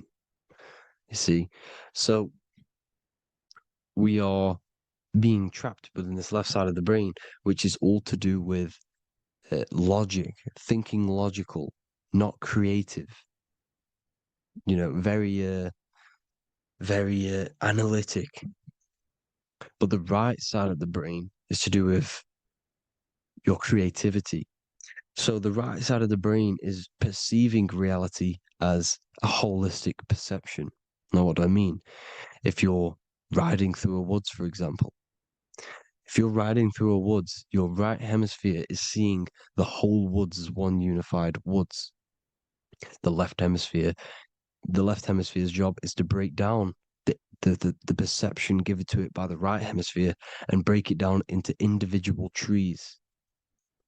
So what am I saying? The right hemisphere is seeing humans and everything in creation as one unified consciousness. The left hemisphere is seeing individual egos. This is why the left hemisphere is the place of the ego, the right hemisphere is to do with the higher self. They're both needed, though. I'm not saying one's better than the other. It's balance. Now, they don't want you to see the unified perception of creation. They want you to think everything is individual, everything doesn't come from the one, because all things come from the one. And we experience the two in this reality, dualism. In order to understand the one, we have to experience the two to advance. So anyways, let's get away from the two hemispheres. The right hemisphere, like I said, is to do with the higher self. And this is why in John 21:6, it says, cast the net onto the right-hand side of the boat and you will find fish. Meaning, cast your energy, cast your perception into the right hemisphere of the brain and you will find God, unification, and higher self. You will see things from a unified perspective. How we are all one. Because we are all the same consciousness. The same spark that is in me is in you. This is why I am you and you are me. We are all the all-seeing eyes of God, just split up into individual bodies. We are all made up of the same essence, consciousness. And that consciousness, that mind and soul, is in the center of the brain. You are just in different avatars. And until we see this, we'll forever be divided and conquered. Until we figure this out as a collective consciousness, we will forever be divided and conquered and ruled over. This is why the Bible says, ye are gods. You are the sons of the Most High, because we are. We are the Word made flesh. We are God made flesh. Mark 16:19. So then after the Lord had spoken unto them, he was received up into heaven, head is heaven, H-E-A, and sat on the right hand of God. God is the consciousness in the center of the brain. Heaven is the head, and the right hand of God is the right hemisphere of the brain, meaning he sees things in unification, creativity, intuition, the higher mind, the higher brain. When Moses crosses the Red Sea is the corpus callosum, moving from the left to the right hemisphere of the brain to see unified perception of reality. Head, H-E-A, heaven, same root word. This is why the ancients always depict God in the center of the brain. Here you see ancient Christian artwork showing God in the center of the brain, the light. Here you see it here. Here you see Ganesh, an Indian god, which is the brain. Here you see the Father, the Son, and the Holy Spirit in the dome, the brain. This is the brain, because you are God made flesh. That's what consciousness is. The upper room where Jesus meets the 12 disciples. It's the upper brain on the upper room. The upper room is the chamber, the empty chamber in the center of the brain. That's the room. And the 12 disciples are the 12 cranial nerves in the brain, which pretty much rule the body, all the cranial nerves. The tree of life, the cardiovascular system. This is why in Genesis it says the tree of life was in the midst of the garden. Midst meaning middle, because the middle of the body is the cardiovascular system, which is controlling all of the systems in the body. The tree of knowledge of good and evil is the nervous system. It's the spine and brain. This is what's detecting good and evil. The brain is the electrical computer with the left and the right hemisphere, decoding the dualistic world, decoding the light waves given to it by the external world. It is an electromagnetic computer. It is artificial intelligence. It is very intelligent, the brain and the nervous system, the human body as a whole. But the tree of knowledge of good and evil is the nervous system, because it is the tree that detects good and evil, makes you learn good and evil in this dualistic reality. Here you see Adam and Eve around the tree of knowledge of good and evil. Adam and Eve, male and female energies, with the serpent in the tree, and the tree of knowledge of good and evil. Well, this is the spine, the brain, and the serpent is the kundalini up the spine. The serpent is the S. That's why S, serpent, the letter S is the serpent. Sex and serpents make an S noise. You know, the Bible cursed the serpent. So we don't figure out the true religion. The true religion is raising the kundalini and becoming God-man and reaching our higher states, our true God self. Because once the kundalini is saved and hits the pineal gland, it activates 100% of the brain, when we're only using around 20 to 10% as of right now without the kundalini awakening. So when you use it, you're activating 100% of the brain. You're activating all the dormant brain cells. You're regenerating the body. And this is the serpent in the tree of knowledge of good and evil. This is the spine, brain. This is Adam, Eve, the male and female energies. The light of the body is the eye. Therefore, if thine eye be single, thy whole body should be full of light. Matthew 6:22. This is the single eye in the center of the brain. It is not the pineal gland. It is what's inside the pineal gland. You have to go beyond the physical world, and there are no words to describe things that are not physical, metaphysics. And the whole body should be full of light.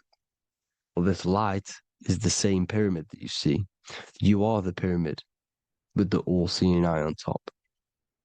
This is why the ancients built the pyramids with the stairs in the middle symbolizing the spine, because once you open all the chakras and balance them and raise the kundalini, you activate all of the brain, which gives enlightenment. The word enlight in ment means mind, light in the mind.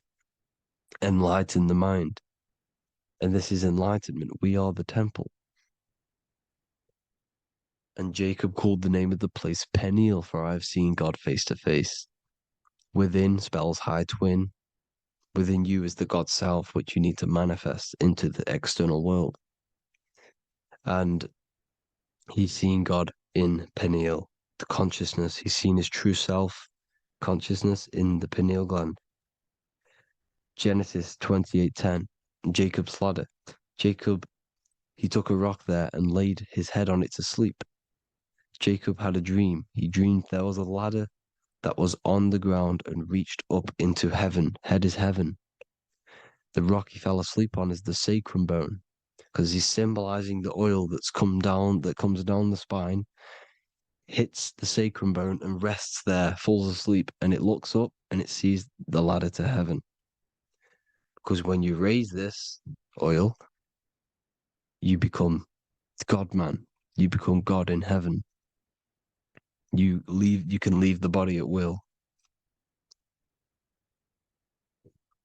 Do you not know that your body is the temple, that your body is the temple of the Holy Spirit? Corinthians 16:19-20. Or do you not know that your body is the temple of the Holy Spirit within you?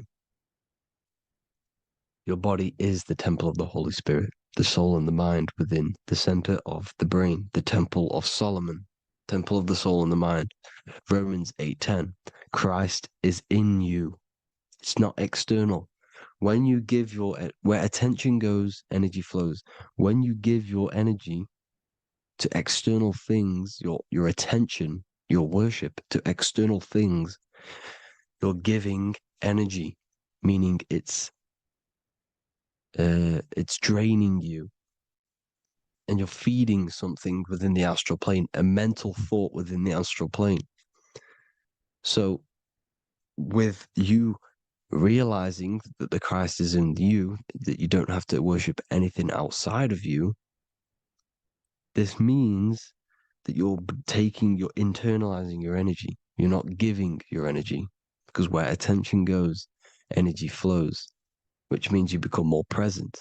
You become healthier because you're not giving off all of your special electromagnetic energy that's charging you. This is why the religions run by the Vatican is all external. They're exoteric. Exoteric means external teachings. The esoteric is the internal, the hidden teachings.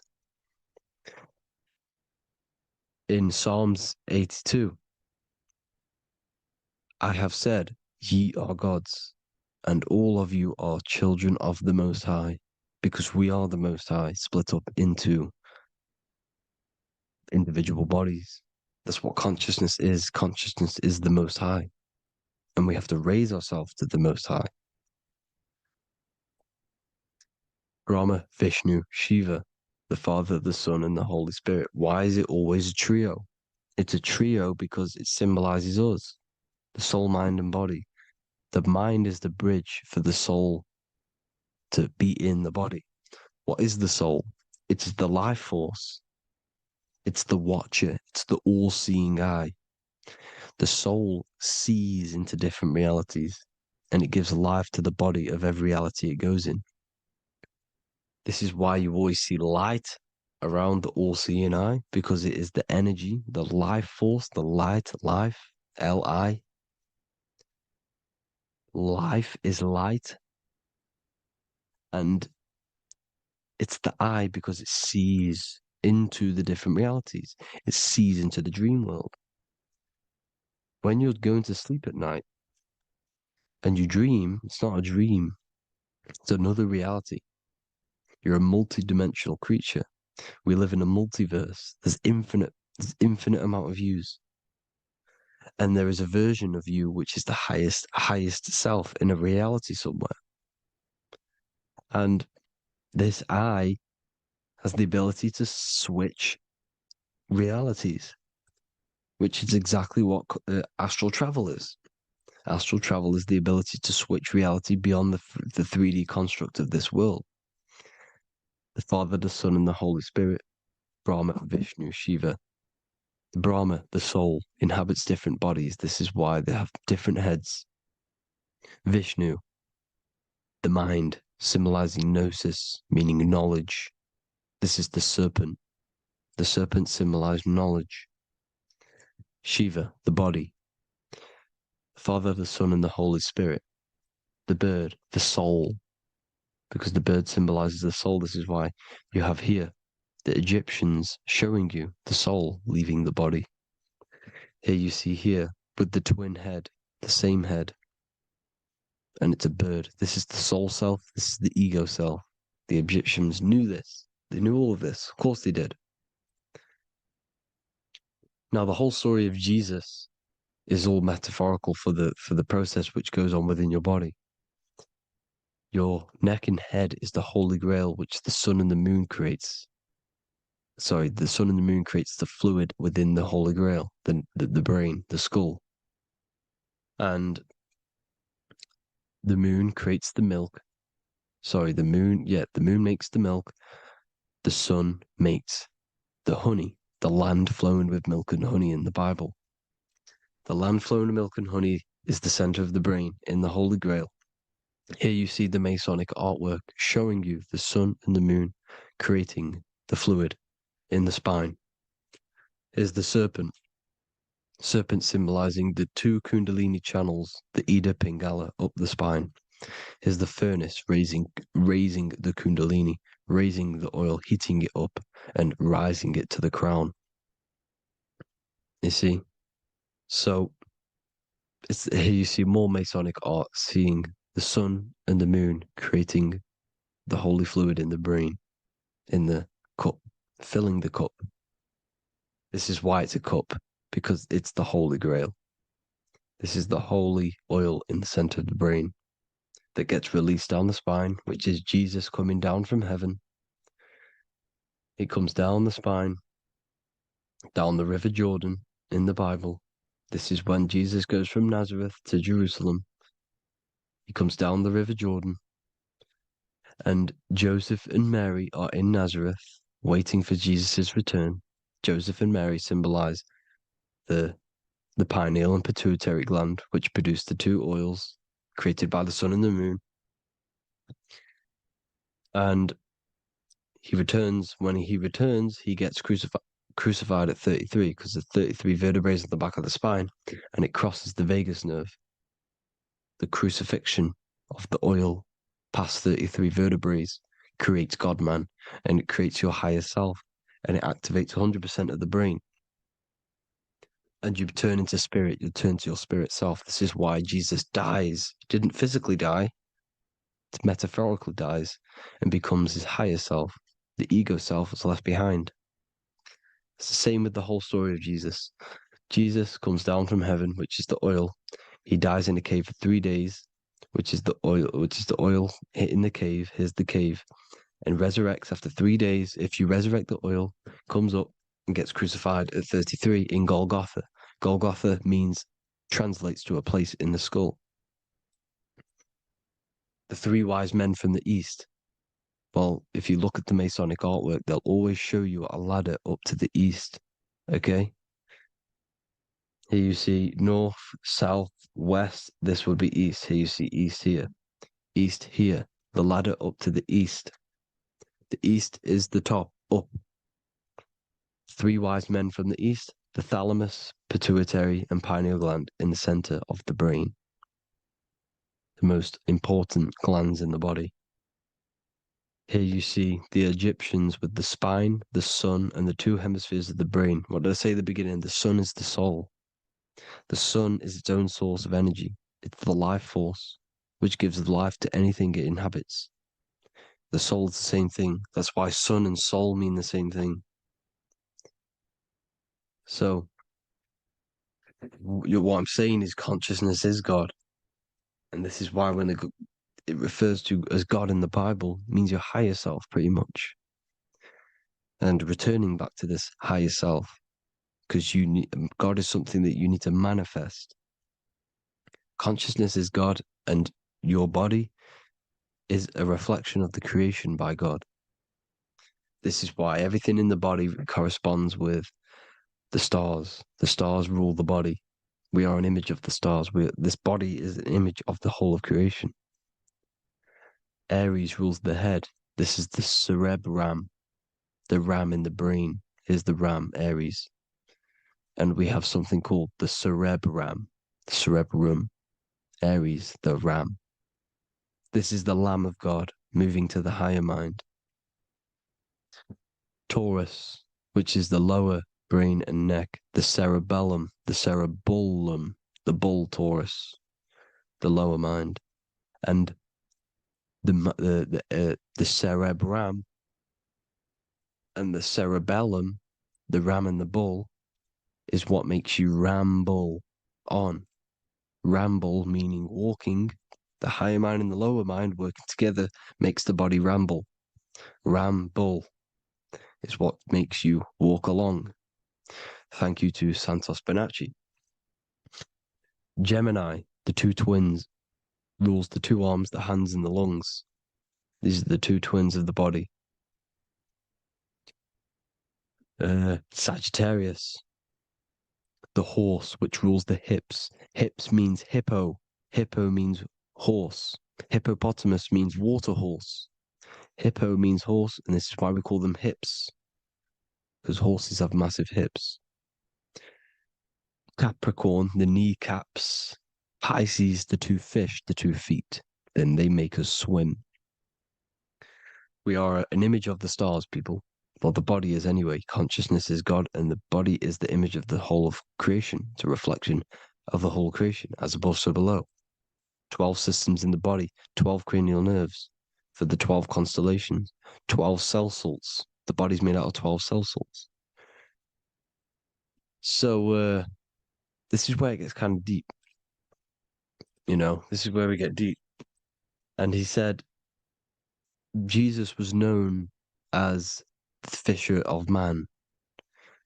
And fisher of man, meaning man does not mean man as in the male. Man means mind. He's the fisher of minds. So the Bible is not patriarchal. It's not patriarchal. Man just means mind, pretty much. So the fisher of mind, man, because he was fishing minds out of this reality into the higher realities. He was teaching people how to leave the body when he walks on water. Walking on water is the physical, etheric, astral, and mental. These are the different planes of reality. The ether is the either, because the ether is the substance that's on either side, astral and physical. It's the fifth element, is ether. And the fifth element is the water. The same water at the beginning of the Bible when it says, let the firmament divide from the waters above from below. The water symbolizes the ether. It's the base of all physical matter. And the ether symbolized is known as the water. So when you're walking on water, you're walking on the ether, meaning you're leaving the physical body. So when Jesus walks on water and he's teaching Paul to walk on water, Paul becomes scared and falls back into the water. Well, when you astral travel and you become scared when you're projecting, you'll fall back into your body. So he's pretty much saying walking on water is leaving the body, and walking on the ether, because the ether is the veil between the astral, and that's what devil means. Devil has the word veil in it, because the devil is trapping you between one veil, which is this world. They're trapping you in this world, this thin layer of reality. Your dreams are different veils. The ether, the astral, the mental are different veils. Devil is deveil. Deveil. You need to escape being stuck in one reality and live in between realities. And this is when you truly become a multi-dimensional being, because your soul is just the eye. That's what you are. You're just an eye, and you see into different worlds. And it also, when Jesus means the fisher of man, the fisher of minds, he is I truly believe, because of my research, that there is other worlds. It's not just this one. There's higher worlds. There's an infinite amount of you, and you've been in them dreams you call dreams.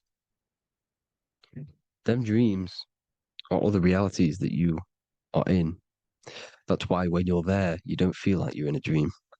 You feel like it's 100% real, because it is real. So this is why the ancients always depicted the many different heads, because there's many different versions of you. And this I, the soul, the watcher, is switching itself into different bodies at all times. Well, when you sleep, when you astral project. And this is what the ancients were doing. They understood the multiverse, and they could switch bodies at will. And this is what the 7 seals are in the Bible, also known as the 7 chakras. These are literally portals within us to these different worlds. We're in the heart at the moment. Earth rearranged spells heart, meaning middle. This is where good and evil exist. It's the middle point, the midpoint of realities. So I hope you all enjoyed the video. All of this knowledge that I've give you in this video is inside of my book, the Book of Wisdom.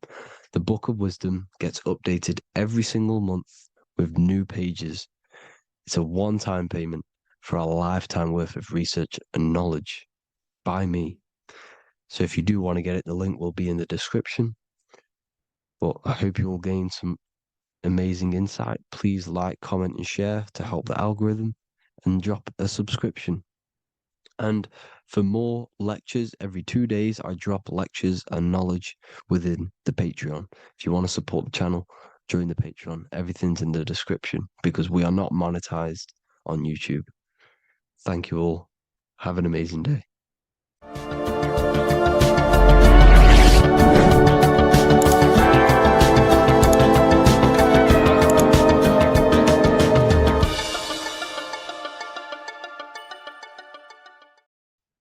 Hello, everyone. Today we're going to be discussing the esoteric and occult meaning behind the story inside of Genesis, the story of Adam and Eve. This is a widely known story, but not many people know the true esoteric meaning behind it.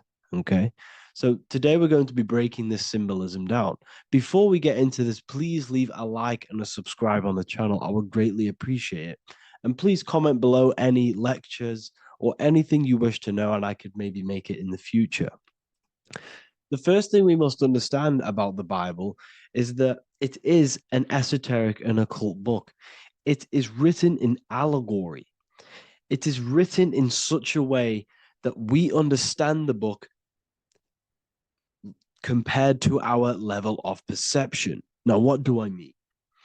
If a child read the Bible, they would gain a standard meaning and story behind it.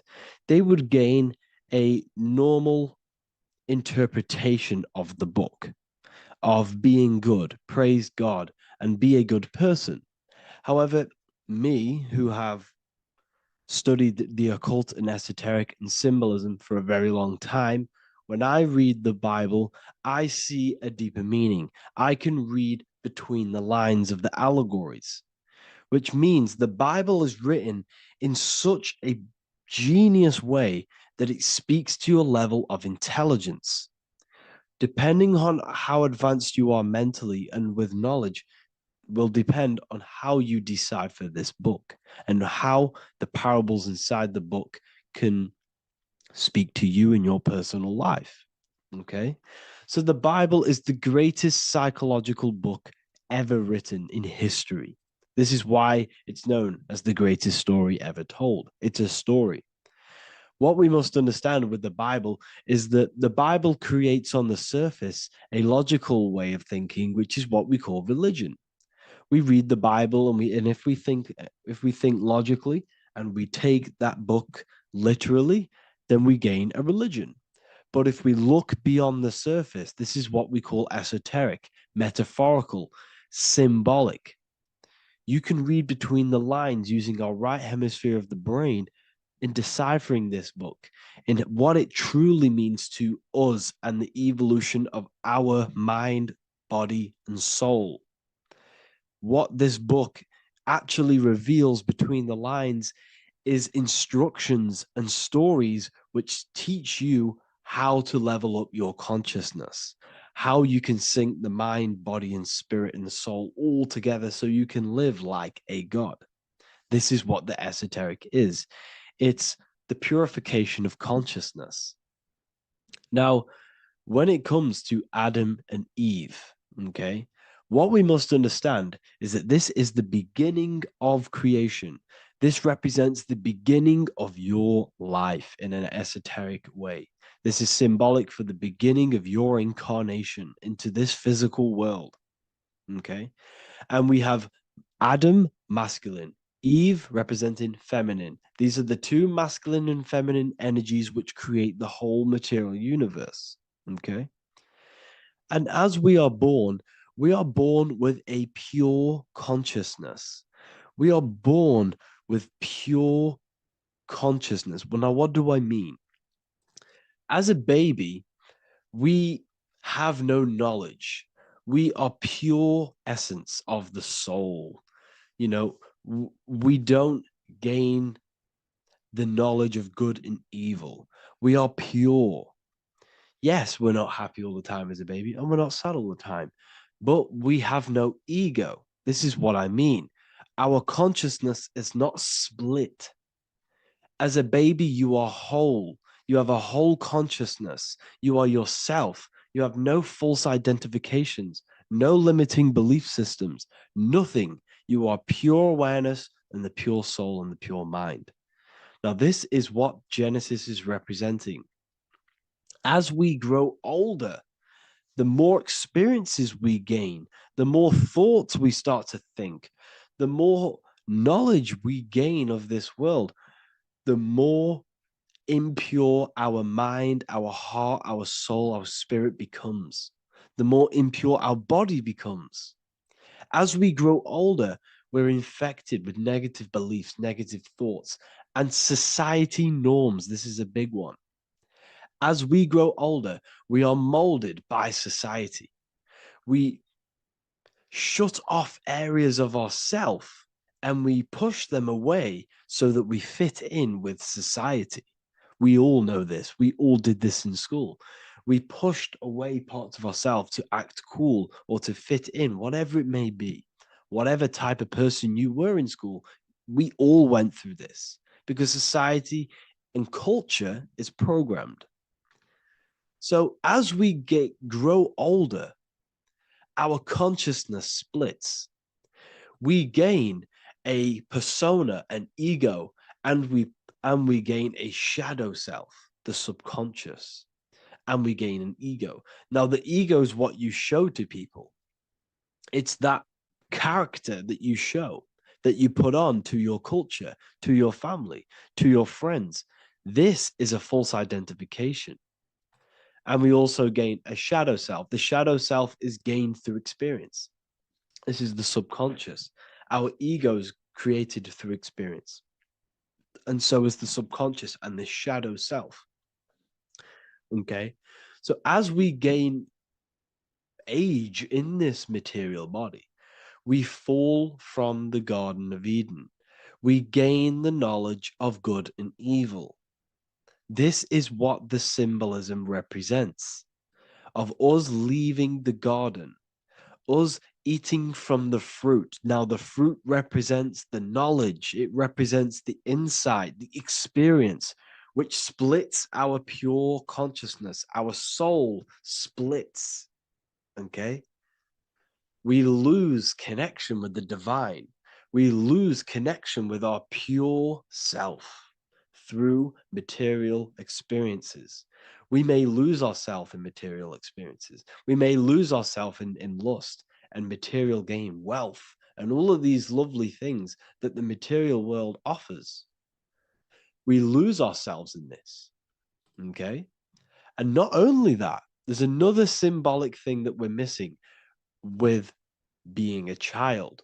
There's another symbolic meaning behind this tree in this story of Adam and Eve. And this is sexual energy. Okay?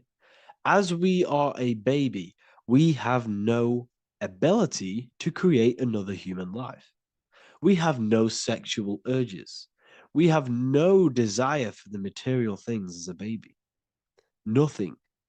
As we grow older, our sexual energy cultivates around the age of, it's like 10, maybe earlier for some people or later for some people. This is what we call puberty, when our sexual energy activates. This is when the masculine and feminine energies are present within the body.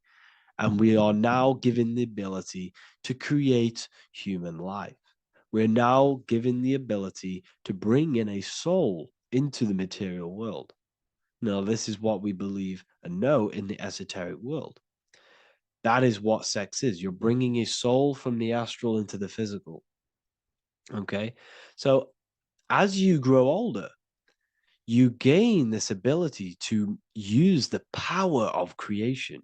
You gain this force within you that allows you to open a portal in the astral and bring in a soul to the material. Now, this power can be misused. This power is very powerful and should not be misused. In occult and esoteric teachings, we teach and learn sexual transmutation, how we transmute sexual energy into different areas of our life so we can grow and create. Because sexual energy is creative energy. It creates a whole new human being. So if we retain it, we can transmute it into creativity. So this energy is kind of corrupting us as well. And now I'm not saying growing up is evil, all this thing is evil. This is a natural cycle that we must go through. The soul of us must go through this cycle so that we learn, so that we overcome it, so that we gain mastery over ourselves, so that we expand ourselves. I recommend you watch the Evolution of Consciousness lecture that I did on my YouTube. An amazing lecture. Talks about the evolution of consciousness and how we're on a never-ending cycle of life and death and expansion. So leaving the Garden of Eden is symbolic. You see, Eve represents emotion. She's feminine. Adam represents action. That's why he bit the apple.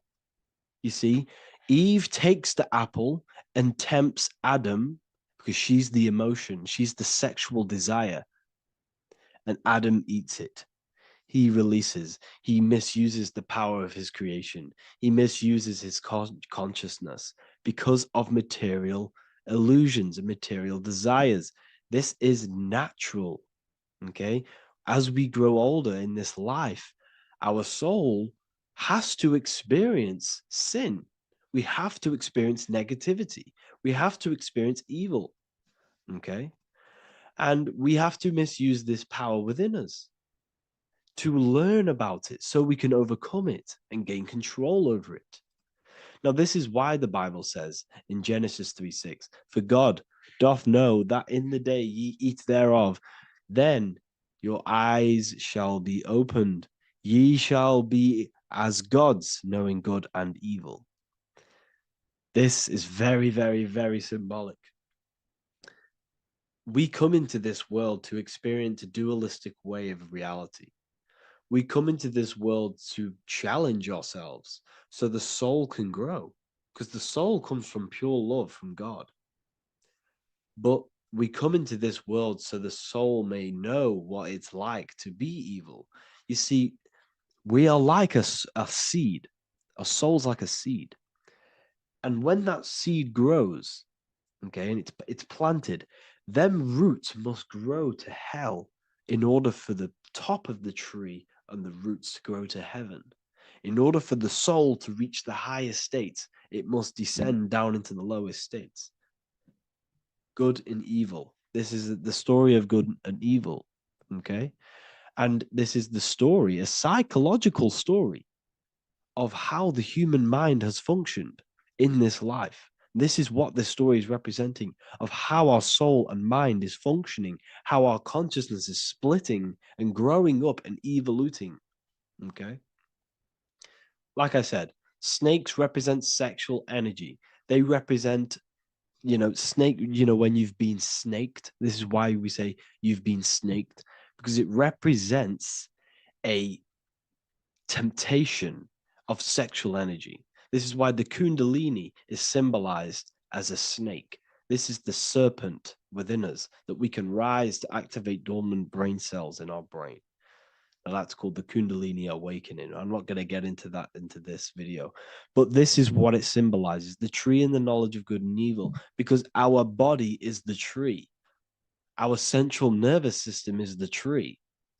The snake is our sexual urges and this false temptation that tempts us to interact with sin, the material world, okay, and go against our higher divine self. This is what it represents. Now, it's very, very symbolic. Not everyone is going to agree with this, but this is my interpretation of Genesis based on my research of occultism, symbolism, metaphors, and me studying the Bible. This is my interpretation, and I hope it resonates with you. It might not resonate with you, but this is what makes sense to me, and this is what has made sense to many other occult researchers who are in this space as well. Okay, so please leave a like, leave a comment, leave a subscribe. I'd greatly appreciate if you could, just give me some support on this channel. We're nearly at 100,000 subscribers, which is insane. I just want to say thank you all. And yeah, I will see you inside the university. If you join, I'll look forward to mentoring you, connecting with you on the live calls. There's a new symbolism course, which is going to be available very, very soon. And yeah, if you join the university, you also get a 30% discount on all of my products, astrology readings, one-on-one calls, all of my books. Yeah, so I hope you gain some insight on this video, and I'll see you in the next video, and I'll see you inside the university. Have an amazing day. Is that you are eternal. You will never ever die. So when you close your eyes, you have an internal world.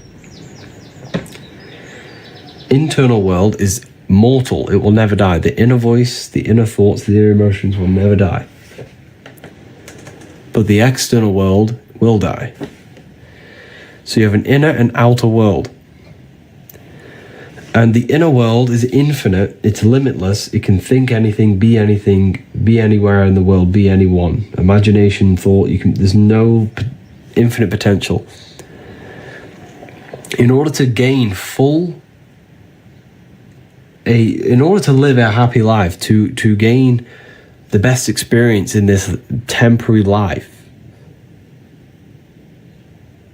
you have to master yourself, because you are a creator. That's what you are. You are literally God made human form. You are a creator. And if you are not creating, then you are living in an animal state. Okay? So in order to live this life to the fullest, you need to master yourself, not let the external world control your internal world, but let the internal world be commands and not reactions. So it's all about controlling the self, mastering the mind, learning truth, so you can actually gain the most out of this life. If you worship Jesus, but you don't work on your mind, you don't work on your emotions, you are nowhere near God. I'm sorry, I have to put that out there. A lot of people think I can worship Jesus and I'll be close to God. You have to align your mind with God, with the God self. You have to align yourself with the God consciousness, the God frequency. So, the Freemasons always use the all-seeing eye. The all-seeing eye. The eye needs light to see. The eye needs light to see. How? I'll go over how in a second for you. Sorry about that. The eyes need light to see. So we have one eye, which represents the inner eye. So when we close our eyes, we have an internal eye, internal thoughts, internal vision. Imagination, we have an internal vision. We have an internal thought, internal emotions. In order for our mind To perceive the self, it needs light. What's light? Information. Information is light. Why is information light? Because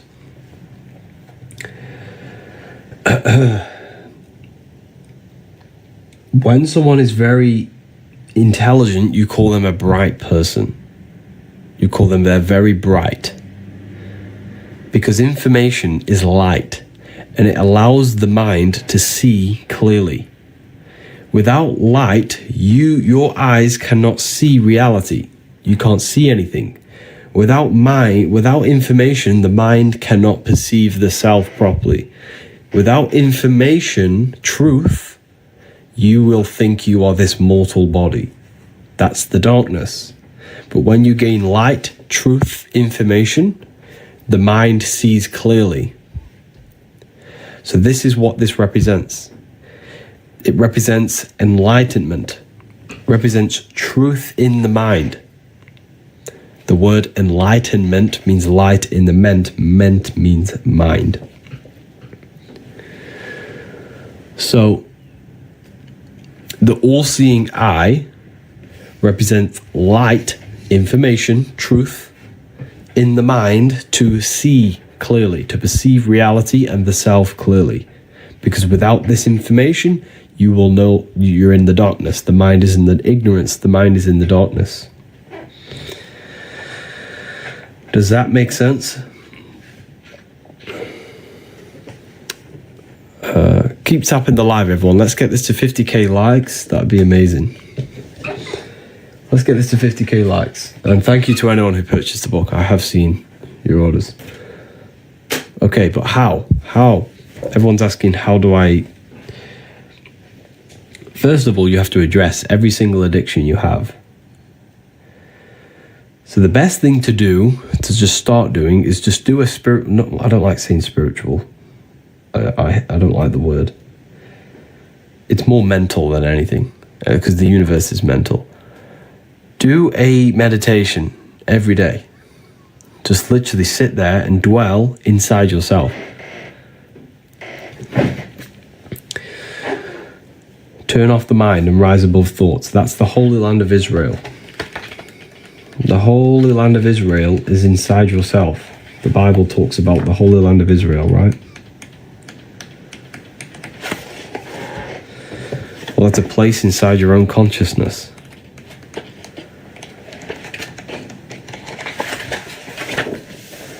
Israel. Isis, Ra, and El. How do you get to El? This is the Holy Land. The Holy Land symbol is an upward triangle and a downward triangle. The feminine downward triangle, the male upward triangle, combined. The combination of the two brains, the combination of the masculine and feminine. The way you align your brain hemispheres is how you reach the Holy Land. And you simply literally just do this by meditating. But when you meditate, you can literally just align your brain hemispheres. And you can also do this in various other ways. You can listen to 2 different frequencies at once. Because this ear is connected to this brain, this ear is connected to that brain. And when you place 2 different frequencies, the 2 brains work together to harmonize the frequency. So you actually sync the brain hemispheres. So you can actually do this by just holding your hands. This is why we pray. Okay, a lot of people in, Christianity, they do this. They pray to God. But what they're actually engaging in right here is an ancient form of meditation, of placing their hands together. Because when we place the hands together, the brain hemispheres are coming together now, and it's working as one system. See, so, and when we do this, when the brain hemispheres are not fighting each other, but coming together, we unlock El. We unlock the Holy Land. That's a place inside of our own consciousness that we can reach. So when you meditate,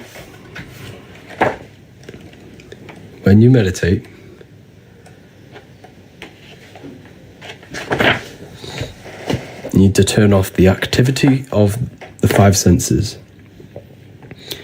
Your 5 senses, your thought, emotion.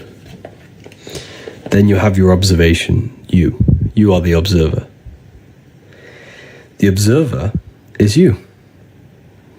This is the one who experiences your thoughts, who experiences, who is the one experiencing, when you're a bit depressed sometimes and we have these negative thoughts and we're a bit down, who's the one suffering? The body's not suffering. The mind is not suffering because the mind's what's producing the thoughts. That's the soul. The soul is what suffers. You are the soul, not this body. When you are suffering from a mental illness, who is the one suffering? Does that make sense? Does that resonate with you now? Have you really felt what the soul is? Because that is the best way for me to describe what the soul is. Yeah. That is the best way. Yeah. So the soul is the one who suffers from the mental illness, or from the good. When you have good thoughts, the soul is what feels good. That's you. You are the invisible soul, right? So when you turn off the activity of the senses and the thoughts and the emotion, you would dwell in a place of just soul. It's just pure awareness. And that is the Holy Land of Israel. So the Holy Land of Israel is not a real place on the land, but a place inside your own mind that you can go to by turning off everything. When your thoughts are racing, when you're stressed about bills, when you do all this and that, just turn it all off and dwell in the Holy Land, where pure love and pure peace is. So you can literally go there yourself. It's a holy land within your own mind, within your own skull. There's a beautiful place. A beautiful place you can go where there is no problems. And you can go in there every single day and every single night. And when you connect with that more, on a daily basis, you connect with the soul, you can literally unfold your purpose. You'll gain downloads, you'll gain information, not gain information, but you'll have realizations. And you can be easily more guided by your soul, and you're more in tune with yourself. You gain more intuition because you're in tune with yourself, with your soul. And the soul speaks to you through emotion. The soul speaks to you through emotion. Okay, so when you have negative thoughts, when you feel down, when you feel horrible, that is your soul telling you something, that something's not right. You're stagnant. I get it. When I don't make much progress, the soul is always craving progress. It always needs progress. It always, not progress, but learning. The soul doesn't want to be stagnant. It has to learn. It has to evolve. That's why it comes here. That's why the soul joins this world. To evolve. And when we become stagnant, this is when the soul cries out. This is why a lot of people suffer. This is why I suffered. We all suffer from this when we're very stagnant, when we don't make much progress in anything. You know? We're nearly on 50k, 34k, 15k off. Keep tapping the screen. What is the best frequency? There's many different frequencies for different things. How to listen to my soul. Listen to your emotions.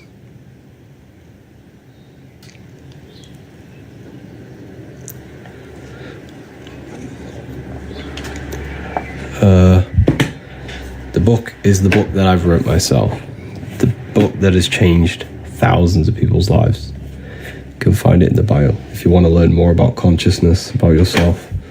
But wait until we hit 50k, because when we hit 50k, I'll release 5 codes for people to use, and you can save some matrix tokens on it. Save some money on it. Unfortunately, we're all being governed by matrix tokens. That's what I like to call them.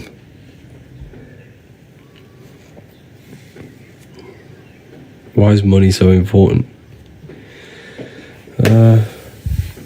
It's just a system created. It doesn't really exist.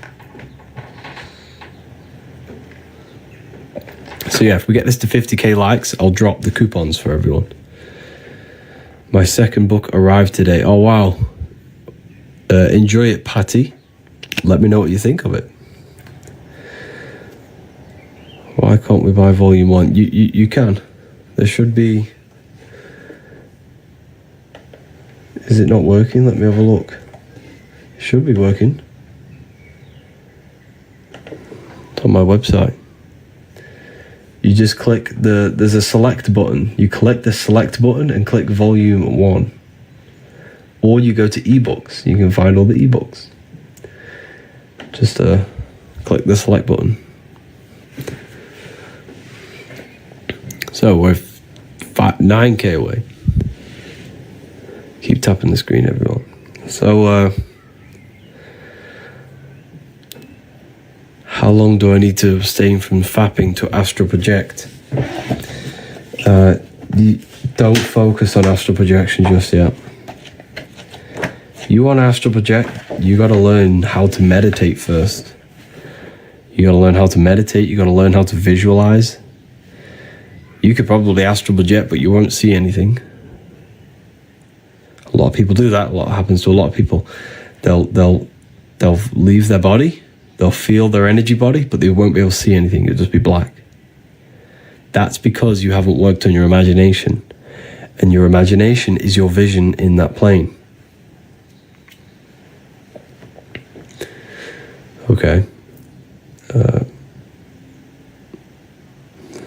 Magnetic Mel, your books, they're just a blessing. Oh wow, thank you. Just got them. So grateful. Thank you for that. Thank you, Mel. How did you learn this stuff?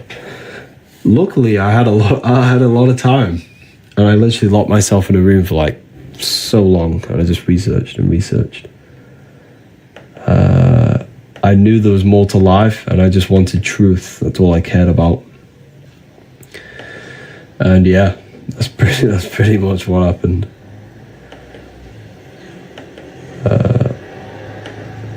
It's crazy. I learned a lot in like 4 years.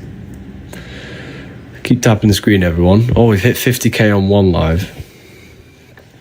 Okay, who wants me to drop the code? And then I'll break down astral projection for you after, for the people who are waiting for that. It'll take me 2 seconds. Let me know in the comments if you want the code.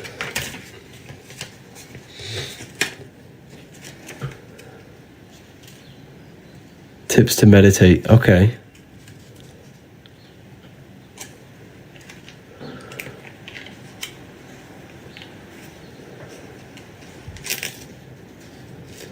Okay, amazing. So, there are 10 codes available. Spring 30. All caps. Spring 30. All capital letters. All capital letters will give you the code. Spring 30. Click the link in the bio. It'll take you straight there. You're going to save yourself 30%, so use this chance wisely. So, the people who are asking about astral projection. Divine being divine. Amazing. Amazing. So, the people who are asking about astral projection, where's the code? The code's here. Spring 30, all caps. There's 10 available, so you'll have to use it quite quickly. So, in order to astral project, we have to purify ourselves. Not only purify ourselves, is gain control over ourselves. Why? Because, like I mentioned before, it happened to me when I first started astral projecting. I used to astral project. I used to get out of the body. I'd enter the spirit. You can feel it. It literally feels that. That is what you feel. This buzzing, light sensation. There's no weight. You're literally just light. It's so weird. It's the weirdest feeling you'll ever feel. But it's just a surge of energy. It's literally just an energy light body. You'll feel yourself leave and gravitate upwards. However, you won't be able to see. Because the imagination is the vision in the astral plane. This is what Freemasons call spirit vision. This is what we call imagination. And don't you think it's crazy how when we use our imagination, we're considered crazy in our society? People just say, oh, you're just imagining things. He's crazy, he's imagining things. Don't you think that is crazy?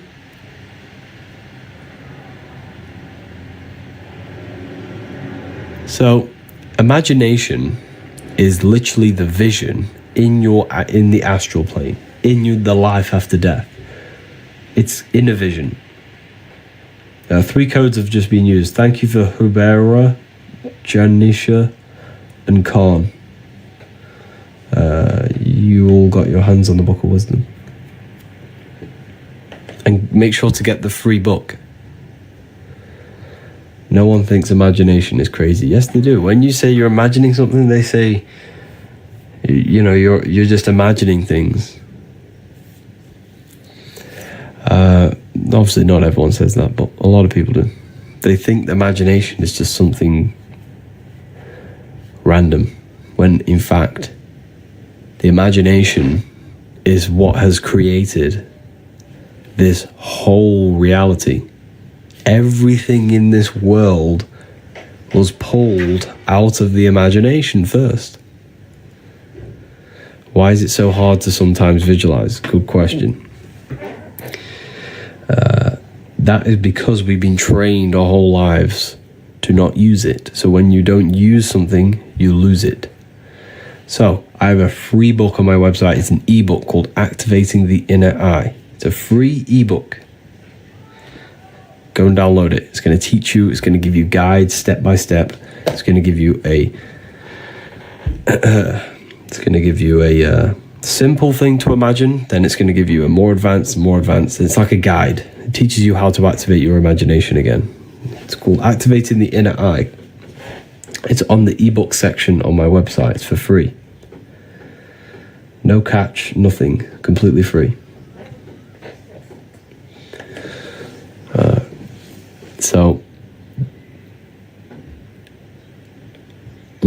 So this is why a lot of people can't. So in order to astral project, we have to first learn how to meditate and keep the mind in one specific thought or one specific attention. The mind must be addressed on one thing and one thing only for long periods of time. And the reason for that is because when you astral project and then your mind wanders off, it's like when you're in a dream.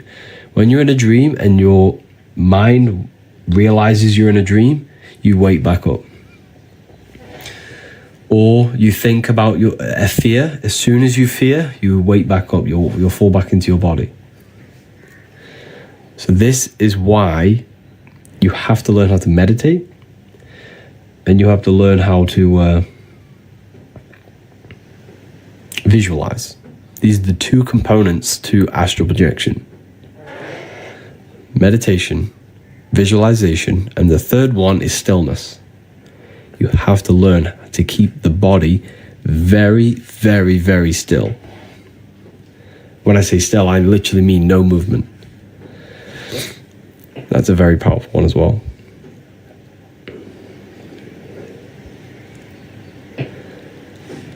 So yeah, keep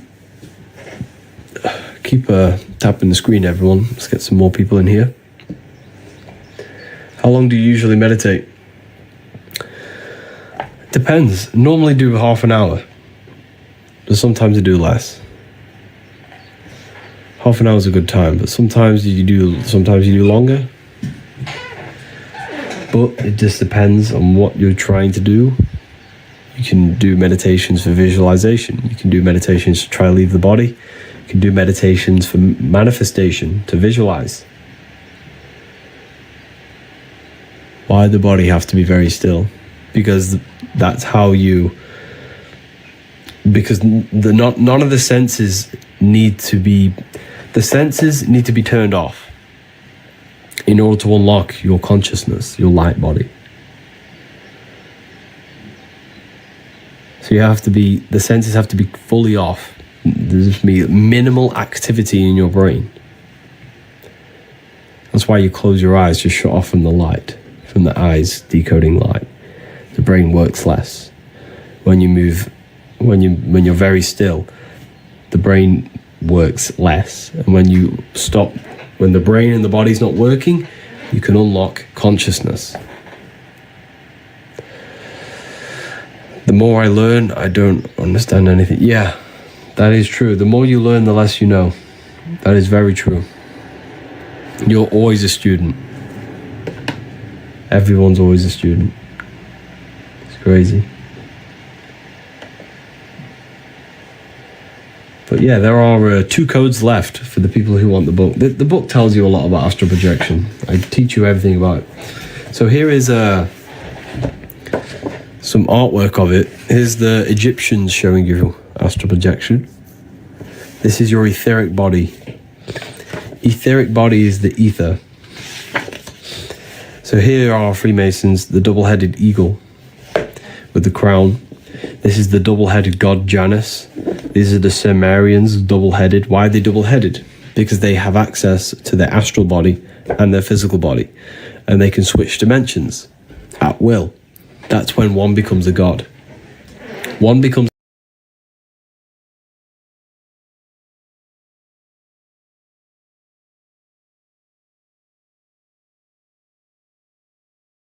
teachings of how to leave the body. And so think of it like this: a fish has a body for the water, you have a body for the sky. You have a body for the sky, and that's the astral plane. The astral plane is the body for the sky. Your astral body is the body for the sky. It's a rocket ship.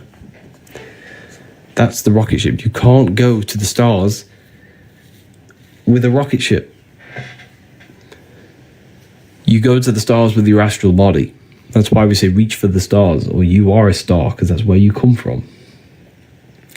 When someone becomes very famous, you call them a star. Why? Because they are now a god. When someone's very famous, they have lots of money, they now become a god. Why? Because this stems back to the ancient times when someone had the knowledge of gaining out-of-body experiences. They became a god, a star.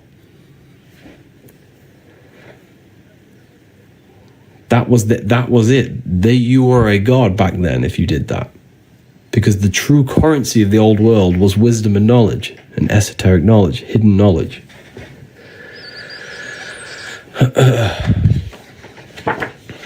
So, yeah.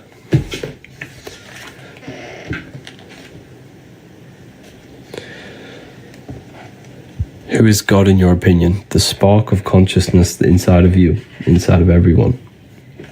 There is a God inside of everyone. That's why your head is the Holy Grail, because this is where consciousness is. It's the holy place. This is the holy place where Jesus meets his 12 disciples, the 12 cranial nerves in your brain. Your body is the temple of Solomon, the temple of Sol, O, Mon. Sol is the sun, Mon is the moon. Sun is the soul, moon is the mind, earth is the body. This is the Holy Trinity. Your body is the earth, your soul is the sun, the life force, and the moon is the mind, the psyche.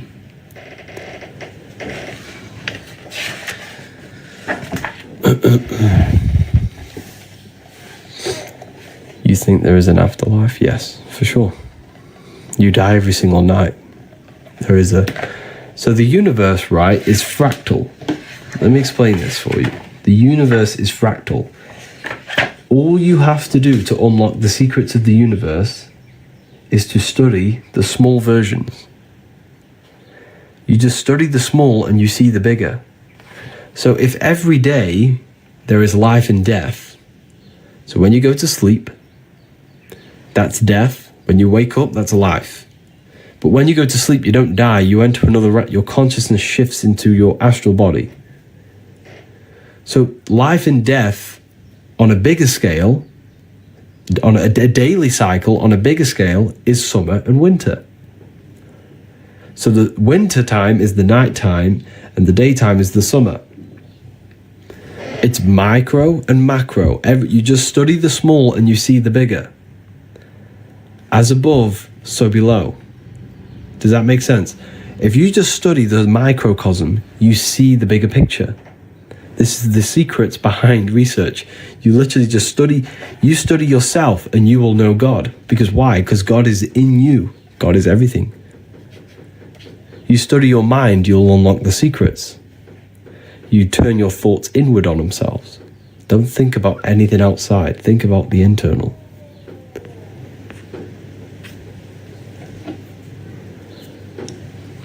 So we created ourselves. Yes, you chose to incarnate in this world. But what you must understand is that your body is the technology to experience this reality. Your body is a technology running a simulation of physical reality.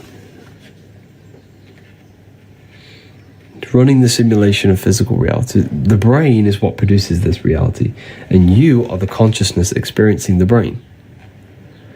So everything you see and interact with right now is actually in your brain.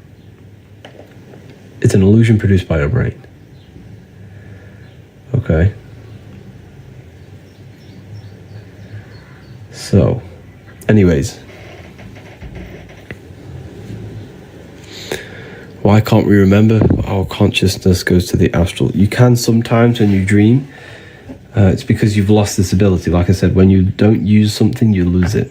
So every time you have a dream, write it down in detail and try and remember every aspect of it.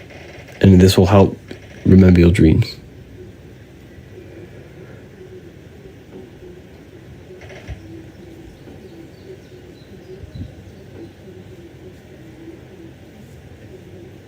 Teaches how to meditate. To meditate, you simply just need to place your awareness on nothingness. A thought will enter the mind, redirect the thought into the nothingness. Another thought will enter, redirect it. And over time, you'll learn how to make that gap of nothingness longer and longer. And when you can dwell in the nothingness for long periods of time, that's when you'll have mystical experiences. Keep seeing the same person in my dream. You'll dream that if you're seeing that person is a symbol of your subconscious. Every person you see in your dream is a symbol representing something in your subconscious. For example, if you see someone you hate in your dream, that hate is an aspect of your subconscious. It's an emotion you're holding inside of you. And it's revealing you something that you need to heal. So nighttime is the subconscious, the moon. The daytime is the sun, the conscious and subconscious, the aware and unaware.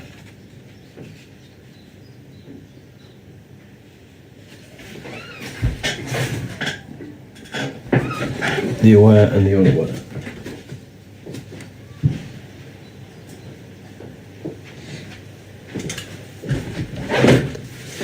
Does that make sense? Where can I get it? Literally, like, if you read the book, it will teach you everything I'm talking about right now. It's in the book. You can read it. But people took advantage of them lost codes. 10 of them went really quick. Does anyone want me to release another set of the codes? Teaches how to make. I've just gone over that. What exists before reincarnation. So, the nothingness. What is the nothingness? I can't explain that to you because you haven't experienced it. Like, it's like me trying to explain a color. You can't do it. I can't explain to you spirit, and I can't explain to you consciousness in words because it's beyond three-dimensional. When you go there and you turn off the mind, when there is no thought present in your mind, there is nothingness. That's what you have to try and achieve in meditation.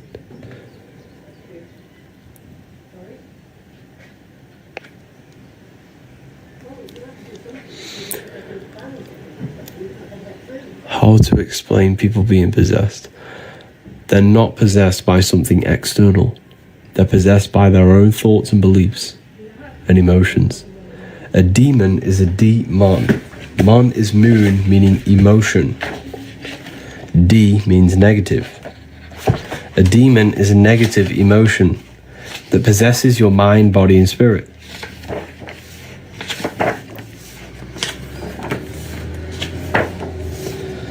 Where's it gone?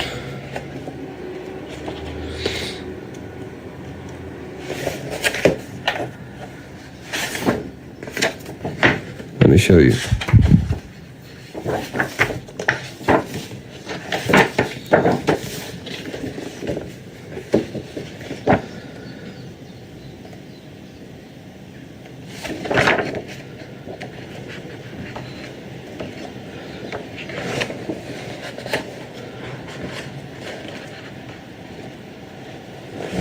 So yeah, demons are aspects of your own consciousness that you have created. Yes, you created your demons. And the reason for that is because the mind produces energy. So think of it like this. In order to visualize something, you need a thought. So the thought creates the imaginative dimension, the astral plane. Thoughts create the astral, astral creates etheric, etheric creates the physical. Everything begins in the mind, then it's manifested physically. So each dimension is a product of the above. In order to imagine something, you need a thought. In order for energy to come around, there needs to be imagination and thought. And then in order for the physical world, there needs to be ether, imagination, and thought. So think of it like this. If the whole world meditated at one time and thought nothingness, the world would not actually exist. Now that's very difficult for you to understand, but because the universe only exists in our mind. The universe only exists in the mind. If we all thought of nothingness as a collective consciousness, the world would not exist. The physical dimension wouldn't exist. But of course, that's impossible, but until someone thought again. Exactly, so what's that tell you? So everything is a thought. You thought your way into incarnation. You think a way out. The universe only exists in your mind. Teach us how to meditate. I've already gone over that. So demon is demon. Mon is moon, meaning emotion. Okay? The more emotional attention we devote to thoughts, the stronger the astral form becomes. Take, for example, a drug addiction. This issue is not solely a matter of brain chemistry, but also an astral demon, an astral energy you have created. Every addiction we have is an astral energy. Every thought we always think about, it becomes energy in the astral.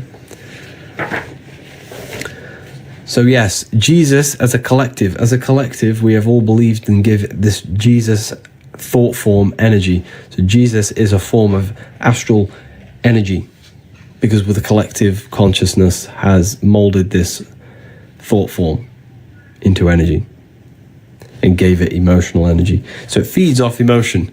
This being that we have created by believing in Jesus feeds off our emotion. It's only alive because the collective consciousness thinks it into existence in the astral plane. The astral plane is the imagination. Everything is energy, yeah. So you see how now you know, if you connect the dots yourself, I'm not going to say too much, but now you know why they do worldwide scary things. Because they're trying to create forms that hold power over us in the physical. This is very, very deep. Not everyone's going to understand this. But yes, the mind molds the astral.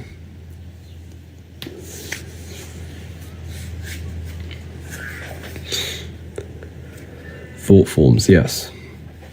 Anyway, that's too advanced for a lot of people.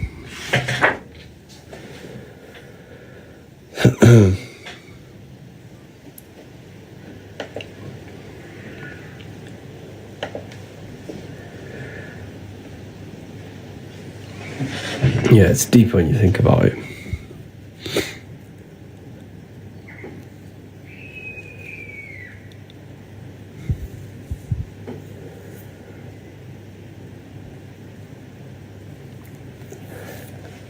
What What is ether? Ether is the substance that connects the physical with the astral. Ether flows through your brain. You're breathing it in.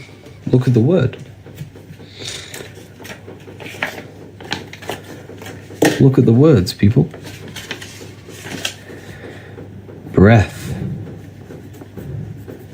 Ether. Earth.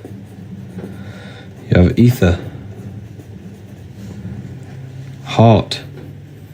Ether. Everything's ether. Everything's created it.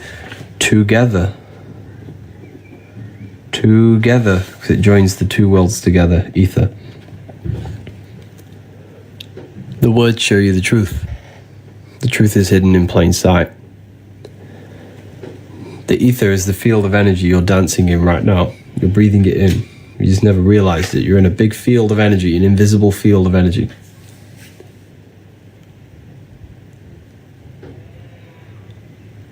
Satanic knowledge. Okay.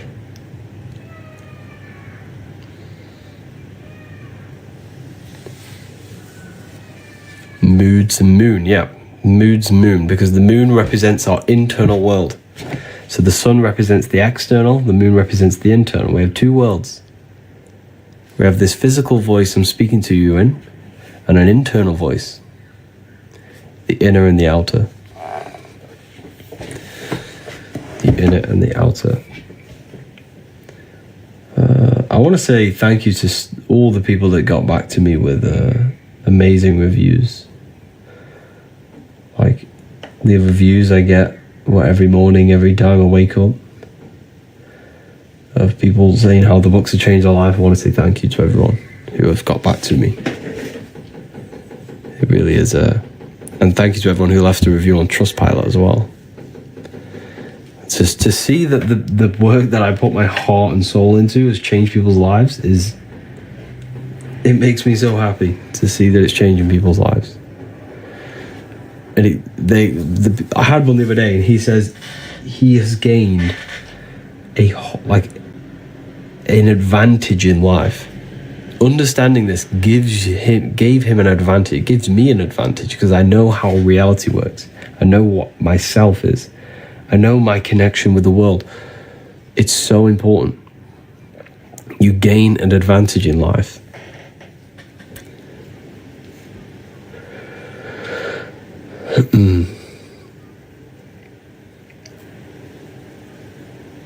I just purchased volume 1. Amazing. Yeah, you're gonna gain the advantage. You made a good decision.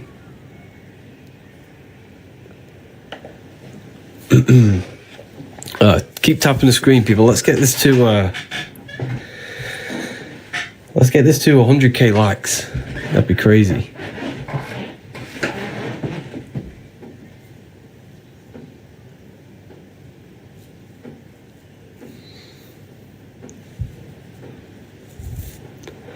Let's get this to 100k likes.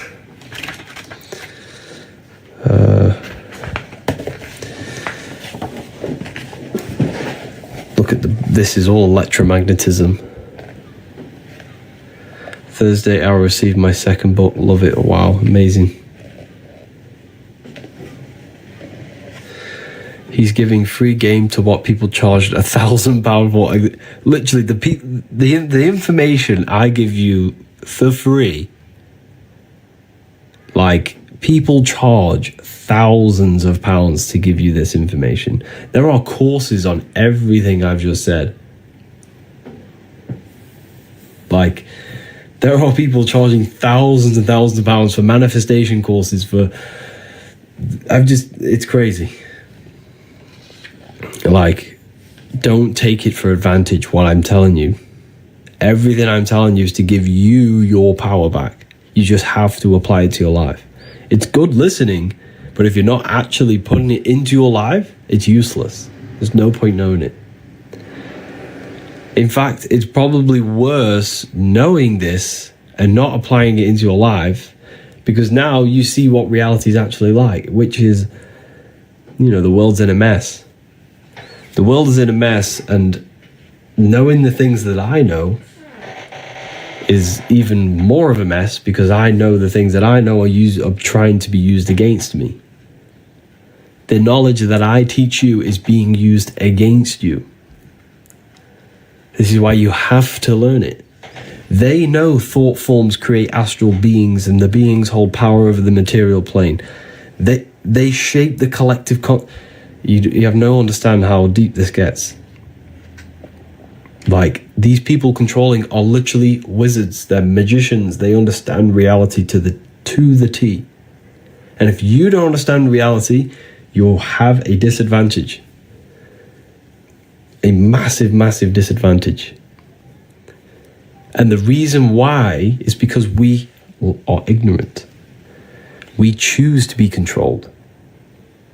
We choose to be in the matrix because we don't know anything else. We need to learn. We need to get out of ignorance and learn truth. Learn yourself, the mind, the astral plane, your connection, electromagnetism. You have to learn this stuff. It's essential.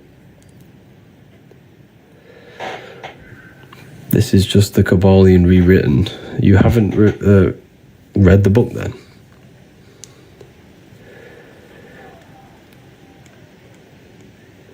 No ether, melanin all the way in Africa.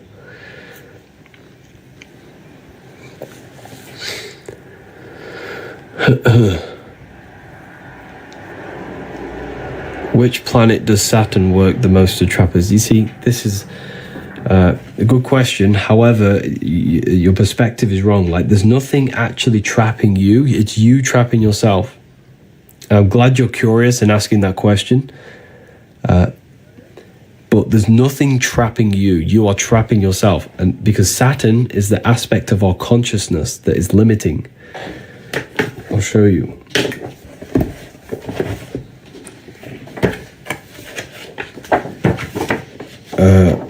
I'll ask you.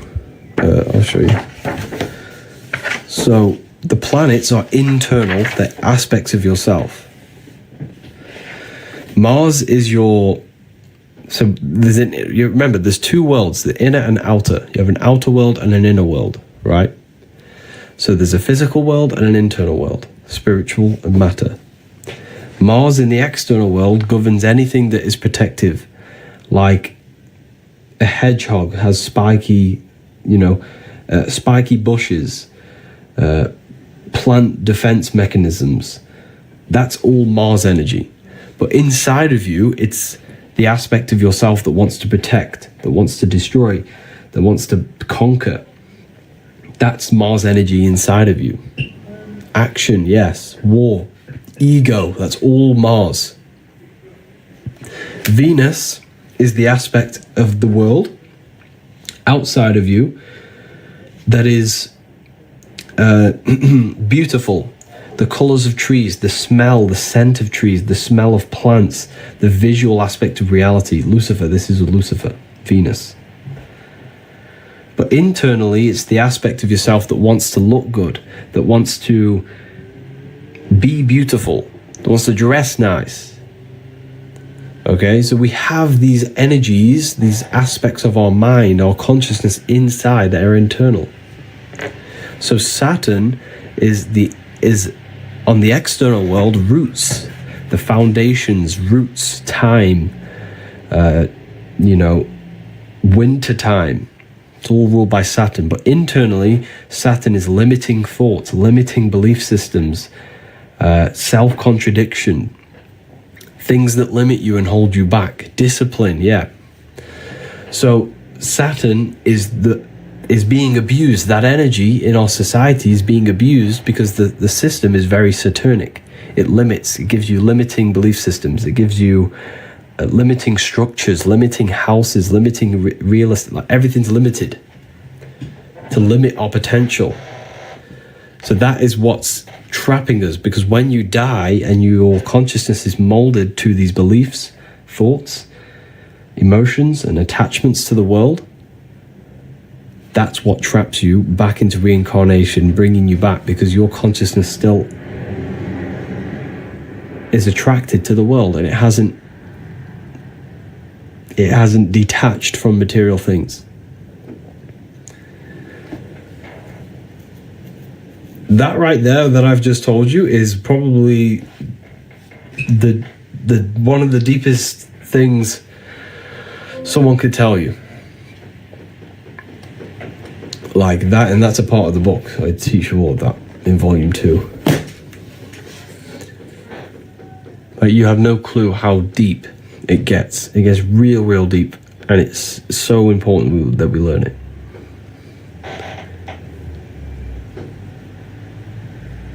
That's reincarnation. Yeah, so reincarnation is you attached to the world and you reincarnate yourself because your soul is not ready to move on.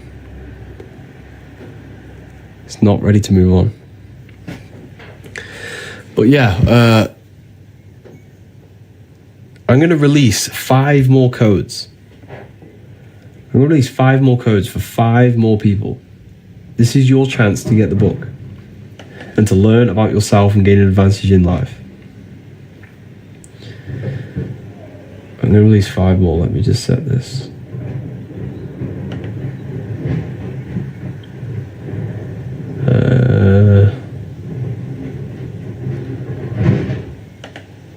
Okay.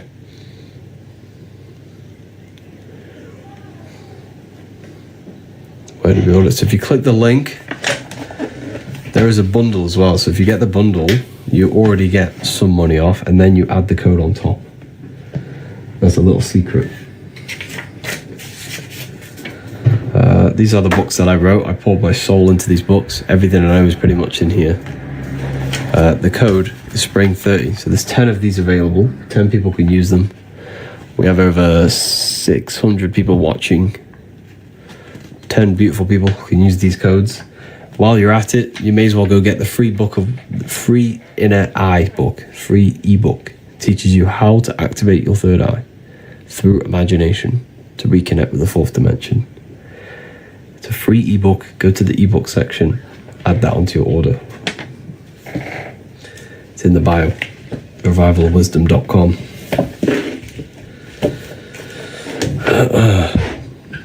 How can I get the book? Just go to the bio. It's right there. Repent and believe in Jesus. I'm okay.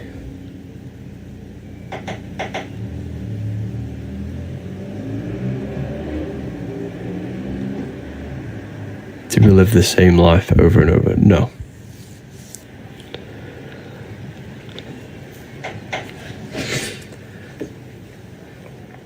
Okay. 2 of them have just been used. That was quick.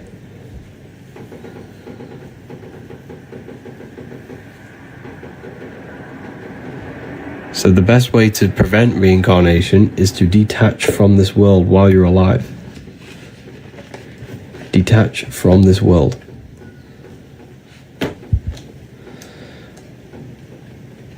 You have to detach from this world.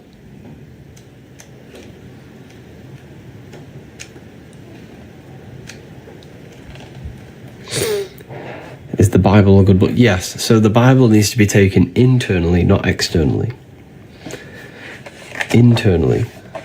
So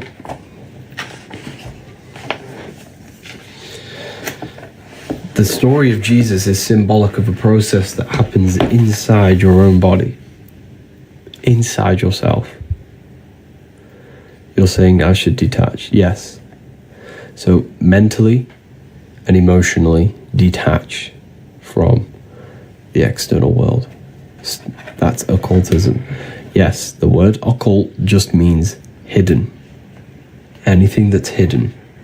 Your thoughts are occult. Your emotions are occult. Energy is occult. So if you've ever studied energy in science, you are an occultist. And it just means hidden. Okay? So Christ, oil.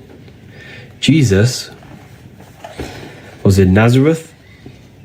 Then he goes down to Bethlehem, down the Jordan River. The Jordan River represents your spinal cord. Every religion has a sacred river, and that river is your spinal cord. Every religion. Every religion has a sacred river. The Egyptians, it's the River Nile. The Christians, it's the Jordan River. Every religion has a sacred river. Why? Because this is where the cerebrospinal fluid flows down your spine. So every single month is called cerebrospinal fluid, CSF. You can do your research on this. And it's released down your spinal cord. This is Jesus coming down the Jordan River from Nazareth to Jerusalem. Okay.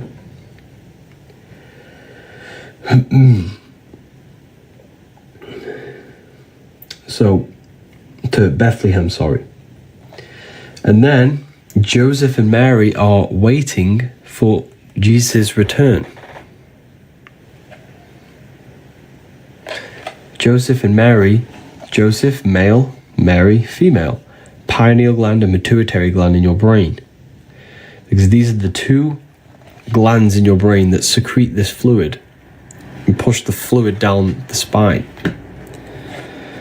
So Joseph and Mary are waiting in Nazareth at the top of the Jordan River.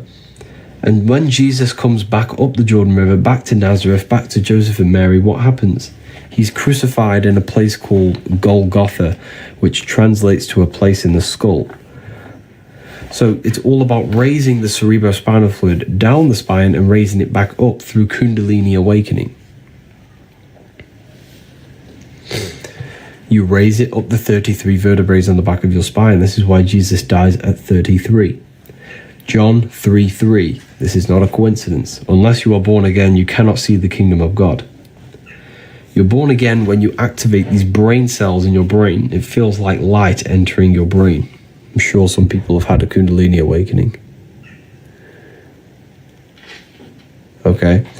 This is why the Freemasons have 33 degrees, because there are 33 vertebrae on the back of your spine. You have to raise the oil to your brain. To your brain. Okay. This is also found in Jacob's ladder. Jacob places his head on a rock and he sees a ladder up to heaven. He took a rock and he laid his head on it. Jacob had a dream. He dreamt there was a ladder on the ground that reached up to heaven. The ladder is your spinal cord. He saw the angels of God going up and down the ladder. That's your spinal. There's electricity. Electricity is an angel that helps God. God is your consciousness in your brain. The angels are helpers of God. Electricity up and down the spinal cord. Your nervous system.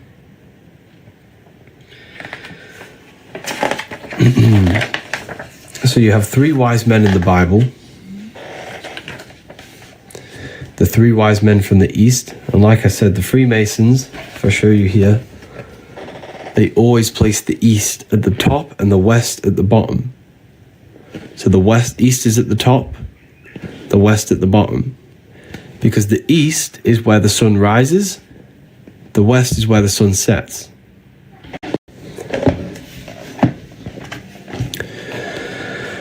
So the East represents the light. Where's the light of your body? The Bible tells you. The Bible tells you. Where is it gone? It's here somewhere. I'm sure it is. But the Bible says, the light of the body is the eye. And if thy eye be single, thy whole body shall be full of light. Just trying to find the verse for you. It's here somewhere. I just can't figure out where it is.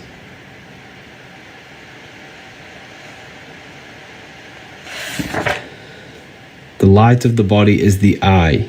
And if thy eye be single, thy whole body shall be full of light.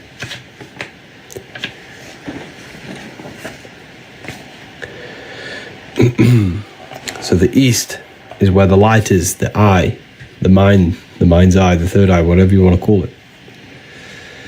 The three wise men from the East are the three glands in your brain. You have the pineal gland, the pituitary gland, and the thalamus. Thalamus produces dopamine. The pineal gland produces melatonin, a hormone that rejuvenates red blood cells, slows aging, prevents systems from failure within the body. Pituitary gland releases serotonin, a natural mood stabilizer. These are the 3 wise men from the East who give presents to Jesus. They give presents to Jesus. So the Bible is speaking metaphorically about human anatomy and about your body. It's very, very powerful. Even Santa going up and down the spinal cord. Santa bringing the presents down the chimneys, your spine, in the Christ oil, the CFS. And you bring it back up. It's all symbolic of human anatomy and processes that happen in your body. How amazing is that? It's absolutely amazing when you look at it. But yeah, this is why Santa goes up and down a chimney. Because the cerebrospinal fluid goes up and down your chimney, your spinal cord.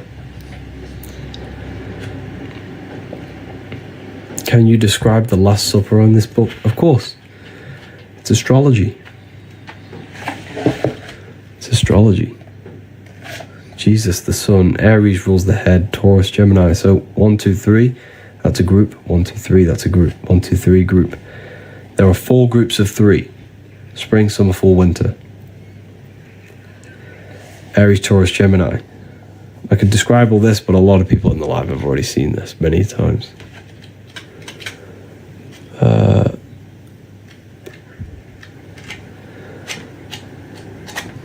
Like literally the whole thing is symbolic of astrology, numerology, human anatomy, and human psychology. That is what the Bible is about. It's about you. Not Jesus, it's about you. What's going on inside this body of yours and that mind.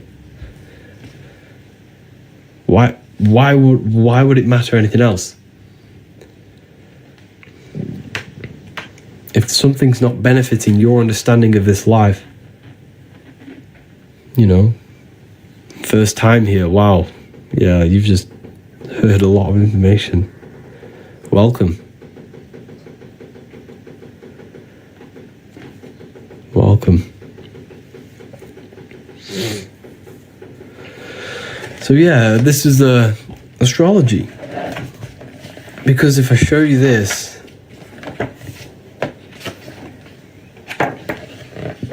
let's show you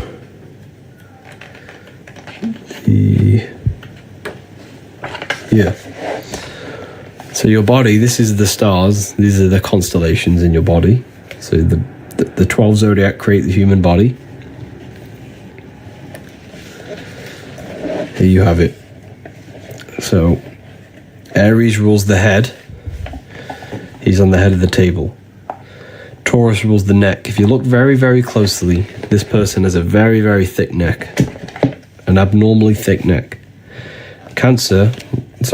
Gemini rules the arms, the 2 twins. These are the 2 twins of Gemini. Your arms. This is Gemini. That's why he's holding his hands up. Look. You see he's holding his hands up?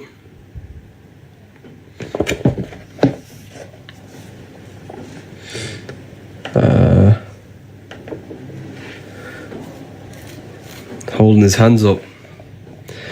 Then you have Cancer. If you look very, very closely, he has a knife in his hand, holding it backwards. It's like this. Very closely, he's got a knife there. Because Cancer's a crab. And they pinch. They cut you. Then you have Leo, the lion, showing dominance when your elbow and you have a clenched fist, showing dominance. Leo's the lion, dominance. Virgo, he's pointing very closely. He's pointing at her neck. That there's no Adam's apple. This is a woman. He's pointing, saying, this is a woman, there's no Adam's apple. It's Virgo, the virgin. Then you have the sun. Jesus gives and takes, one hand down, one hand open. Red and blue for opposites. Red tap, blue tap. Roses are red, violets are blue. A red siren and a blue siren on your police car. Everything's red and blue to do with opposites. Democrats and Republicans, red and blue. Then you have fall. This is Libra. Libra rules the balancing core, your abs. Core, this is the center of gravity in your body. all to do with balance, and this is the balancing of the sun. This is why he's holding his arms out, balanced like this. He's holding his arms out. Balancing of the sun and the balancing of your body. So this is all astrology. The whole thing. You know, this is a very, very symbolic of astrology. Jesus is the sun. That's why he has the sun on his head.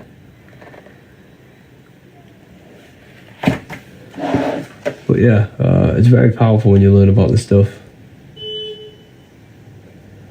Very, very, very powerful. Love, love, love your book. Thank you, Marcos.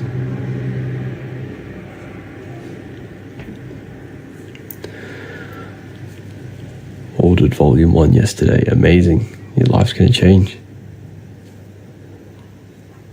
The 13th. The 13th is you. Jesus is the 13th. 4. 3 plus 1 is 4. You have fourfold. Mental, emotional, physical, spiritual. 4 bodies of consciousness. Air is the mind. Earth is your body. Water is emotion. Fire is spirit. They're the 4 elements that correspond with your 4 bodies of the soul. Yep, I also love the books too. Thank you, Nick. Appreciate that. 100k likes, wow. On one of the lives. That's crazy. We are made of the Anunnaki. Yes, you are the Anunnaki. You are the Anunnaki. You.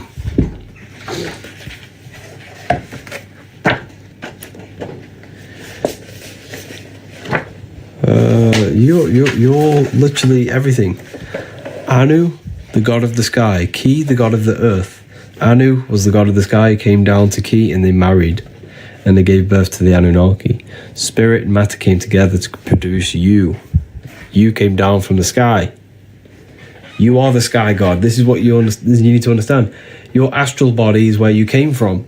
You are the sky god. You came from the stars. This is why you are a star, sister and mister. Fraudster. Stir means star. You are a star. You come from above. You literally are the astral body manifested in matter. It's amazing.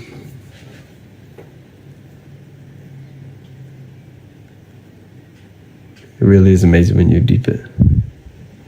Truth mixed with lies. Okay. You think that. That's okay.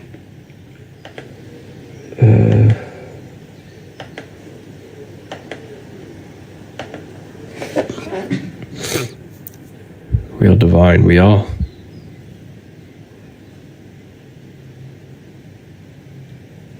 Very divine.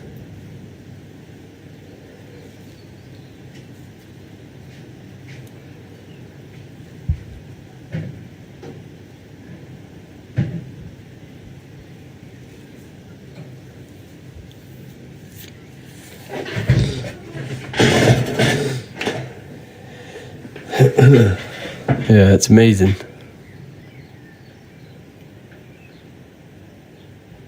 We're just here to remember, yeah.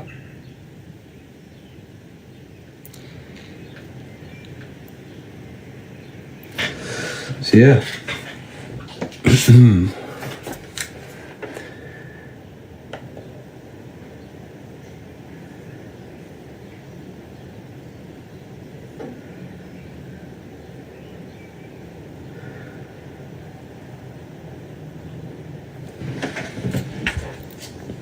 The number 7. 6 is the number of matter. 7 is the number of completion of creation.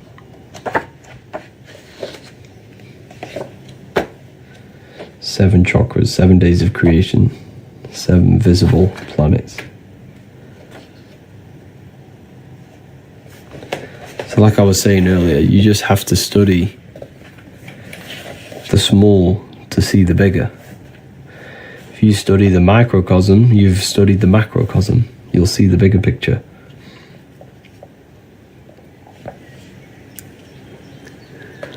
Sacred geometry, yeah. But geometry is one of the secrets about geometry. You know, we think geometry is something outside. We think geometry is something outside of us, right? But geometry is not outside of you. Geometry is your brain's codes on how to decode matter into reality. Why? Because everything you see is produced by your brain, not outside of you. Nothing is outside of you. It's what you need to understand. There is nothing outside of you. It's an illusion produced by your brain. The only thing that actually exists is the mind. And in essence, that doesn't actually exist if you turn it off. So this is why on computers you have 0 and 1. 0, nothingness. On and off. When you turn off the mind, the universe shuts off. There's nothingness. So, geometry, everything you see, is your brain's way of decoding. Geometry is not something separate from you. It is the brain's mathematical codes to decode energy into matter. You know?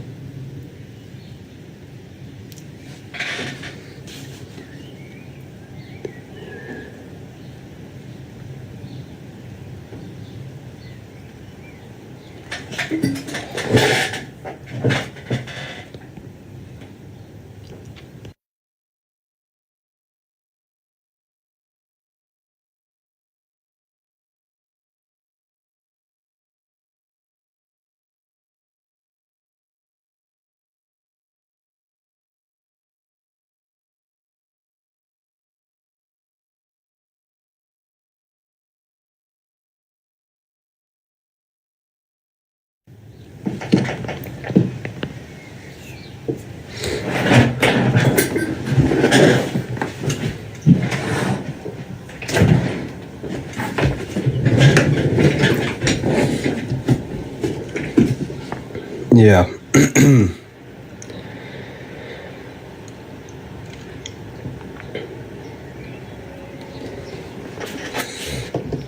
Very powerful, this knowledge. But yeah, there's a third book coming. I'm in the process of writing the third book, Book of Symbolism.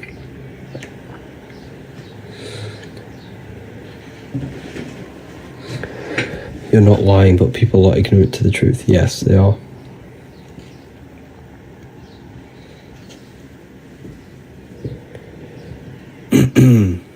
Yeah, people are just ignorant. Harry, what about the masterclass? What about the masterclass? How about, can I decode chronic pain? I'm not, I don't want to make comments on that stuff. I can get into trouble.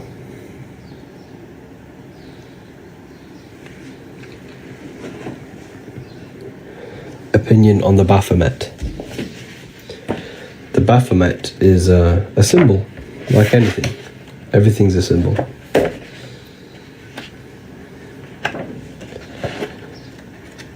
It's a symbol. Not a real figure. I just had the page somewhere.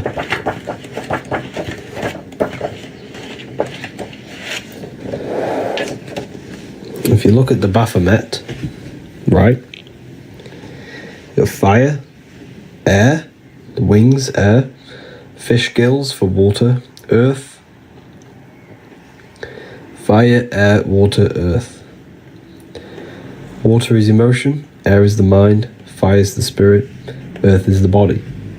You have the moon, represents the internal world. Is the internal world controlling you, or are you controlling it? As above, so below. Are your thoughts and emotions, are you a slave to them, or are you actually creating them? Are they reactions or commands? The internal world needs to be commands, not reactions. So this is all symbolic of that. It's a symbol. And this is the lower nature of man, the goat, the animal instinctual nature. It tells us to hate, steal, and rob. This is the higher nature, the spiritual nature. This also represents Capricorn, the goat. Capricorn represents Saturn, limitation, the lower self.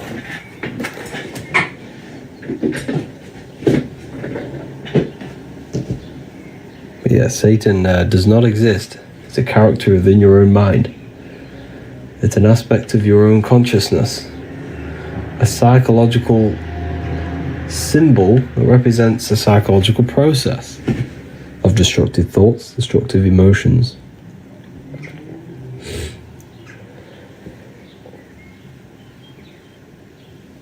Why are you sharing this information? Most would keep to themselves. Good question. Because I believe everyone should know their power. Everyone should gain their personal power. And if you think this is deep, the text you see right in front of you is a lot more deeper.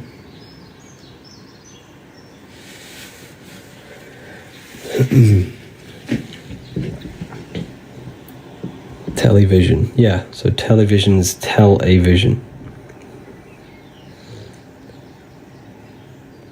Tele means like communication or traveling.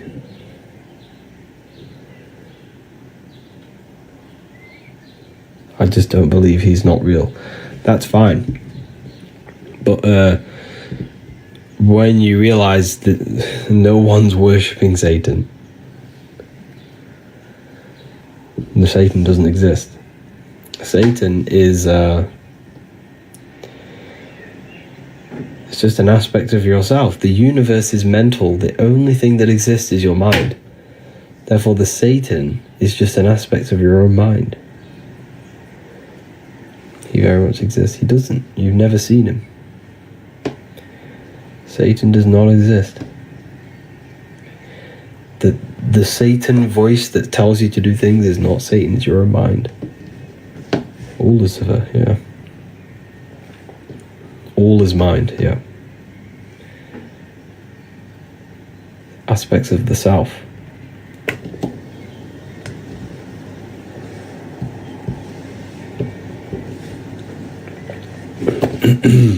But yeah, it's crazy.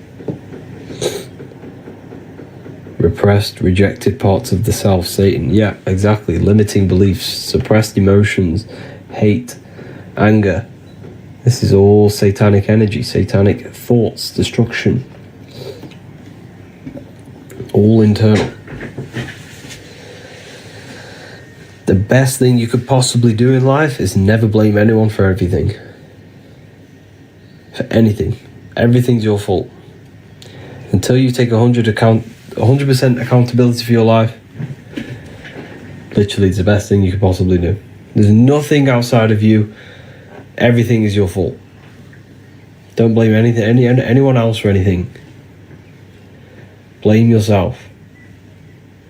Even if it wasn't you. Blame yourself for being part of that thing. Blame yourself for being parts of that friend who did something to you. It's all yourself. You caused the destruction. Satan did not. Don't blame don't blame Satan for the bad things in your life.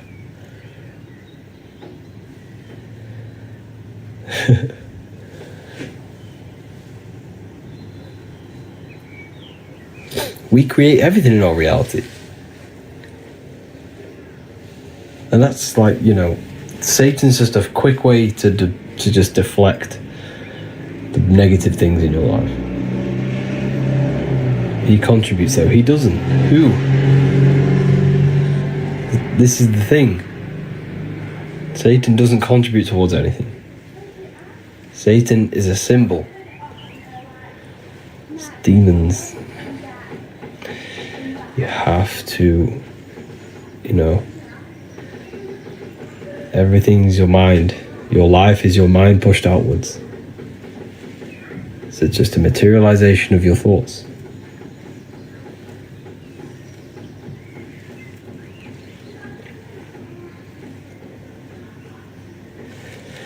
But yes, I'm going to love and leave you all here today. It's been a great conversation with everyone. If you want to learn more about consciousness yourself, you want to gain the advantage in life and not be left alone, left behind without this information, get yourself these books and learn more about yourself, gain the advantage in life. These books will change your life. The books that I wrote, they're in my bio.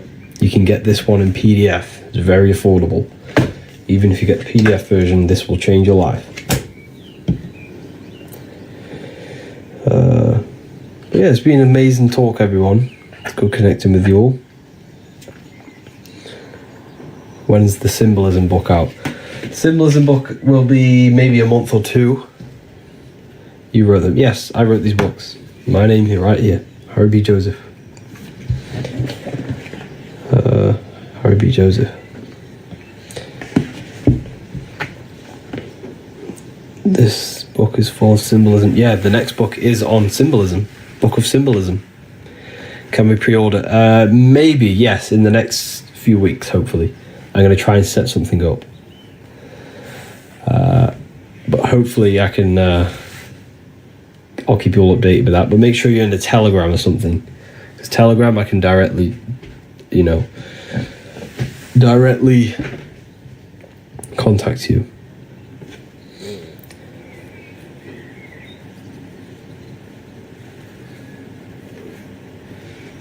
But yeah, thank you everyone. It's been amazing talking to everyone. And please, anything on Hollywood alchemism, I'm not too sure on that. Yeah, take care everyone. Use the code if you're going to get the books. Click the link in the bio. It's going to take you straight there. Telegram's in the bio. Or you can join the Discord. There's a whole Discord server.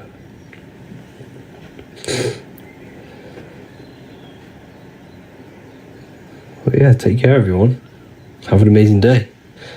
Can't find your free ebook. It's on the ebook section. Click the select button. As soon as you go on the website, there's a select button.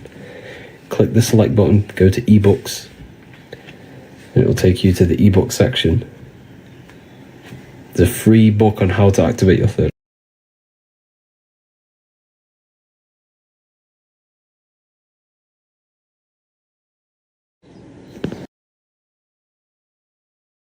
Who teach Christian religious studies?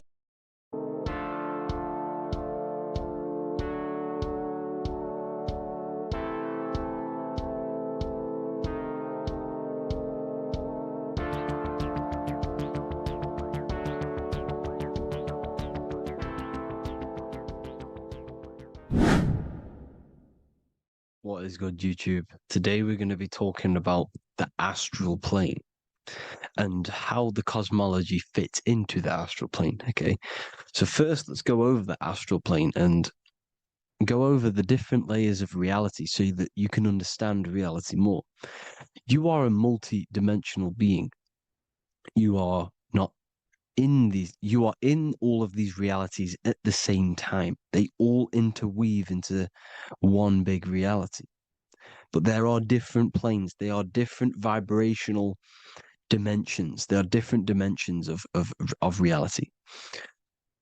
The mind is the root cause of reality. We're living in the mind of God. Everything is being thought into existence from the root cause, from the universal mind. This is why the ancient Egyptians said, all is mind. We're living in the mind of God. And we are a microcosm of this mind. This is why we all have the same mind. This mind is the world of thoughts. Now, this world of thoughts is just the thought alone. For example, it is the thought of a chair. But then when you start to imagine this chair and you start to mentally see the chair, you're now manifesting the thought, the singular thought, into some sort of form. So now you're imagining the chair. You're imagining the form of this chair, which is then manifesting into the astral plane. The astral plane is the world of thought forms manifesting. So when you are imagining something, you are seeing into the astral plane. Okay? Your third eye, it is an eye because it sees the astral plane. It is seeing the other side through imagination, through dreaming. Well, we'll go over dreaming later. So the thought of a chair is a singular thought. The imagination of the chair is the manifestation of the chair. And in the astral plane, it's basically the world of all the chairs that could ever exist. So you're thinking of the chair as a singular thought, which is the mental plane. The astral plane is the imagination of that chair, is the thought, the manifestation of it. Depending on the vibrational state of the thought will depend what level of the astral plane it will go to. For example, if you're thinking about a chair to torture someone on it, it's going to go on the lower astral plane. Or if you're thinking and imagining happy things, it's going to go to the higher astral plane. So wherever your mindset is, that we call it a mindset because your mind is setting frequencies to certain things. Thoughts are frequencies. And a mindset is setting your frequency, setting your mind to a certain frequency. So when you set your mind to a certain frequency and you imagine something in that frequency, you're going to match everything in the astral plane that are on that similar frequency, just like you would in the physical world.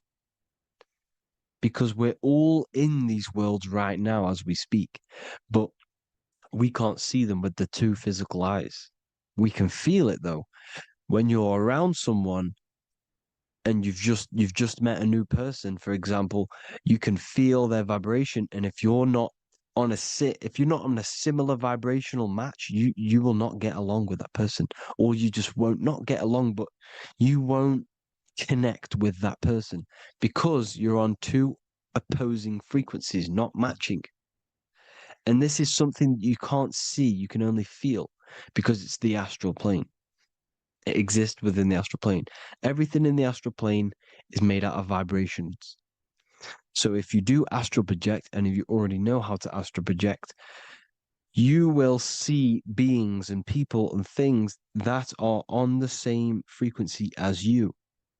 This is why before you astral project, you need to sort your vibration out before you astral project, because you are projecting your consciousness into this. It's the mind. The mind is the bridge. It can move between realities. You are a observer. You are a observing soul which observes different realities. And the mind is the bridge between all of these different realities. The mind can choose. If you want to project into the astral, you set your mind to it, you can. Okay? So let's not get off track. The lower astral plane is where demons are. The higher astral plane is where heavenly beings are. Heaven and hell are kind of a real thing. The etheric plane is a powerful substance, the ether, the fifth element that they don't tell us about.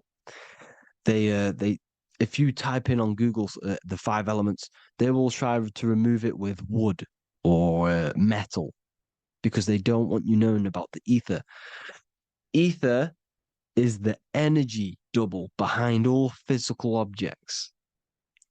So the ether is very important. It is the 5th element. It is part of the physical world, but it's also part of the astral world.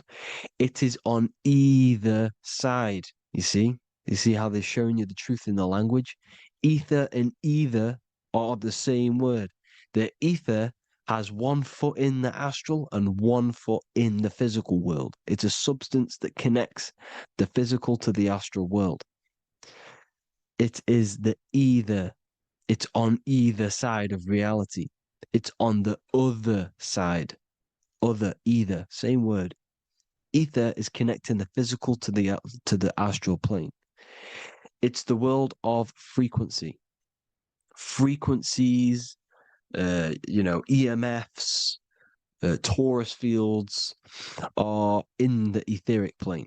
It is the energy plane. It's where energy moves through the ether. Okay. So then you have the physical world, the world of effect. Everything you see in the physical world is the effect of the higher planes. Each plane is a product of the plane above. So, and it melts into each plane. The physical plane is the lowest plane, it's the most densest, and the highest is the most fluid. This is the most fluid, this is the most dense. This is where we get the saying, as above, so below from. As above, so below comes from the different planes of reality. And magicians understand this. This is why magicians always say as above, so below. Because they understand if you manipulate the higher planes of reality, you manipulate the lower planes. Because the astral plane is a direct copy of the physical world, but in the astral plane. It is mirrored. The physical world is mirrored in the astral plane. They are both the same world, but just different vibrational states of the world. Kind of. It's hard to put this in words, people. So just try and understand. The astral plane is the double. It is whatever happens in the astral plane happens in the physical plane. This is why magic works. This is why demons work. This is why spirit communication works. Because if you manipulate the higher planes, you manipulate the lower planes. As above in the astral, so below. Leonardo da Vinci showing you to look up, pointing up. You got to look up. He's telling you to change the mind, you change the physical world. You change your emotions, you're on the astral plane, you change the physical world. You change your reality by changing the higher planes. This is the Masonic 11, the 2 pillars. This is the 11 also symbolizing the 2 hemispheres of the brain here. But the 11 symbolizes the 2 mirrors. 11, 9, 11. 9, 11 adds to 11. 9 plus 1 plus 1 equals 11. The Twin Towers were in 11. Flight 11 was hijacked. Because it's a mass ritual within the astral plane. Now, we're going to go deep into that later, and I'll show you these rituals they do in order to manipulate the astral plane. So, this is what the 11 is. It's the mirroring of reality. If you contact spirits and conjure spirits, you can either summon or attract demons and spirits. Summoning is creating a spirit. You create demons. Okay? Like I said here, the mind is the root cause of reality. If you think of if you think of a traumatic event that happened in your life over and over and over and over again for years and years and years, where attention goes, energy flows. The mind is the director of energy. If you are directing energy into the specific emotion, the specific thing that is torturing you in your mind, that will manifest as some sort of being in the astral plane, which is called an elemental. And this elemental being that you have created through your thought forms and emotions will latch onto you and feed off this energy. So it's important that you get your mind right, okay? It's important that you sort that you file the mind and you discipline the mind. Make sure it's only entertaining positive things, because you are quite literally creating your own demons. The word demon has the word mon in it. And if you've watched my videos to know, mon means moon, The moon is your mind. The sun is your soul. The earth is your physical body. Demon is mon means mind. Moon is mind. You create demons with your mind. Summoning. Now, this is where the rituals come in. 9/11 was a ritual because everyone was thinking about this big fearing, the death of 9/11. Everyone was thinking about it. And all of their minds thinking about this horrific thing will manifest and summon a negative energy spirit elemental within the astral plane. That's how all of this works. This is why it was a mass ritual. Okay, Chris Brown, new album name 11/11, release date on the 11/11. This will be my 11th album and contain 11 songs. All of these people know the occult. This is Hermes Trismegistus with the star of Saturn, the six-pointed star, as above, so below. The mirroring of reality, physical and astral, the two Masonic pillars. So as above, so below. What's above us? The stars. The stars are connected to the astral plane. This is why we call them stargates. When we dream, we are experiencing these different realities. And what are stars? They tell in the Bible, it says Genesis 1:14. And God said, "Let there be lights in the firmament of the heaven to divide the day from the night, and let them be for signs." Signs translates to things to come. Why things to come? The stars tell the future. Why? And why do we say as above, so below? As above us is the astral plane and the etheric plane. As above, so below. Whatever happens in the stars happens on Earth. The stars are connected to the astral plane. Above us is the astral plane. We are a star in a physical body. This is why we say Mr., sister, stir equals star. The E and the A are interchangeable. We are stars, and the stars are the start of our incarnation. We start in the stars, same root word, and we descend through the seven energies, which are our seven chakras. Then we enter the heart of the soul system. Heart rearranged spells earth. And this is the true cosmology. Here's the Masonic cosmology. This is Masonic now. Here's the firmament. Let there be a firmament in the midst of the waters to divide the waters from above, from the waters that below. Genesis 1:6. The firmament, firmament comes from the word firma, Latin, I'm pretty sure.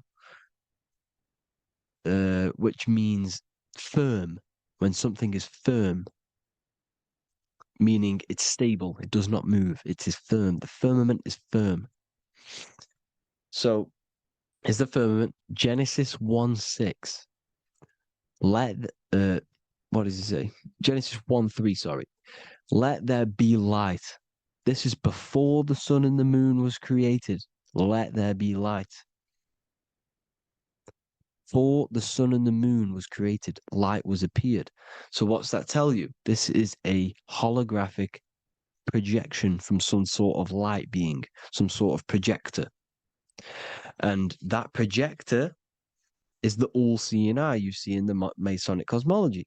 This is the all-seeing eye projecting the light beams.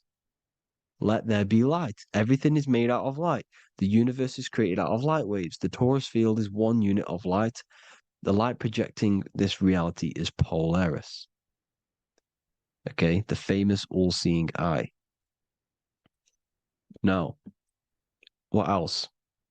Then we have after let there be light in Genesis 1:16, and God made the two great lights. This is the sun and the moon, electric, magnetic, male and female. Then we have the Masonic checkered board, the black and white symbolizing dualities within the dualistic reality we're in, spirit and matter, light and matter, rest and motion, positive and negative, good and evil. Everything's dualistic here. Okay? And it's a dance. The universe is a dance between flickering of white and black light, which is the torus field. We're not going to go over that, but This is all connected to the astral plane. This is the true cosmology. The astral plane cannot work on a spinning monkey ball in the middle of space. Does not work. Cannot work. It's impossible. Okay? Impossible. So even in the Quran, it says, Allah has made the earth for you as a carpet, flat. Quran 15:19. And the earth we have spread out like a carpet, set there on mountains, firm and immovable. It is immovable. In the Quran, it also says 65:12, it is Allah who has created the 7 heavens of the earth.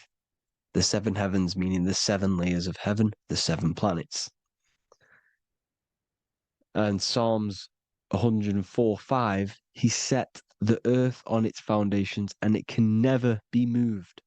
Never. So here you see in Isaiah 40:22, he sits enthroned above the circle of the earth, and its people are like grasshoppers. He stretches out the heavens like a canopy and spreads them out like a tent to live in. We live in a tent. This is the tent. The projection of light. Here you see an ancient picture here. Here you see the ethereal barrier, meaning the firmament, the etheric barrier. And here you see his head popping out. Why is his head popping out? Because your head is heaven. Your heel is hell. Your head has access to the astral plane. This is why your head is heaven. The pineal gland, when stimulated, has access to project itself, project consciousness into the astral plane. Here you see another ancient picture here with the Masonic Royal Arch, with the zodiac here, the zodiac on the top, arching, because there's a firmament above us. Here's God in the brain. Consciousness is God. Here you see the Masonic Royal Arch, symbolizing the firmament. George Washington above the Masonic Royal Arch. These are the stars. This is Polaris projecting reality. Here's ancient churches with the dome, Polaris projecting reality with Jesus. Disney World is under the dome. The 7 layers of heaven, ancient paintings, all depict if you go and look at the ancient paintings, they'll all depict the firmament, the arch above us. This is where we get interesting. The Masonic Royal Arch has the 6-9, which is Cancer. The constellation Cancer, which is 6-9 is associated with portals, because CERN is the 6-9. Okay, CERN is opening portals. They're trying to create a portal to the other side. Cancer has the word CERN within it, so there is a link between Cancer and the opening, the firmament opening above us to ascension. Here you see the Masonic art with the Royal Arch and the light and the opening. Here you see the light and the opening. This is the opening of the firmament. Here's the Hebrew cosmology with Sheol, the underworld, and the opening. So Cancer is definitely some sort of portal in and out of this reality. I'm just connecting dots here. Now, we're going to go change a bit now. These celebrities that you are seeing they have not sold their soul to Satan, okay? They have not sold their soul to Satan. Satan is a demonic, low vibrational energy that has been summoned over the thousands and thousands and thousands of years of evil occult arts. So since Babylon was summoning this demonic energy, and this demonic energy in the astral plane will grow and grow and grow. It has no form. It has no physical form. Okay? But you can see it in the rappers. If your third eye is open, you can see clearly that these people are demonic. You can sense the energy that they're manifesting. Selling your soul is not what you've been told. It is gaining, because your soul is pure love, okay? Your soul does not want to do anything bad. So when you sell your soul, you're gaining physical gain, you're gaining physical wealth, for example, like for these rappers, they will be given millions of pounds because the people in control of the music industry, which is the dark occultists trying to brainwash the masses, the people in charge, they're dark occultists. They understand Satan and the energy. They are satanic energy, which has been summoned in the astral plane. They see that they have influence over the masses, so they will go to them and say, "I will give you this amount of money forever if you manifest this satanic, demonic energy through the music and through social media to blind the masses, to brainwash the masses into this demonic energy." Because when you listen to music, music is frequency. Whatever you listen to, you become that frequency. So if you're listening to these people, they're throwing energy, this demonic, satanic energy that they sold out to. Sold, soul, same word. Because when you sold something, you've got your soul involved. They have exchanged money, physical gain, so that they manifest this satanic energy within the astral plane and through the music, through the videos, through social media to keep us in this vibrational frequency, in this low state of consciousness. This is what it actually is. It's not, you're not selling your soul to some sort of devil. This satanic energy has no physical form it is formless in the astral plane. It's a summoned energy. Now, the root chakra is red. This is why the devil is red, because it symbolizes the animal nature of man. When you are operating off your root chakra, you will kill, you will fight, you will do anything to survive, because it's all about survival mode in the root chakra. They want you keeping in that fighting mode, that surviving mode, so that you are manifesting this low vibrational frequency, this satanic energy, this demonic red energy. This is why the devil is red. And the devil has a tail with the red arrow pointing down because it symbolizes your light body. This is your Merkaba. Your Merkaba is your light body. Mer equals light, Ka equals spirit, Ba equals body. Merkaba, this is the devil's tail pointing down, the descension, your heel, up to your heel, hell. Ascension to heaven, head. You see? This is the all-seeing eye with the illumination coming off it, your head, when you're illuminated. The Merkaba is your celestial sphere to portray different planes of reality. It is the vehicle of ascension. It's your light body. It's in the word Kabbalah, Kabbalah, Ka, spirit, Ba, body, La, light. Same thing, Kabbalah, Merkaba. Same thing. It's all about the light body. This light body sees different realities. So when you see the goat in the music industry, it's this satanic summoned energy that's been summoning for thousands of years within the astral plane. When it becomes to the physical plane, it will manifest through different things. A goat, an owl, Satan, Moloch, Baal. Same deity, same demonic energy that's been summoning in the astral plane. And this is why the Baphomet has a goat head. Drake's new album is the goat. The Polo G, the Masonic G, with the goat. And here's Rylo Rodriguez in the mirror, with the goat in the mirror and him in his physical body.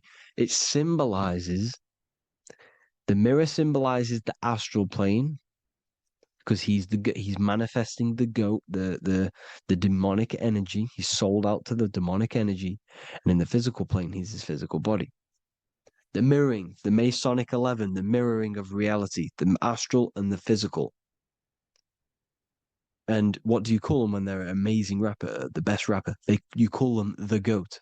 Because the goat, you're the goat because you're manifesting the goat energy, the satanic, demonic energy within the astral plane. So Baal, Moloch, all the same thing. Because in the astral plane, if you want to gain spirits to come to you and communicate you in the physical world, if you want to communicate with spirits, you have to gain their attention. You can either gain their attention or come together and agree to create some sort of being, which is Satan. Okay. You can, like I said earlier, you can create these beings, you can summon them or attract them. One way to attract them is sacrificing. In order for you to become God, man, to turn to God, you have to sacrifice your life. You have to sacrifice, not drinking, not doing things, not doing anything demonic, not doing anything bad, not eating meat. You have to sacrifice yourself to become the light. However, if you want quick, instant gains in the physical world, you can sacrifice something else to communicate with these spirits, because these demonic energies feed off demonic energy, your demonic energy. So these dark occultists will give away babies, they'll sacrifice, torture babies so that they gain, so that they can communicate with these spirits for physical exchange. Yes, you can do this. These powerful spirits, these powerful demons can give you powers. They can give you certain things. And this is what they are doing. They're summoning and attracting these demonic energy. This is why, trafficking is one of the most, Balenciaga. Baal is the demonic energy in the astral plane, which requires child sacrifice for his presence. Balenciaga, and they were trafficking children. They were trafficking, killing them, and offering them to the spirits. This is what they are doing. Balenciaga. It's in the name. Here you see, you can see here a stick man with two horns. The goat, obviously, it's all the same deity. Baal, the goat. Moloch, is Moloch the owl, the Egyptian owl, because it comes from the owl of Moloch, which is Baal, which is Satan, all the same demonic energy. And it's on the dollar bill, a tiny dollar bill, tiny, on the $1 bill. All the same thing. Bohemian Grove, they worship the big owl, Moloch. It's all the same thing. It's all one big demonic energy which has been summoning in the astral plane. And it's trying to take over Earth, the physical plane. That's what it's doing. So I hope you all gained a deeper understanding of the astral plane and what's actually going on in the world. Please leave a comment if you can to help the algorithm. Drop a like if you like this content. And hope you all learned something today. And God bless you all. Thank you all.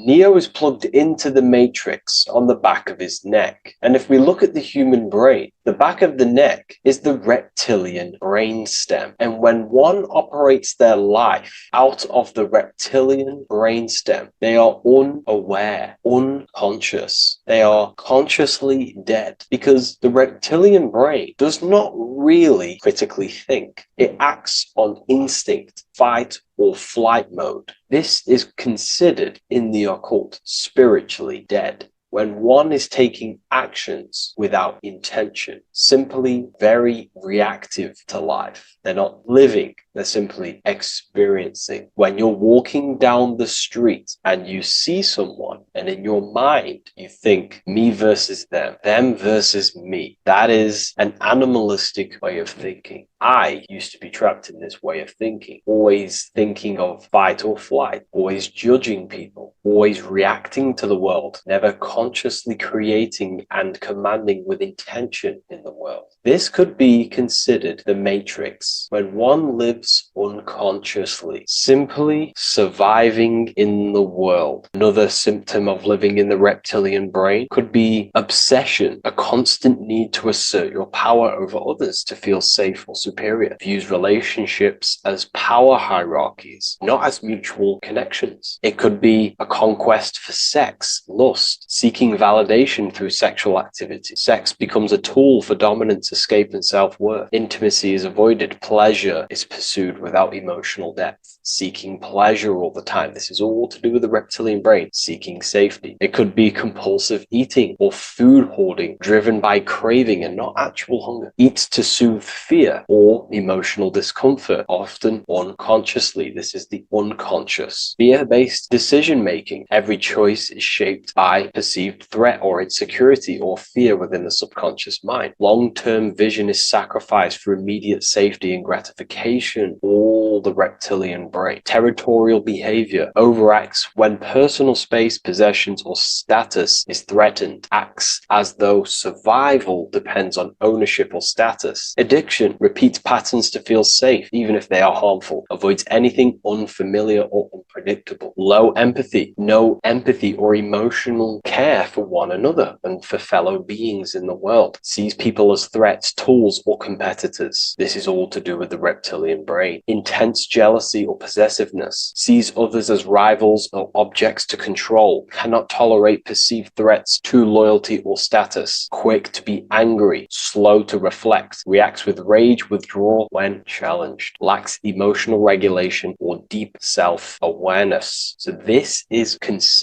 brain could be considered the matrix, hence why Neo is plugged into this brain. He's operating the life out of this brain, unconscious, simply navigating life like an animal. I was in this state, and you can only really realize this when you come out of this brain and you start to function from the higher regions of the brain, which we will discuss very soon. And my life was chaos because there was chaos operating internally. I was never thinking about the future. I was always operating life out of fear, out of lack. Never had care for another person. When you operate life out of this brain, the matrix, things outside you, can easily control you. This is why they keep us in a constant state of fear. So we operate life out of this. So we never gain full control over our reality, over our actions, over our thoughts. So Neo is called Neo, and he works at a place called meta cortex, very symbolic of the neocortex, the higher region of the brain. Now, this brain makes you human. It ultimately allows you to hold control over the animal urges, okay? The neocortex is the brain that allows you to have self-mastery, that allows you to control your urges, your instinctual survival urges. So humans can overcome their reptilian animalistic state and start to operate their life in a conscious mastery state. And Neo is plugged out of the reptilian brain, and he starts to use his neocortex, the human brain. This allows one to learn to have self-control, allows one to create, allows one to think about others. It allows one to critically think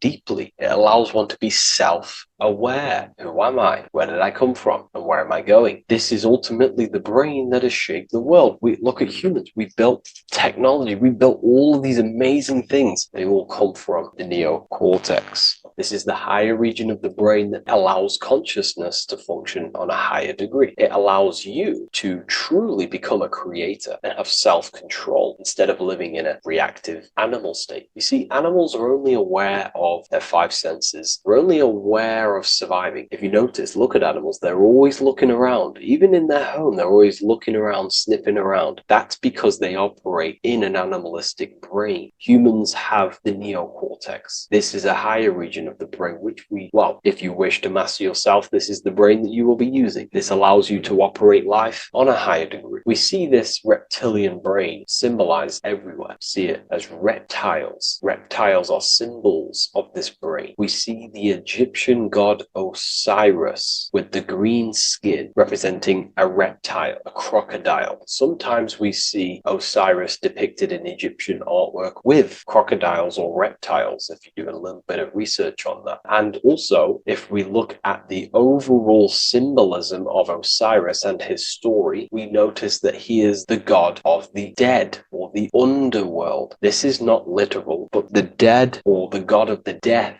the god of the death of self, the dead of consciousness, because you are a divine being with limitless potential to create. And ultimately, to create, we have to master our reptilian brain. But when we function from this reptilian brain, we are dead to our higher powers of creation, of imagination, of actually gaining control and operating life from the higher mind, operating life as the divine being as you are. But if you operate life in Osiris, he is the god of dead. You are spiritually and consciously dead. You act unconsciously. You are dead, not physically, but mentally and spiritually. So what we're looking at here in the Egyptian artwork is the reptilian brainstem. We have the left hemisphere and the right hemisphere of the brain. Notice a curve. The feminine body is very curvy. This represents feminine. The masculine body is very liney. So if we study geometry, we know that lines are masculine, hence why the word masculine, line, and the feminine body is,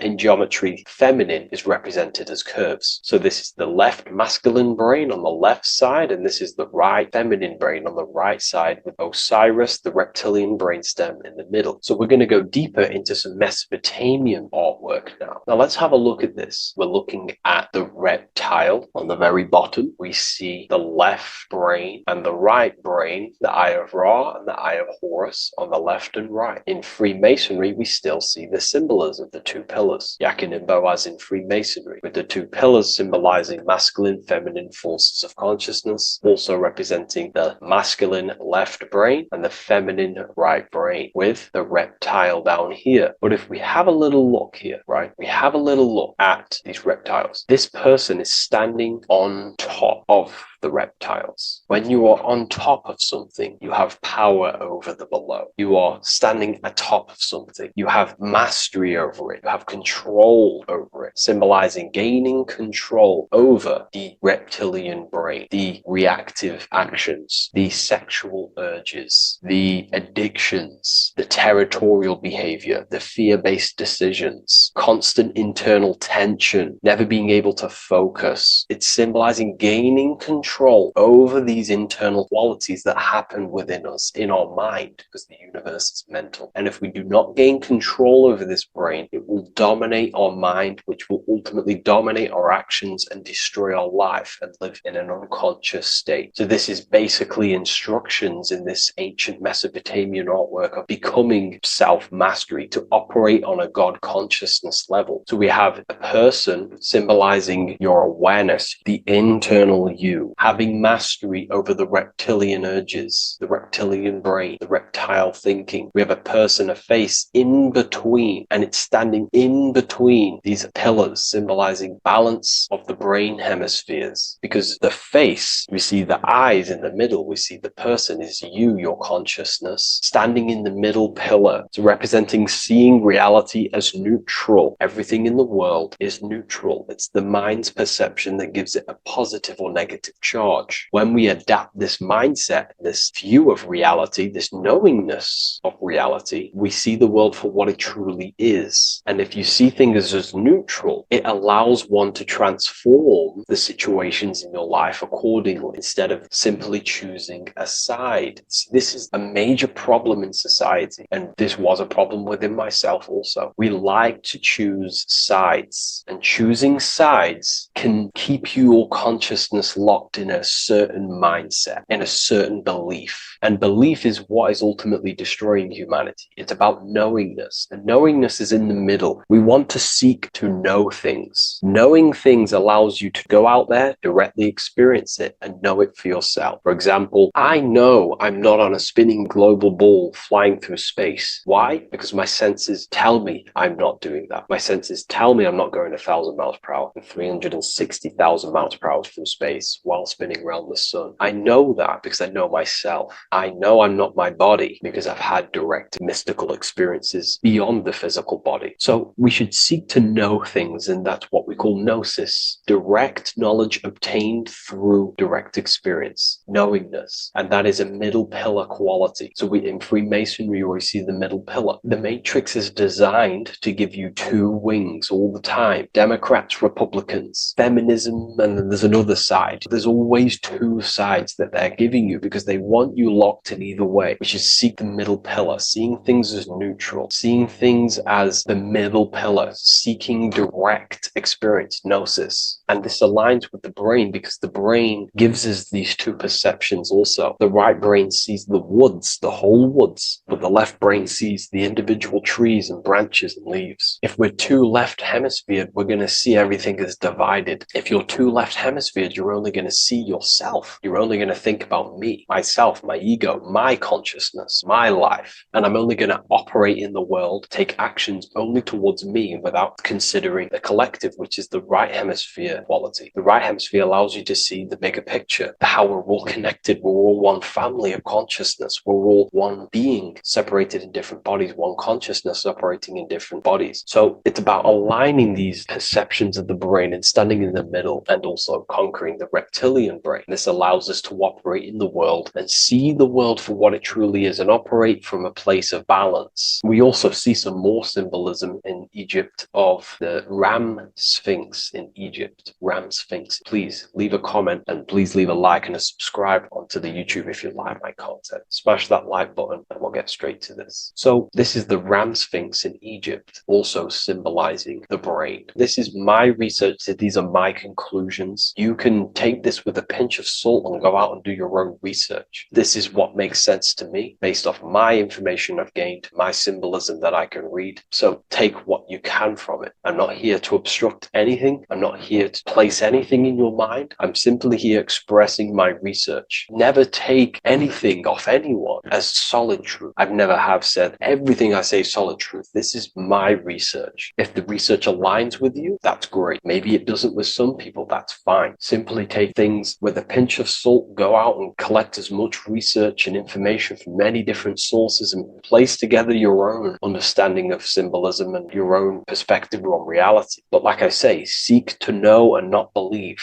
So this is the Ram Sphinx in Egypt. This is a more powerful symbolism of the brain. We have Osiris here, the god of the dead, which is the reptilian brain, and an Aries symbol here symbolizing the hippocampus in the brain. So this is the reptilian brain stem, heavily aligned with the reptilian brain stem here. We can see the connections if we look closely. So this represents the dead of consciousness. This is the dead of self, living in impulsive animalistic state, the symptoms that I listed earlier. I'm not going to go over the symptoms again. And Aries symbolizes the hippocampus in the middle of the brain. This is the hippocampus. And Aries is a symbol of a state of being. Why? You see, ancients and the ancient Egyptians, according to my research, Freemasons still use this symbolism today. So what they do is they use the path of the sun to symbolize a state of consciousness or a journey in consciousness. So what do I mean? So Aries here is the transition from the winter arc. So this is the winter arc from Libra, Scorpio, Sagittarius, Capricorn, Aquarius, Pisces. This is when the sun is dead. This is when the electromagnetic waves of the sun are not very present. This is the winter. This is when there's more darkness in the world. However, from Aries, Taurus, Gemini, Cancer, Leo, Virgo, and to Libra, this is when the sun is giving more electromagnetic rays. Everything grows. Everything is reborn again. Everything's growing. There's more light. There's more warmth. You can grow crops. So this is very symbolic as a state of consciousness. Aries is used heavily to represent the rebirth of the sun, but internally, as an esoteric interpretation of Aries, it symbolizes the resurrection of awakening of the self. It It is the rebirth of the sun, of the soul, the rebirth of becoming aware out of the darkness into the light, living in the reptilian unconscious state, the unconscious, not being aware that I possess consciousness, not being aware of my thought, emotion, actions. And Aries is that symbol, is of the rebirth of the spirit, the rebirth of the self, becoming self-aware. So that's what we're looking at here with the Ram Sphinx. We're looking at Osiris, dead, the reptilian brain, operating life in an unconscious state, not really thinking,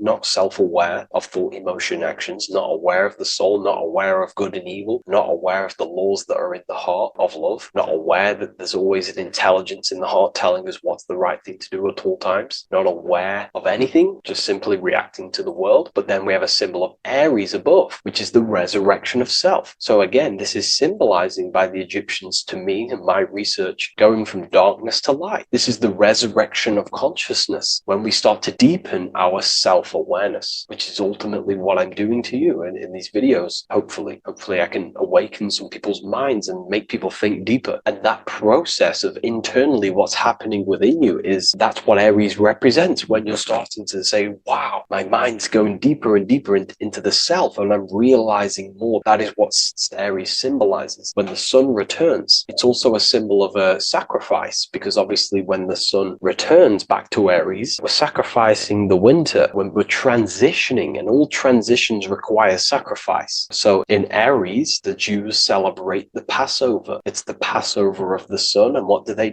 eat lambs in the Passover Aries, because it's all symbolic of this internal process. In Aries, Christians celebrate with the Easter, which is the resurrection of Jesus, the resurrection of the sun. Remember, it goes deeper. There's deeper layers to this. It's the resurrection of the self and the mind deepening into a deeper awakening. So again, we're going from the lower regions of the brain, and when we start to critically think and become self-aware, we're starting to use the mid part of the brain, and the mid part of the brain then expands into the neocortex, which is the resurrection of the self. The mind is no longer functioning in just the reptilian brain, but then it's going into the light of the higher brain, the neocortex, and this is the reptilian brain. This is the midbrain, what we're looking at here with the Ram Sphinx. Yeah. So this is the resurrection. It's the transition point of going from the reptilian brain into the midbrain, into the neocortex. We're now resurrecting ourselves. Now, this is not putting anything negative on the reptilian brain. Without the reptilian brain, we wouldn't be able to live. We need the reptilian brain, but it's an abuse of the reptilian brain that can keep us in a very low state. It keeps us stuck in an unconscious state. But the reptilian brain is what's allowing you to breathe, to eat, to scan the environment for any threats. If there are threats, we do need the reptilian brain. That's not to say it's evil, but what I'm saying is an abuse of this brain, which is what most people are stuck in. They're operating their life out of this brain. And this is what the Egyptians,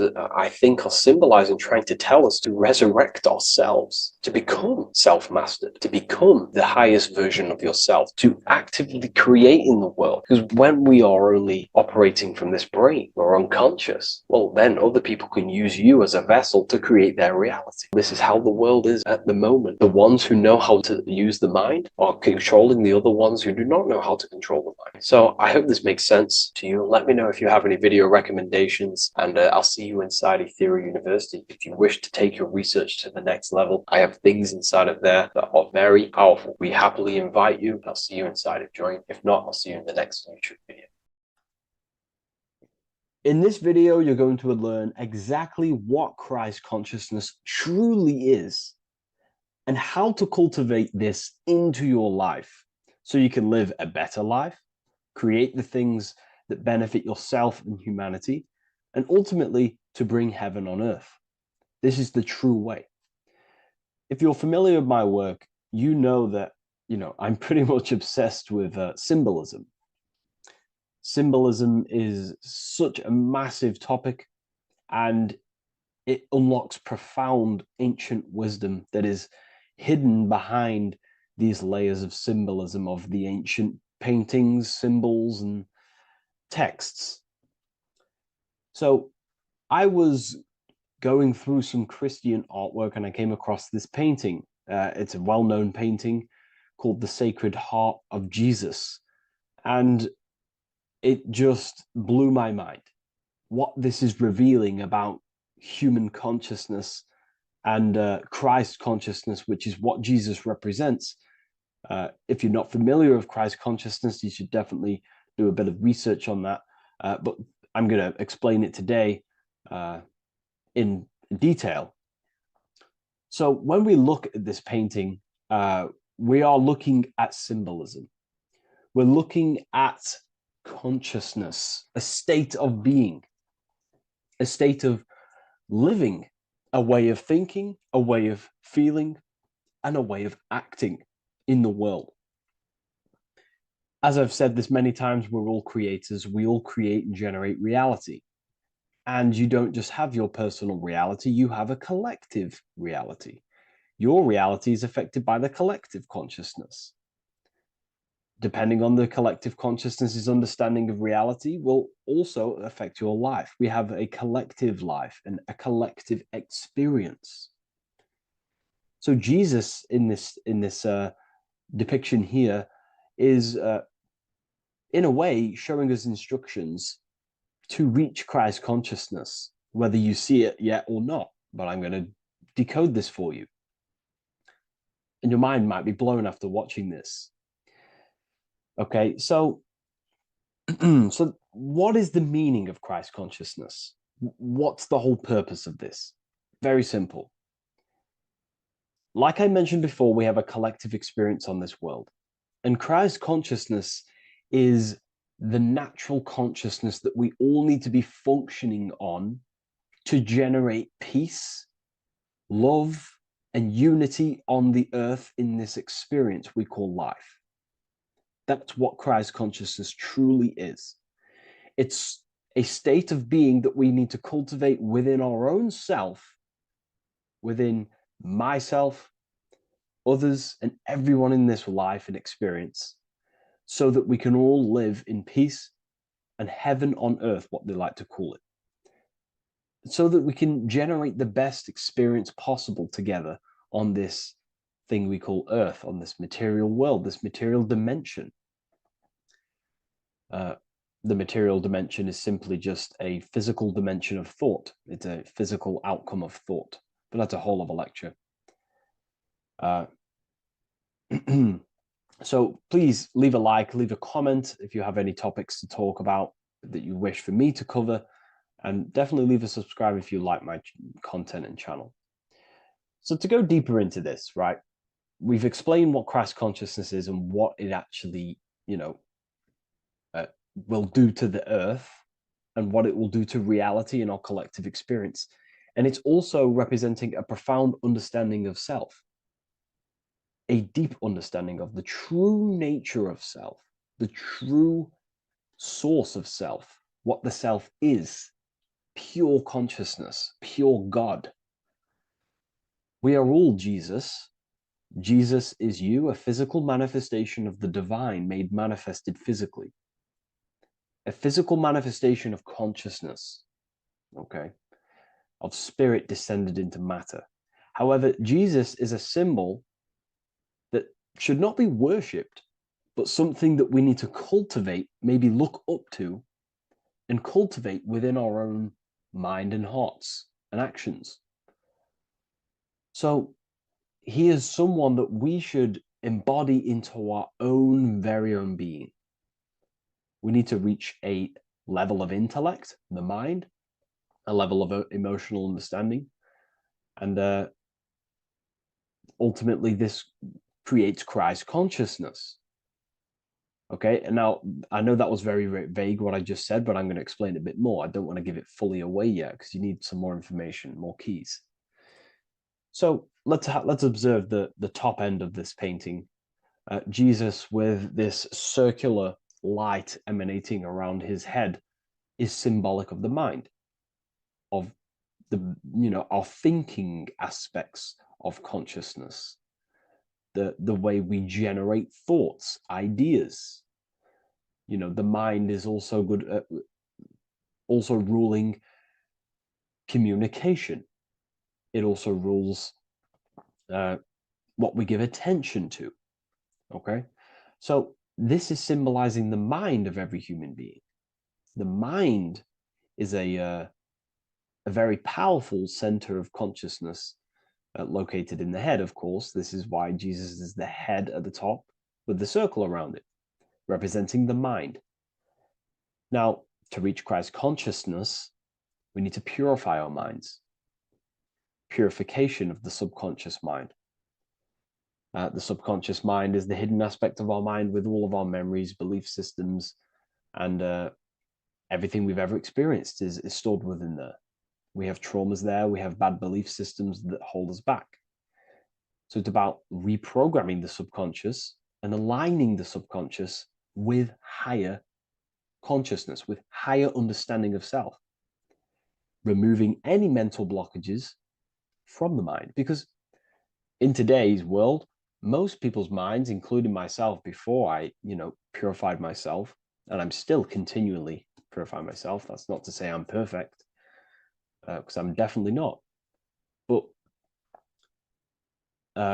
what I was saying was purifying the mind so we can have a powerful mind. Because like I was saying, most people's minds are not their own friend. They let their mind control them. They let their thoughts create negative influence on them, negative emotions. They let their mind destroy their confidence, destroy themselves. We do not want a mind like this. We need a mind that is our best friend, that receives powerful thoughts, that gives someone power. We do not want our mind taking away our power. Okay, so in this specific image here of Jesus, this represents a light mind, a powerful mind, enlightenment. The word enlightenment means light and ment coming from mental or mind, light in the ment. This means a powerful mind. Light is also symbolic of knowledge, information. When someone's very intelligent, you call them a bright person. It's a bright mind. It's knowledge of self. So the mind is conscious of self. That's another thing. We need to be conscious. A lot of people are not conscious, including myself before I did this, before I woke up. Most people are not conscious of their actions. They're not conscious when they're actually awake in the day. They do things unknowingly. Are we conscious of our thoughts, emotions, and actions? What we're giving attention to in our mind?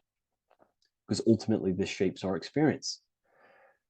There's a great quote, I think it's Julius Caesar or one of the Roman emperors, who says the quality of your life is dependent on the quality of your thoughts.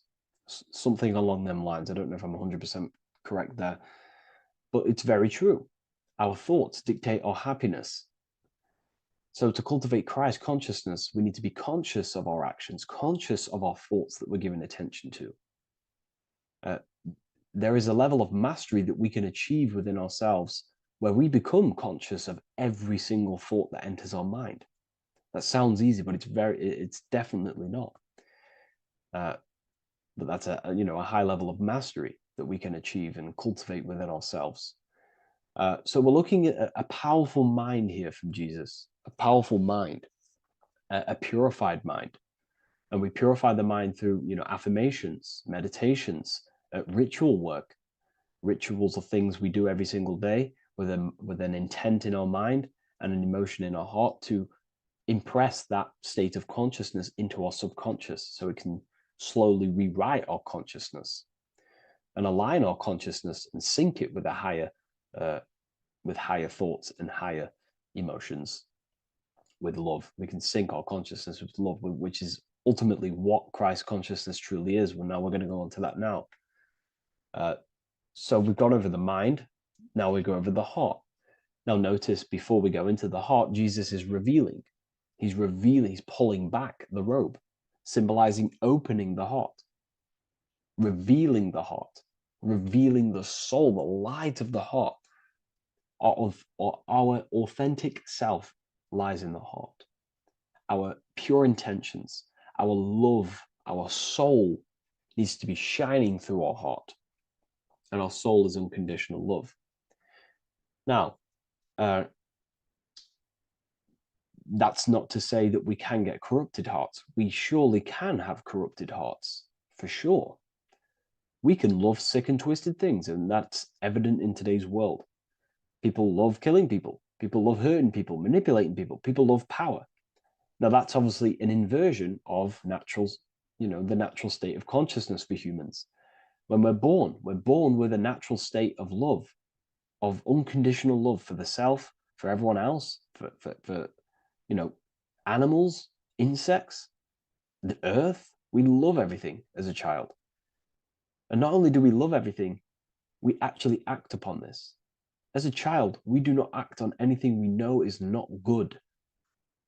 And I'm talking early stages of being a child, before we're indoctrinated, before the mind and heart become corrupted. We are pure. This is symbolizing this. Light represents also purification and truth, because when you shine light on something, it's the truth. You see it. You shine it through the darkness. It reveals. So light, this is symbolizing revealing the light of the soul, of love consciousness, holding love in the heart, true love, not love for sick and twisted things, but true love for the self, the body, and for everyone else and all things. Holding love in the heart. There's a famous saying of keeping the sun in your heart. Keep the sun in your heart. It's a very famous saying. What the sun is a symbol of love. What does the sun do? It gives abundantly. All it does is give light, give energy, power, light to the earth, and everything is feeding off this source. The sun expects nothing back. It just abundantly gives. It's a symbol of love. This is the love principle of creation. Now, the heart is also governing our actions. What we think about, okay, in our mental field of consciousness is directly corresponded and observed in our hearts. What we think about directly corresponds with what's going on and what we feel in our hearts. Okay? Thoughts produce emotions. So if we give attention to negative thoughts, there's no wonder we're having negative emotions in our hearts. So purification of the mind is also having an effect in purification on the heart. Because when we purify our thoughts and only give attention to powerful thoughts and positive thoughts that uplift yourself and humanity, then we're going to also see this change in the heart, see this emotional change in our consciousness.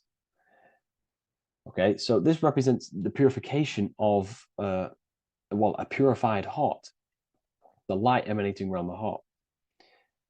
Love for the self, love for one another. And you're revealing this, you're shining the heart on others. This represents, revealing your true self to everyone without suppressing aspects of self. Revealing the light, not holding back the light. Because people in darkness will look at people who are spiritual and say, oh, he's into the woo-woo stuff. It's about revealing that and not caring about others. Because when you shine a light, you're also planting seeds in other people. Now, I'm going to tie this together with the hand gesture. Now, what we're looking at here, we're looking at a hand gesture with two fingers up. We have the middle finger and the index finger upwards. And notice how they're crossed over. They're crossed. They're not separate. They're crossed, representing unification. Unification here. This is a unified two fingers. Two represents division. Crossed over represents oneness. It's the unification of the mind and the heart. A lot of people talk about this, but not many people go into detail about it because, for many reasons. But this is the unification of thought with emotion. This is how we truly reach Christ consciousness. And ultimately, when we do gain the love in our hearts and we do slow, it's a gradual process of cultivating love for the self and everyone else in the world. Because we're so programmed to be divided, but it's a slow progress. But when we do cultivate love in our hearts for the self and one another, Love is a very, very nurturing and growing force. Like I said, the sun earlier, that is pure love energy. It makes everything grow on the earth. While love in your heart grows connections with people. It grows care. You go out your way to do things to people and give people things. You know, it's a very nurturing and growing energetic force. And me personally, I think the whole universe is built upon love. The whole thing. Without love, you know, without the love, there is nothing. Nothing is, you know, love is the only true emotion that truly exists. Everything else is either an opposition of love or a different degree and branch of love. Love is the only true emotion, and everything is built upon that principle. Okay, love is what guides us to a higher consciousness. When we cultivate love in our hearts, we become a vessel for light, more energy, more vibration. Our electromagnetic field expands, or biofield, when we hold love in our hearts. It's a very powerful force. And when we do cultivate a strong spiritual compass within our heart, because that's what our heart truly is, it's a spiritual compass. It tells us, well, it doesn't tell us, it knows what is right at all times. If you think something, your heart tells you whether that is right or that is wrong, whether you should act upon it or whether you should not. The heart knows what's good and evil. No one told you this as a child. As a child, you already knew this. You came into the world, you knew what was right and wrong. You knew it was wrong to hurt people. So this unification that he's doing with his hand symbolizes thinking with the love of the heart. Represents thinking with love of the heart. Thinking with love of the heart for the self and the collective. Now, ultimately, what this does is give birth to perfect action. Why? Why does this give birth to perfect action? Think about it. Every time you've taken an action, why did you take the action? You probably, well, you would have thought about it, you had a feeling towards it, a care energy, and you took action. Why do we go to work? We care about paying the bills and staying in our house. We go to work to earn money. We think, we care, we act. Everything you see in front of your reality, on the screen that you're seeing right now, you called your eyes. Everything is in front of you because you care. It's the heart energy that leads the body. Okay? And that's even present in the body. Have a look at the body. We have the head, thought, then emotion, then our feet is at the bottom, and our feet take action. Thought, emotion, action. Thought, emotion, action. So even the body is basically a blueprint of how creation is manifested. So we receive thoughts from the divine planes, from the higher planes of consciousness. We receive them. That's another thing that I missed. If we purify our minds, we're basically attuning our mind to a higher part of the mental plane, and we will receive higher thoughts. We will receive thoughts that are more genius, what we like to call today, or better quality thoughts. We receive good ideas when we attune our mind to a higher consciousness. Okay, so we are like a radio. We receive thoughts based on what our mind is set to. That's why we call it a mindset. So,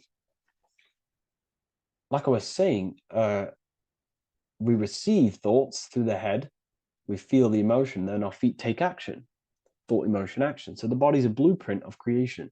It's beautiful when you really notice this. So this unification is about thinking with the love of the heart, which gives birth to perfect action in the world. And this is the state that we need to cultivate within myself and everyone in the world so we can give birth to heaven on earth through action.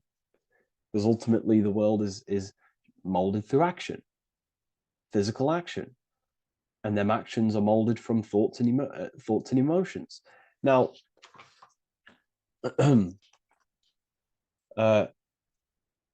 just to have a little announcement, I am now opening 10 more spaces inside my symbolism masterclass. With 10 more spaces, you're going to learn about a lot more about symbolism. It's very affordable. I'll leave the link in the description if you wish, if you care about gaining more information and learning the ability to read symbols. So, what is the inversion of this? What is the inversion of this consciousness? Well, that's what we call satanic consciousness. Satanism. Satanism on its true level is the opposite, the opposing the natural state of consciousness that we are born into. It's about thinking with no emotion, thinking and acting. This is what the Skull and Bones represents here. So the Skull and Bones Secret Society, this is their main logo. Again, we have the skull, which represents thought, and the bones, which represent action. The bones take action in the physical body. We're looking at thought and action with no emotion, no empathy, no love for one another, only love for the self, the inverted love. Okay? We're looking at gray. Gray is a symbol of dullness, death. There's no emotion in gray because colors provoke emotion. When we look at a color, it invokes an emotion. Gray has no emotion. So we're looking at dullness of the emotions. I'm not going to go too deep on this subject. I'm going to create a whole new lecture for that. In fact, I think we have a great lecture inside Ethereal University on Satanism. We're going very into depth of what Satanism is and what Satanism consciousness truly is. And again, it's just the cross inverted. Satanism is just it's the invertation of, I don't know if that's a word, but it's the inverse of natural law, natural consciousness, of love consciousness that we are born into. Okay, so ultimately the message in this video was to create love in our minds, love in our hearts, think with the love of the heart, think with the care for one another, and that gives birth to perfect action. And when we align, when we do truly act out what our heart is telling us, and I know this from first-hand experience. This is what happened to me. I woke up, I started to follow my inner guidance. I always took action on it. I was saying yes to it every single time. And it led me, this is, I'm getting goosebumps actually saying this. It led me to where I am. Like that action, me saying yes to my heart, to that knowingness of goodness within me, was like a domino effect. And that domino effect, every time I did it, it was just opening more and more doors, not physically, but mentally. I was receiving more information. I was receiving more opportunity physically. My work started to explode on social media. Like, when you follow your heart and truly take action on what you know is good, it's like a domino effect that leads you step by step to where you're meant to be. And it's so profound and it's so, beautiful. And I'm telling you this from firsthand experience. This is ultimately how you kind of unlock your purpose in this physical world as well. So not only is it going to create a better world, it's also unlocking your true soul form and soul purpose while you're here. It's very beautiful. So I thank you, everyone. Please leave a like, comment, and share, and subscribe to the channel. And I'll see you all inside Ethereal University if you decide to take your studies to the next level. Take care.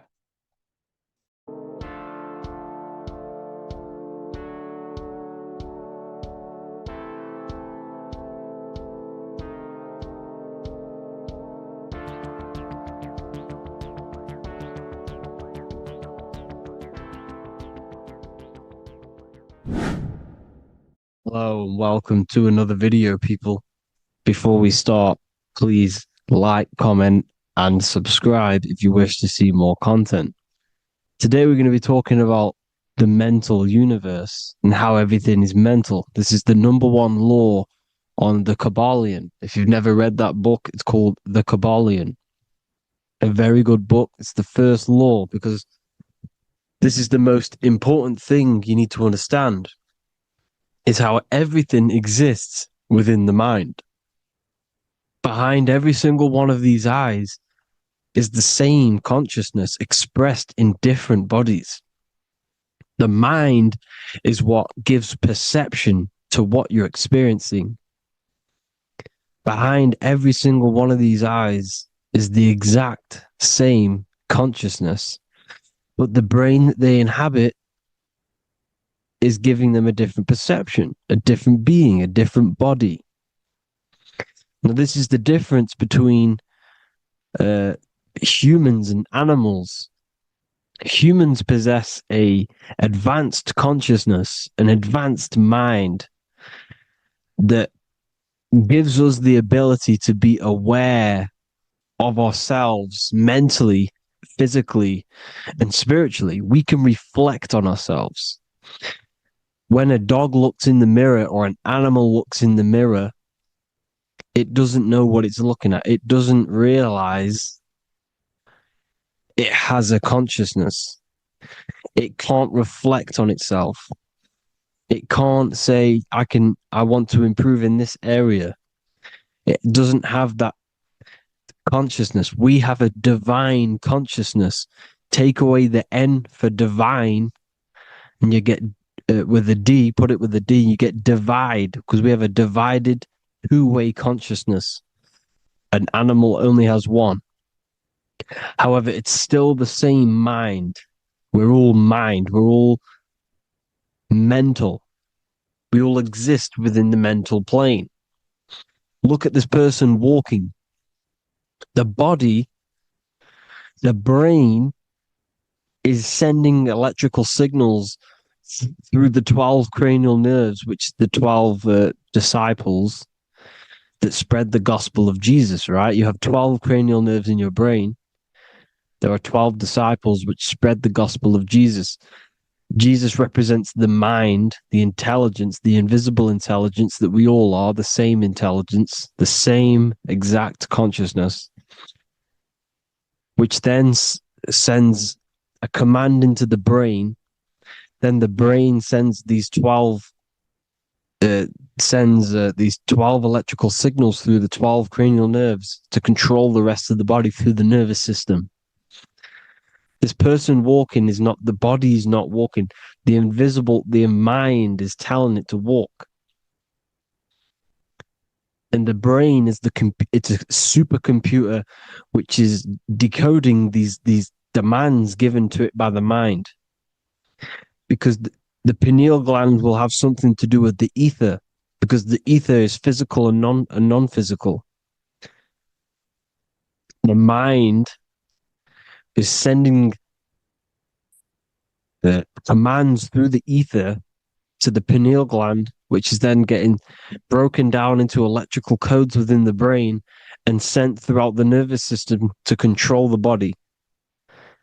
And this is why in the Sims simulation, because the body's the simulation, it's a false reality. It's the fake reality. It's not the real you. You are formless. There is no form. But the third dimension is a dimension within your mind.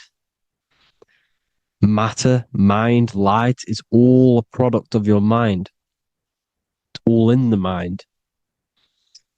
Now, this is why The Sims has this green little diamond on top of the head. Because this is you. This is your invisible intelligence controlling the character. Okay? It's controlling the character. And this character is in the world. Your consciousness isn't in the world. The world exists within you, but the body is a vehicle for that realm that you land in. When you have a dream, your mind transcends this body into another body, duplicates your body into another universe, unite. Unite is one. We're all one. It's all one universe, expressed in many different ways, infinitely. And the vehicle that you land in is the body to operate in that realm. This is the all-seeing eye, as you see here. The eye, this is all the intelligence. This is the ball of consciousness, God, expressed in different bodies. We're all this same one in different bodies, as you can see here. And this intelligence is expressing infinitely throughout the universe. An infinite universe. There's no beginning, no end. There was no beginning of the universe. There is no end. It's infinite. Always has and always will. But the mind is what gives you the ability to explore the universe, to make perception of it. We are God in disguise. We are God in disguise. We are God in flesh. But the body can become attached to the mind, can become attached to the body if the mind is not aware of itself. When the mind is that blinded by matter, and we lack knowledge and understanding of what we truly are, a formless, infinite being, a traveler. This is why Freemasons are called Freemasons. Mason means traveler. Free. You're a free traveler because your consciousness is a traveler of the universe. When we lack understanding, our mind bounds to the body because we don't separate the body with our different layers of consciousness. When we separate them and identify that we are mind, body, emotion, you then can apply this knowledge to when you want to astral travel and explore the different realms of your mind, because the mind is the universe. People, this is what we need to understand. The mind is the universe. I am you and you are me. This is the Egyptians showing you this. The Ankh is the symbol of life. This is the one ball of consciousness, mind, giving it the Ankh life to all the different life forms. The cows, the birds, the snakes, and the big Ankh given to the humans, because the humans are the most intelligent. We have the most advanced consciousness. We have the most advanced consciousness. This is why the one is giving a big Ankh to the humans here. Here you see again, this is not the sun. This is also showing Ankh giving out its life to all things infinitely. And this is the Most High. We are the Most High in disguise. When we strip off the body, we strip off the desires for the physical world, we strip off all of these fake identities that the mind gets attached to. That is God. The universe. You are the universe experiencing itself. I and I. The letter I and the number 1 is just one line. The letter I is the number 1. Because your I am, when you refer to yourself as I, every single one of you who's watching this video refers to yourself as I, which is the one. We are all the one. We are all intelligence. We are all invisible. We are all the one. 1 is the only number. 1, 2, 3. Everything goes up in ones because there is only one. Doesn't matter how far you go down the line with numbers, all of their numbers are created by 1 because there is only one. To me and you are the exact same consciousness expressed in different bodies.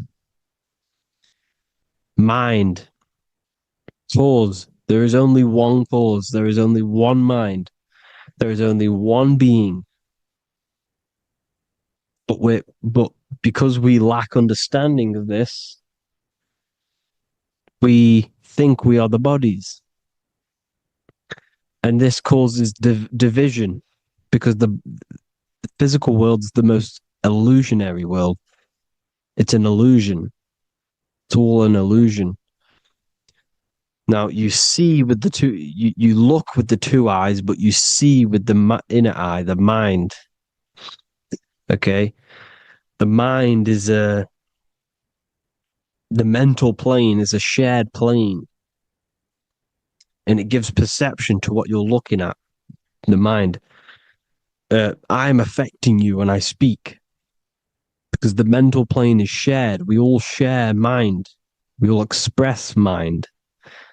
When I'm speaking to you, I'm affecting you because we are mind.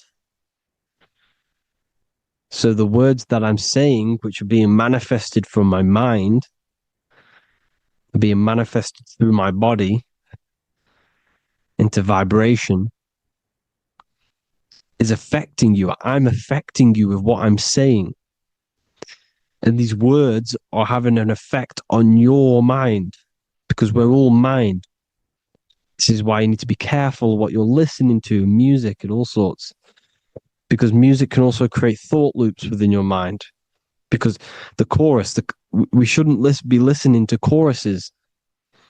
Choruses are loops. And what they're saying in the chorus is being looped. And this can create thought loops within your mind. Go and listen to an old song that you used to listen to about 5 years ago, 10 years ago, 20 years ago. Go and listen to an old song, and you guess what? You will get nostalgia. Why will you get nostalgia? Because that song will trigger the thoughts that you were thinking in that time of listening to that song. So songs with choruses create thought loops, and they reprogram your subconscious mind. It's important why music is very powerful. Mind and mind, same word. See, language is the truth, people. This is why I use language in all of my presentations, especially the English language. It's riddled with occult truth. I is my me, I, you, and me, or I, one. We are not the name, we are I. Every single one of you is I, because we are all the one, all mind. Now, the only thing that is truly mine is my mind. When you say something is mine, it's an illusion. It's not yours. The only thing that is mine is mind, my mind. Okay? It's my mind. It's the only thing. It's the same word, mind and mind. Like I said before, everything's one. Hot and cold is different degrees of the same thing, of the one substance, of degrees. The 7 colors are different frequencies of the one white light. Everything is one. There is only one. We are all one. Everything is one. Hot, cold, day, night. It's the same degree of one, which is mind. The mind's perception is what's giving it, labeling it hot or cold. The mind's perception of colors is what is giving it red or purple, hot or cold. There is only mind. The mind gives things perception. There is only one, that is mind. The conscious and the subconscious mind. The male and the female, these are married. The subconscious mind is your hidden part of the mind. Okay, it's hidden. You can access it through different meditations and Reiki teachings.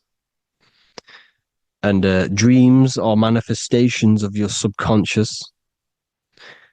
This is how you know mind and matter are one, because your mind creates matter in dreams. Your subconscious manifests everything in a dream, in the astral realms.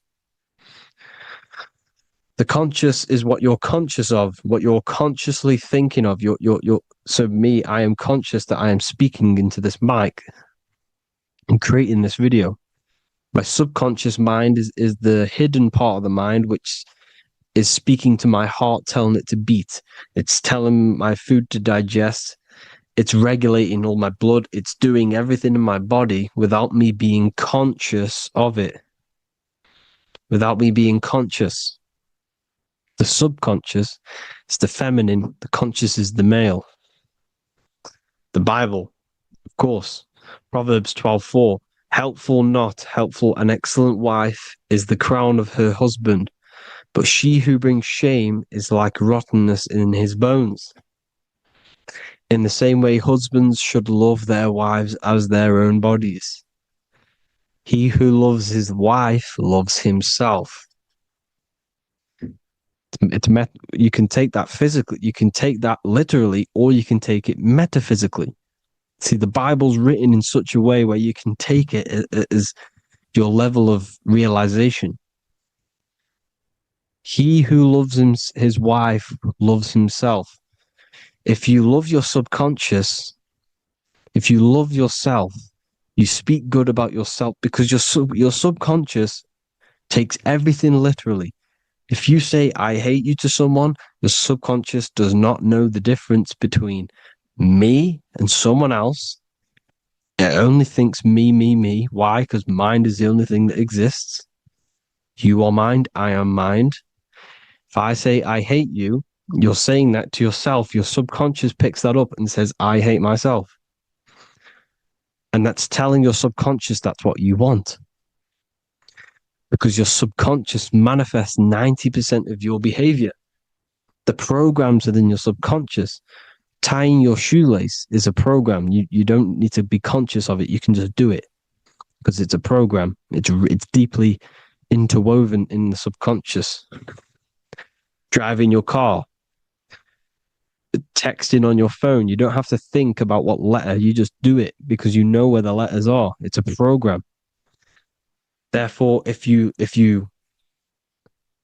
look after your subconscious, they are a married couple. It's your wife. Your subconscious is your wife. And it manifests 90% of your daily basis thought patterns, actions, behaviors, emotions, all the things that you all the trauma that you've experienced is stored within your subconscious, which is affecting you. So let's say you were in a car crash 10 years ago and you had a really traumatic event, you really hurt yourself, and you had a very, very, very strong emotion that you felt of pain. That will still affect you today. And why? Because it will manifest into your behavior. How? Well, you'll be cautious of what cars to go in and who. You'll be cautious because of that event that stored within your subconscious, because of that feeling you felt was so painful and so strong. It's still manifesting into your behavior today. For example, you won't go in certain cars, you won't go with certain drivers. The subconscious stores everything, all your memories, the programs and everything. So if you trick your subconscious, that's how you manifest your life. If you trick the subconscious, you already have something. And therefore it will manifest into your life and into your behavior, thoughts and actions. This is why the golden rule is to treat others like you want to be treated. Because I am you and you are me. We are all subconscious. We all have subconscious. Whatever I do to you, I do to me. Because my subconscious picks that up and thinks I'm speaking to me. Mind is very powerful. Whatever I do to you, I do to me. Treat others like you want to be treated. The golden rule. That is the only rule we need in this realm, in the universe. If everyone understood this rule and how the subconscious works and how karma works, we'd live in heaven on earth, the Garden of Eden, the golden age. As a man thinketh in his heart, so is he. Proverbs 23:7. Where your heart is, there will be your treasure. Your heart's the emotions. This is the storehouse of emotions. It is where you feel emotions. You have to let your emotions move through you, not become you. You can't let your emotions become you. Or except be like the sky and let them pass through you. Be like the clouds and the stars passing over. Let them pass through you. Do not let them become you. And this is how emotions can take over your mind. We are driven by, when a man is driven by emotions, he has no self to control. You must control the mind, because the mind can be corrupted. Because your thoughts are electrical in the brain. Your thoughts come from the mental plane. So how the mind works is that you place your attentions on something in the mind, and infinite information just flows in. Think about it. When you think of a certain topic, as soon as you think of that topic, information comes flying into your mind. Different ideas, ping, ping, ping. It's all connected. It's why we call it a mindset, because your mind sets itself to frequencies. And when we think of something, we tap into that frequency, and just the universe, the mind, the mental plane just flows in information based on that frequency and that thought. The universe is just information. All of the information out there, nothing is new. It's all there. You just have to tap into it. You can tap into these different thoughts, and it's all there. Everything already exists within the mental plane. You don't think anything. You receive thoughts. We all share the mental plane. We affect each other. I'm affecting you. Listening to me is affecting your mental plane, your mind. The physical plane is the lowest plane. It's the world of effect. Everything you see in the physical plane is the effect of mind. Like I said, the person walking is the effect of their mind telling the body to walk. The physical plane is the lowest dimension of your mind. Mother Earth, we are in a mother. We're in the womb still. The Earth is feminine. It looks after you. It provides you with food for free. It grows on trees with water. It's Mother Earth. It's the womb. The dome above your head is your mother's belly. Okay? Is your mother's belly. You're in the womb still. You're forever in the womb because your mind's constantly expanding.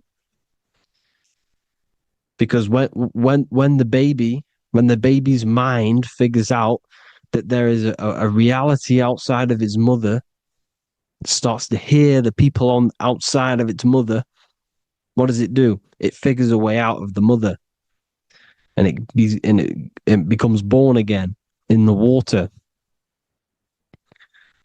in a hospital, into the other world. It's the same with our minds. When our minds figure out there is other worlds beyond this physical, we explore them. The astral plane, for example. You figure a way out of the body. Because when you're the firmament, look at the word firmament, meant at the end. Firm is firm, something strong, something like a rock is firm. If your mind is firm like a rock, you will be stuck under the firmament. So, for example, people who are very programmed and can't think outside the box, they have a firm mind and they'll be stuck under the firmament because your mind is the only thing that's keeping you under the firmament. It's the only thing. When you're doomed, doom is dome. This is the dome, which is your head. Your head is the dome. Above your head, above the earth is the dome, the ethereal barrier. But that's just an external manifestation of your head. You don't leave the earth, you leave your body to leave the earth, because your body is the earth. It's a dimension within your mind. So when you're doomed, you're doomed. Your reality is your level of realization. You realize something, or when you have an idea, the mind, and the EYE or I, same thing, mind, it's all mind. Reality is your level of realization. You realize there's other worlds, that's your reality. Your perception's your reality. Mind in Latin is mens. Jesus was known as the fisher of men, which is the fisher of minds. He was fishing minds worthy of knowing the higher truth, the deeper occult knowledge. Jesus figured out that we are all God. And he got killed for it, because in that age they were trying to suppress this information. Jesus figured out he was God, because we are all God, every single one of you, and they killed him. Because we're all mind. We are not the body. We're the invisible intelligence, which is God. But you are not God if your mind is attached to this physical world, to the worldly pleasures. If you master your mind and travel the depths of your mind, that is God. Mental and men. Look at the word mental. It has men in it. Men in the Bible means mind. Here you see the Masonic symbol with the eye, the mind. Looking over, everything is the one. Everything comes from the one. All the lines coming off it, giving its life to all of the life forms. Down here on the bottom, you have duality, black and white. Up here, you have singularity. One and the two. Unification and division. The lower self is divided into the left and the right. So the Bible even says, I forgot what verse it is, but it says, it's better to go through life with one eye than to have two and be cast into the fiery abyss of hell. I'm not sure what verse it is, but you can research it yourself. It's better to go through life with one eye, to be unified consciousness, dimension. No brainer. The language tells you the truth, people. Dimension. The dimensions are in your mind. Entertainment. Entertain the mind. Disappointment. It's all in the mind. Environment. The environment that you are in is a product of your mind. Within, rearrange spells high twin. Within is your mind, and your external world is mirrored from the decisions you make in your mind. Advertisement, commitment, it's all meant, it's all mind. Everything is mind. Everything. So, this is important. The collective thoughts and collective beliefs. The collective, because we all share the mental plane. And because of this is why we are in a weakened state of consciousness at the moment. Because the collective thoughts and the collective minds overall are asleep. And they don't believe in anything. You see, everything is true within the mind. You think of something, it is there instantly. You think of a chair, it's there in your mind. You think of anything, it's there instantly. So everything's true within the mind. Anything can happen in the mind. anything can happen on the physical plane if the collective consciousness, the collective minds, believe it to be true. This is why back in the days, in the ancient days, you look at all the old world stuff, you see all this crazy technology, and it's because as a collective, as humanity back then, they believed that they had much more open minds. Therefore, the things manifested in the physical world were a lot more out of the box, so to say, compared to today. For example, magic is not as powerful today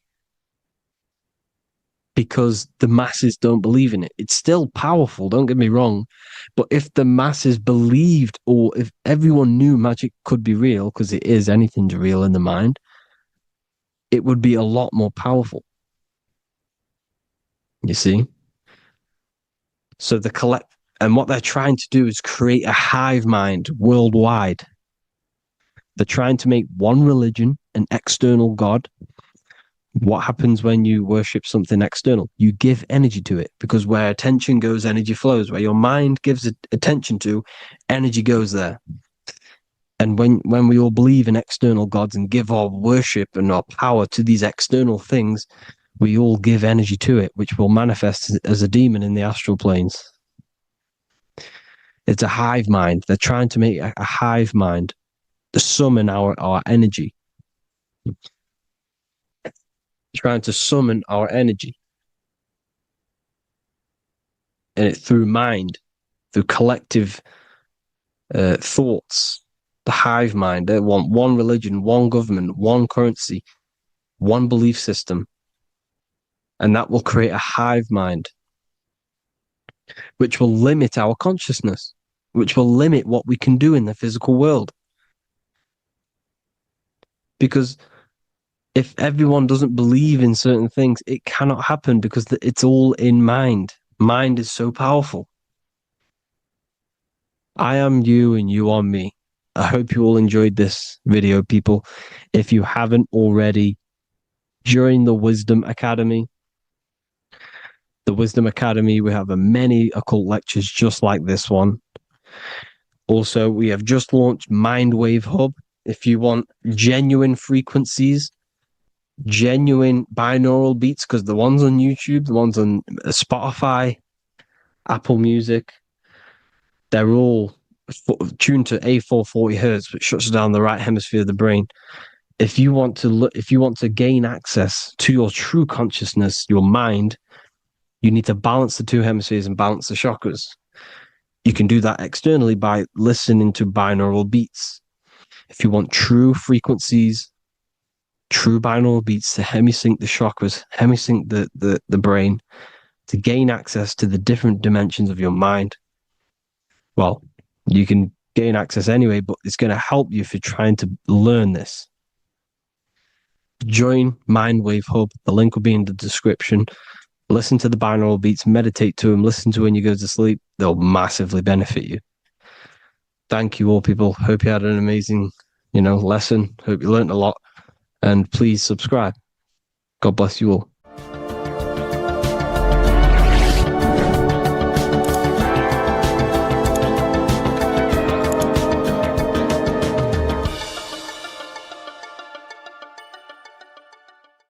So depression doesn't actually exist, and in this video I'm going to show you how depression is actually a choice.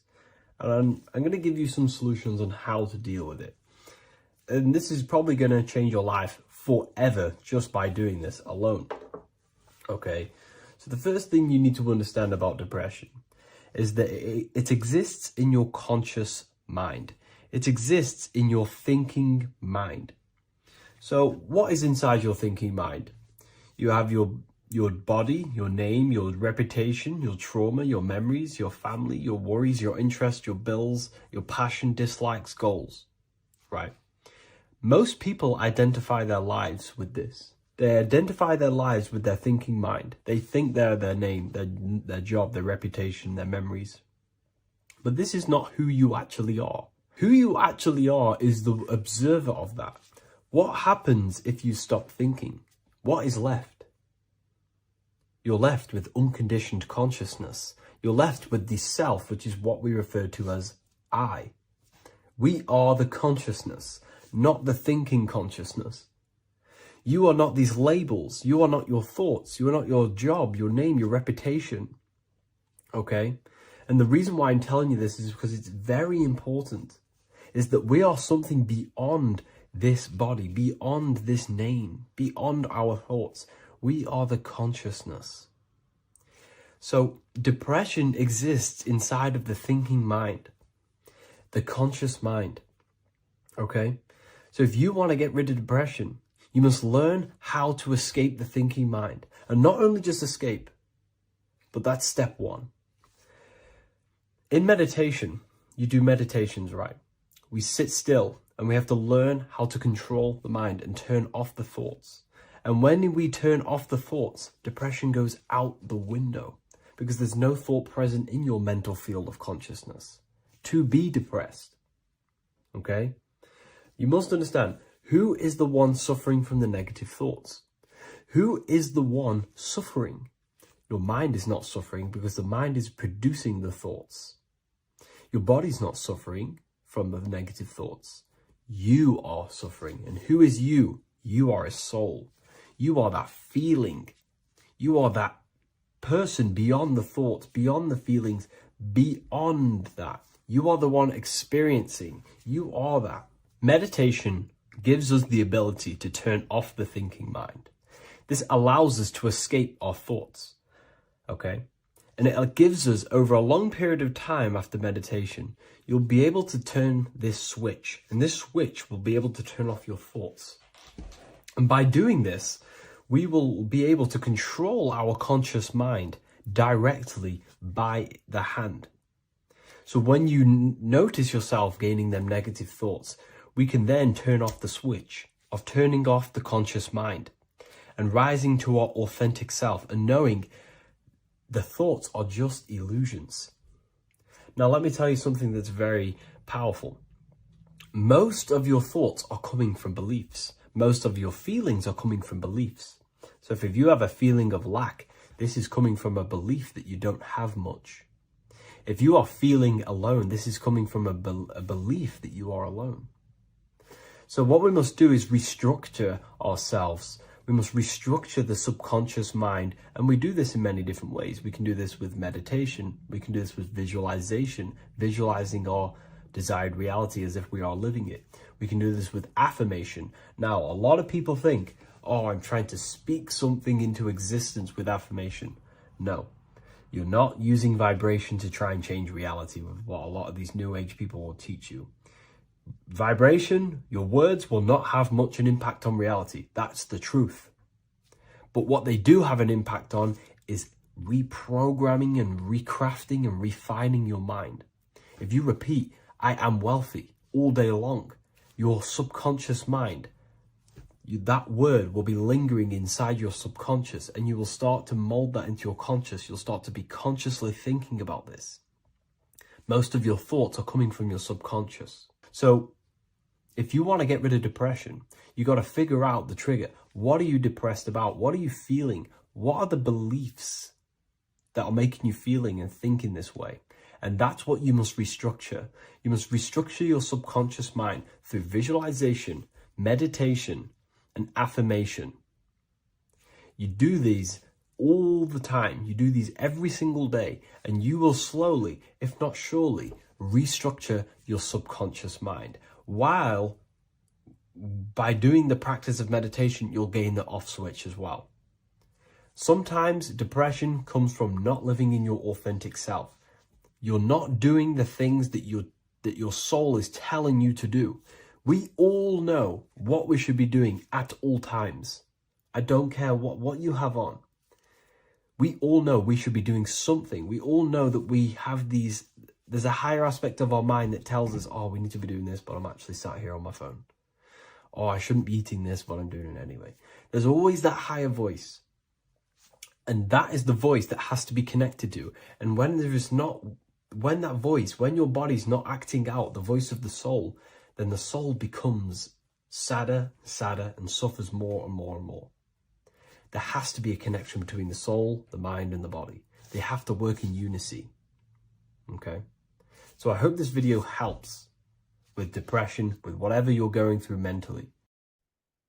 As above, so below. This is one of the most crucial teachings within esotericism, occultism, or what we like to call it today, spirituality. I don't like calling it spirituality because it's not spirituality. I teach human consciousness. I teach the science of you and your consciousness alone and your being. And in order to fully understand you and this world around you, you must understand this number one principle of as above, so below. There is many misconceptions of this, and there is many simple teachings of this, but I'm going to break it down today from the most simplest to the most complex, and you will see the connections between all things. This is the most important lesson you could ever learn, and I'm going to teach it you today. So what you must understand is with the term as above, so below, it applies with everything you see in this world and about yourself. We have something called the macro, which means the bigger scale. On the bigger scale, we have the whole earth. If we look down from the sky on top of rivers, this is what we see. We see this tree pattern. Then on a smaller scale, we see trees have this same pattern. Then we look even closer. We're going smaller and smaller into the leaves of the tree. We see the same pattern. Then we go even more micro into the human brain and look at the human brain cells, and we see the same pattern. This is proof this is a fractal universe, and everything is in the micro is reflected in the macro. As above, so below. As within, so without. On the macro is a reflection of the micro. So now that you understand this, we can go a bit further. A yearly cycle of spring, summer, fall, winter is a macro. A micro is a daily cycle. So a day is a mini year. The summer is the midday. Autumn is the evening. Night is the winter, and spring is the morning. This is a macro, a reflection. We have a miniature cycle of the zodiac every single day. And this cycle is also reflecting the cycle of life and death. We live, we are born, which is the spring. We live, which is the summer. We then age, which is the autumn. And then we die, which is the winter. And then we are reborn again. This is the cycle of life and death. And you do this every single day. You see, death is a macrocosm of sleep. This is why we say sleep is the cousin of death. Because you die every single night. You do this process of life and death every single day. As above, so below. What's in the micro is in the macro. So when you go to sleep, you are essentially dying. And then in the morning when you wake up, you are then born again. This is a fractal cycle that we live in. Everything in this whole world is fractal. Everything applies to as above, so below. We have the sun, we have the moon, we have the day, we have the night.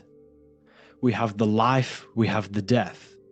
We have the conscious, we have sleep. As above, so below. We have the conscious mind, because now we're diving into as within, so without. As above, so below more refers to the external world. As within, so without is referring to your inner world and the outer world. What you must understand is about yourself. You exist in two realms. You're an individual. The dual nature of you. You exist in two realms at once. You have an inner world of your thought, emotion. This is the inner world that no one else can see but yourself. And you have an outer world with a physical body which everyone can see. So you exist in two worlds. You have the inner voice, you have the outer physical voice, which I'm speaking to you with now. But I also have an inner voice, which no one can hear, only but me. So you exist in the light and you exist in the darkness. The sun represents your external self, your physical conscious mind. The moon represents your shadow self, the inner self, the psyche self, the spirit self. There is an as above, so below. The sun is within you. The moon is within you. Everything is within you. Now that you understand as above, so below, what is your body? Your body is a miniature earth. Let me repeat, your body is an earth. Your body is the earth. Okay? Because like I say many times in all of my videos, you are not in the world. The world is you. You are the universe. Your brain is a computer creating this reality. What you see with your eyes is produced in the back of the brain called the visual cortex. You don't look into the world, the brain produces the world. The body produces the world. When you touch something, you're not actually touching something. This is the electrical nervous system. When you touch something, what you feel is actually electrical signals on your nervous system reporting back to your brain. Therefore, when this body dies, you leave the earth because this body is the earth. Okay? As above, so below. You have the mental plane, the astral plane, the etheric plane, and the physical plane. This is essential for understanding reality and the teaching of as above, so below. Everything in this material plane began in the thinking mind.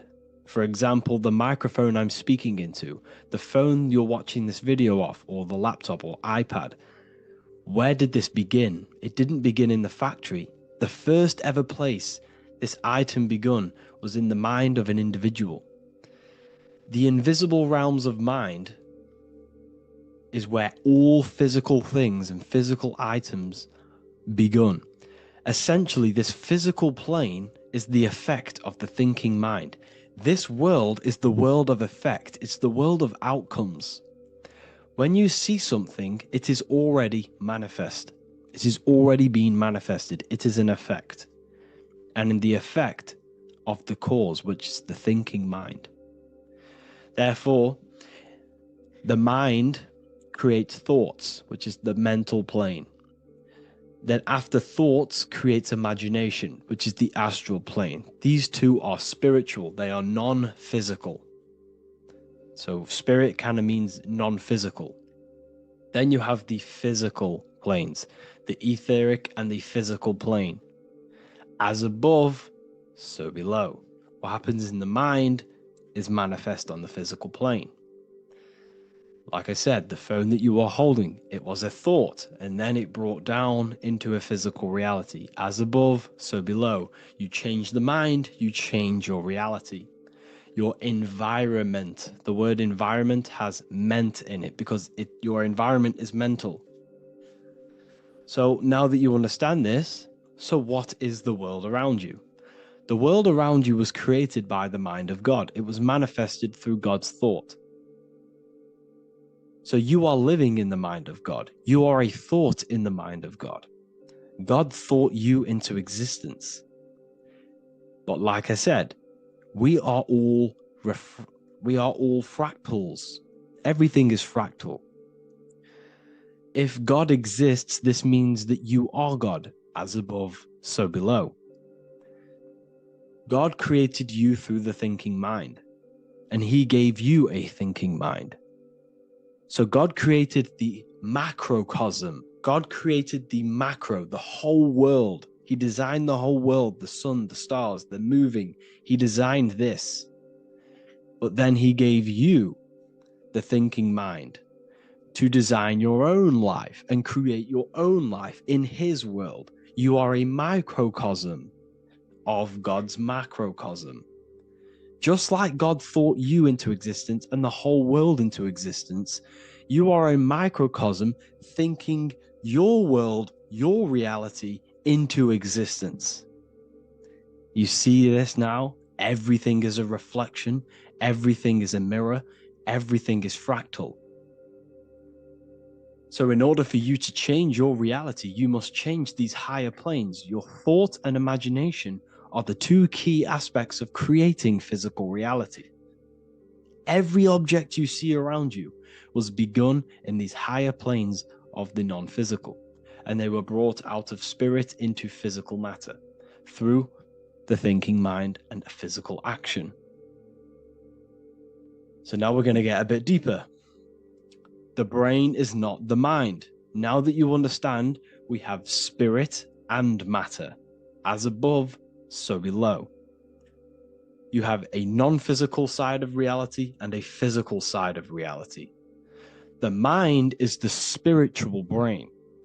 The brain is a physical manifestation, a physical effect of the mind.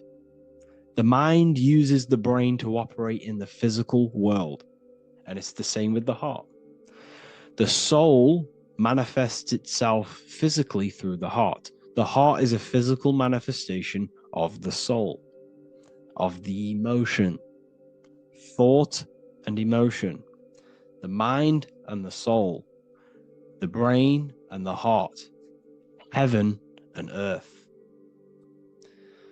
So you have the inner world and the outer world, the spiritual, non-physical, and the physical. So essentially, we are all on this process of awakening, an expansion of our minds into new fields of thought, into new fields of awakening ourselves. Because essentially we are born into this world, but you are born many, many times. You can be born physically and you can be born spiritually. Like I said, everything is fractal. So just like when the baby finds out that there is a world outside of its mother, what does the baby do? The baby seeks a way out of its mother, and then the baby is now born into a new world, a world outside of its mother's womb. It's the same with you and your spiritual process. As your mind becomes aware that there are other realities beyond your physical body, it then seeks a way out. And this is why you are probably watching my YouTube, because you are now on the path. Something within you has guided you to this path of knowledge, truth, enlightenment, and expanding your consciousness. And it is your soul who brought you here. Your soul speaks through emotion, like guidance. Emotion is the language of the soul. When you feel very bad, this is your soul telling you you're not in the right place. You're doing the wrong things. Because the soul is always unfolding its purpose, which is expansion and learning. That is it. The mastery of the self and the learning of the mind is the only thing that counts in the end after this life.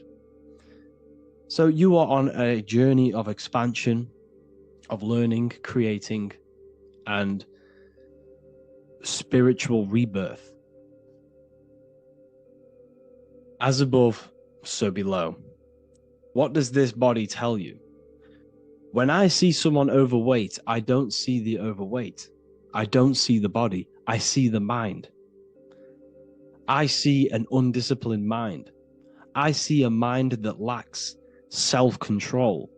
I see a mind that seeks external validation. That's what I see when I see an overweight person. I don't see his body. I see the result of his mind. Because what does the Bible tell you? You shall know them by their fruits. It's the same saying as above, so below. You shall know them by their fruit. The fruit is their manifestation. Your body is a direct correlation and manifestation of your mind. Your inner world projects your outer world. As within, so without. As above, so below. Now, what do you see when you see this man's body? I see discipline. I see strength. Mental strength, not physical strength. I see mental resilience of pain. Because all of this man's mental energy has been manifested physically within his muscle. This body is a direct manifestation of this man's mind's pain and suffering, and it shows discipline. This is why people instantly respect you if you are in shape. You walk into a room and you are in shape, people will instantly give you respect because they know that you are mentally disciplined. The body is a reflection of your inner world, and it's the same with your friends, your family, your connections with people. If you think about yourself very negatively all the time, and you don't have a good connection with yourself, you don't have a connection with your true self, this will manifest into every single relationship you have in your life. If you don't have a good relationship with your inner self, you don't have a good relationship with the people and the friends around you. Because as within, so without. If you think negative about yourself, you will only pick up the negative in other people. If I think very highly of myself and I think very happy and good things about myself, I will then see the good things in other people. Because it's as above, so below. As the inner world is, so is the outer world. It's the same with your life circumstances. Your life is a direct correlation of every thought you thought in the past. If you possess millions of pounds, millions of dollars, this is because you have thought this into physical reality. You live the life you are deserved. You live the life that you manifest through your thoughts. If you live a very poor life, this is a reflection of your mind. This is a reflection of what you have thought into physical existence. Because like I said, everything begins in the mind. As above, so below. And this is even present within the body. So where is the head? The head is at the very top of the body. And where does all manifestation begin? In the mind. That's where the mind is, in the head. And then the thoughts we think travel down the body into the heart, which is the emotion. Every thought we think is in the emotion. Every thought we think creates an emotion. This emotion then drives the action. Where does the action come from? The feet, because the feet move our body. We move with our feet to take action. Our hands. You see, so the body is even a micro reflection. I can't even say it. Reflection of the order of manifestation. This blew my mind when I figured this out. You see, the head, the thoughts begin here. This is the beginning of all manifestation. Then it comes down to the heart. This is the emotion. Then you take the action. The thought and emotion then sparks the action, which is taken with the hands and the feet. And where's the lowest point on the body? The feet, and that's touching the physical earth. So the head is where the thought is, the non-physical, and the lowest point on the body, which is touching the physical earth. So the head represents spirit, the feet represent matter, spirit and matter. Your room, if I walk into your room and I see a messy room, I don't see the room, I see a messy mind. The room is a reflection of the mind. If you have a messy room, this is your mind. It's an externalization of your unsorted mind, undisciplined mind. So like I said, we are all God, and we must find the God self within us. And I teach all of this inside the Book of Wisdom, Volume 2. This is not just a book, this is a revolution. This is the beginning of a new age with this book. If you have read it, I congratulate you. You should feel very proud of yourself if you have an open mind. You should feel proud of yourself for watching these videos, because not many people have an open mind. Remember this, people. You are special if you're watching these videos. You have the mind. You have the ability to see through the illusion. And I take my hat off to you. You want to take this to the next step? Read the book.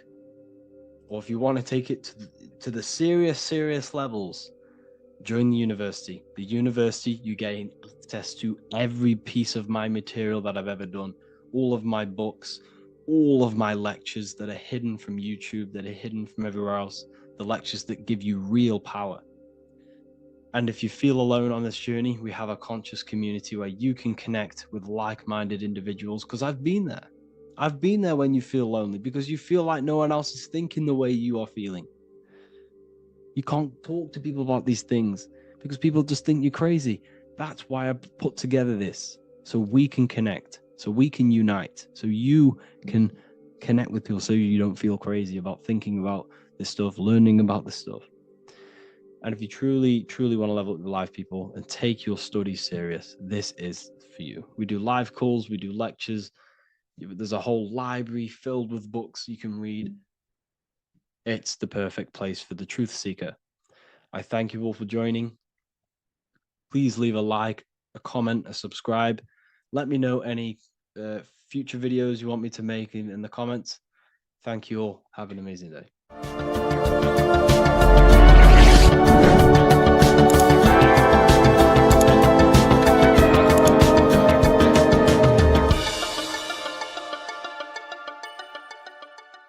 The Freemasonic square and compass is not just a symbol that represents Freemasonry, a lodge, or a secret society.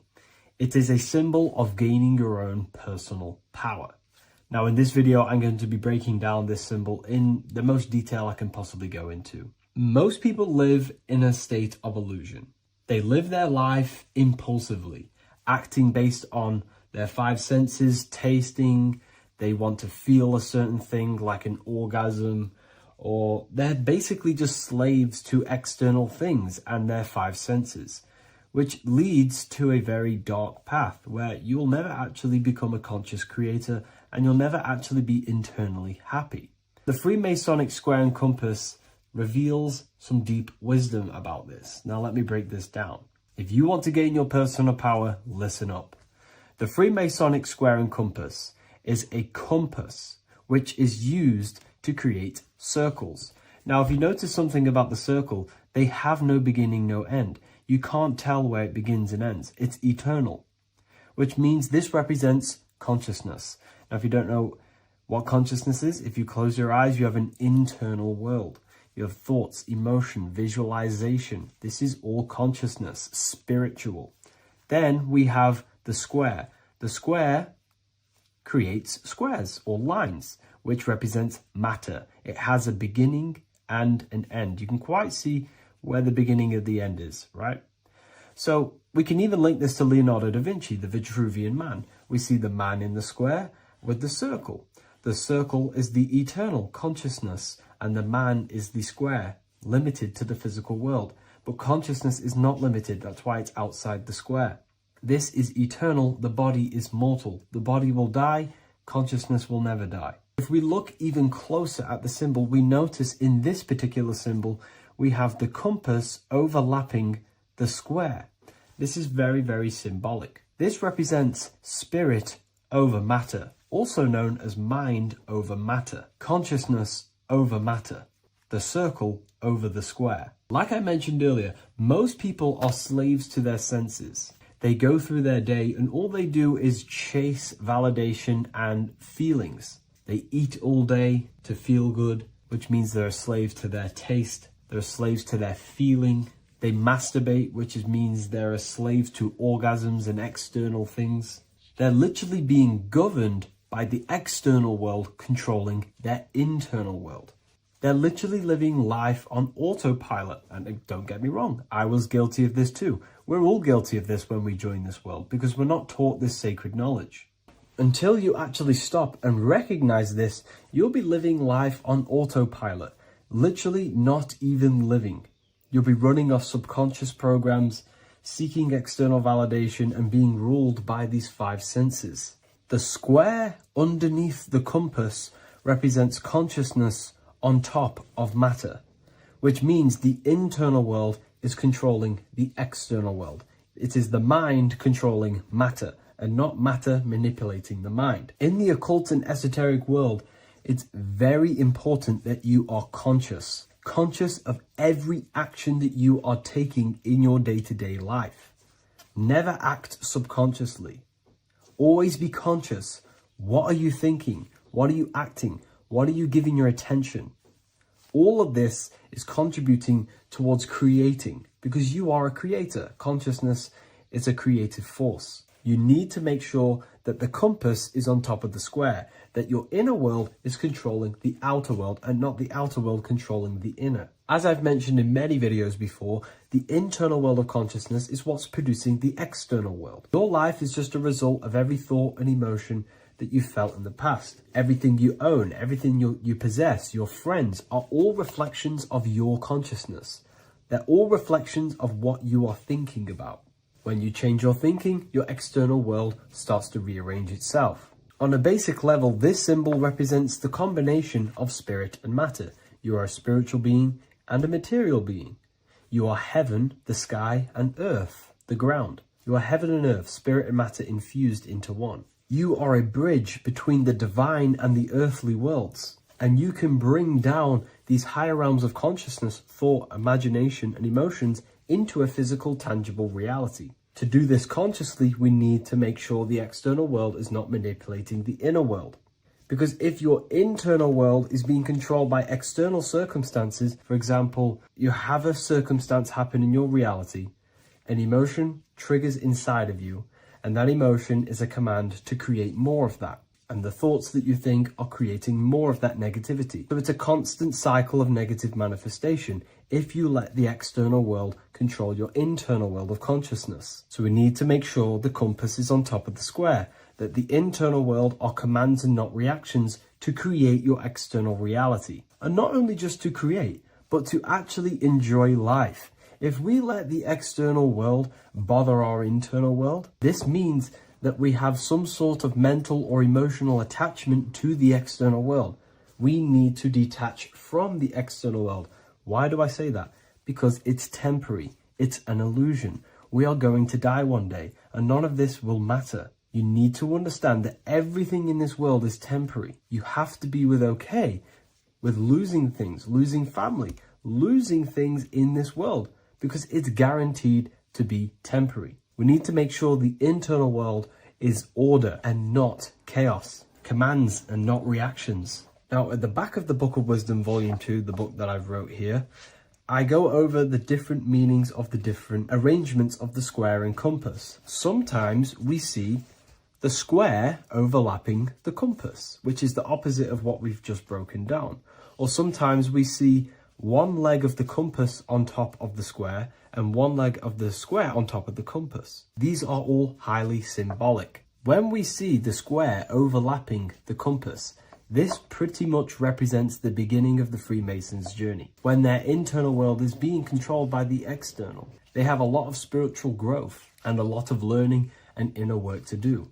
Now, when we see half and half, one leg of the square on top and one leg of the compass on top, this represents the Masons' gradual emergence from the material realm into the spiritual. This interplay of symbols reflects the process of gaining greater light and knowledge as the Masons ascend from material concerns towards spiritual enlightenment. And of course, we've just broken down what this means. This represents spirit over matter. They're not chasing external physical things anymore. They're actually chasing and gaining validation and happiness from spiritual growth, more knowledge and deeper understanding of consciousness and themselves. Most people chase external material things, which actually don't make you happy in the long run. You could be given £1 million today. In a week's time, you would be back to the same original state of consciousness and actually chasing more and more millions of pounds. It's because nothing physical in this tangible world will ever satisfy your internal world of consciousness. So through spiritual growth, we can actually become happy and seek higher understanding, higher consciousness, which actually satisfies us eternally. So when we see the compass on top of the square, it symbolizes the triumph of spirit over matter. This arrangement not only signifies the mastery of spirit over the material realm, but also represents the resurrection, ascent, and dominion of spiritual principles over all earthly conditions. It's all about gaining personal power and spiritual growth. It's all about spiritual evolution, going from matter to spirit. The external world controlling the internal world to the internal world ruling over the external world, where the mind becomes a powerful tool to actually create and command reality. The mind cannot create and command reality if it's being governed and tossed all over the place by external circumstances and thoughts. Here's a quick tip on how to know if your mind is controlling you. If your phone notification goes off and you're working on something and you instantly go to reach and pick up the phone as soon as the notification goes off, that is an indication that your mind is controlling you and you are not controlling it. The mind is the direction of consciousness. The direction, it directs the flow of your attention, your energy, your consciousness. So to practice to gain mind over matter is simply just meditation, allowing the mind to sit still and focus on one thing for long periods of time. And over time, this will gain mastery over your attention and your mind. If you are on your spiritual path, this should be your goal, your internal world becoming the master. The mind becoming a vessel for you and not a vessel controlling you. It needs to become a command center and not a reaction. Please like, share this with a friend, and subscribe to the channel if you're new. Leave a link in the description for the Book of Wisdom Volume 2. Welcome to Revival of Wisdom. Welcome people, we're back with another video, and this video is about Freemasonry and the connection to the Illuminati. Please, as always, to make sure to hit that like and the subscribe button and turn on the notifications to never miss a video. On May the 1st, 1776, the founder of the Illuminati, Adam Weishaupt, founded this secret organization, and this date can be found in Roman numerals underneath the all-seeing eye pyramid on the $1 bill. This $1 bill also says Anno Coptus Novus Ordo Secularum. This is Latin for announcing the birth of the New World Order. This New World Order will be headed by Lucifer, the all-seeing eye, and followed by the 13 layers of bricks for the 13 elite bloodlines. So your Orsini's, Rockefellers, Rothschilds, Soroses, and the other 9 elite families. So when Adam Weishaupt created the Illuminati, he made it consisting of high-level degree Masons, French and Latin philosophers, and many more powerful people to all become one society. So this is why you see Masons using this same symbol of the all-seeing eye inside the pyramid. But not all Freemasons are part of this Illuminati secret society. As the 33rd degree Freemason Manly P. Hall said in his book The Secret Teachings of All Ages, Freemasonry is a fraternity within a fraternity, an outer organization concealing an inner brotherhood of the elect. So what he's saying here is that Freemasons have to go up the degrees of Freemasonry, and once they hit the top, they either get elected or not into these secret societies like the Illuminati, Skull and Bones, and Knights Templar. So when you see celebrities doing this one-eye symbolism, either covering one eye, doing the triangle, or doing 666 over one eye, this is showing and reflecting the symbolism of Freemasonry. They have taken the oath to never speak on anything they learn about Freemasonry. Duncan's Ritual of Freemasonry book states the oath they have to take. Quote, I ... of my own free will and accord, that I will hail, ever conceal, and never reveal any of the secrets, arts, points of Master Mason's degree to any person whomsoever. All this most solemnly, sincerely promise and swear.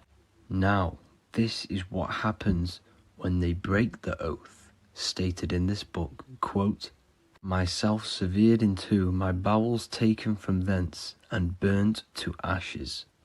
So this states that Freemasonry comes first, before any law of the land. It has the right to kill you if you break your oath.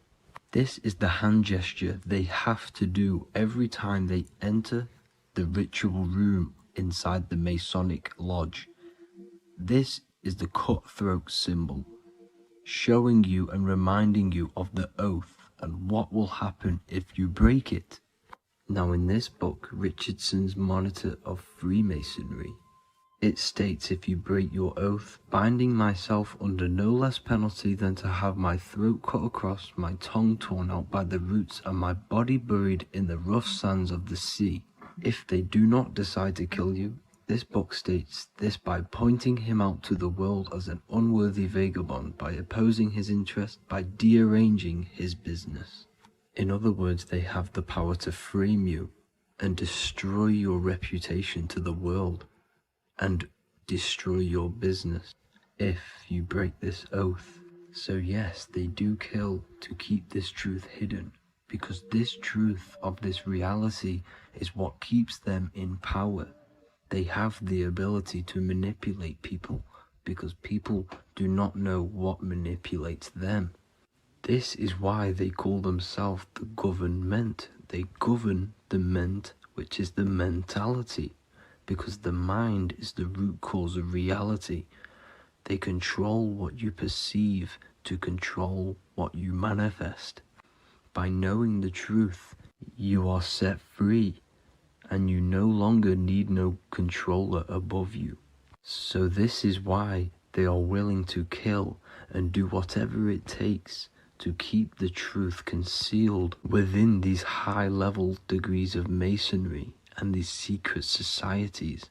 However, going back to Manly P. Hall's book, it states, part of the symbols are displayed here to the initiate, but he is intentionally misled by false interpretations. So this is saying even Freemasons are intentionally misled and told lies to conceal the truth, to make sure the truth is hidden in the high degrees of masonry. So that's it for this video, guys. Thank you all for tapping in. Please leave a like and a subscribe. God bless.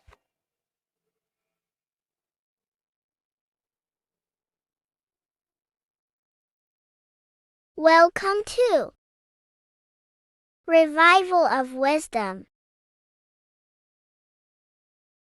This video is going to be about the flat earth and the breakdown of the whole cosmology. We're going to be digging very deep. I've got a lot of pictures and images to show you, and a lot of dots to connect. So let's start with the Freemasonry art.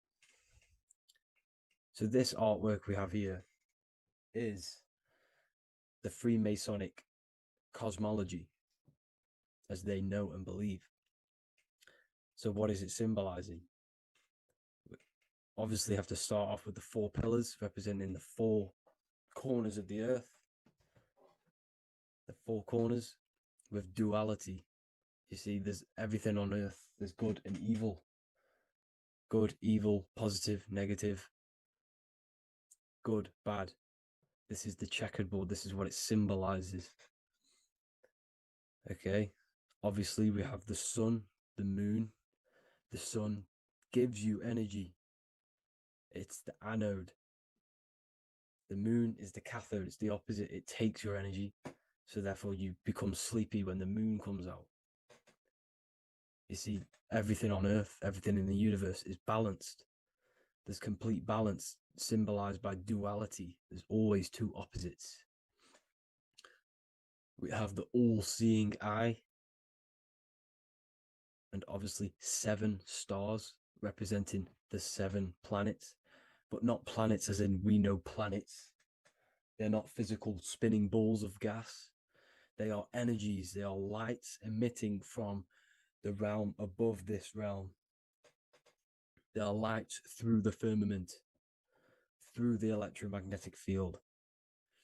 So let's go through that again. The 4 corners, duality, positive and negative, cold, dry. Everyone on earth has an opposite. Everyone, there's 2. Okay, And then we have the sun, the moon, the 7 planets with a 5-pointed star. What's the 5-pointed star? Of course, it's the 5 elements: spirit, water, earth, fire, and air. Okay, that's what the 5-pointed stars symbolizing, the 5 elements of earth. And then most importantly, we have the compass. The compass is very, very important, hence why it's in the center. The compass is symbolizing many, many things. And one of the most important things, but we'll get into that after. We have a boat with water outside of the earth. So we have a boat on water, symbolizing the waters separated by the firmament, the waters above, separated by the firmament from the waters within the firmament, the earth. So this is what it's symbolizing. So the compass, what's the compass? This is where the compass comes from. The Polaris, the most important star there is, because it's in the center of Earth, the sun, the moon, and the black hole, black sun. Because all creation comes from center, the seed center. Okay, but we'll get into this after. But also, this is a very important Masonic symbol because they use this symbol a lot. This is one of their main symbols, hence why Neil Armstrong has the Masonic ring with the compass on it. The people who supposedly went to the moon, which obviously they faked to push this globe model, because the globe model is based upon fear. Because the globe model, if they can sell you the globe model, they can sell you anything then. You don't know where you actually are. The globe model is to push fear upon the masses, because the globe model means there's not enough resources. There's also risks of asteroids hitting the planet. There's also risks of space, extraterrestrial invasions, global warming, asteroids.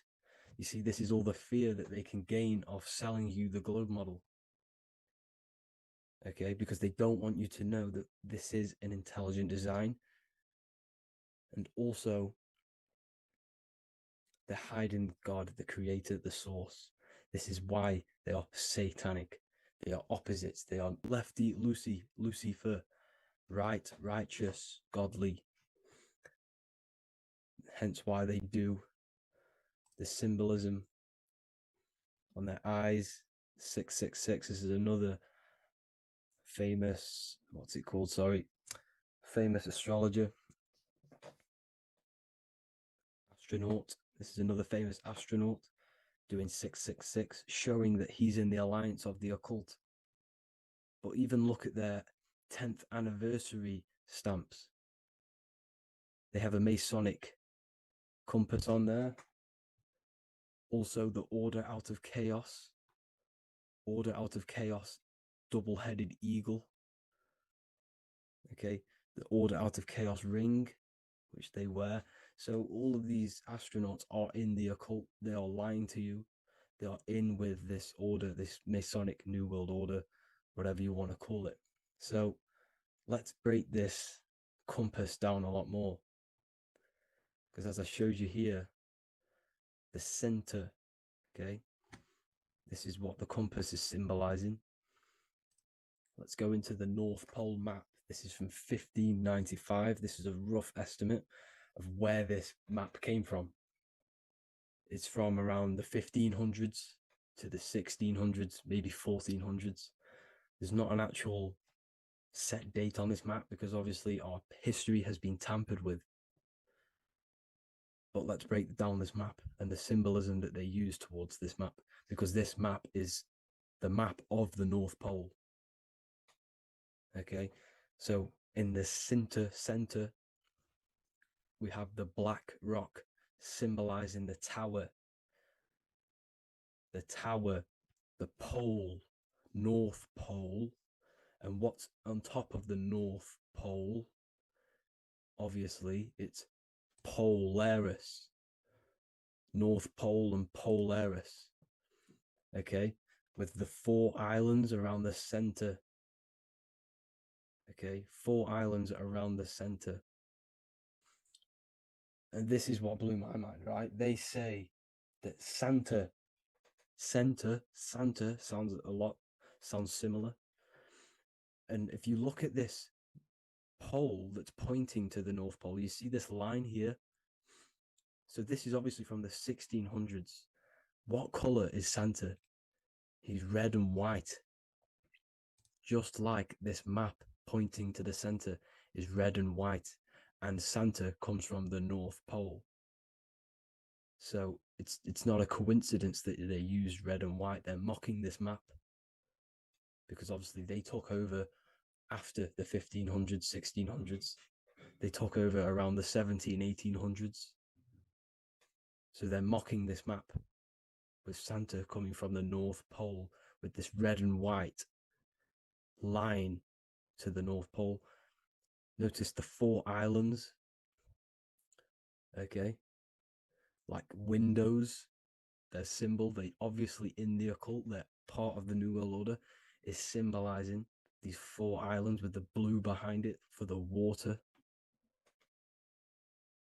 Okay, so this is another occult logo. They're symbolizing this center because the center is so important. Okay, we'll get into that. Also, we have the Mayan cosmology. This is the Mayan cosmology. This is what they created. This is their artwork, with also 4 major lands around the center. You see this 4 with green in between them all. 4 major lands with the underworld. You see this underworld is also symbolized by the Masons with the coffin of the skull and bones, the deceased, the dead. Okay, so this is also mentioned in the book of Enoch. Okay, and it's called Sheol. Sheol, the underworld.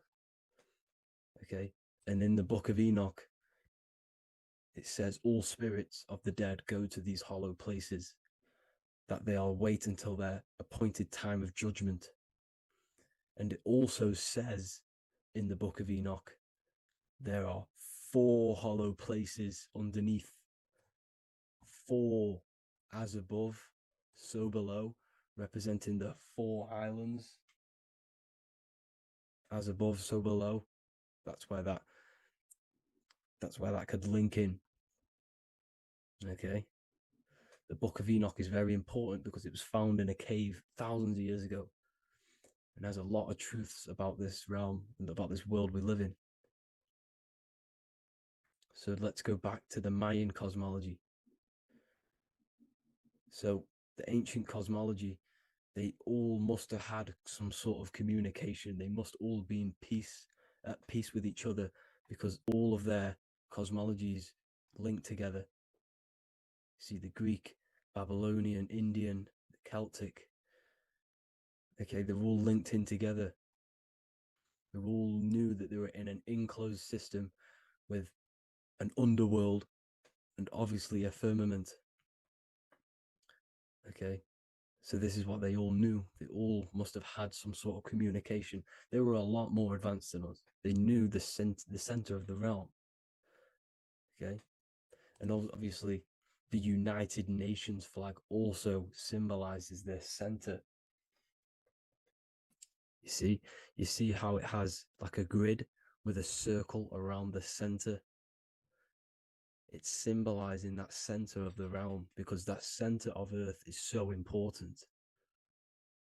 The United Nations flag, they all have it. See, some different ones all have that circle around the center.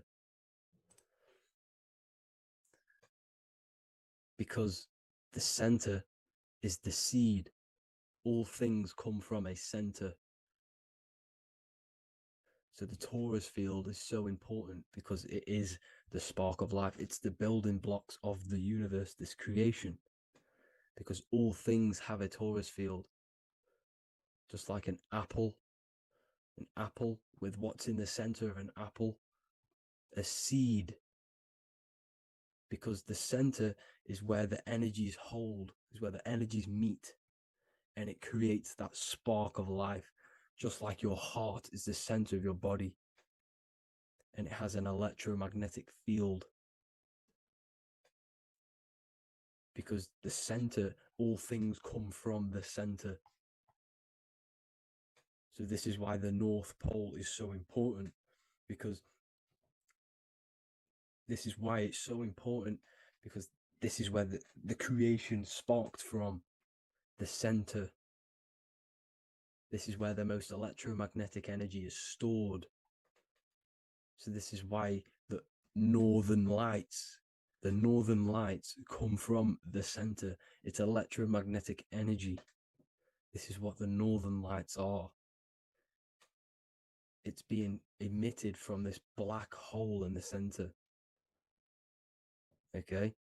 And obviously, what else is on the center? Polaris. Polaris is the center star. Okay? So the center star is what sits on top of this North Pole, Polaris, because it's a pole of electromagnetic energy, symbolized as a black rock, a black hole, pole. You see, because all creation comes from void. Light is born from darkness. Without light, darkness can't be born from light. You see, but light can be born from darkness.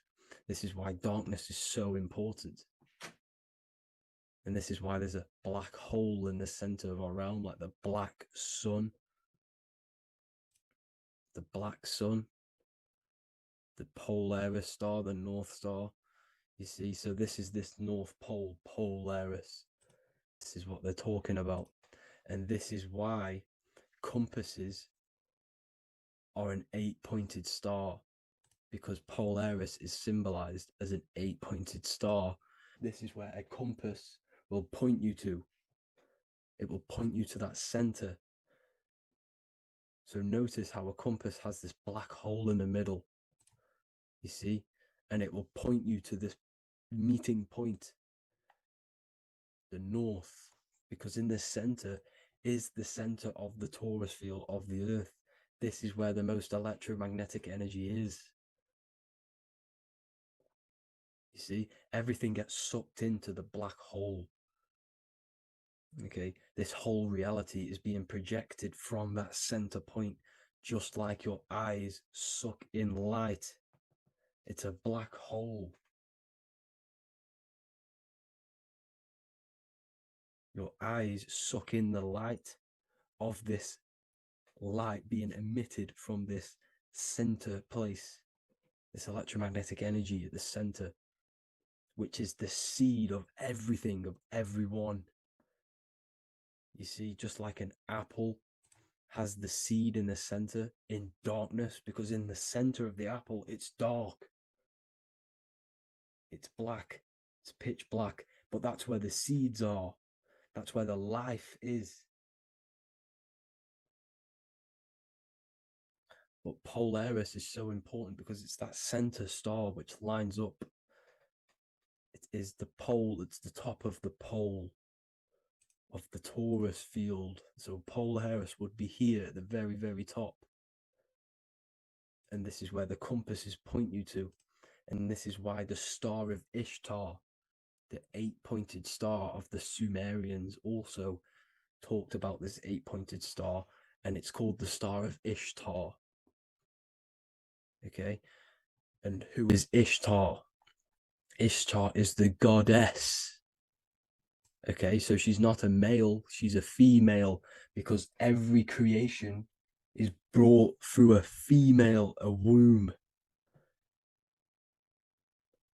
Every single human on earth is brought through the womb, the sacred feminine energy, and the womb is pure darkness.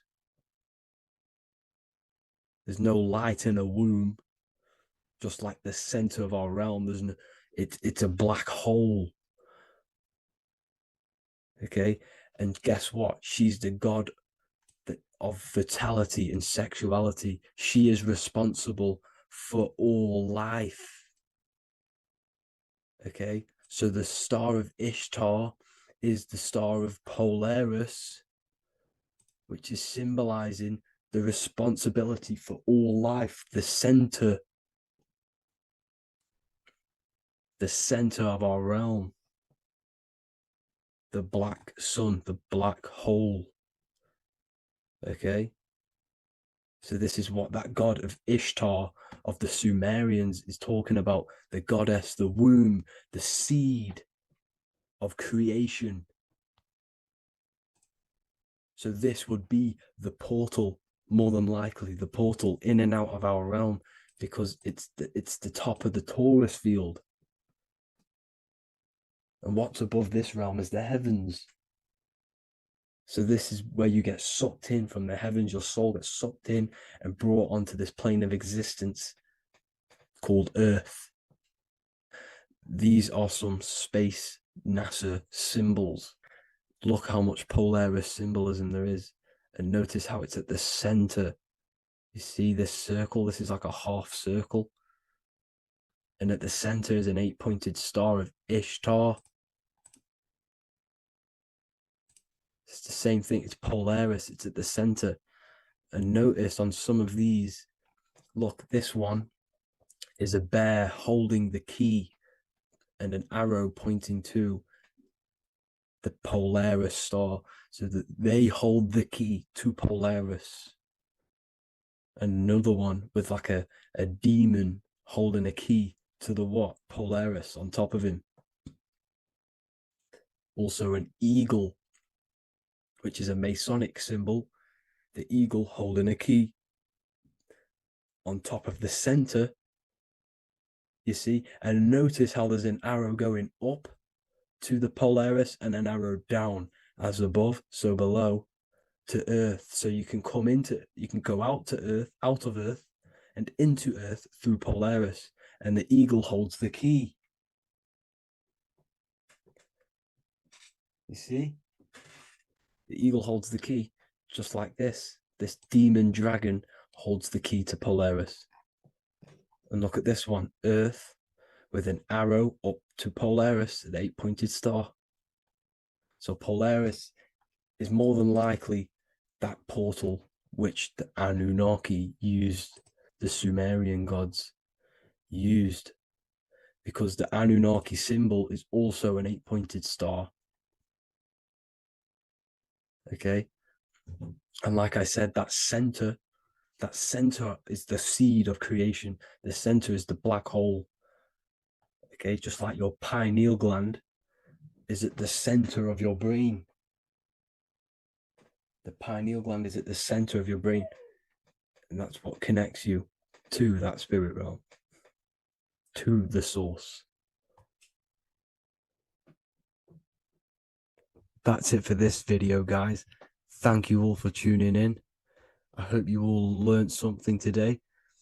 Please leave a like, a comment, and please subscribe to the channel for more content.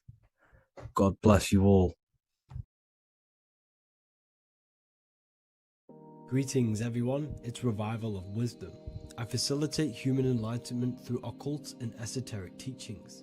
I hope this video expands your mind into a new field of thought. In this video, we're going to be discovering the true esoteric meaning of the 7 planetary energies. So let's jump straight into this. In order to fully understand this, you must understand the esoteric teaching of as above, so below, and as within, so without. Our inner world is mirrored into our external material reality. We have a physical voice, which you are hearing right now, and I also have an inner voice, which no one else can hear.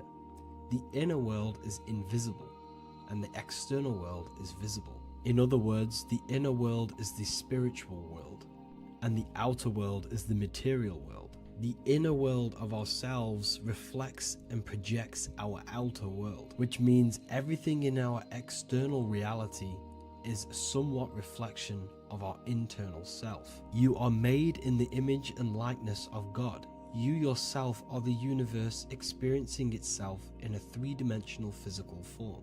The Newtonian science has programmed you to believe that you are a physical being inside of a physical universe. They did this to limit your mind to only believing there is a physical universe and that you are separate from the universe or God.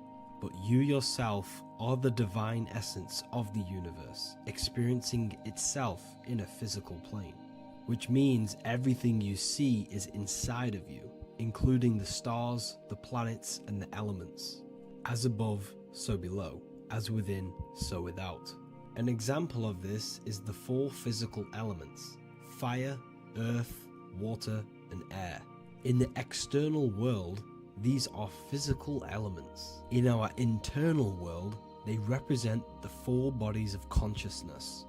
We have four different bodies. We have a material body, we have a spiritual body, an emotional body, and a mental body. The mind is not made out of the same substance as the body. The emotions is not made out of the same substance of the mind and the body. These bodies exist in four different dimensions, four layers of consciousness. With that being said, the four physical elements are inside of us. The earth is our material physical body. Fire represents our spiritual astral light body. Water represents our transformative and emotional body. Air represents the mental body, the communicative and thinking body. This is the teaching as above, so below. If that resonates with you and you can comprehend it, please leave a like and a subscribe to this channel to see more content. And feel free to leave a comment on any video suggestions. Okay, so now we've gone over the four physical elements and how they correspond with your inner world of consciousness. This is going to make it easier for you to understand what the planets actually are. The planets are a bit more in-depth and more detailed aspects of our consciousness. The four physical elements are generic, but the 7 planets go deeper. They are deeper aspects of ourselves. On a macrocosmic scale, the 7 planets rule the material realm. Every object, every animal, every plant, every stone, everything we see in this plane is governed and created under one of the 7 planets. I don't really like calling them planets. They are energies. They are spiritual forces that drive things into existence. An example of this is if we look at a tree. The roots of the tree are governed by Saturn. The stem of the tree is governed by the sun. The leaves of the tree are governed by the moon. Any offspring or fruit of the tree is governed by Jupiter. Any defense mechanisms of the tree is governed by Mars. The communication and networking of the tree is governed by Mercury. The smell and the look of the tree is governed by Venus. Everything we see in this material plane is governed by one of these specific energies. Everything material has a spiritual force that brings it into physical existence. This is the reason why we have 7 days of creation in the Bible. The 7 days of the week, all governed by the planetary energies. Monday is Moon Day for the moon. Mars governs Tuesday. Mercury is Wednesday. Jupiter is Thursday. Venus is Friday. Saturn is Saturn Day. And Sunday is for the sun. This is the reason why there are so many 7s in this physical plane. 7 days of the week, the 7 colors, the 7 chakras, the 7 diatonic musical notes, the 7 lamps on the Jewish candlestick. The G inside of the Masonic square and compass, G is the 7th letter.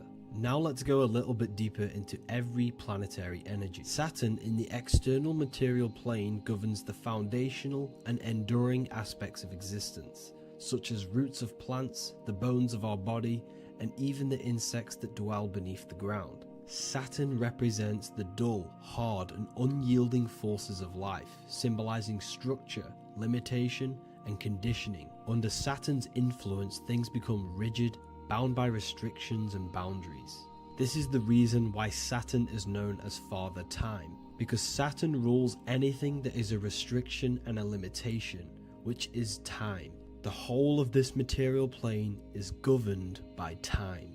You will be born and you will die. This explains why there is so much Saturn symbology in this material plane. Saturn is one of the most important planetary energies. You are a spiritual being in a physical body. Your light, your consciousness is bound to the physical body until you learn how to escape the physical body. The body is a limitation for our infinite minds and spiritual bodies. Our infinite mind is stuck in this material body, governed by Saturn's limitation of time, matter, and space. Now let's dive into what Saturn means to our consciousness within our internal world. We've gone over what Saturn means in the external world.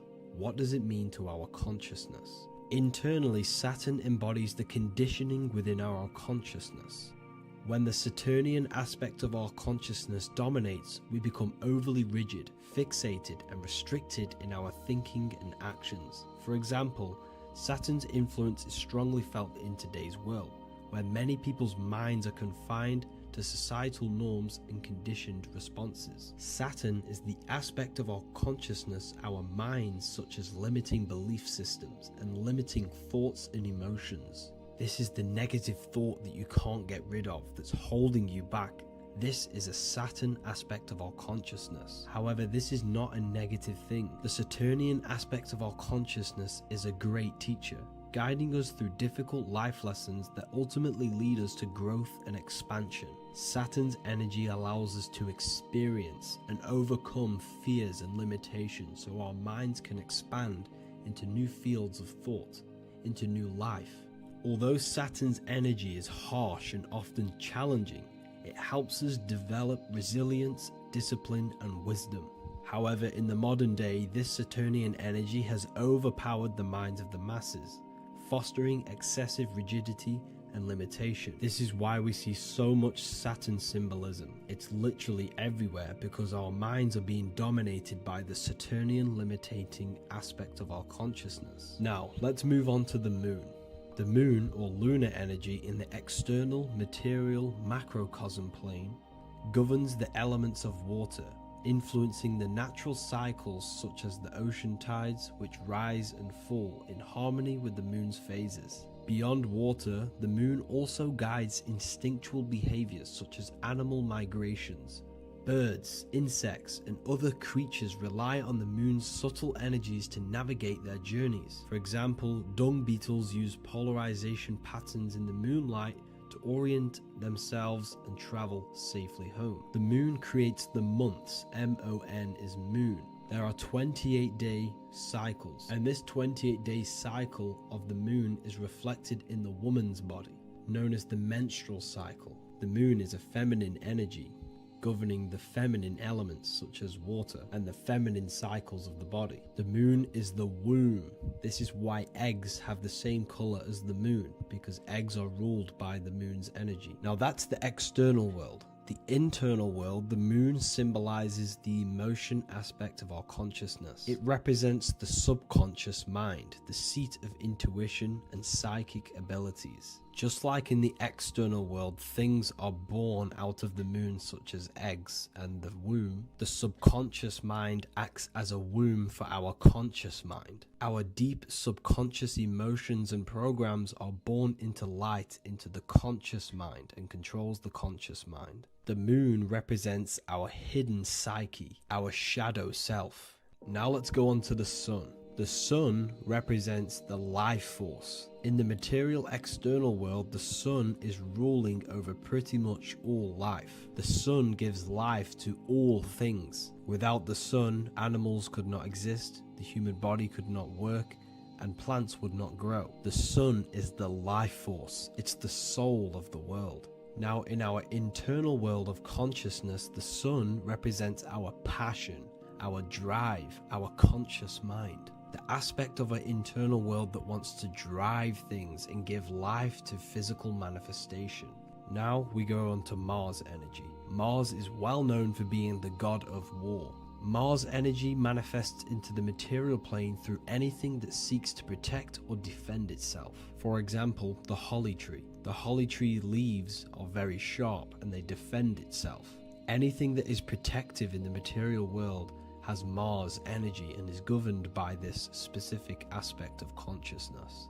For example, any predators or animals such as hedgehogs with spines on their backs for protection. Mars represents all things that is driven by conflict, aggression, and defense. Now, internally, inside of our inner world, Mars symbolizes the aspect of our consciousness that is focused on self-preservation and protection. Mars governs our ego, the instinctual urges of anger or maintaining reputation. Mars is not evil. It's necessary. Sometimes it's necessary for us to protect ourselves. Mars is the aspect of our consciousness that is anger, rage, the desire to fight or conquer. When this energy is activated within our consciousness, we become defensive, assertive, and even combative, ready to dominate others and destroy obstacles in our way. Now let's move on to Venus energy. Venus in the external material world manifests its energy through the aesthetics of creation. This planet governs the beauty and harmony found in nature, including the nurturing environment of a mother's womb where life begins. Venus embodies the essential love, not only in romantic relationships, but also in the bonds between family members and all living beings. Venus represents relationships. We have relationships between plants, animals. They all depend on each other to give life. Plants provide food and medicine, while living creatures contribute to their own growth and pollination. Internally, Venus represents the aspect of our consciousness that yearns for relationships and connections with others. This is an aspect of our consciousness that encourages to care for our physical appearance and embracing beauty. Aesthetics play a role in our interactions and self-expression. This is why there is a beauty brand called Venus. Now let's move to Jupiter energy. Jupiter in the material plane manifests its energy as forces of fortune, abundance, and wealth. This energy manifests itself as plants, as fruits that we can consume and eat in abundance. Anything that is nourishing and cultivated by the earth for humanity and animals. Jupiter embodies the giving energy that provides for and sustains life, fostering growth and ensuring that resources are available to all. Its influence is seen in the natural cycles of abundance, where fruits must grow and ripen before they are enjoyed, symbolizing the importance of effort and patience. Internally, in our spiritual world, Jupiter represents the aspect of our consciousness that yearns for abundance and seeks growth in various aspects of our lives, including wealth, knowledge, and personal development of the mind, spirit, and the soul. This is the aspect of our consciousness that wants to gain wealth, that wants to gain expansion and abundance in our lives. However, when Jupiter's energy dominates our consciousness excessively, it can lead to feelings of stinginess and greed. It represents material possession. The last planet is Mercury. Mercury in the external world governs the vital elements such as seeds, air, communication, education, and electricity. Known as the messenger of the gods, Mercury rules over intellect, communication, and the transmission of knowledge. Mercury's states of consciousness manifests itself in the material plane as the network between trees and plants, how they all communicate together. It represents the intelligence behind all physical things. It's the intelligence behind the seed that allows it to grow into a plant. Mercury's creative energy is manifested in the nervous system of the human body and all living animals. The intricate messenger that transmits signals from the body to the brain and then to the mind. This intelligence within us allows us to facilitate thought and movement. Internally, in our spiritual aspects of consciousness, Mercury is the state of consciousness that seeks knowledge, understanding, and intellectual growth and expansion. This part of us is curious, eager to learn, and driven to communicate ideas and information. It represents our mental body. The Roman god Mercury is often depicting flying because this symbolizes the air. Air represents our mental body. When the Mercury aspect of our consciousness dominates, we become highly intellectual, constantly seeking information, analyzing situation, and communicating our ideas. While this can enhance our understanding and ability to interact with the world, an excess of Mercury's influence can lead to overthinking, excessive analysis, and focus on intellect over emotions or intuition. Okay, so they are the 7 planetary energies in the external world and your internal world of consciousness. These energies are manifested in the Roman mythology as human beings. They are depicted as human beings, but this is nothing but symbolism. These gods never existed physically. They represent aspects of our consciousness and spiritual forces that govern the material plane. Every material object, every intelligence, every piece of life in this universe is governed and brought into existence by one of these spiritual forces. Now, I hope this video has expanded your mind into a new realm of thought. Make sure to leave a like, a comment, and subscribe to the channel for more occult and esoteric information. You can read more about this topic and many more occult and esoteric teachings inside of my books, the Book of Wisdom Volume 1 and the Book of Wisdom Volume 2. I honestly advise that not everyone reads these books. These are books which will completely transform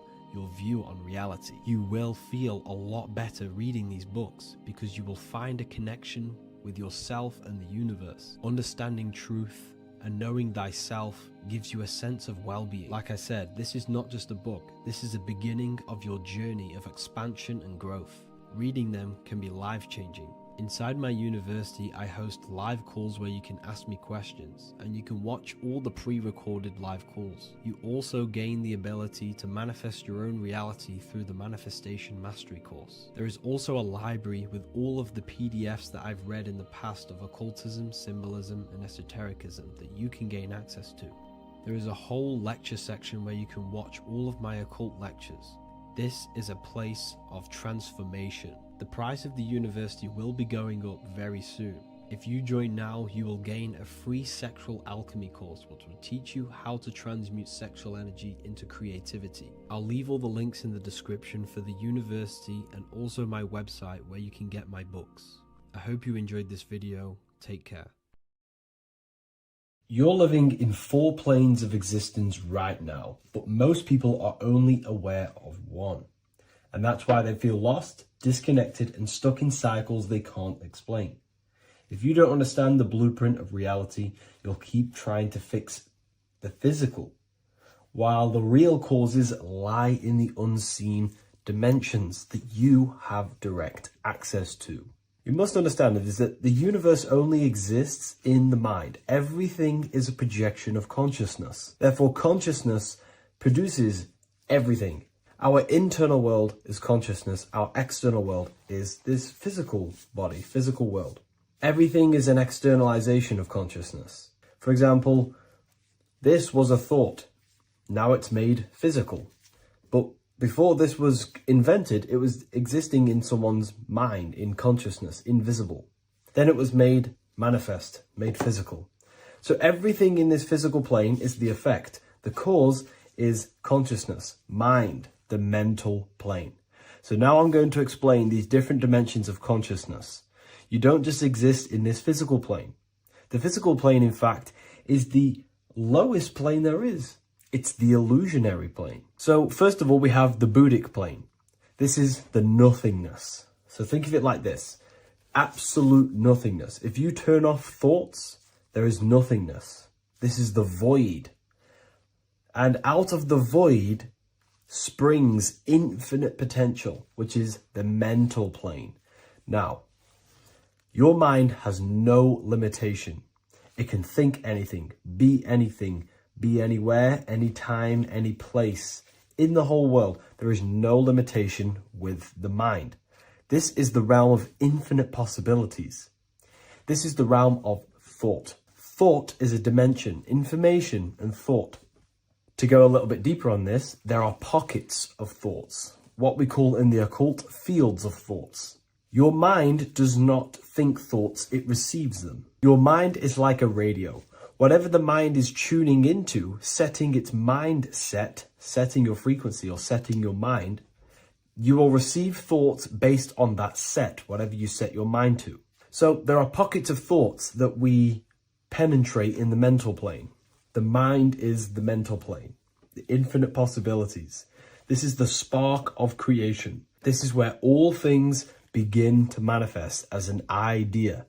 an idea in the mind as a thought. So if you want to gain certain information, you need to meditate or do thought exercises where you are penetrating that dimension of thought, that pocket of thought. For example, if you want to find a way on how to make financial wealth, you would use your mind, set your mind on wealth and money, and think, close your eyes and think about that specific topic and see where your mind takes you. And you will expand your mind into different pockets of thought and gain information. So this is the mental plane. This is how you can use the mental plane. You can use the mental plane to do this. Then we have the astral plane. We have higher, middle, and lower astral plane. The astral plane is the body for thought. So every dimension, physical, etheric, astral, mental, Buddhic, is a body for a dimension above. Each dimension below is a product of the dimension above. So for example, the astral plane is imagination. This is the lucidic realm of imagination. This is where thoughts begin to manifest into some sort of form. It's not a physical form because this is physical, but imagination is a lucidic form. It's not really physical, but it's there. It's a projection of light. It's astral matter condensed by the willpower of the mind. So depending on the vibration of that thought will depend whether it manifests in the higher astral plane, middle astral plane, and lower astral plane. If you think about more material things and visualize material things, this will manifest on the lower astral plane because material matter is low vibration. Now, that does not mean it's evil. That does not mean it's bad. Okay? It just means low vibration just means more material. But if you think and imagine more spiritual things, this manifests on the higher astral plane. So the astral plane is the screen in your mind that allows you to vision an apple, that allows you to vision anything. It's that mental projection that's inside of your mind. Now, this is what we call the third eye. It's an eye because the eye is the mind, and the mind can see into the astral plane. It perceives this spiritual world, this lucidic realm that we have access to. This is where also infinite potential takes place. This is the realm of spirits, demons, jinns, whatever you want to call them.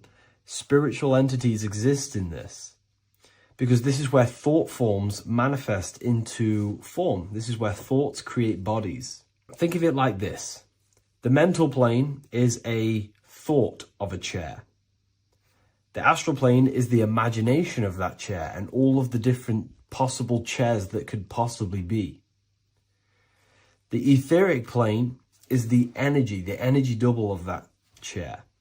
And the physical plane is the physical chair. So as you can see, the higher we go up, the more formless and lucidic it is. The lower we go down planes, the more dense it becomes. This is formless and this is form. Everything manifests through this process. This highlighter is down here in the physical plane, but the idea began in the mental plane. Everything begins in consciousness before it creates a physical body. It goes through this process. Therefore, if you want to start to mold and create your own reality and create things in your world, you can use these planes to your advantage. You can use your mind to do mental thinking exercises by closing your eyes and expanding your mind into a different pocket of thought to gain wisdom, gain information, gain downloads. The way you do that is simply get into a meditative state, close your eyes, pick a topic that you want to think about and see where your mind takes you, but always remain centered on that topic. And you can do this for maybe an hour or two or half an hour, and your mind will take you places where you will unlock information. You can even use this to make decisions in your life. Think of the topic and see where your mind takes you. You'll gain information. This is how you use the mental plane for ideas. The astral plane is imagination. You have to reconnect with your imagination very vividly. Your imagination, your consciousness is infinite. It's not a three-dimensional plane. It's an infinite plane. You can think and make form anything in your consciousness, in your imagination. You can think anything and you can imagine anything in the most vast details. You just have to reconnect with your imagination. I have a free book on my website. I'll leave the link in the description. It's an ebook. It's called Activating the Inner Eye.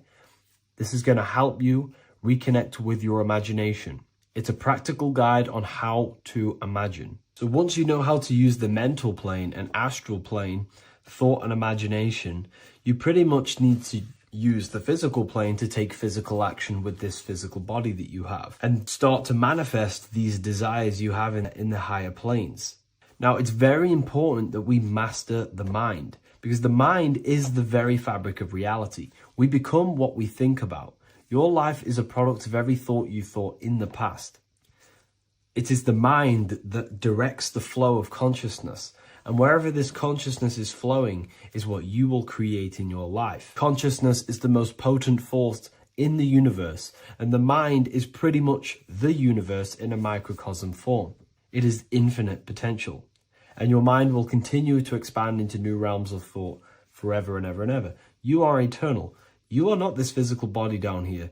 You are consciousness, literally dreaming that you are in this physical body. So everything begins with the mind. We need to be conscious of the thoughts that enter our mental field of consciousness. There is a level of self-awareness that you can reach where you can become conscious of pretty much every single thought that enters your mental field. Now, we have over 7,000 thoughts a day. You can gain such mastery over your mind where you can become conscious of every thought you think. And that is when you gain superior power. Because when the mind is fully under control of self, you can direct the mind's potent force into a specific goal. Most people's minds are dualistic. They want something, but their mind is thinking something else. They have limiting belief systems. They have the little voice that comes in and says, you can't do this, you're a failure. That is a fractaled mind. The mind needs to be singular. It needs to be on your team and not an enemy. Do not let your own mind take away your power. Your mind should be on your team, giving you power, giving you the best possible thoughts and the best possible beliefs. When the mind is in this condition and on your team and not taking away your power through the destructive thoughts, it becomes a potent, powerful force used for manifestation to create anything. And the way we get the mind on your team is through constant meditation to learn how to control the mind and turn it on and off. Subconscious reprogramming through visualization, affirmations, cultivating emotions associated with your goal. All these three ways we can reprogram the mind slowly over time so that it becomes powerful and becomes on your team and doesn't give you negative contradicting thoughts. When the mind is fully aligned on one thing, it can create massive empires and things in your physical reality. So I hope this video helps, and I'll see you in the next one. In this video, we're going to be talking about the evolution of consciousness. You are born human. However, you possess consciousness, which is the awareness behind your being, the awareness behind your thoughts, the experiencer behind your five senses, the experiencer, the observer behind your thought, emotions, and senses. You are an eye, an invisible consciousness looking through a lens, which is your body. Your body produces this physical world that you experience. Your brain produces this world. Your brain and body is a technological computer. However, you are an infinite, ever-expanding consciousness behind this physical body. And there is an evolution of consciousness, a cosmic journey of expansion. And this is why we see so much pyramid symbolism in the occult and esoteric world, and especially within Freemasonry. Because the pyramid represents climbing, an evolution, a raising state of consciousness, a journey. Steps symbolize a journey upwards. This is the raising and the evolution of consciousness, our inner world. The transmutation of our inner selves, of our souls and consciousness and our minds. So when we see this pyramid, we're seeing a evolution, a way up to source consciousness. And the eye in the pyramid represents your source consciousness. It represents illumination. It represents divine guidance through this evolution of consciousness. This is why we see the ladder. Consciousness is ever expanding on an infinite journey of evolution. Each individual is a part of this cosmic process, contributing towards the ongoing expansion of both mind and awareness. As we evolve, we collectively explore deeper levels of existence, expanding the boundaries of thought and consciousness. The mind has the ability to expand infinitely into new realms of thought, into new dimensions of mind. The mind cannot be filled up. It is not a physical substance. The body can be filled up because it is a physical thing, but you cannot fill the mind. Therefore, the mind is constantly expanding, ever expanding into new fields of thought. So what we see in Freemasonry, the ladder, is again a journey, an elevation of consciousness. When we are born with an infant consciousness, and as we gain older, we gain an adult consciousness. Our inner world, our inner mind, and our emotional intellect changes and evolves. We are significantly different from when we were very young as an infant. It's because our consciousness evolutes, it changes, it alters like water. So, just like this evolution of your own consciousness as growing up, there is consciousness of beings existing in cycles beyond our own. And their consciousness is unimaginably different from ours. They operate on a higher level of understanding and knowing, experiencing reality in ways that transcend our current comprehension. Our minds right now cannot comprehend the highest states of consciousness. There are entities, there are beings beyond our own, existing in higher dimensions of consciousness that we cannot comprehend because they have expanded. They are on a further way up the ladder of consciousness. However, we are all on the same journey. None of us can take the same journey. There is one ultimate goal, reaching source consciousness. However, this is always ever expanding. However, we are all on a different journey. There is one truth, one source, one goal. However, there are billions in different ways of reaching it, and we are all on these different paths to source consciousness, to this ladder, this evolution of universal evolution. Okay? Their awareness is attuned to new dimensions of existence, reflecting a more advanced stage in the cosmic journey of consciousness evolution. So when you take DMT, you are shot into these higher realms of consciousness where you meet these beings who look similar to these images. They are not speaking to you physically. They don't speak to you three-dimensionally through vibration and words. They speak to you mentally. If you have done DMT, then you know this. And if you have met these beings, then you know this. You might have even met some of these types of beings on mushrooms or any psychedelic drugs. Because ultimately, when you take these mind-altering substances, it's altering your consciousness. It's merging your consciousness with the spirit of that substance. And you are essentially attuning your mind to higher dimensions of consciousness. That's why we say we're getting high when we take these substances.